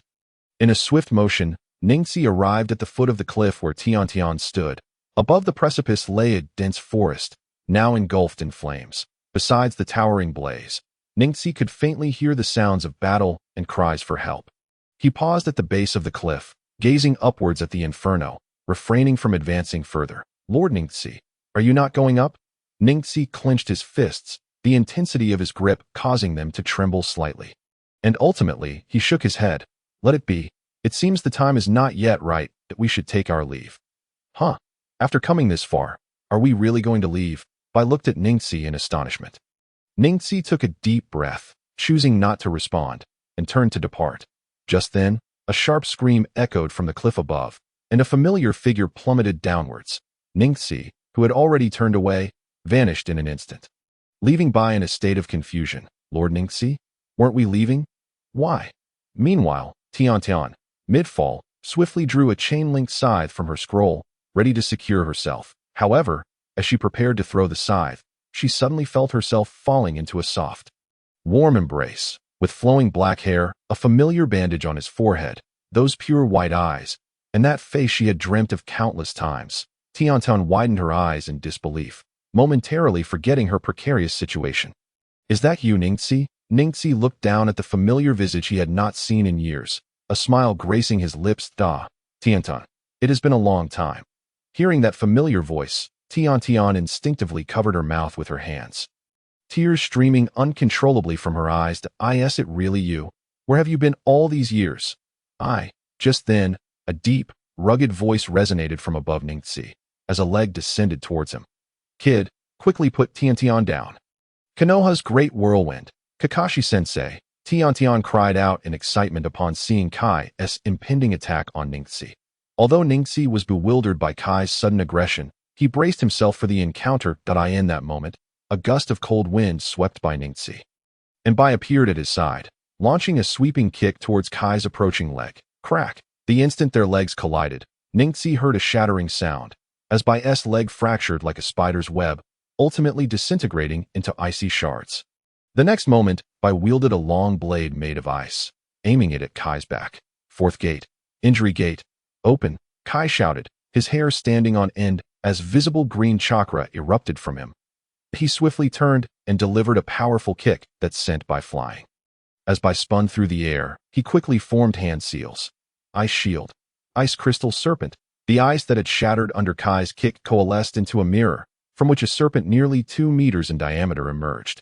Lunging at Kai, just as Kai intended to pursue, he pivoted and kicked the serpent's head, shattering it instantly, yet Bai continued forming seals.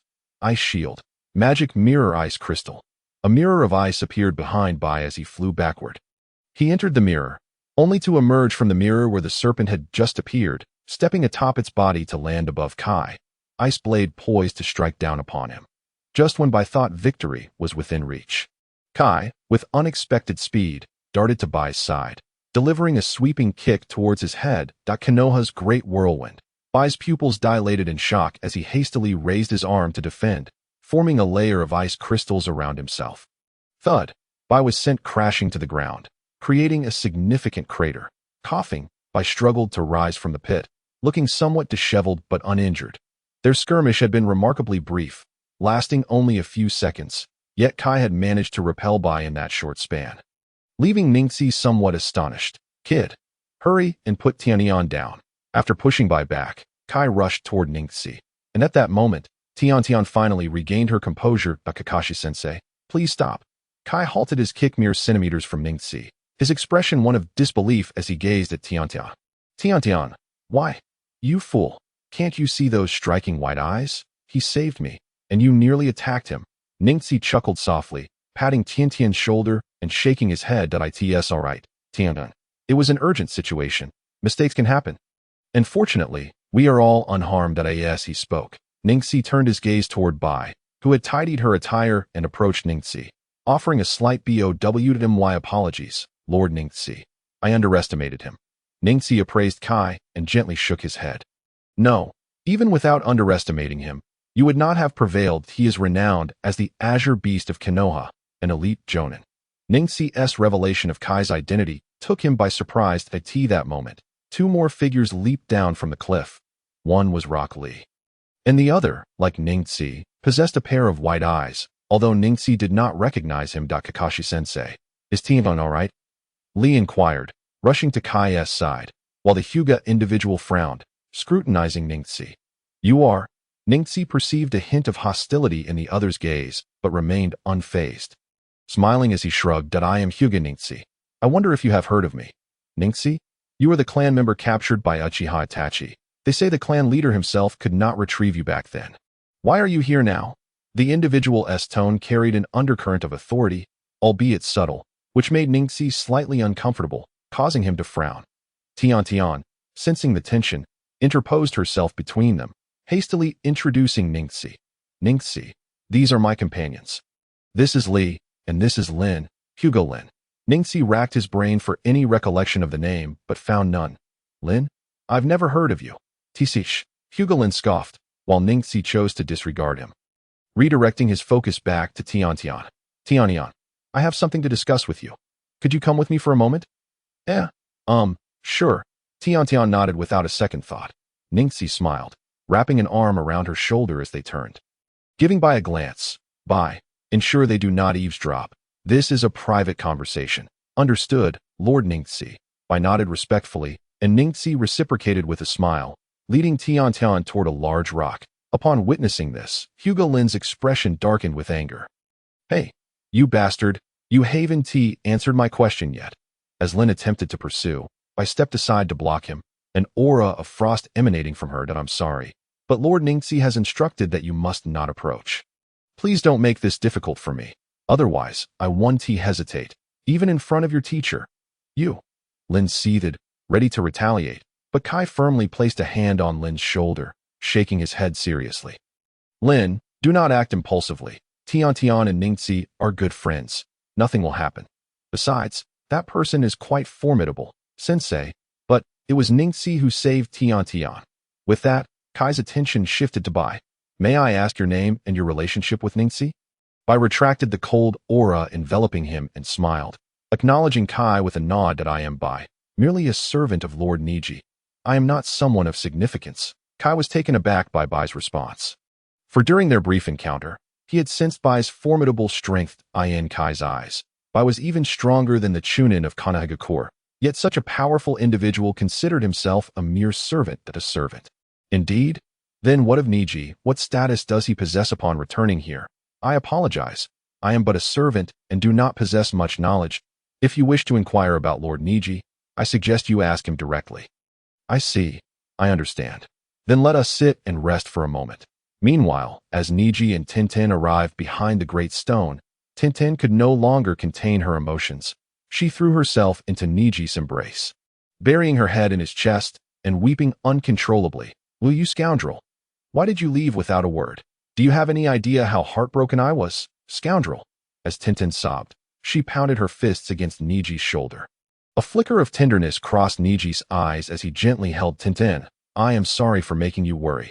Have you been well these past years? Tintin abruptly pushed Neji away, her tear-streaked face displaying a hint of defiance. Who worried about you? I certainly did not. Neji chuckled softly, wiping Tintin's tears with his hand. That's so? It seems I was mistaken. After all, I missed you dearly. Tintin's cheeks flushed crimson, her gaze evasive, unwilling to meet Neji's eyes. However, Neji suddenly lifted her chin with his, locking his gaze on hers. That's so? Did you miss me? This time, not only did Tintin's face turn red, but her neck and ears flushed as well, and the tears that had just ceased began to flow anew. Whoa, you return and bully me, you bad guy. Tintin shoved Neji's hand away and once again fell into his embrace, crying fervently. Neji smiled, holding her gently while patting her back. Tintin wept for over 10 minutes. And as her sobs gradually subsided, Neji released her, only to pull her back into his arms. Tintin feebly struggled twice before yielding. How annoying, there are still so many people over there. What does that matter? They won't come over. Humph. Tintin pouted in annoyance, and Neji chuckled lightly as he guided her to sit on a nearby stone. Tintin leaned her head on his shoulder and gently closed her eyes. Neji, how have you been all these years? I heard you were captured by Uchiha Itachi. It must have been difficult. Ha, you silly girl. Neji laughed, playfully patting Tintin's head, causing her to open her eyes and glare at him in discontent. What are you doing? I am genuinely concerned for you, and you still dare to tease me. Neji took a deep breath, glancing up at the moon in the sky, a smile gracing his features. Do you truly believe I was captured? Did Naruto not tell you? Naruto? What did he tell me? Tintin looked at Neji in confusion, completely unaware of what he was referring to. From Tintin's expression, Neji realized that Naruto had indeed not informed her. Is that so? It seems he did not mention it. After all, he was only 4 years old at the time, so it is understandable. Tintin, I will only tell you this. I was not captured by Itachi. It was merely a ruse to deceive the third Hokage. Leaving Konoha was my own choice. What did you say? Your own choice? Why? Why make such a choice? Isn't it better to stay in Konoha? Why leave? Tintin gazed at Neji in disbelief, reluctant to accept his words, yet his response compelled her to believe. Why? It is for freedom, of course. When I was 4, my father perished in place of Hyuga Hayashi. Though Konoha offers protection from both the village and the clan, I lacked freedom because I am a branch member of the Hyuga clan. Branch members receive a cursed seal upon their foreheads at the age of 3. And from the name you can understand its purpose. Once marked, one becomes a caged bird. I yearned to escape from that cage, which is why I chose to leave. I had to leave. Caged bird? Is that the mark on your and Lin's foreheads? Neji nodded, a hint of scorn crossing his face. So that fellow is also a branch member. No wonder he seems so inconsequential. Hey, Neji, you cannot speak of him like that. He is my comrade. Neji released Tintin, shrugging indifferently. It no longer matters. I have severed ties with them. I am free now and no longer matters. What do you mean? Do you not intend to return? Konoha is your home. Did you not come here to go back? Tintin's tone suddenly grew agitated. Neji shook his head, abruptly standing. A gust of evening wind swept by, causing the Akatsuki cloak draped over him to flutter wildly. Home? I do wish to return home, but unfortunately, it is not that home in Konoha. The home I long for lies in a distant place. Tintin, the moment I left Konoha, it was destined that I could never return. As for being here, I assure you it was merely a coincidence, believe it or not. Tintin suddenly stood, teeth clenched, glaring at Neji with fury as tears streamed down her face once more. What a joke. How can you utter such irresponsible words? I was so worried about you, so hopeful for your return, yet you dare to say this. Tintin's emotions spiraled out of control as she yelled at Neji, who looked at her with a complex expression, remaining silent. The more Tintin stared at him, the angrier she became, and in a fit of rage, she struck Neji squarely in the face. The force of her punch was fueled by all her pent-up frustration, sending Neji crashing to the ground. Still unsatisfied, Tintin immediately mounted Neji, gripping his collar, raising her fist to strike him again, but the blow never fell. Instead, tears cascaded down her cheeks. Why? Why treat me this way? If you do not wish to return, why appear before me? Why offer me hope only to extinguish it with your own hands? Do you not think that is selfish? Answer me, Neji. Tintin's fist finally came down, landing heavily on Neji's face, drawing a trickle of blood from his mouth. Yet Neji smiled, genuinely delighted. Tintin, do you like me? You jerk. What good is that now? Tintin raised her fist again, intending to strike Neji. But he maintained his joyful expression. Tintin's face reflected her inner turmoil as she struggled, ultimately unable to bring herself to deliver the blow. Seizing the moment, Neji sat up, pinning Tintin down, leaning in closer. Tintin's eyes widened, her breath quickening, her heart racing. However, contrary to her expectations, Neji simply smirked and released her, standing up and brushing off the dust before resuming his seat on the stone. Tintin also stood, her emotions a whirlwind of anger, shyness, and a hint of disappointment. Tintin, you still have not answered my question. Do you like me? You jerk. Who likes you? Stop being so self-involved. Tintin's anger resurfaced, while Neji feigned disappointment.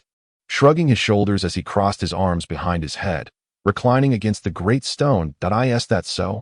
I indeed like you. What a pity, for I thought you liked me too. Neji's tone was nonchalant.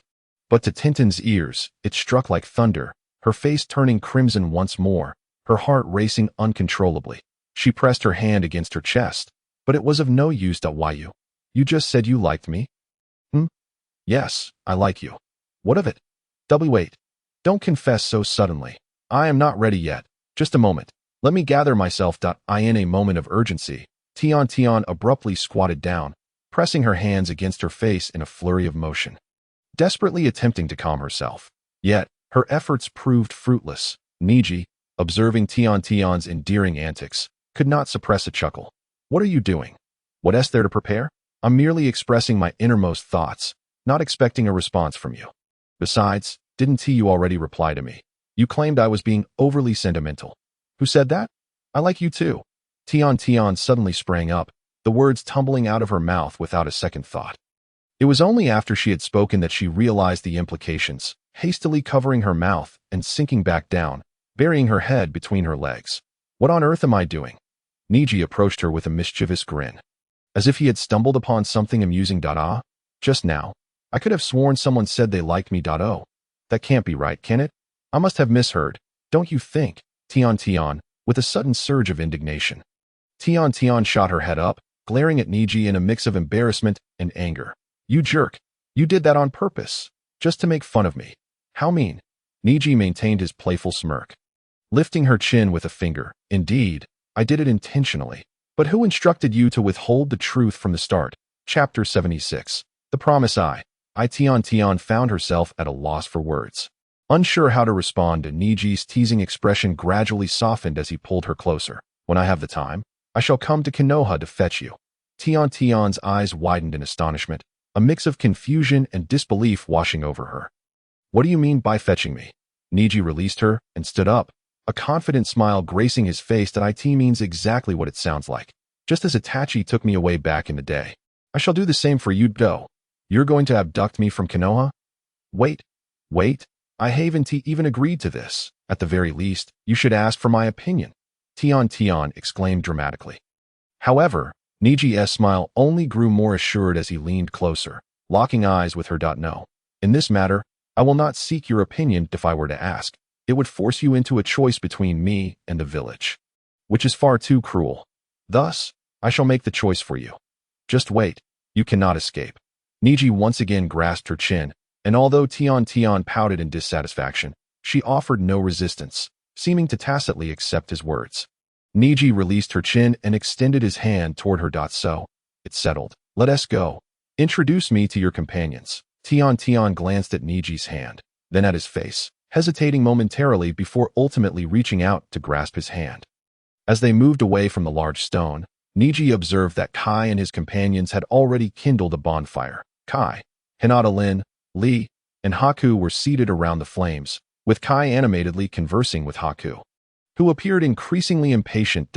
Lord Neji, Haku exclaimed upon spotting Neji, as if he had seen a savior, and waved enthusiastically. Neji maintained a smile, nodding at Haku as he approached the fire with Tian. Thank you for your hard work, Haku.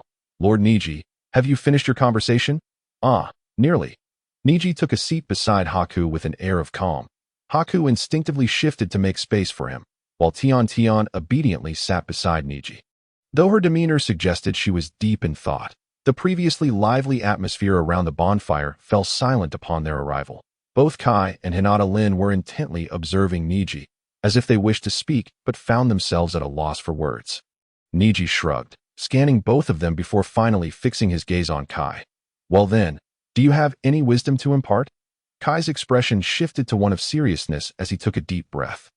Placing his hands on his thighs in a formal manner, Hinata Neji, might you share the purpose of your visit? With such formidable subordinates at your side, you must surely have a significant reason for coming here. Ah, it's merely a stopover. Haku and I were camping by the stream over there when we sensed Tian's chakra, so we came over. Truly, there's no ulterior motive. Kai's brow furrowed slightly. Clearly skeptical of Neji's explanation, Neji, uninterested in justifying himself, stood up. That if you don't believe me, I shall take you to see for yourselves. Our tent is over there. Very well. Lead the way. Kai promptly rose, his expression serious as he regarded Neji. Tian looked between Kai and Neji, her face a canvas of confusion and surprise. Teacher Kai, isn't this inappropriate? Neji, Tian, some matters must be clarified. Kai insisted sternly, silencing whatever she intended to say next. Neji, unfazed, shrugged, and began leading the group toward the riverbank where they had camped at tea first. Kai analyzed Neji's retreating figure, contemplating his motives, but as they ventured further, a sense of wariness crept in, prompting him to question whether Neji was deceiving him.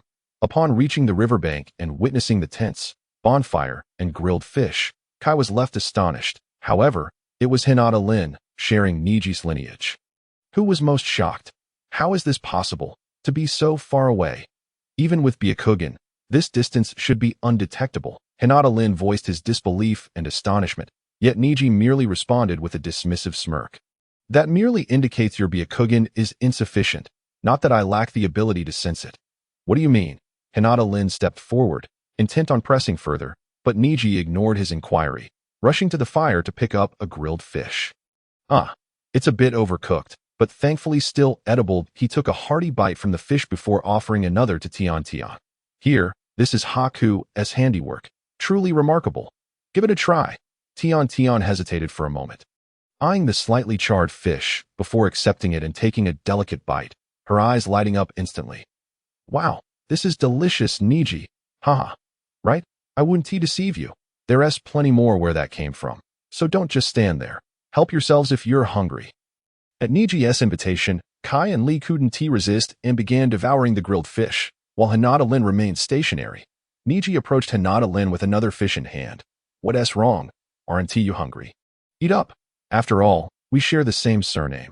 I wouldn't let you starve. Hinata Lin examined the fish, took it, but made no move to eat, continuing to scrutinize Neji. Neji, when do you plan to return to the clan? Return to the clan? Why would I do that? Is there anything left in that family that I care about? After finally breaking free from my cage, why would I willingly return? Hinata Lin removed his forehead protector, revealing the caged bird seal on his forehead, his emotions flaring. Because you and I are both from the branch family. As members of the Hyuga branch, protecting the main family is our duty. Breaking free from the cage? How absurd. The only thing that has truly escaped is your naive heart.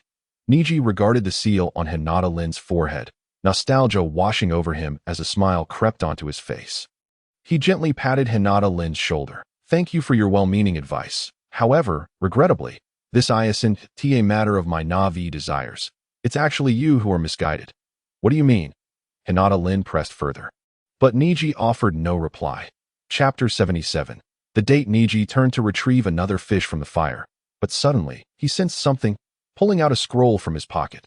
This scroll emanated a faint blue glow and radiated warmth. Neji's expression shifted to one of seriousness, for this scroll was the very one Orochimaru had used to notify the plan for Konoha's collapse. Haku, we must depart. Neji's abrupt exclamation startled Haku, who, upon noticing the glowing scroll in Neji's hand, quickly regained his composure. Understood. I'm preparing now. As Haku began forming hand seals, Tian looked at Neji in astonishment. Neji, are you leaving? Ningxi turned to Tian and nodded, but did not respond, redirecting his gaze towards Bai, who had just completed the hand seal. Ice shield. Ice crystal great serpent, as Bai's words echoed.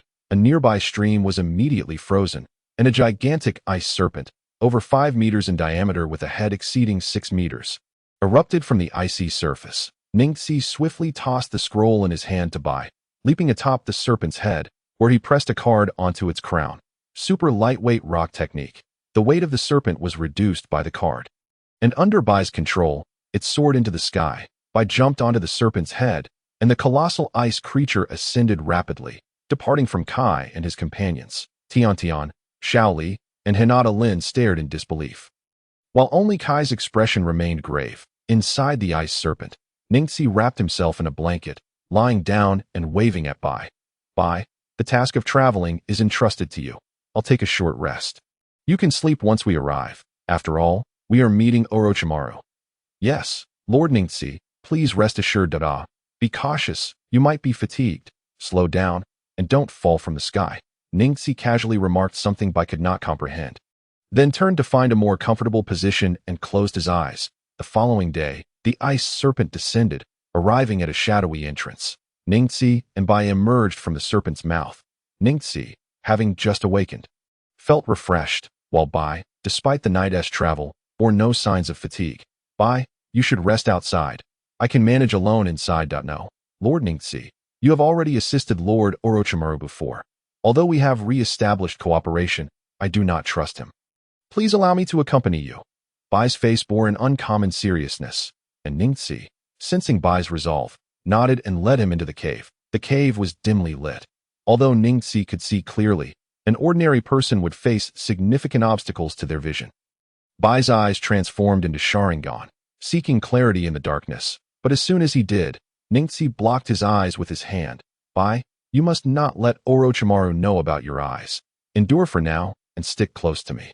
Bai's Sharingan quickly faded, and he nodded without further inquiry. Soon, they reached the innermost part of the cave. Ningxi originally believed it would be one of Orochimaru's bases, but upon arriving, he realized it was merely a simple cave. Devoid of any base, there were 6 individuals within, Orochimaru and 5 sound ninja led by Kimimaro. Upon Ningxi's arrival, Orochimaru revealed his signature grin, licking his lips. I didn't expect you to arrive so swiftly. Ningxi-kun, I thought I would have to wait a few more days. Ningxi shrugged, crossing his arms over his chest and sitting down. I just captured the 4 tails, and Pain granted me a break. I've been rather idle lately, so I came right away. Now, what brings you to summon me? Of course, it's for the Konoha collapse plan. Ningxi-kun, I assume I need not reiterate this. Ningxi furrowed his brow, a peculiar expression crossing his face. Did you not say this plan would commence during the Chunin exams? There is still over a year left. Are you planning to start early? Of course not. However, I have arranged all the steps. So, I wanted to inform you in advance. The timing will coincide with the start of the Chunin exams. By then, I fear I will not remind you again. You can simply infiltrate as you wish. Of course, if you prefer, I can arrange for you to enter as a sound ninja. Ningxi scanned the 5 sound ninja behind Orochimaru, smirking as he shook his head. No need to disguise myself as a sound ninja. I would need their attire, which is far too unsightly and hardly matches my temperament. Do not forget my surname is Hyuga. Infiltrating Konoha is a trivial matter for me. Moreover, Itachi knows the Umbu's secret signals. I have numerous ways to blend in.is. That's so? It seems my concerns were unwarranted. Orochimaru licked his lips again, making Ningxi feel a wave of discomfort, prompting him to shift his gaze to Kimimaro. Kimimaro, how is your health now?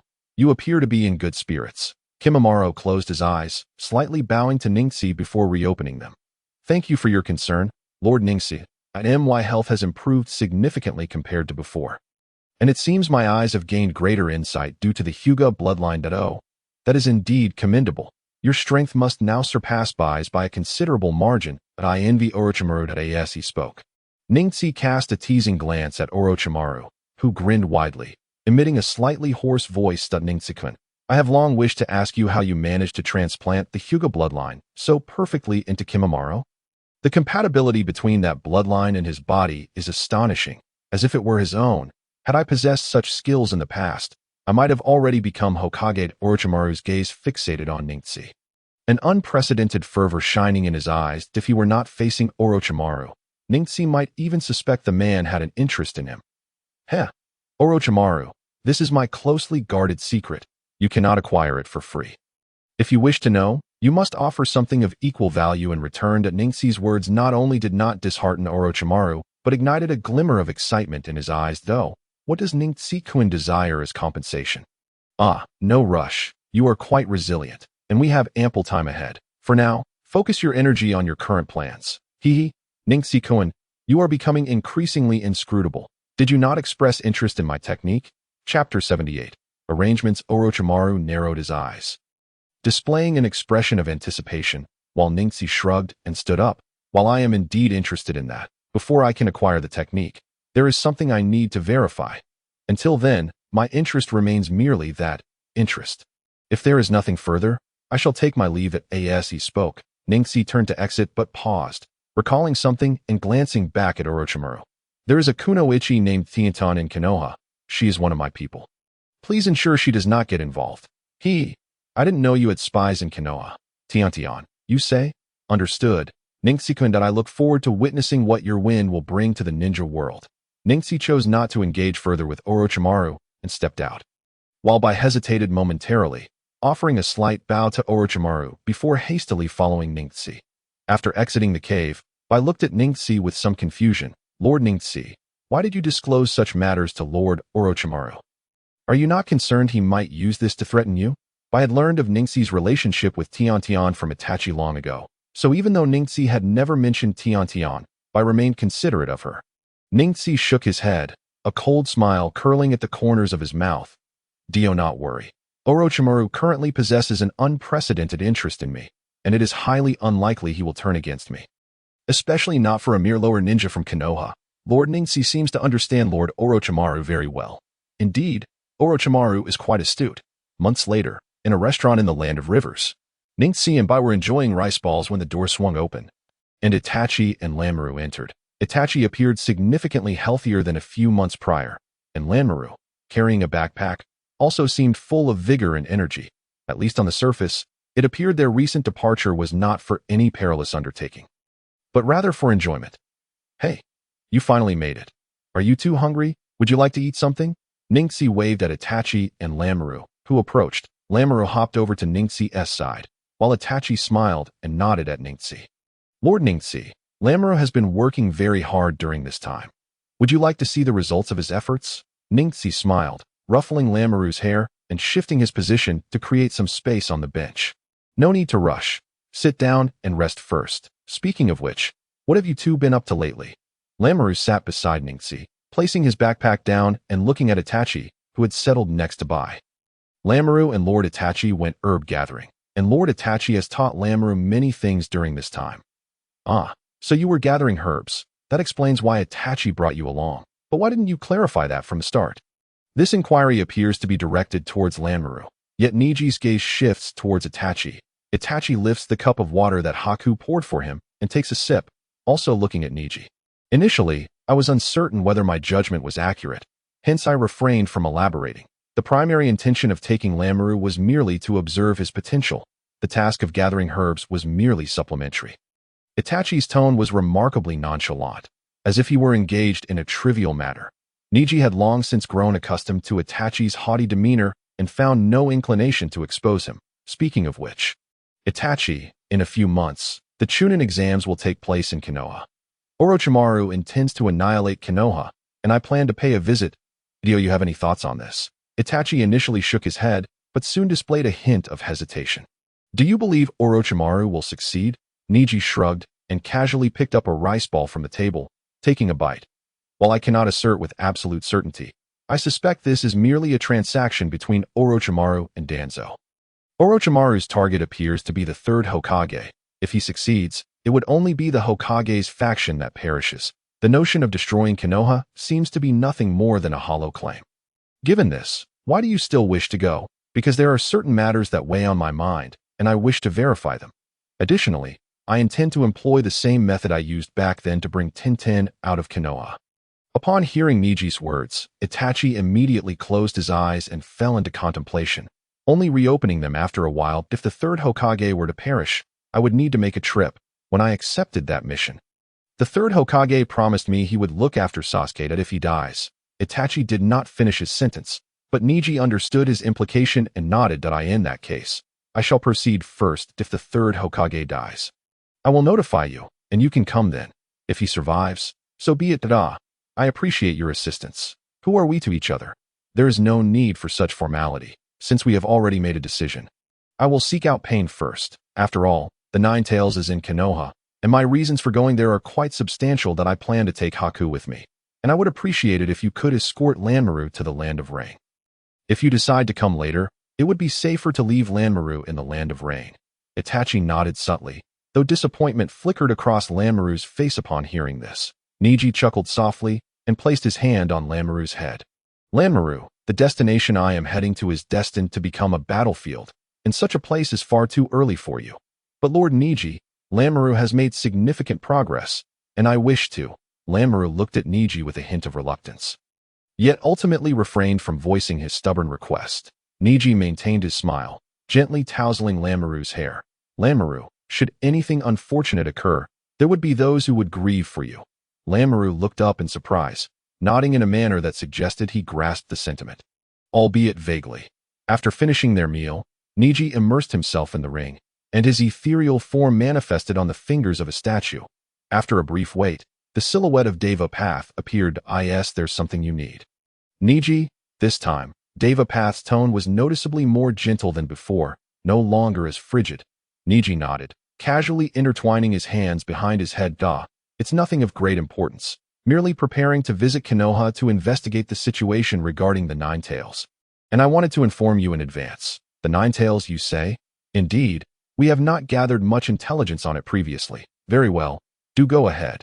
If the opportunity does not arise, there is no need to rush back immediately. No, this time it will only be Haku and me going. I have asked Itachi to help me escort Lanmaru back to the village hidden in the rain. Moreover, Itachi is an S-rank rogue ninja from the Land of Fire.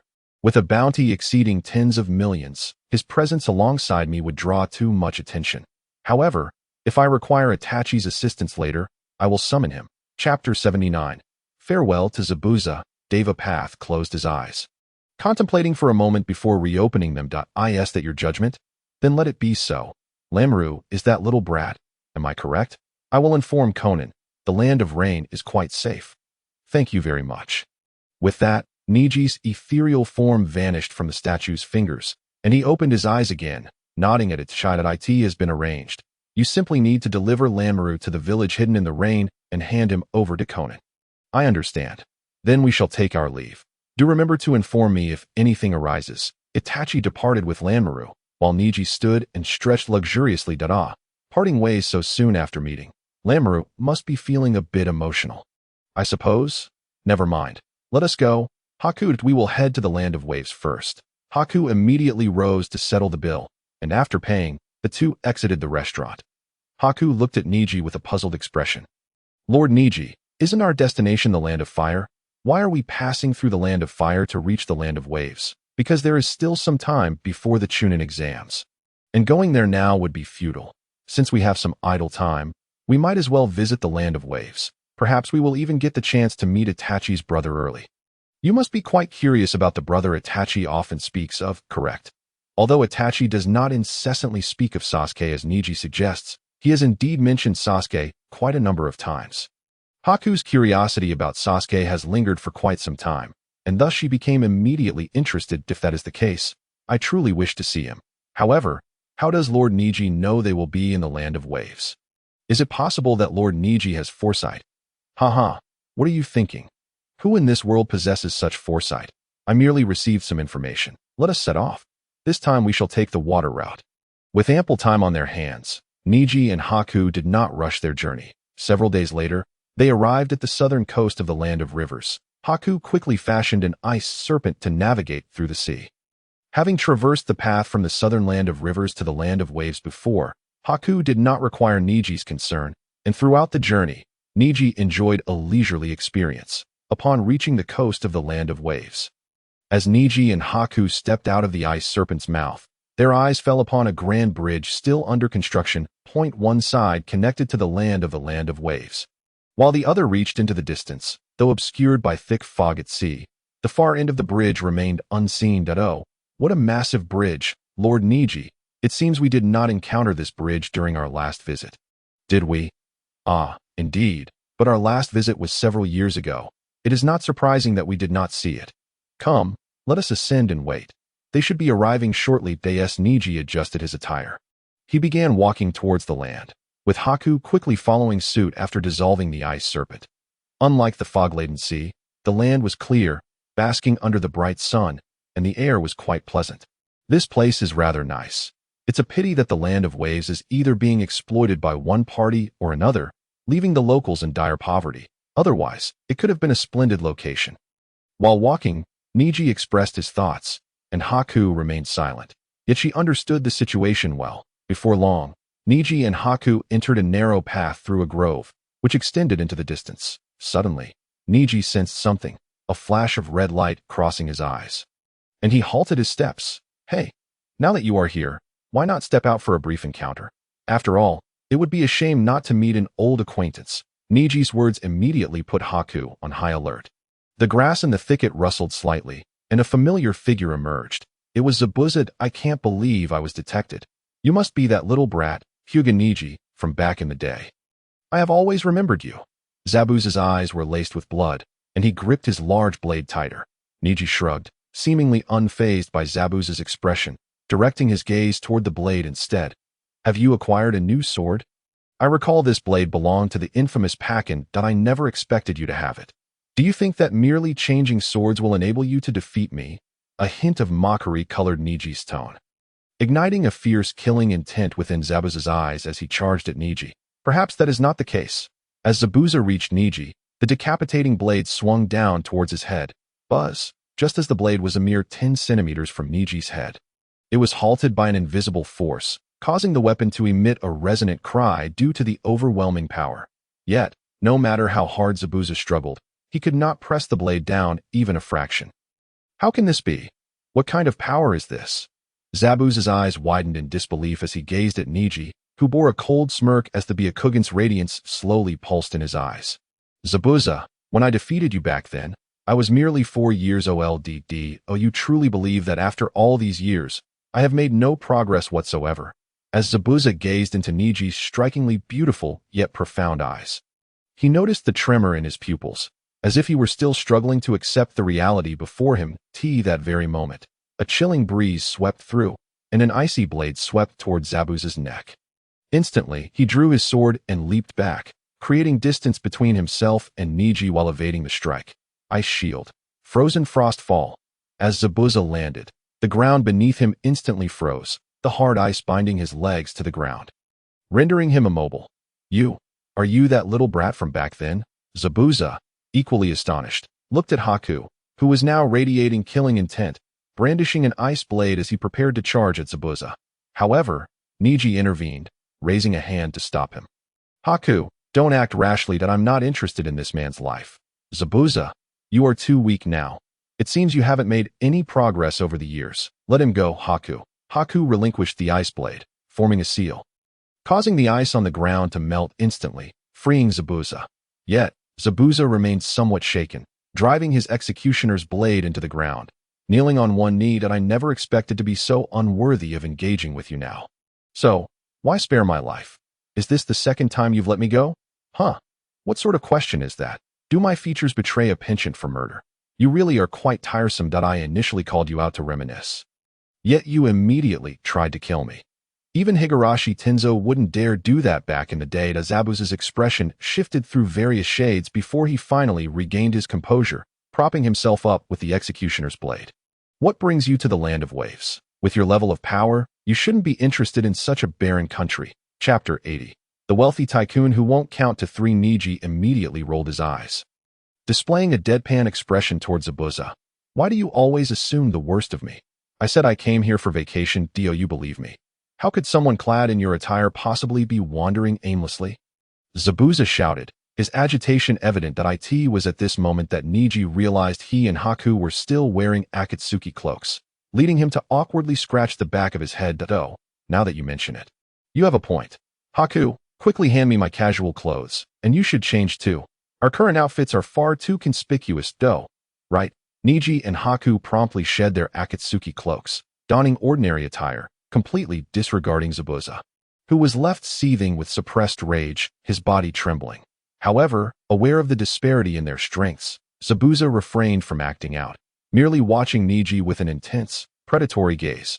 Once they had changed, Neji turned his attention back to Zabuza. Noticing the latter's menacing glare, Neji appeared unfazed. Huh, Zabuza, what s with that look? By the way, thanks for the reminder. Now that I say I'm here for vacation, you must believe me, right?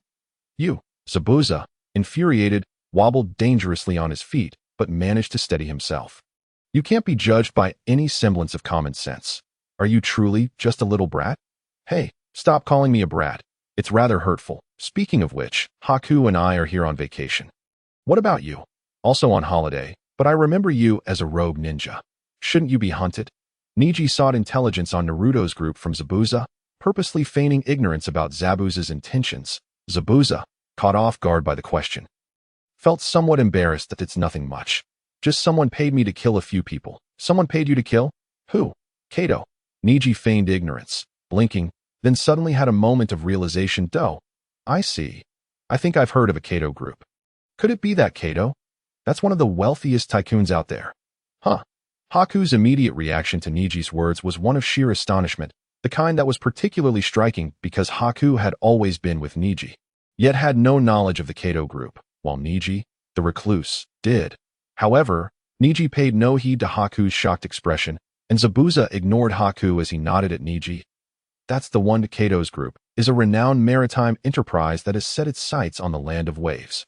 Currently, as the country is engaged in bridge construction, Kato wants me to eliminate the workers, and the offer is quite generous. Neji pinched his chin, squinting in thought, and soon an excited, mischievous grin spread across his face. Kato, one of the wealthiest tycoons? Just imagine the fortune.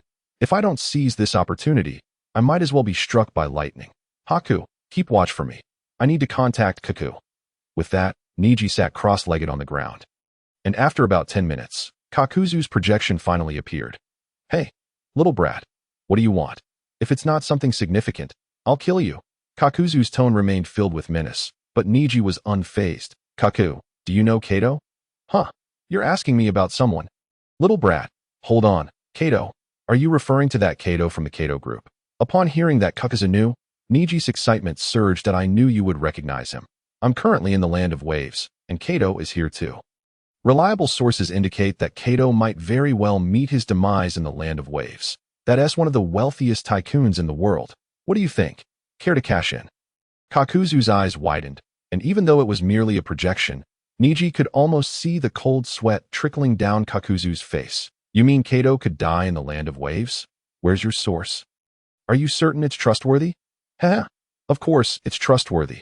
I'm right in the country where Kato resides. Trust me, in a few months, Kato will definitely meet his end here, but I came to inform you of this opportunity because I know how greedy you are. So, what do you say? Want to come along? If that's the case, then I shall pay a visit to Kato Group's headquarters. Once news of Kato's demise reaches the headquarters, I'll seize the chance to make my fortune.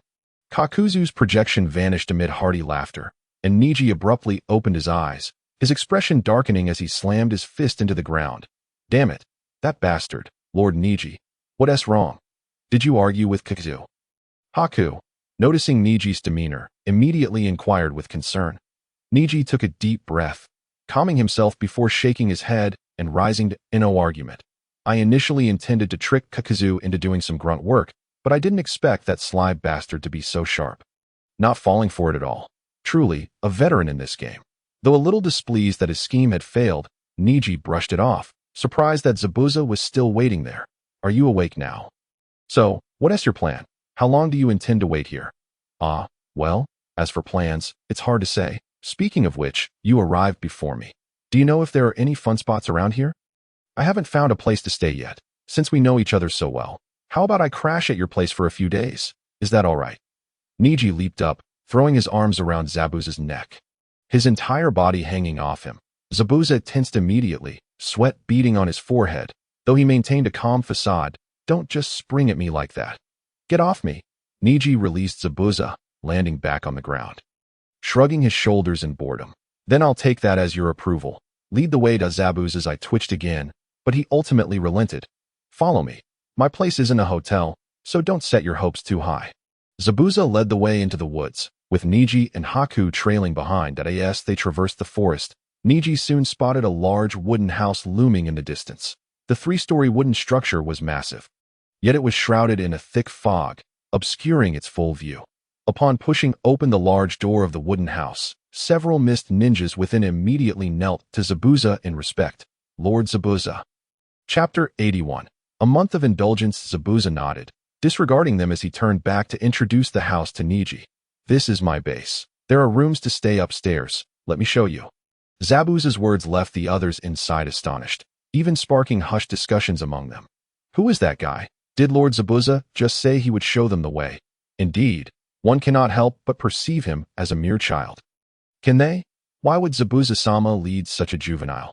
Could it be that he is Zabuza-sama's illegitimate son? Perhaps. The murmurs rose and fell, all of which reached Zabuza's ears, causing his expression to darken immediately. Do you morons seek death? I cannot guarantee your safety when the time comes. Zabuza's mildly irritated words made those present shrink back, yet their faces displayed utter confusion, completely oblivious to what Zabuza meant.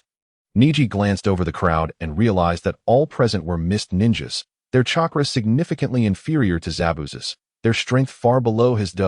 Are these your subordinates? They appear rather competent. By the way, I had been meaning to ask, who did Kato instruct you to kill? Where is that individual now? Neji's nonchalant tone tightened the hearts of those present, who cast anxious glances at Zabuza, fearing to provoke his ire. Surprisingly, Zabuza bore no signs of anger. Instead, he responded calmly. That fellow is an old man. I believe his name is Daznad. He is a bridge builder. The intel I received indicated that he has gone to the Hidden Leaf, likely seeking someone to escort him. That I have already dispatched someone to lay an ambush. It shouldn't be long before we capture him. That a hint of confidence seeped into Zabuza's words, and this information was crucial for Neji, as it would allow him to ascertain the precise timing. That it appears you have great faith in your subordinates. However, if they are of such caliber, I fear they may not be sufficient to claim the head of that old man. As he spoke, Neji deliberately surveyed the individuals present, and at that moment, one could no longer contain himself, springing to his feet and brandishing a kunai, charging at Neji. How dare you speak to us with such arrogance? Know your place, brat. Crash. The ninja had barely closed the distance, less than half a meter from Neji, when an immense repulsive force erupted from Neji, sending him crashing into the wooden wall, creating a gaping hole. Zabuza's expression shifted, a flicker of unease crossing his face as he regarded Neji, who merely shrugged, seemingly unfazed. My apologies for damaging your abode. The accommodations are on the second floor. We can manage ourselves. That fellow will recover with a few days of rest. As Neji spoke, he ascended the staircase with Haku, and only after they had reached the second floor did Zabuza release a long sigh of relief. Sinking into his chair, the ninja who had just been sent flying was assisted back, blood trickling from the corner of his mouth, his complexion pale, though he appeared to have sustained no serious injuries. Zabuza sighed, weariness evident on his face. Listen closely, you all. Do not provoke that individual. He is someone who could easily defeat me at the age of 4. You understand what I mean? Zabuza's words left all present wide-eyed. The one recently struck displaying palpable fear. On the second floor of the wooden house, Neji casually pushed open a door to find the room utterly bare. Yet, he was quite pleased. At last, I can rest with my feet firmly on the ground. Haku, please retrieve our tents. Haku rolled his eyes and took out 2 tents from the scroll, but made no move to set them up. Neji-sama, why must we stay in such a place? We have the means to stay at an inn. Do we not? Moreover, since we are already in a room, why set up tents? We brought beds as well. Haku refrained from erecting the tents, while Neji energetically began to do so. Haku, my choice to stay here is deliberate. Unless something extraordinary occurs, this escort mission for Daznad should involve Itachi's younger brother. By remaining close to Zabuza, we can keep a watchful eye on their movements. Not only do we have free lodging, but we also have someone providing us with intelligence. That to pass on such an opportunity would be sheer folly. Is that so? But why then the need for tents? Because we won't be here long enough to warrant bringing out all our belongings. As they spoke, Neji had already set up 1 tent and was starting on the second. This time Haku joined in the effort. A month later, Neji awoke from the tent, emerging to find Haku's deeply dissatisfied expression awaiting him.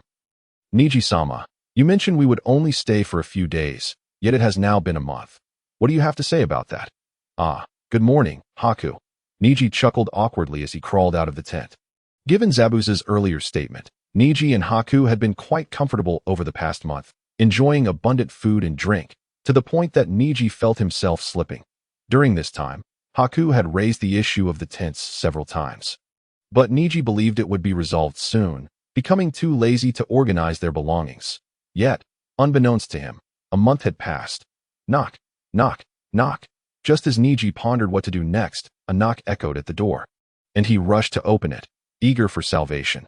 Here it comes. Upon opening the door, he was greeted by a mist ninja carrying a large wooden tray laden with a sumptuous feast. Neji-sama, I have brought you food.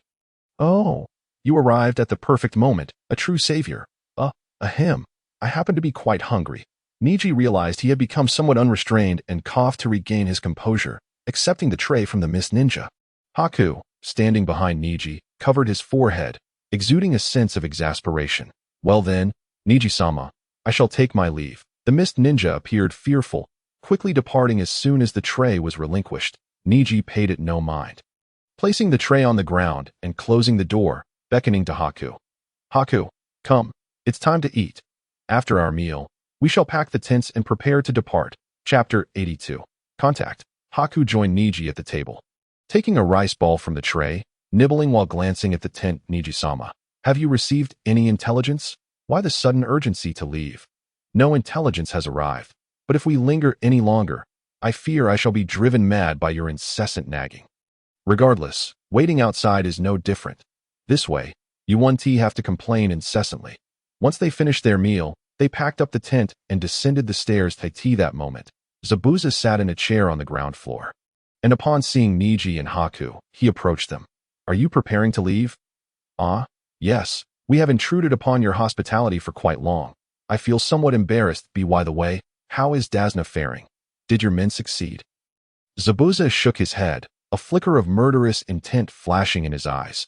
This morning, I received news that both of the individuals I sent have perished. It seems there is a formidable adversary on the other side. I intend to take matters into my own hands, though they have died. It appears your subordinates are indeed lacking. However, this also suggests that Dasna has departed from the Hidden Leaf, does it not? Then I shall meet him. Neji's casual words caused Zabuza's expression to shift, the murderous intent receding. Are you interested in that old man? He is my assassination target. After all, Neji shrugged, brushing past Zabuza as he made his way to the door. I have no particular interest in that old man.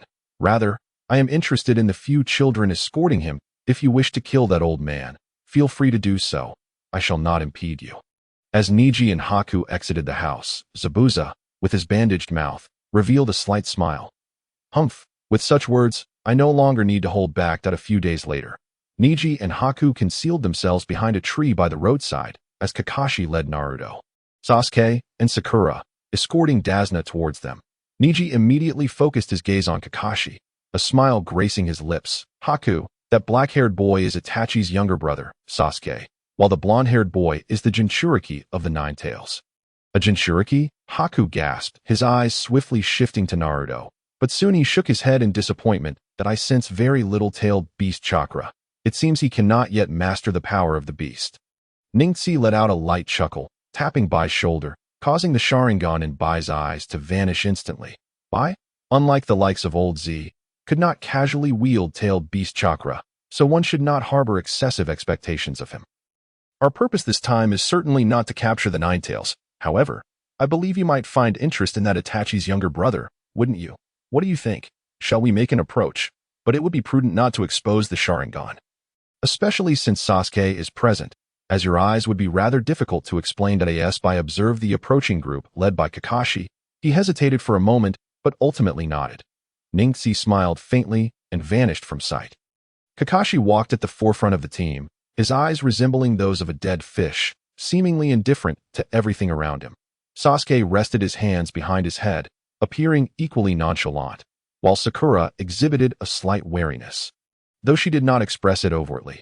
Only Naruto seemed utterly serious. Suddenly, Naruto seemed to sense something amiss and swiftly threw a kunai towards the bushes by the roadside. Clang, the kunai struck the foliage. producing a metallic clatter that prompted everyone to immediately adopt a battle stance, prepared for confrontation. The bushes quivered slightly, and Bai, somewhat flustered, emerged from the underbrush. "Dumb. I'm not an enemy," Bai declared, attempting to appear non-threatening while opening his palms to show he bore no weapons. Kakashi's gaze sharpened with caution, while Naruto, brimming with excitement, pointed at Bai and shouted, "Ha! Did you see that, Sasuke? This time it's not a rabbit. It's a real person." Sasuke's lips twitched as he swiftly smacked Naruto on the head. "Idiot, this could very well be an enemy. Pay attention." Naruto immediately snapped back into a defensive posture, eyeing Bai warily. Bai took a few steps back in trepidation, while Kakashi retracted his kunai and stepped forward. "May I ask who this young lady is and what she is doing here?" Bai patted his chest and exhaled deeply. "My name is Bai, and I reside in the cabin over there. I was on my way to the bridge when I was suddenly ambushed. Also, I must clarify, I am male to AT that moment." Bai was clad in a blue qipao, and with his long hair, he bore an uncanny resemblance to a flat-chested beauty. However, his declaration of being male even surprised Kakashi. "Male? So you were on your way to the bridge?" "Yes, I heard that the Kato group forbids the bridge's construction, so I intended to check it out. By the way, although I'm not a ninja, I've learned some ninjutsu and can fight." As he spoke, Bai brandished a kunai. Kakashi scrutinized Bai closely, and a smile soon spread across his face as he sheathed his kunai. "Well, if you're not an enemy, there's no need for such wariness. Naruto, Sasuke, Sakura, put your kunai away. He is not an enemy." The others nodded in agreement and sheathed their weapons, prompting Bai to smile in return and do the same. "By the way, who are you all?" "Ah, how rude of me. I am Kakashi, and these are Naruto, Sasuke, and Sakura, all ninjas from Konoha. That is Mr. Dazna, our mission's target for protection." Bai feigned enlightenment and nodded that, "Oh, so you are all ninjas from Konoha. I've heard that Konoha ninjas are quite formidable." Kakashi's eyes slanted into crescent shapes, and before he could speak, Naruto puffed out his chest with pride. "Of course, we are incredibly strong. Idiot, you almost harmed someone just now. How can you still act so proud?" Sasuke smacked Naruto on the head again, causing Naruto to stumble forward, nearly losing his balance. Bai stifled a laugh, directing his gaze at Kakashi. It appeared they shared a strong camaraderie. "So, Mr. Kakashi, where are you headed?" "Ah, we are escorting Mr. Dazna home first, and then ensuring the bridge construction goes smoothly." "Building a bridge? Really?" Bai feigned surprise, glancing at Dazna, who still appeared wary despite Bai having eased the group's tension somewhat. Noticing Dazna's silence, Bai turned to Kakashi, who nodded in confirmation. "Yes, the bridge construction is to continue. Is that so? That's wonderful. May I accompany you?" Chapter 83. Zabuza strikes. Having finally revealed his intentions after a lengthy roundabout, Bai's cheerful demeanor caused Kakashi's expression to shift to one of seriousness. Kakashi scrutinized Bai for a prolonged moment before resuming his smile. "Well, if it happens to be along the way, I suppose it's not an issue. However, we have encountered assassins previously, so joining us might pose some danger. If that's all right. I am capable of self-defense, and I have no mission at hand. If danger does arise, I can easily flee." Bai's words sounded somewhat callous, yet they only served to deepen Kakashi's smile. "Then I look forward to working together." Kakashi extended his hand to Bai, who grinned widely and clasped Kakashi's hand, sealing their agreement. Meanwhile, in the depths of the forest, Ningxi crouched on a branch of a great tree, while Zabuza, wielding his executioner's blade, glared at him in frustration. "Weren't you uninterested in that fellow? Why allow Bai to join them? What does that mean?" Ningxi shrugged, seemingly unfazed by Zabuza's ire, reclining against the trunk of the tree. "Didn't I already say? We're only interested in those youths. If you wish to go kill that old man, feel free. I won't interfere in that matter." "Humph, I truly don't understand your peculiar tastes." Zabuza scoffed before striding away, his executioner's blade resting on his shoulder. Ningxi's face broke into a smile, his eyes glimmering red as he observed Kakashi's group from a considerable distance. Once Bai joined Kakashi's team, he immediately approached Sasuke, curious about him.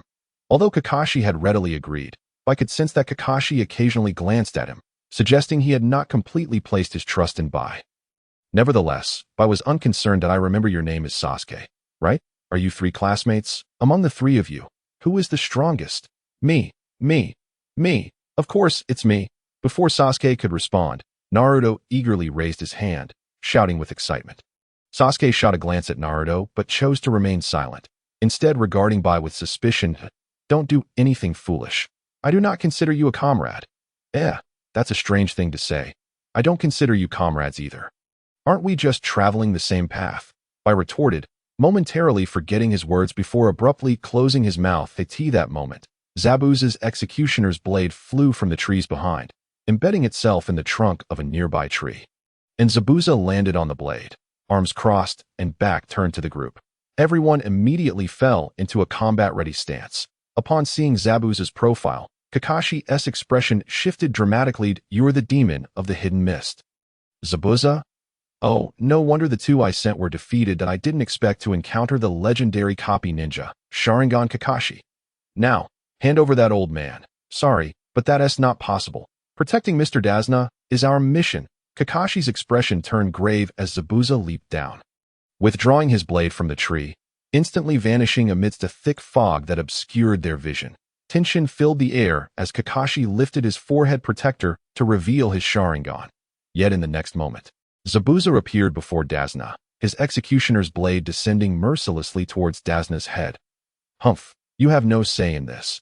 Your mission has already failed, Mr. Dazna. Sasuke immediately hurled a kunai at Zabuza, but Zabuza merely tilted his head to evade it. Seizing the moment, Kakashi swiftly approached Zabuza from behind, plunging a kunai into Zabuza's back. Zabuza cried out, but in the next instant he transformed into a puddle of water, appearing behind Kakashi instead, swinging his blade to cleave Kakashi in two. Kakashi screamed as he too transformed into a puddle of water. Zabuza's expression shifted as he quickly retreated to create distance, while Kakashi reappeared, warily eyeing Zabuza.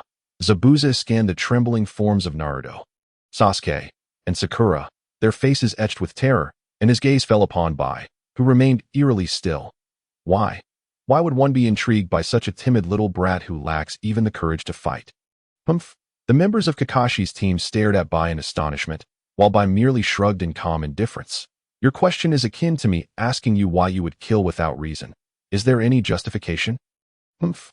I would never kill without cause, at the very least. I find joy in hearing the screams of those who perished. By the time I was their age, my hands were already stained with blood. And that individual possessed a considerable degree of power. Yet these little brats seemed to be playing some sort of ninja game. What purpose could they possibly serve? Bai maintained a smile, refraining from responding to Zabuza's inquiry. Naruto glanced at Zabuza, then at Bai, his expression one of sheer disbelief. Bai, do you know that person? Humph, indeed I do, but I am not his comrade, so worry not, Bai replied with a smile to Naruto's question. Seizing the moment, Zabuza immediately formed hand seals, prompting Kakashi to swiftly follow suit. Water style, water dragon jutsu, water style, water dragon jutsu. The two ninjutsu were unleashed almost simultaneously, as two water dragons roared and collided, the resulting spray transforming into a torrential downpour, quickly flooding the battlefield. Sasuke, Naruto, Sakura, you three form a protective barrier around Mr. Tazuna immediately. Sasuke, Naruto, and Sakura promptly positioned themselves in front of Tazuna, vigilant against Zabuza. Zabuza scoffed derisively and, in an instant, appeared before Sasuke, raising his leg to kick him in the stomach. Bai furrowed his brow, a chill sweeping through the air, and an ice wall materialized before Sasuke. Crack! Zabuza's kick struck the wall, fracturing it. His expression shifted as he retreated hastily. Kakashi, Sasuke, Naruto, and Sakura gazed at Bai in astonishment. Bai placed his hand upon the ice wall, causing it to rapidly melt away, his expression turning icy. Zabuza, what are you attempting to do? TCH, that little brat obstructed me. I merely wished to kick him aside. Why are you interfering? Zabuza appeared quite enraged. Yet even so, he first sought an explanation before questioning Bai. Bai glanced at Sasuke, slowly forming an ice dagger in his hand. Killing that old man is your affair, but you are well aware of my stance, correct? Humph, then let me see just how strong that little brat from back then has become. Chapter 84. Bai's Protective Instincts. With that, Zabuza charged at Bai, swinging his massive blade toward Bai's head. Bai raised the ice dagger, blocking it horizontally. Clang, the blades collided, sending a flurry of ice shards into the air, with numerous cracks appearing along the ice dagger's blade. Yet it did not shatter. You excel in water style, do you not? In terms of elemental affinity, I possess an absolute advantage over you. You cannot defeat me. Tisish, spare me your lofty words. In essence, You are merely a brat as well. Zabuza lifted his leg to kick Bai in the stomach, but a layer of frost immediately formed over Bai's abdomen. Crack! Zabuza's kick shattered the ice, sending Bai hurtling backward from the force, seizing the opportunity. Zabuza quickly formed hand seals, water style, water dragon jutsu. Bai formed seals midair, and upon landing, pressed his hand against the water's surface. Ice shield, ice dragon jutsu, an ice dragon, comparable in size to the water dragon, erupted from the water's surface to meet the water dragon. Upon collision, the water dragon disintegrated into raindrops. Roar! The ice dragon let out a tremendous roar, charging at Zabuza, who was promptly engulfed by its jaws. However, Zabuza's form disintegrated into water, and the next moment, he descended from the air, striking down upon the ice dragon's head, causing it to shatter instantly. Sasuke and Sakura watched with wide eyes.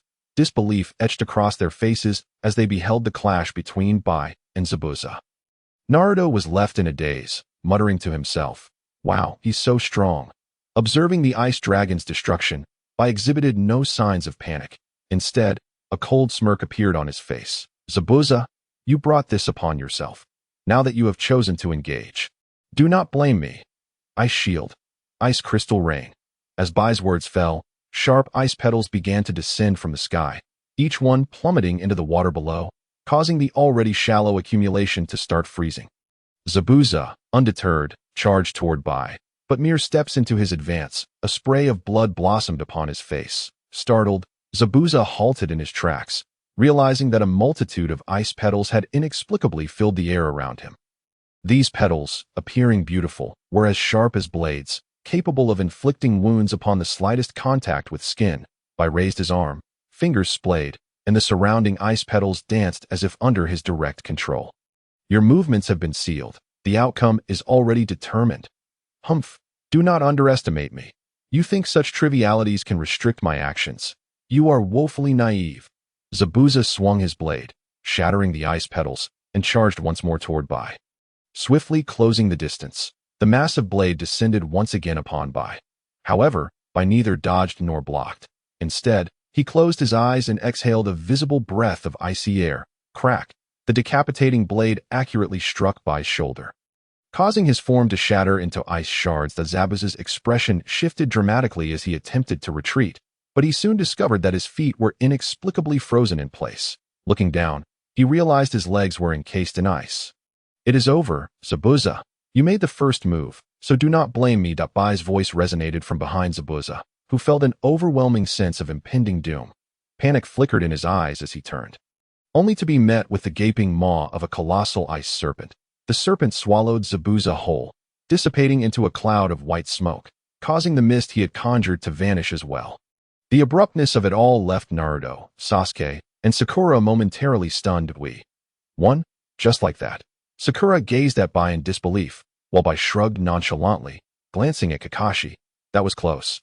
I nearly sustained an injury." Bai's decisive victory over Zabuza dissipated the tension among Naruto and the others. Yet Kakashi's gaze remained notably solemn. "That I never anticipated you to be so formidable, possessing the ice shield bloodline limit. If I am not mistaken, you must be a Jonin from the Mist Village." "Correct? Mist Village? Not at all. It seems I have been misunderstood. That I do not belong to any village. My loyalty lies with but one individual. Do not overcomplicate matters. As you just witnessed, I harbor no ill intentions toward you. After all, I just assisted you, and yet no one has even uttered a word of thanks." Kakashi's expression shifted slightly as he inclined his head slightly toward Bai. "Thank you for your assistance. Without you, I would have been at a loss." "Ah, no need for such formality. Now that the trouble has been resolved, let us continue onward. We must find a place to rest before nightfall." The group pressed on. Having relinquished their suspicions of Bai, Naruto, in particular, was exceptionally enthusiastic toward him. Hey, Bai, that snow technique you used earlier was amazing, and that ice serpent was so cool. Can you teach me how to do it?" "Hey, Naruto, you can't just ask someone to teach you their techniques like that. That's incredibly rude." Before Bai could respond, Kakashi stepped in to reprimand Naruto, while Bai merely smiled gently. Kakashi-san, it's quite alright if they wish for me to teach them. I would be more than willing." "Huh, really? That's fantastic," Naruto exclaimed with delight, while Kakashi could only cover his forehead with his hand, shaking his head in exasperation. Meanwhile, a puff of white smoke suddenly appeared beside Neji, who was half reclined against a large rock. As the smoke cleared, an ice serpent emerged, from which Zabuza crawled out. Zabuza's clothing was tattered, and his body bore numerous small wounds from the ice petals, making him appear utterly disheveled. Despite having witnessed the entirety of the battle, Neji couldn't help but chuckle at Zabuza's pitiful state. I must say, Zabuza, was it really worth it? I told you not to mess with those kids. Yet you refused to listen. Now look at the predicament you found yourself in. Though I suppose I was overly protective, not allowing you to land a single kick. Had it been me, that kick toward Sasuke would have been successful. Ningxi's silence was tolerable, but once he spoke, Zai Bujan could no longer contain himself. He hurled the executioner's blade from his grasp and glared at Ningxi with a gaze so fierce it seemed capable of devouring. How dare you stand here and feign nonchalance? If you intend to meddle, you should have informed me sooner. You've left me in such a disarray that I refuse to continue this mission. I should have known that encountering you would bring nothing but misfortune. Chapter 85. Individual Aspirations. Zai Bujan's words seemed to echo his grievances, yet this was a monumental concession. Voluntarily relinquishing a mission was not a trifling matter for a ninja. However, upon hearing this, Ningxi immediately grew anxious, rushing forward to embrace Zai Bujan's neck like a close comrade. Please, don't give up. Whether or not you kill that old man is of no concern to me. But I've already promised someone that news of Cardo's demise would emerge within months. If you withdraw now, I find myself in a very difficult position. This time, Zai Bujan showed no regard for Ningxi's feelings, pushing him away as he retrieved the executioner's blade and slung it across his back. What is your dilemma to me? What do you take me for? I am no vassal of yours. Ah, Zai Bujan, your words wound. What are we to each other? Just help me out a little, will you? Lure Cardo out, and I'll handle the rest. I beg of you. Ningxi gazed earnestly at Zai Bujan, who fixed his eyes on Ningxi, his eyelids twitching slightly before he ultimately chose not to refuse, merely snorting disdainfully as he turned to leave. Ningxi watched Zai Bujan's retreating figure, a smile creeping onto his face. At Dazuna's residence, Sasuke, Naruto, and Sakura sat formally before Bai, who appeared somewhat flustered, while Kakashi stood beside them, arms crossed, visibly displeased. Please, Bai, we implore you to teach us. Naruto was the first to speak, and the other two shared hopeful glances. Bai scratched his head, looking helplessly at Kakashi, who shook his head in resignation and approached the trio. Though you realize how this makes me, your teacher, look, you shouldn't put Bai in such a predicament. She is under no obligation to instruct you, and you are being rather greedy. Sasuke's eyes transformed into the single Tomo Sharingan as he stood to confront Kakashi. But Kakashi-sensei, you've never truly taught us. You've only led us through menial tasks. How can we become stronger this way? I must become stronger. Well, I had originally intended to teach you, Kakashi replied, scratching his head with some exasperation. Bai, noticing Sasuke's Sharingan, smiled brightly and seized the opportunity. So, may I inquire about your reasons for wanting to grow stronger? If your motivations are valid, I shall agree to teach you. Wait, is that true? Kakashi asked, surprised as Bai nodded and turned to Sasuke. Then, Sasuke-kun, why do you wish to become stronger? Sasuke clenched his right fist, a glimmer of murderous intent flashing in his eyes. Because I must kill that man. That man? Indeed, my brother, Uchiha Itachi, Bai feigned understanding, nodding thoughtfully as she shifted her gaze to Naruto. And you? What is your reason? Because I want to become Hokage, defeat Uchiha Itachi, and rescue Ningxi. Hey, Naruto, I've already stated that Itachi is my target. Before Bai could react, Sasuke interjected, opposing Naruto, who refused to back down. What do you mean your target? That guy is my adversary too. If it comes to it, I'll defeat him and then let you have your turn. Enough of this nonsense. Killing him like that would not be revenge. That man must be slain by my hand. What did you say, you brat? The two immediately squared off, glaring at each other as if they were on the verge of a brawl. Kakashi, having grown accustomed to their bickering, scratched his head and glanced apologetically at Bai. I apologize. They are like this regularly, so please don't take offense. It's quite all right. Kakashi-sensei, I find their antics rather amusing. Naruto, it seems you care greatly for the Ningxi you speak of. Naruto promptly halted his quarrel with Sasuke, puffing up his chest. Of course, Ningxi is my idol. He was the first to accept me in the village. No matter what, I must save him. Bai's south eyes curved into crescent moons as she turned to Sakura. The last of the trio. And you? What drives your desire to become stronger? I want to be a great kunoichi. I aim to prove that female ninjas can hold their own in battle against male ninjas. Sakura declared, shaking her fist with determination. Bai's smile gradually faded as she stood up. Very well. If that is the case, I shall teach you for a while. However, be prepared. I am quite strict.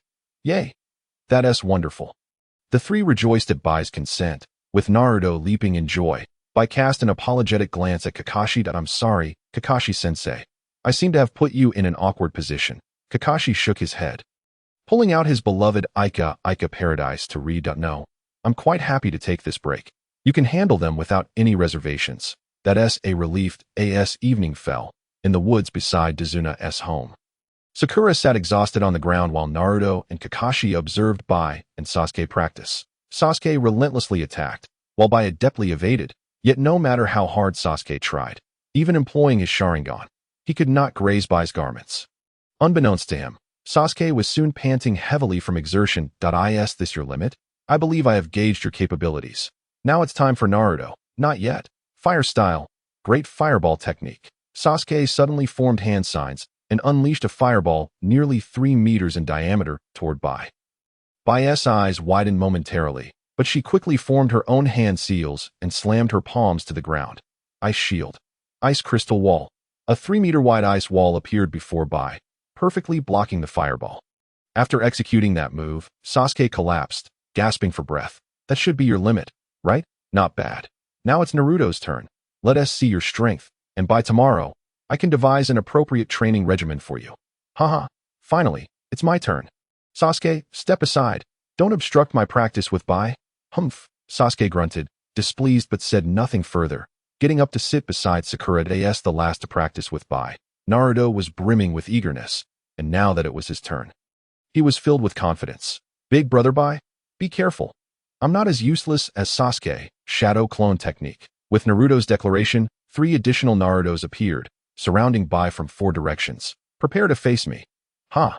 The 4 Narutos lunged at Bai simultaneously. Bai seized the opportunity, kicking one Naruto behind her, retreating to evade the other 3, then swiftly striking the Narutos on either side before grasping the collar of the Naruto in front.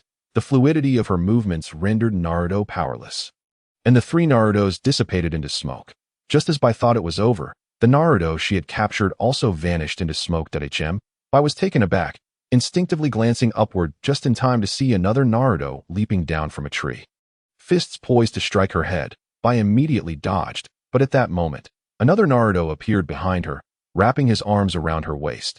Bai was startled and instinctively reached for the arms encircling her waist, while simultaneously, the leaping Naruto came crashing down toward her face. I win. The Naruto's declaration was cut short as his body suddenly froze, looking down to find that the ground within a 3-meter radius of Bai had inexplicably formed a thick layer of ice, completely immobilizing his feet.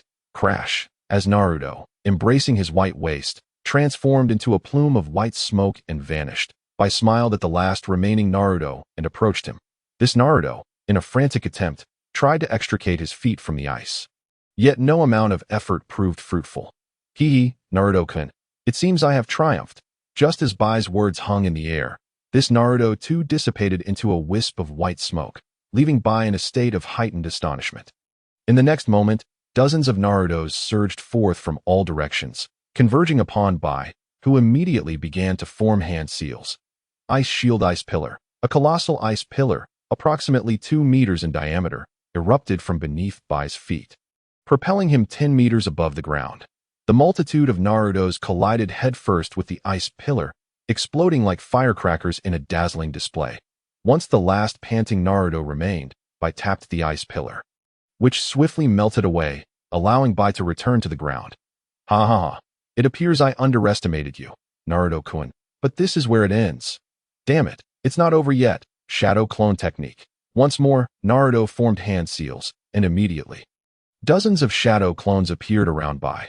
Taken aback, Bai pondered how Naruto, a mere freshly graduated genin, could still summon such an abundance of clones, contrary to his expectations that Naruto's chakra would be nearly depleted. Oh, so much chakra remains. Could it be rivaling that of a jonin? What could possibly be the explanation behind this charge? All the Narutos lunged towards Bai, seeking victory through sheer numbers, yet Bai maneuvered effortlessly among the multitude. Displaying remarkable agility and composure, the expressions of the Narutos gradually contorted into grotesque visages, their bodies emanating a crimson chakra, prompting an immediate reaction from Kakashi, who was observing nearby. Stop, Naruto. Bai, aware of Naruto's status as a Jinchuriki, was not surprised by the emergence of the red chakra. However, at the moment their bodies made contact, a fierce visage of a fox flashed in Bai's mind, causing even him to momentarily lose focus. Naruto, snap out of it. Kakashi dashed forward to intervene, but at that instant, Bai's eyes transformed into a blood-red hue, the two tomo within swiftly rotating, soon giving birth to a third. The overwhelming ocular power shattered the fox's visage within Bai's mind, causing the red chakra surrounding Naruto to dissipate as if it had lost its source. Stripped of the crimson chakra's support, Naruto's shadow clones vanished, and Bai knelt upon the ground, clutching his eyes in anguish. How could this happen? At that moment, Bai felt an intense stinging in his eyes, akin to being pricked by needles. Kakashi, who had just arrived, was momentarily frozen, bewildered by the unfolding events. Kakashi's eyes. It seemed Naruto had suddenly unleashed the Nine-Tails chakra to attack Bai, only for it to vanish just as it was about to strike, while Bai, seemingly untouched, writhed in pain. Bai, are you all right?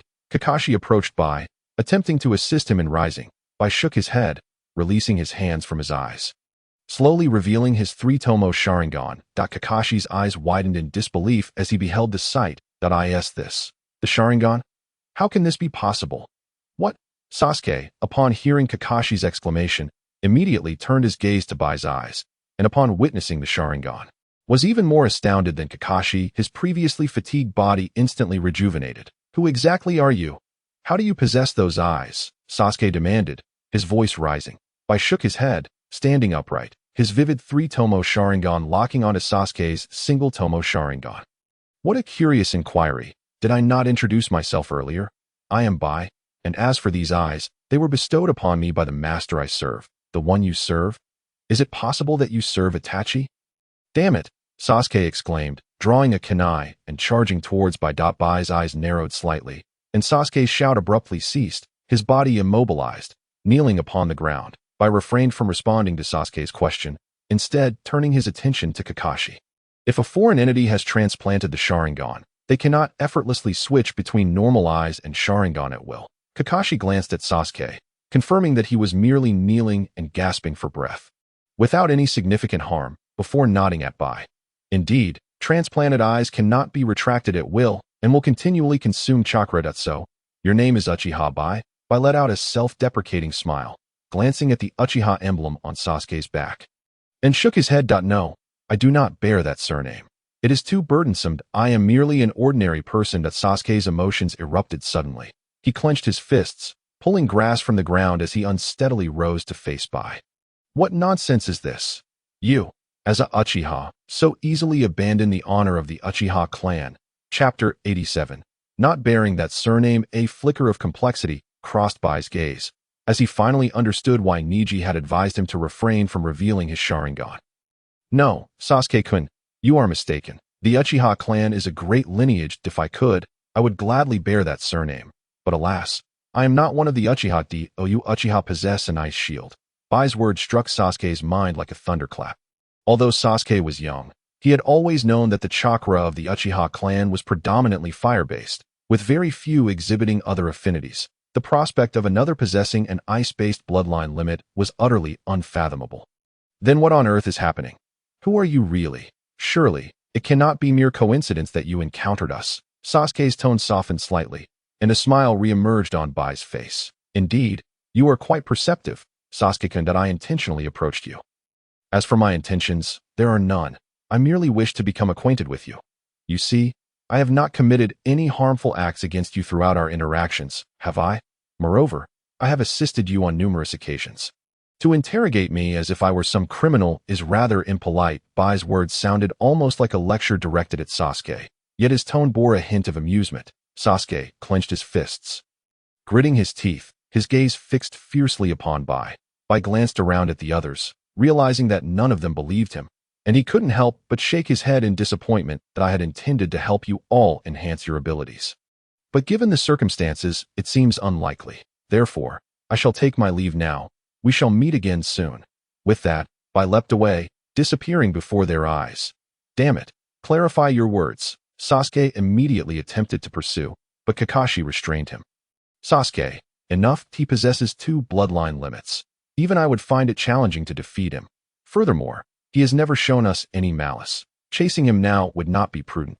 Did he not say we would meet again? Damn it. Sasuke slammed his fist into the ground, filled with frustration as he glared at the direction in which Bai had vanished. Meanwhile, in the forest, Neji found a clearing, pitched a tent, and lit a campfire. Sitting beside it as he gazed at the sky obscured by leaves, unable to suppress a deep sigh, that rascal Bai is likely at home enjoying delicious food and snuggled under a cozy blanket, while I am stuck here camping with nothing to eat. What kind of day is this? Neji had initially kept a watchful eye on Kakashi and his group, but once they entered Dazna's house, Neji ceased his surveillance. Firstly, Bai had completely earned their trust. In Neji's view, it was nearly impossible for any unforeseen events to arise. Secondly, as night fell, Neji had no desire to spend the night perched on a branch. So he hurriedly set up his tent and started a fire. However, once the fire was lit and his stomach began to grumble, he recalled just how dreadful his cooking skills were. The food he prepared was inedible. Leaving Neji to squat by the fire, gazing at the sky in despair, Bai, hurry back once you are done. I can't take this. Neji's lamentations were interrupted as Bai suddenly appeared before him, leaving Neji in disbelief. He rubbed his eyes vigorously to confirm that it was indeed Bai. Bai, you returned? Could it be that you were worried I would go hungry and came to bring me food? Neji exclaimed. Oh, how considerate of you. Quickly, show me what delicious treats you have brought. Ningxi rubbed his hands together, envisioning the bounty of food that Bai would soon present to him. However, Bai plopped down onto the ground with a long sigh. Lord Ningxi, I couldn't stay over there any longer, so I came back. What do you mean? Haven't you already infiltrated their ranks and gained their trust? Ningxi queried, perplexed. Bai shook his head, his eyes instantly transforming into the Sharingan. My Sharingan has been exposed. I don't know why, but it seems to resonate with the Nine Tails chakra. When I first encountered that chakra, my Sharingan manifested uncontrollably, evolving from 2 Tomo to 3. Only then did Ningxi notice that Bai's Sharingan had indeed transformed into 3 Tomo. Although Bai had possessed the Sharingan for a long time, it had always remained at 2 Tomo, primarily because he seldom utilized it, relying instead on his ice shield, which sufficed for most situations. Furthermore, he hadn't encountered any opportunities that would have prompted the evolution of his Sharingan. This latest evolution, triggered by the resonance with the Nine Tails chakra, seemed to Ningxi, in fact, a fortuitous development. Well, never mind. The objective has been achieved. Zabuza is still alive, and you've made contact with Sasuke. Your timing couldn't be more perfect, Ningxi declared. While Bai understood that his objective had been accomplished, the sudden mention of Zabuza's survival left him somewhat bewildered. Huh? Zabuza is still alive. What do you mean? It's nothing that I just think that Zabuza isn't a match for Kakashi. But enough about that. Could you get me something to eat? Of course, I'll take care of it. Bai replied, vanishing in an instant that he soon returned, roasting a rabbit over the fire as the rabbit cooked. Ningxi wasted no time in devouring it, while Bai sat nearby, resting his chin in contemplation. Bai, what are you thinking about? Why the sudden daze? Ningxi inquired. Bai snapped back to reality, seemingly startled, and shook his head. Nothing much. I was just pondering Sasuke's situation that he's still too weak, and I find it hard to grasp Lord Itachi's intentions. Among his peers, Sasuke is already quite impressive. Don't overthink it. Since it was Itachi's arrangement, just trust in him. After all, he is Itachi, Ningxi reassured. Bai nodded, appearing to absorb the sentiment, though Ningxi, knowing him well, recognized that Bai had not truly taken his words to heart. Nevertheless, Ningxi continued to eat. The following day, Ningxi emerged from the tent to find the campfire extinguished, with only a few embers still smoldering. Bai had already risen and was in the process of packing up the tent. I slept so well. Bai, once you're finished tidying up, let us head to the area near the bridge. As soon as Zabuza lures out that Kato fellow, we'll swiftly take him down. Honestly, I initially intended to persuade Kato to work for us. But instead, I ended up with this task. Chapter 88.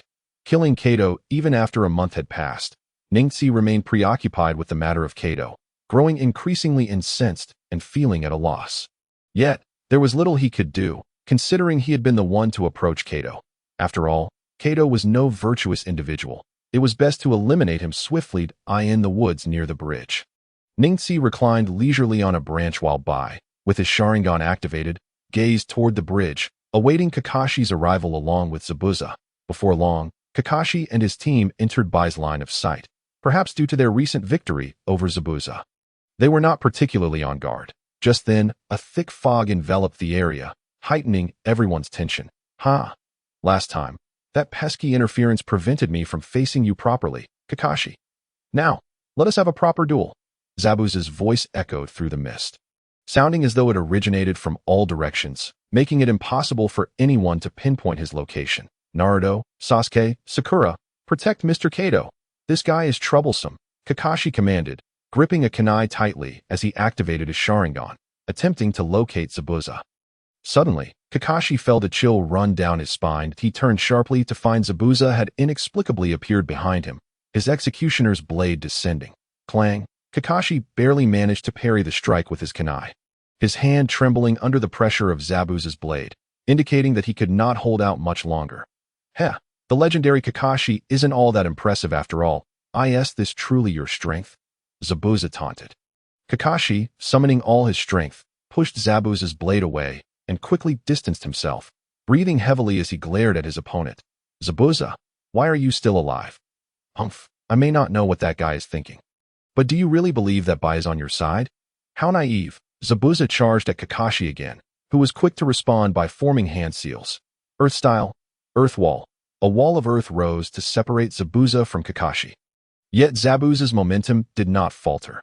He swiftly sliced through the wall and continued his assault.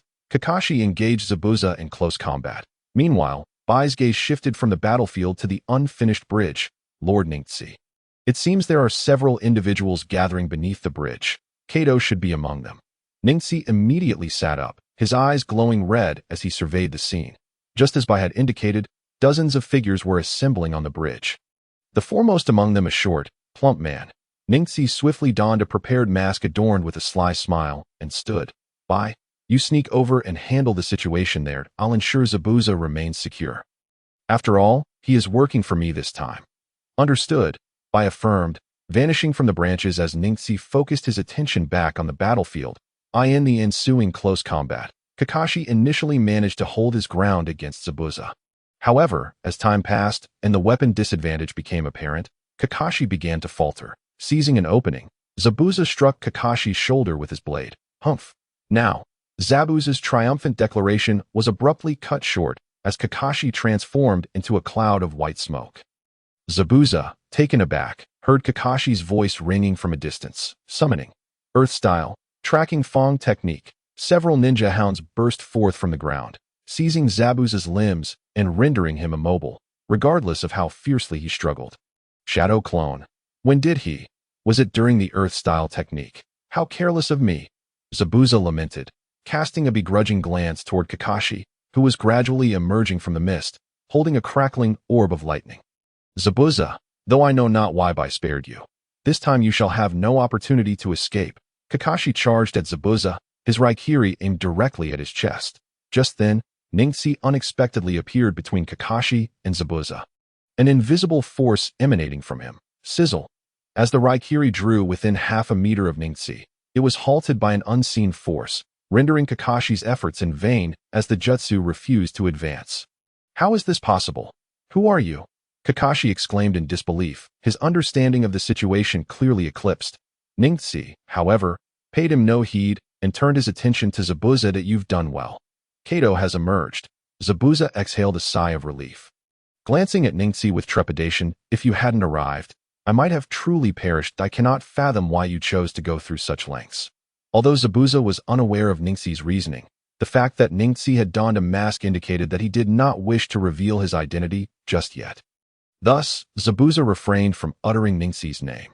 Ningxi chose not to respond to Zabuza's inquiry and shifted his focus back to Kakashi. Kakashi, this matter ends here.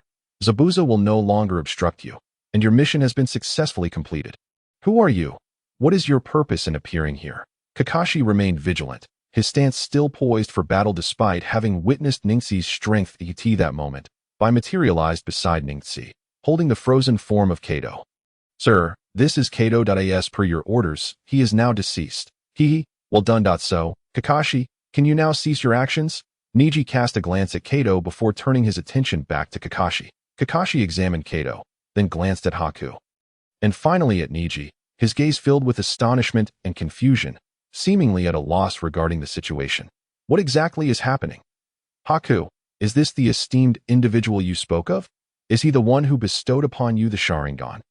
Before Neji could respond, the sound of hurried footsteps reached his ears, and in the next moment, Sasuke stood before him, reaching out to remove Neji's mask. Neji swiftly seized Sasuke's wrist and pinned it to the ground. The light of the Tensigan gleaming through the small slit of his mask. You wish to remove my mask? How absurd. Itachi had already been an Umbu captain at your age, yet here you are. Still a reckless child. Chapter 89. Konoha.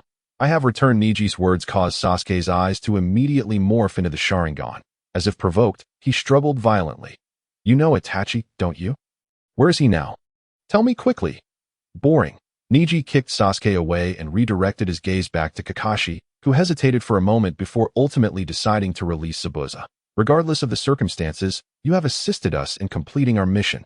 And for that, we are grateful. As expected, you are quite reasonable. Well then, farewell, Zabuza, and thank you once again. With that, Neji and Haku vanished, leaving Zabuza free, who glared at Kakashi defiantly while sheathing his sword. Kakashi, our battle is not yet concluded. Next time, fortune may not favor you as it has today. With those words, Zabuza disappeared, and Kakashi let out a sigh of relief, sheathing his kunai. Sasuke propped himself up from the ground, his pupils quivering. Gradually evolving from one Tomo to two Itachi's hideout, he was currently tending to his wounds when Neji and Haku entered. Zabuza abruptly raised his head, glaring at Neji with an almost predatory gaze. You bastard, how dare you come here? Get out of my sight.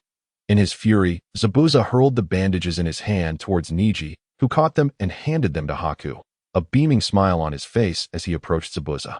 Oh, come now, don't be angry. Did I not just save your life? How can you treat your savior in such a manner? Get lost. If it weren't for you, I wouldn't be in this state. You bastard, what do you want now? Neji sheepishly scratched his head and waved Haku over. I assure you, I came here with your best interests at heart. Were you not just bitten by a dog? Who knows if Kakashi's dog brushes its teeth regularly? An infection would be disastrous. Haku, come help him with his injuries. Haku immediately approached Zabuza, using healing techniques to tend to his wounds, primarily focusing on those inflicted by the dog's bite. The anger on Zabuza's face began to fade, and his expression grew serious. What does Akatsuki intend to accomplish? A few years back, Hoshigaki Kisame and Biwa Juzu clashed with the 4th Mizukage in the Land of Water, resulting in Kisame's death. Unless there is a specific purpose, they would have no reason to return. You seek the tailed beasts, do you not? Neji was taken aback by Zabuza's keen observation, realizing that he had deduced Akatsuki's intentions from such scant information. He dragged a nearby chair closer and sat down, crossing his legs. Some things are better left unknown. Kisame is dead, is he not? You are not a member of Akatsuki. Knowing too much will not benefit you. You should focus on healing and return to your own affairs. TCH, your words truly infuriate me.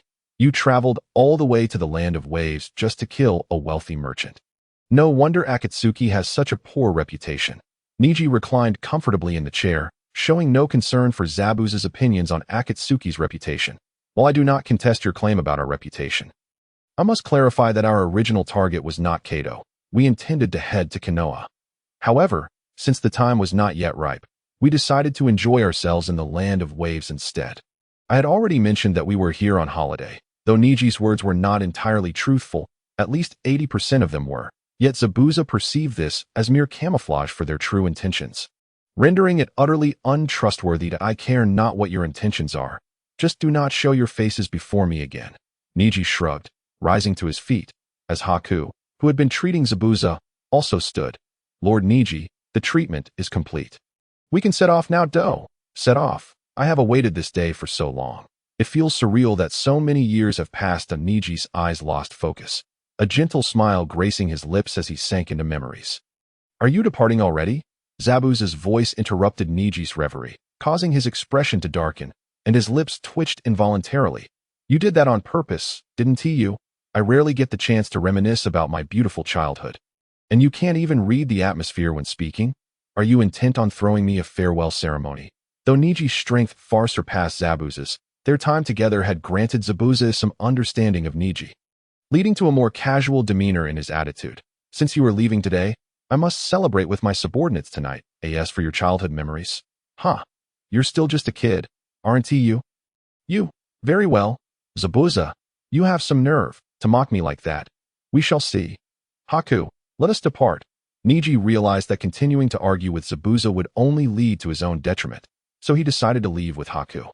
Zabuza watched Neji and Haku's departing figures, a rare smile spreading across his face, a flicker of anticipation in his eyes. 2 months later, outside of Konoha village, Neji gazed at the distant Konoha, a hint of nostalgia flashing in his eyes. A smile involuntarily gracing his face. "We have arrived. Ahead lies Konoha village." Given Neji and Haku's speed, the journey from the land of waves to Konoha should not have taken so long. However, to ensure their arrival at the optimal moment, they deliberately delayed their journey, resulting in a 2-month trek. At this moment, the gates of Konoha stood wide open, bustling with a throng of people, all entering the village due to the ongoing Chunin exam. The influx of visitors had fortified Konoha's defenses, with 6 guards stationed at the entrance, making it a formidable barrier. Even Haku, witnessing such security measures, could not help but express concern. "Lord Neji, how shall we enter? Should I inquire about the Umbu's secret code from Itachi? I have prepared a fox mask for the Umbu as well." In Neji's view, Konoha was enveloped by a vast bowl-shaped barrier, easily detecting any intruders. The best approach to ensure safety was, in fact, through the heavily guarded main gate. Neji retrieved 2 Konoha ninja forehead protectors from a scroll, tossing one to Haku, while his Tenseigin gradually shifted into Byakugan. "There is no need for that. We shall walk boldly through the main gate. Just follow my lead."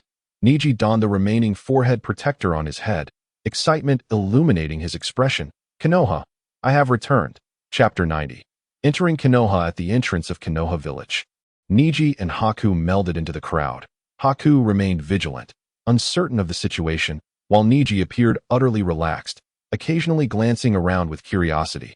"Hey, you two just returned from a mission, right?" A voice suddenly rang out beside them, belonging to a ninja clad in a round hat, his hair obscuring half of his face. Haku tensed instinctively, his fists clenching, while Neji smiled and waved at the ninja. "It's Senior Izumo. Yes, we just went to the neighboring village to help an elderly lady with her weeds. We're absolutely exhausted and can't wait to get home for a bath." "Huh, is that so? Then hurry back." "Yes, goodbye, Senior Izumo." Ningxi once again waved at Shinazuki Izumi, casually taking Bai's hand as they hurriedly made their way into the village. Although it had been nearly 6 years since Ningxi left Konoha, the village appeared scarcely changed, radiating a sense of prosperity. Moreover, due to the impending Chunin exams, the village buzzed with an extraordinary liveliness. As they navigated through the crowd, Ningxi remained vigilant, aware that this was a time of heightened security. Any unusual behavior could easily attract the attention of the Konoha ninjas. He lowered his voice and cautioned Bai, leading her towards his former residence. Bai, filled with curiosity, glanced around as they walked. "Lord Ningxi, everyone in this village seems so happy," she remarked. "Indeed, it is the largest hidden village in the world, not to mention.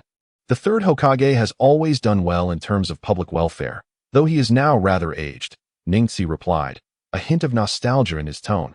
Bai nodded thoughtfully, and soon they arrived at the Hyuga clan's compound. As they entered, Ningxi slowed his pace and became particularly cautious.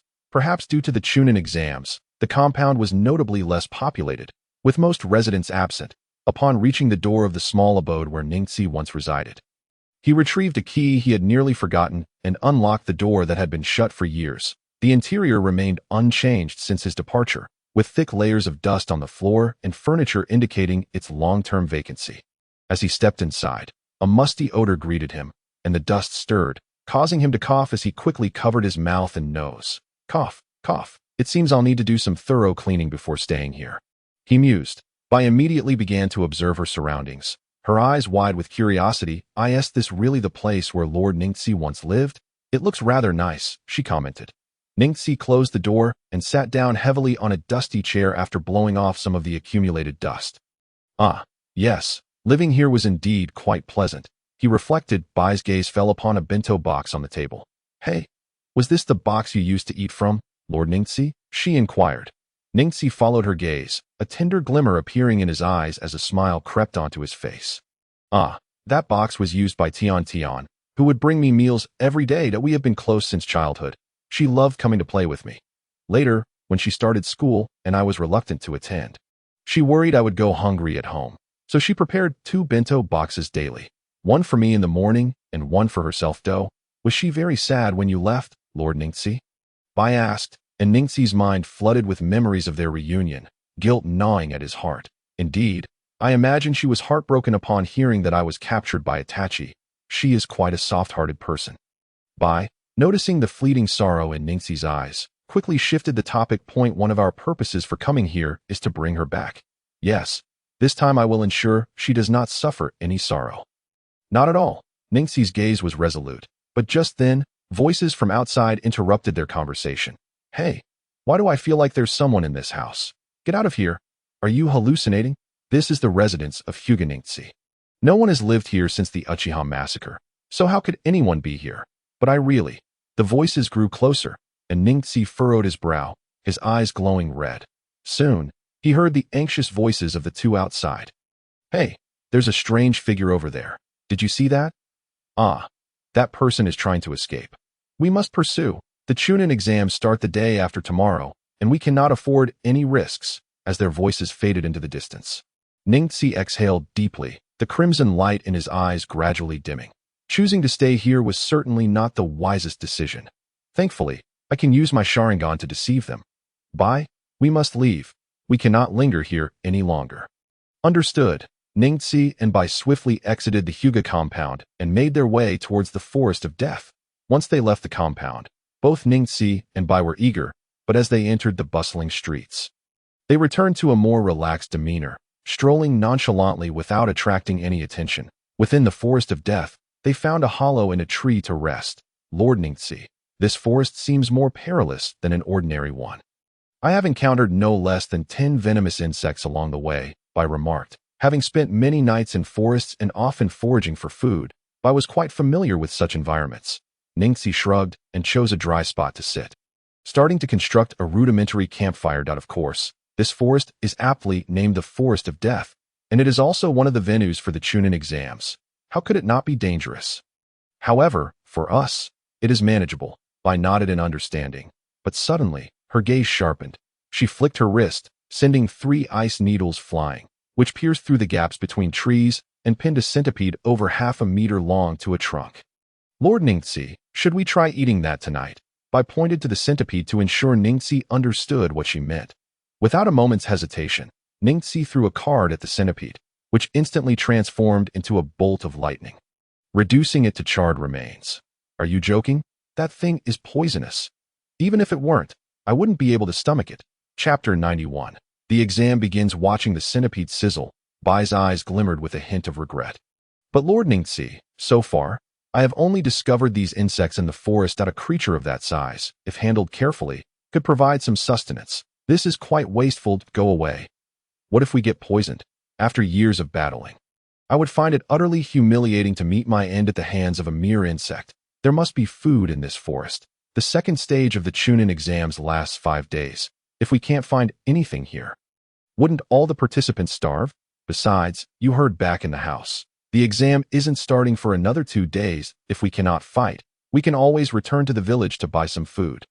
Bai's eyes lit up as she nodded vigorously, her right fist striking her left palm. You're right. Lord Ningxi, please start the fire here. I will go buy some food. With that, Bai vanished before Ningxi could utter another word.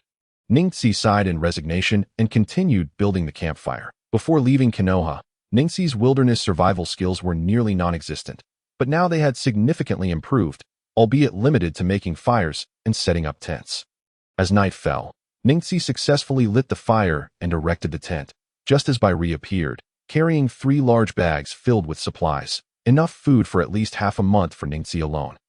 And enough for a week for both of them combined. Really? Is this necessary? We aren't planning to stay here until the exam concludes. We only need to meet Orochimaru. But these are all things I've never eaten before. Please don't worry, Lord Ningxi. We have more than enough funds, Bai replied, placing 2 bags down and gleefully digging into the remaining one. Ningxi could only shake his head in exasperation, opening a bag to find all the foods he had enjoyed in his childhood. And he couldn't resist joining her in the feast. The 2 days passed swiftly,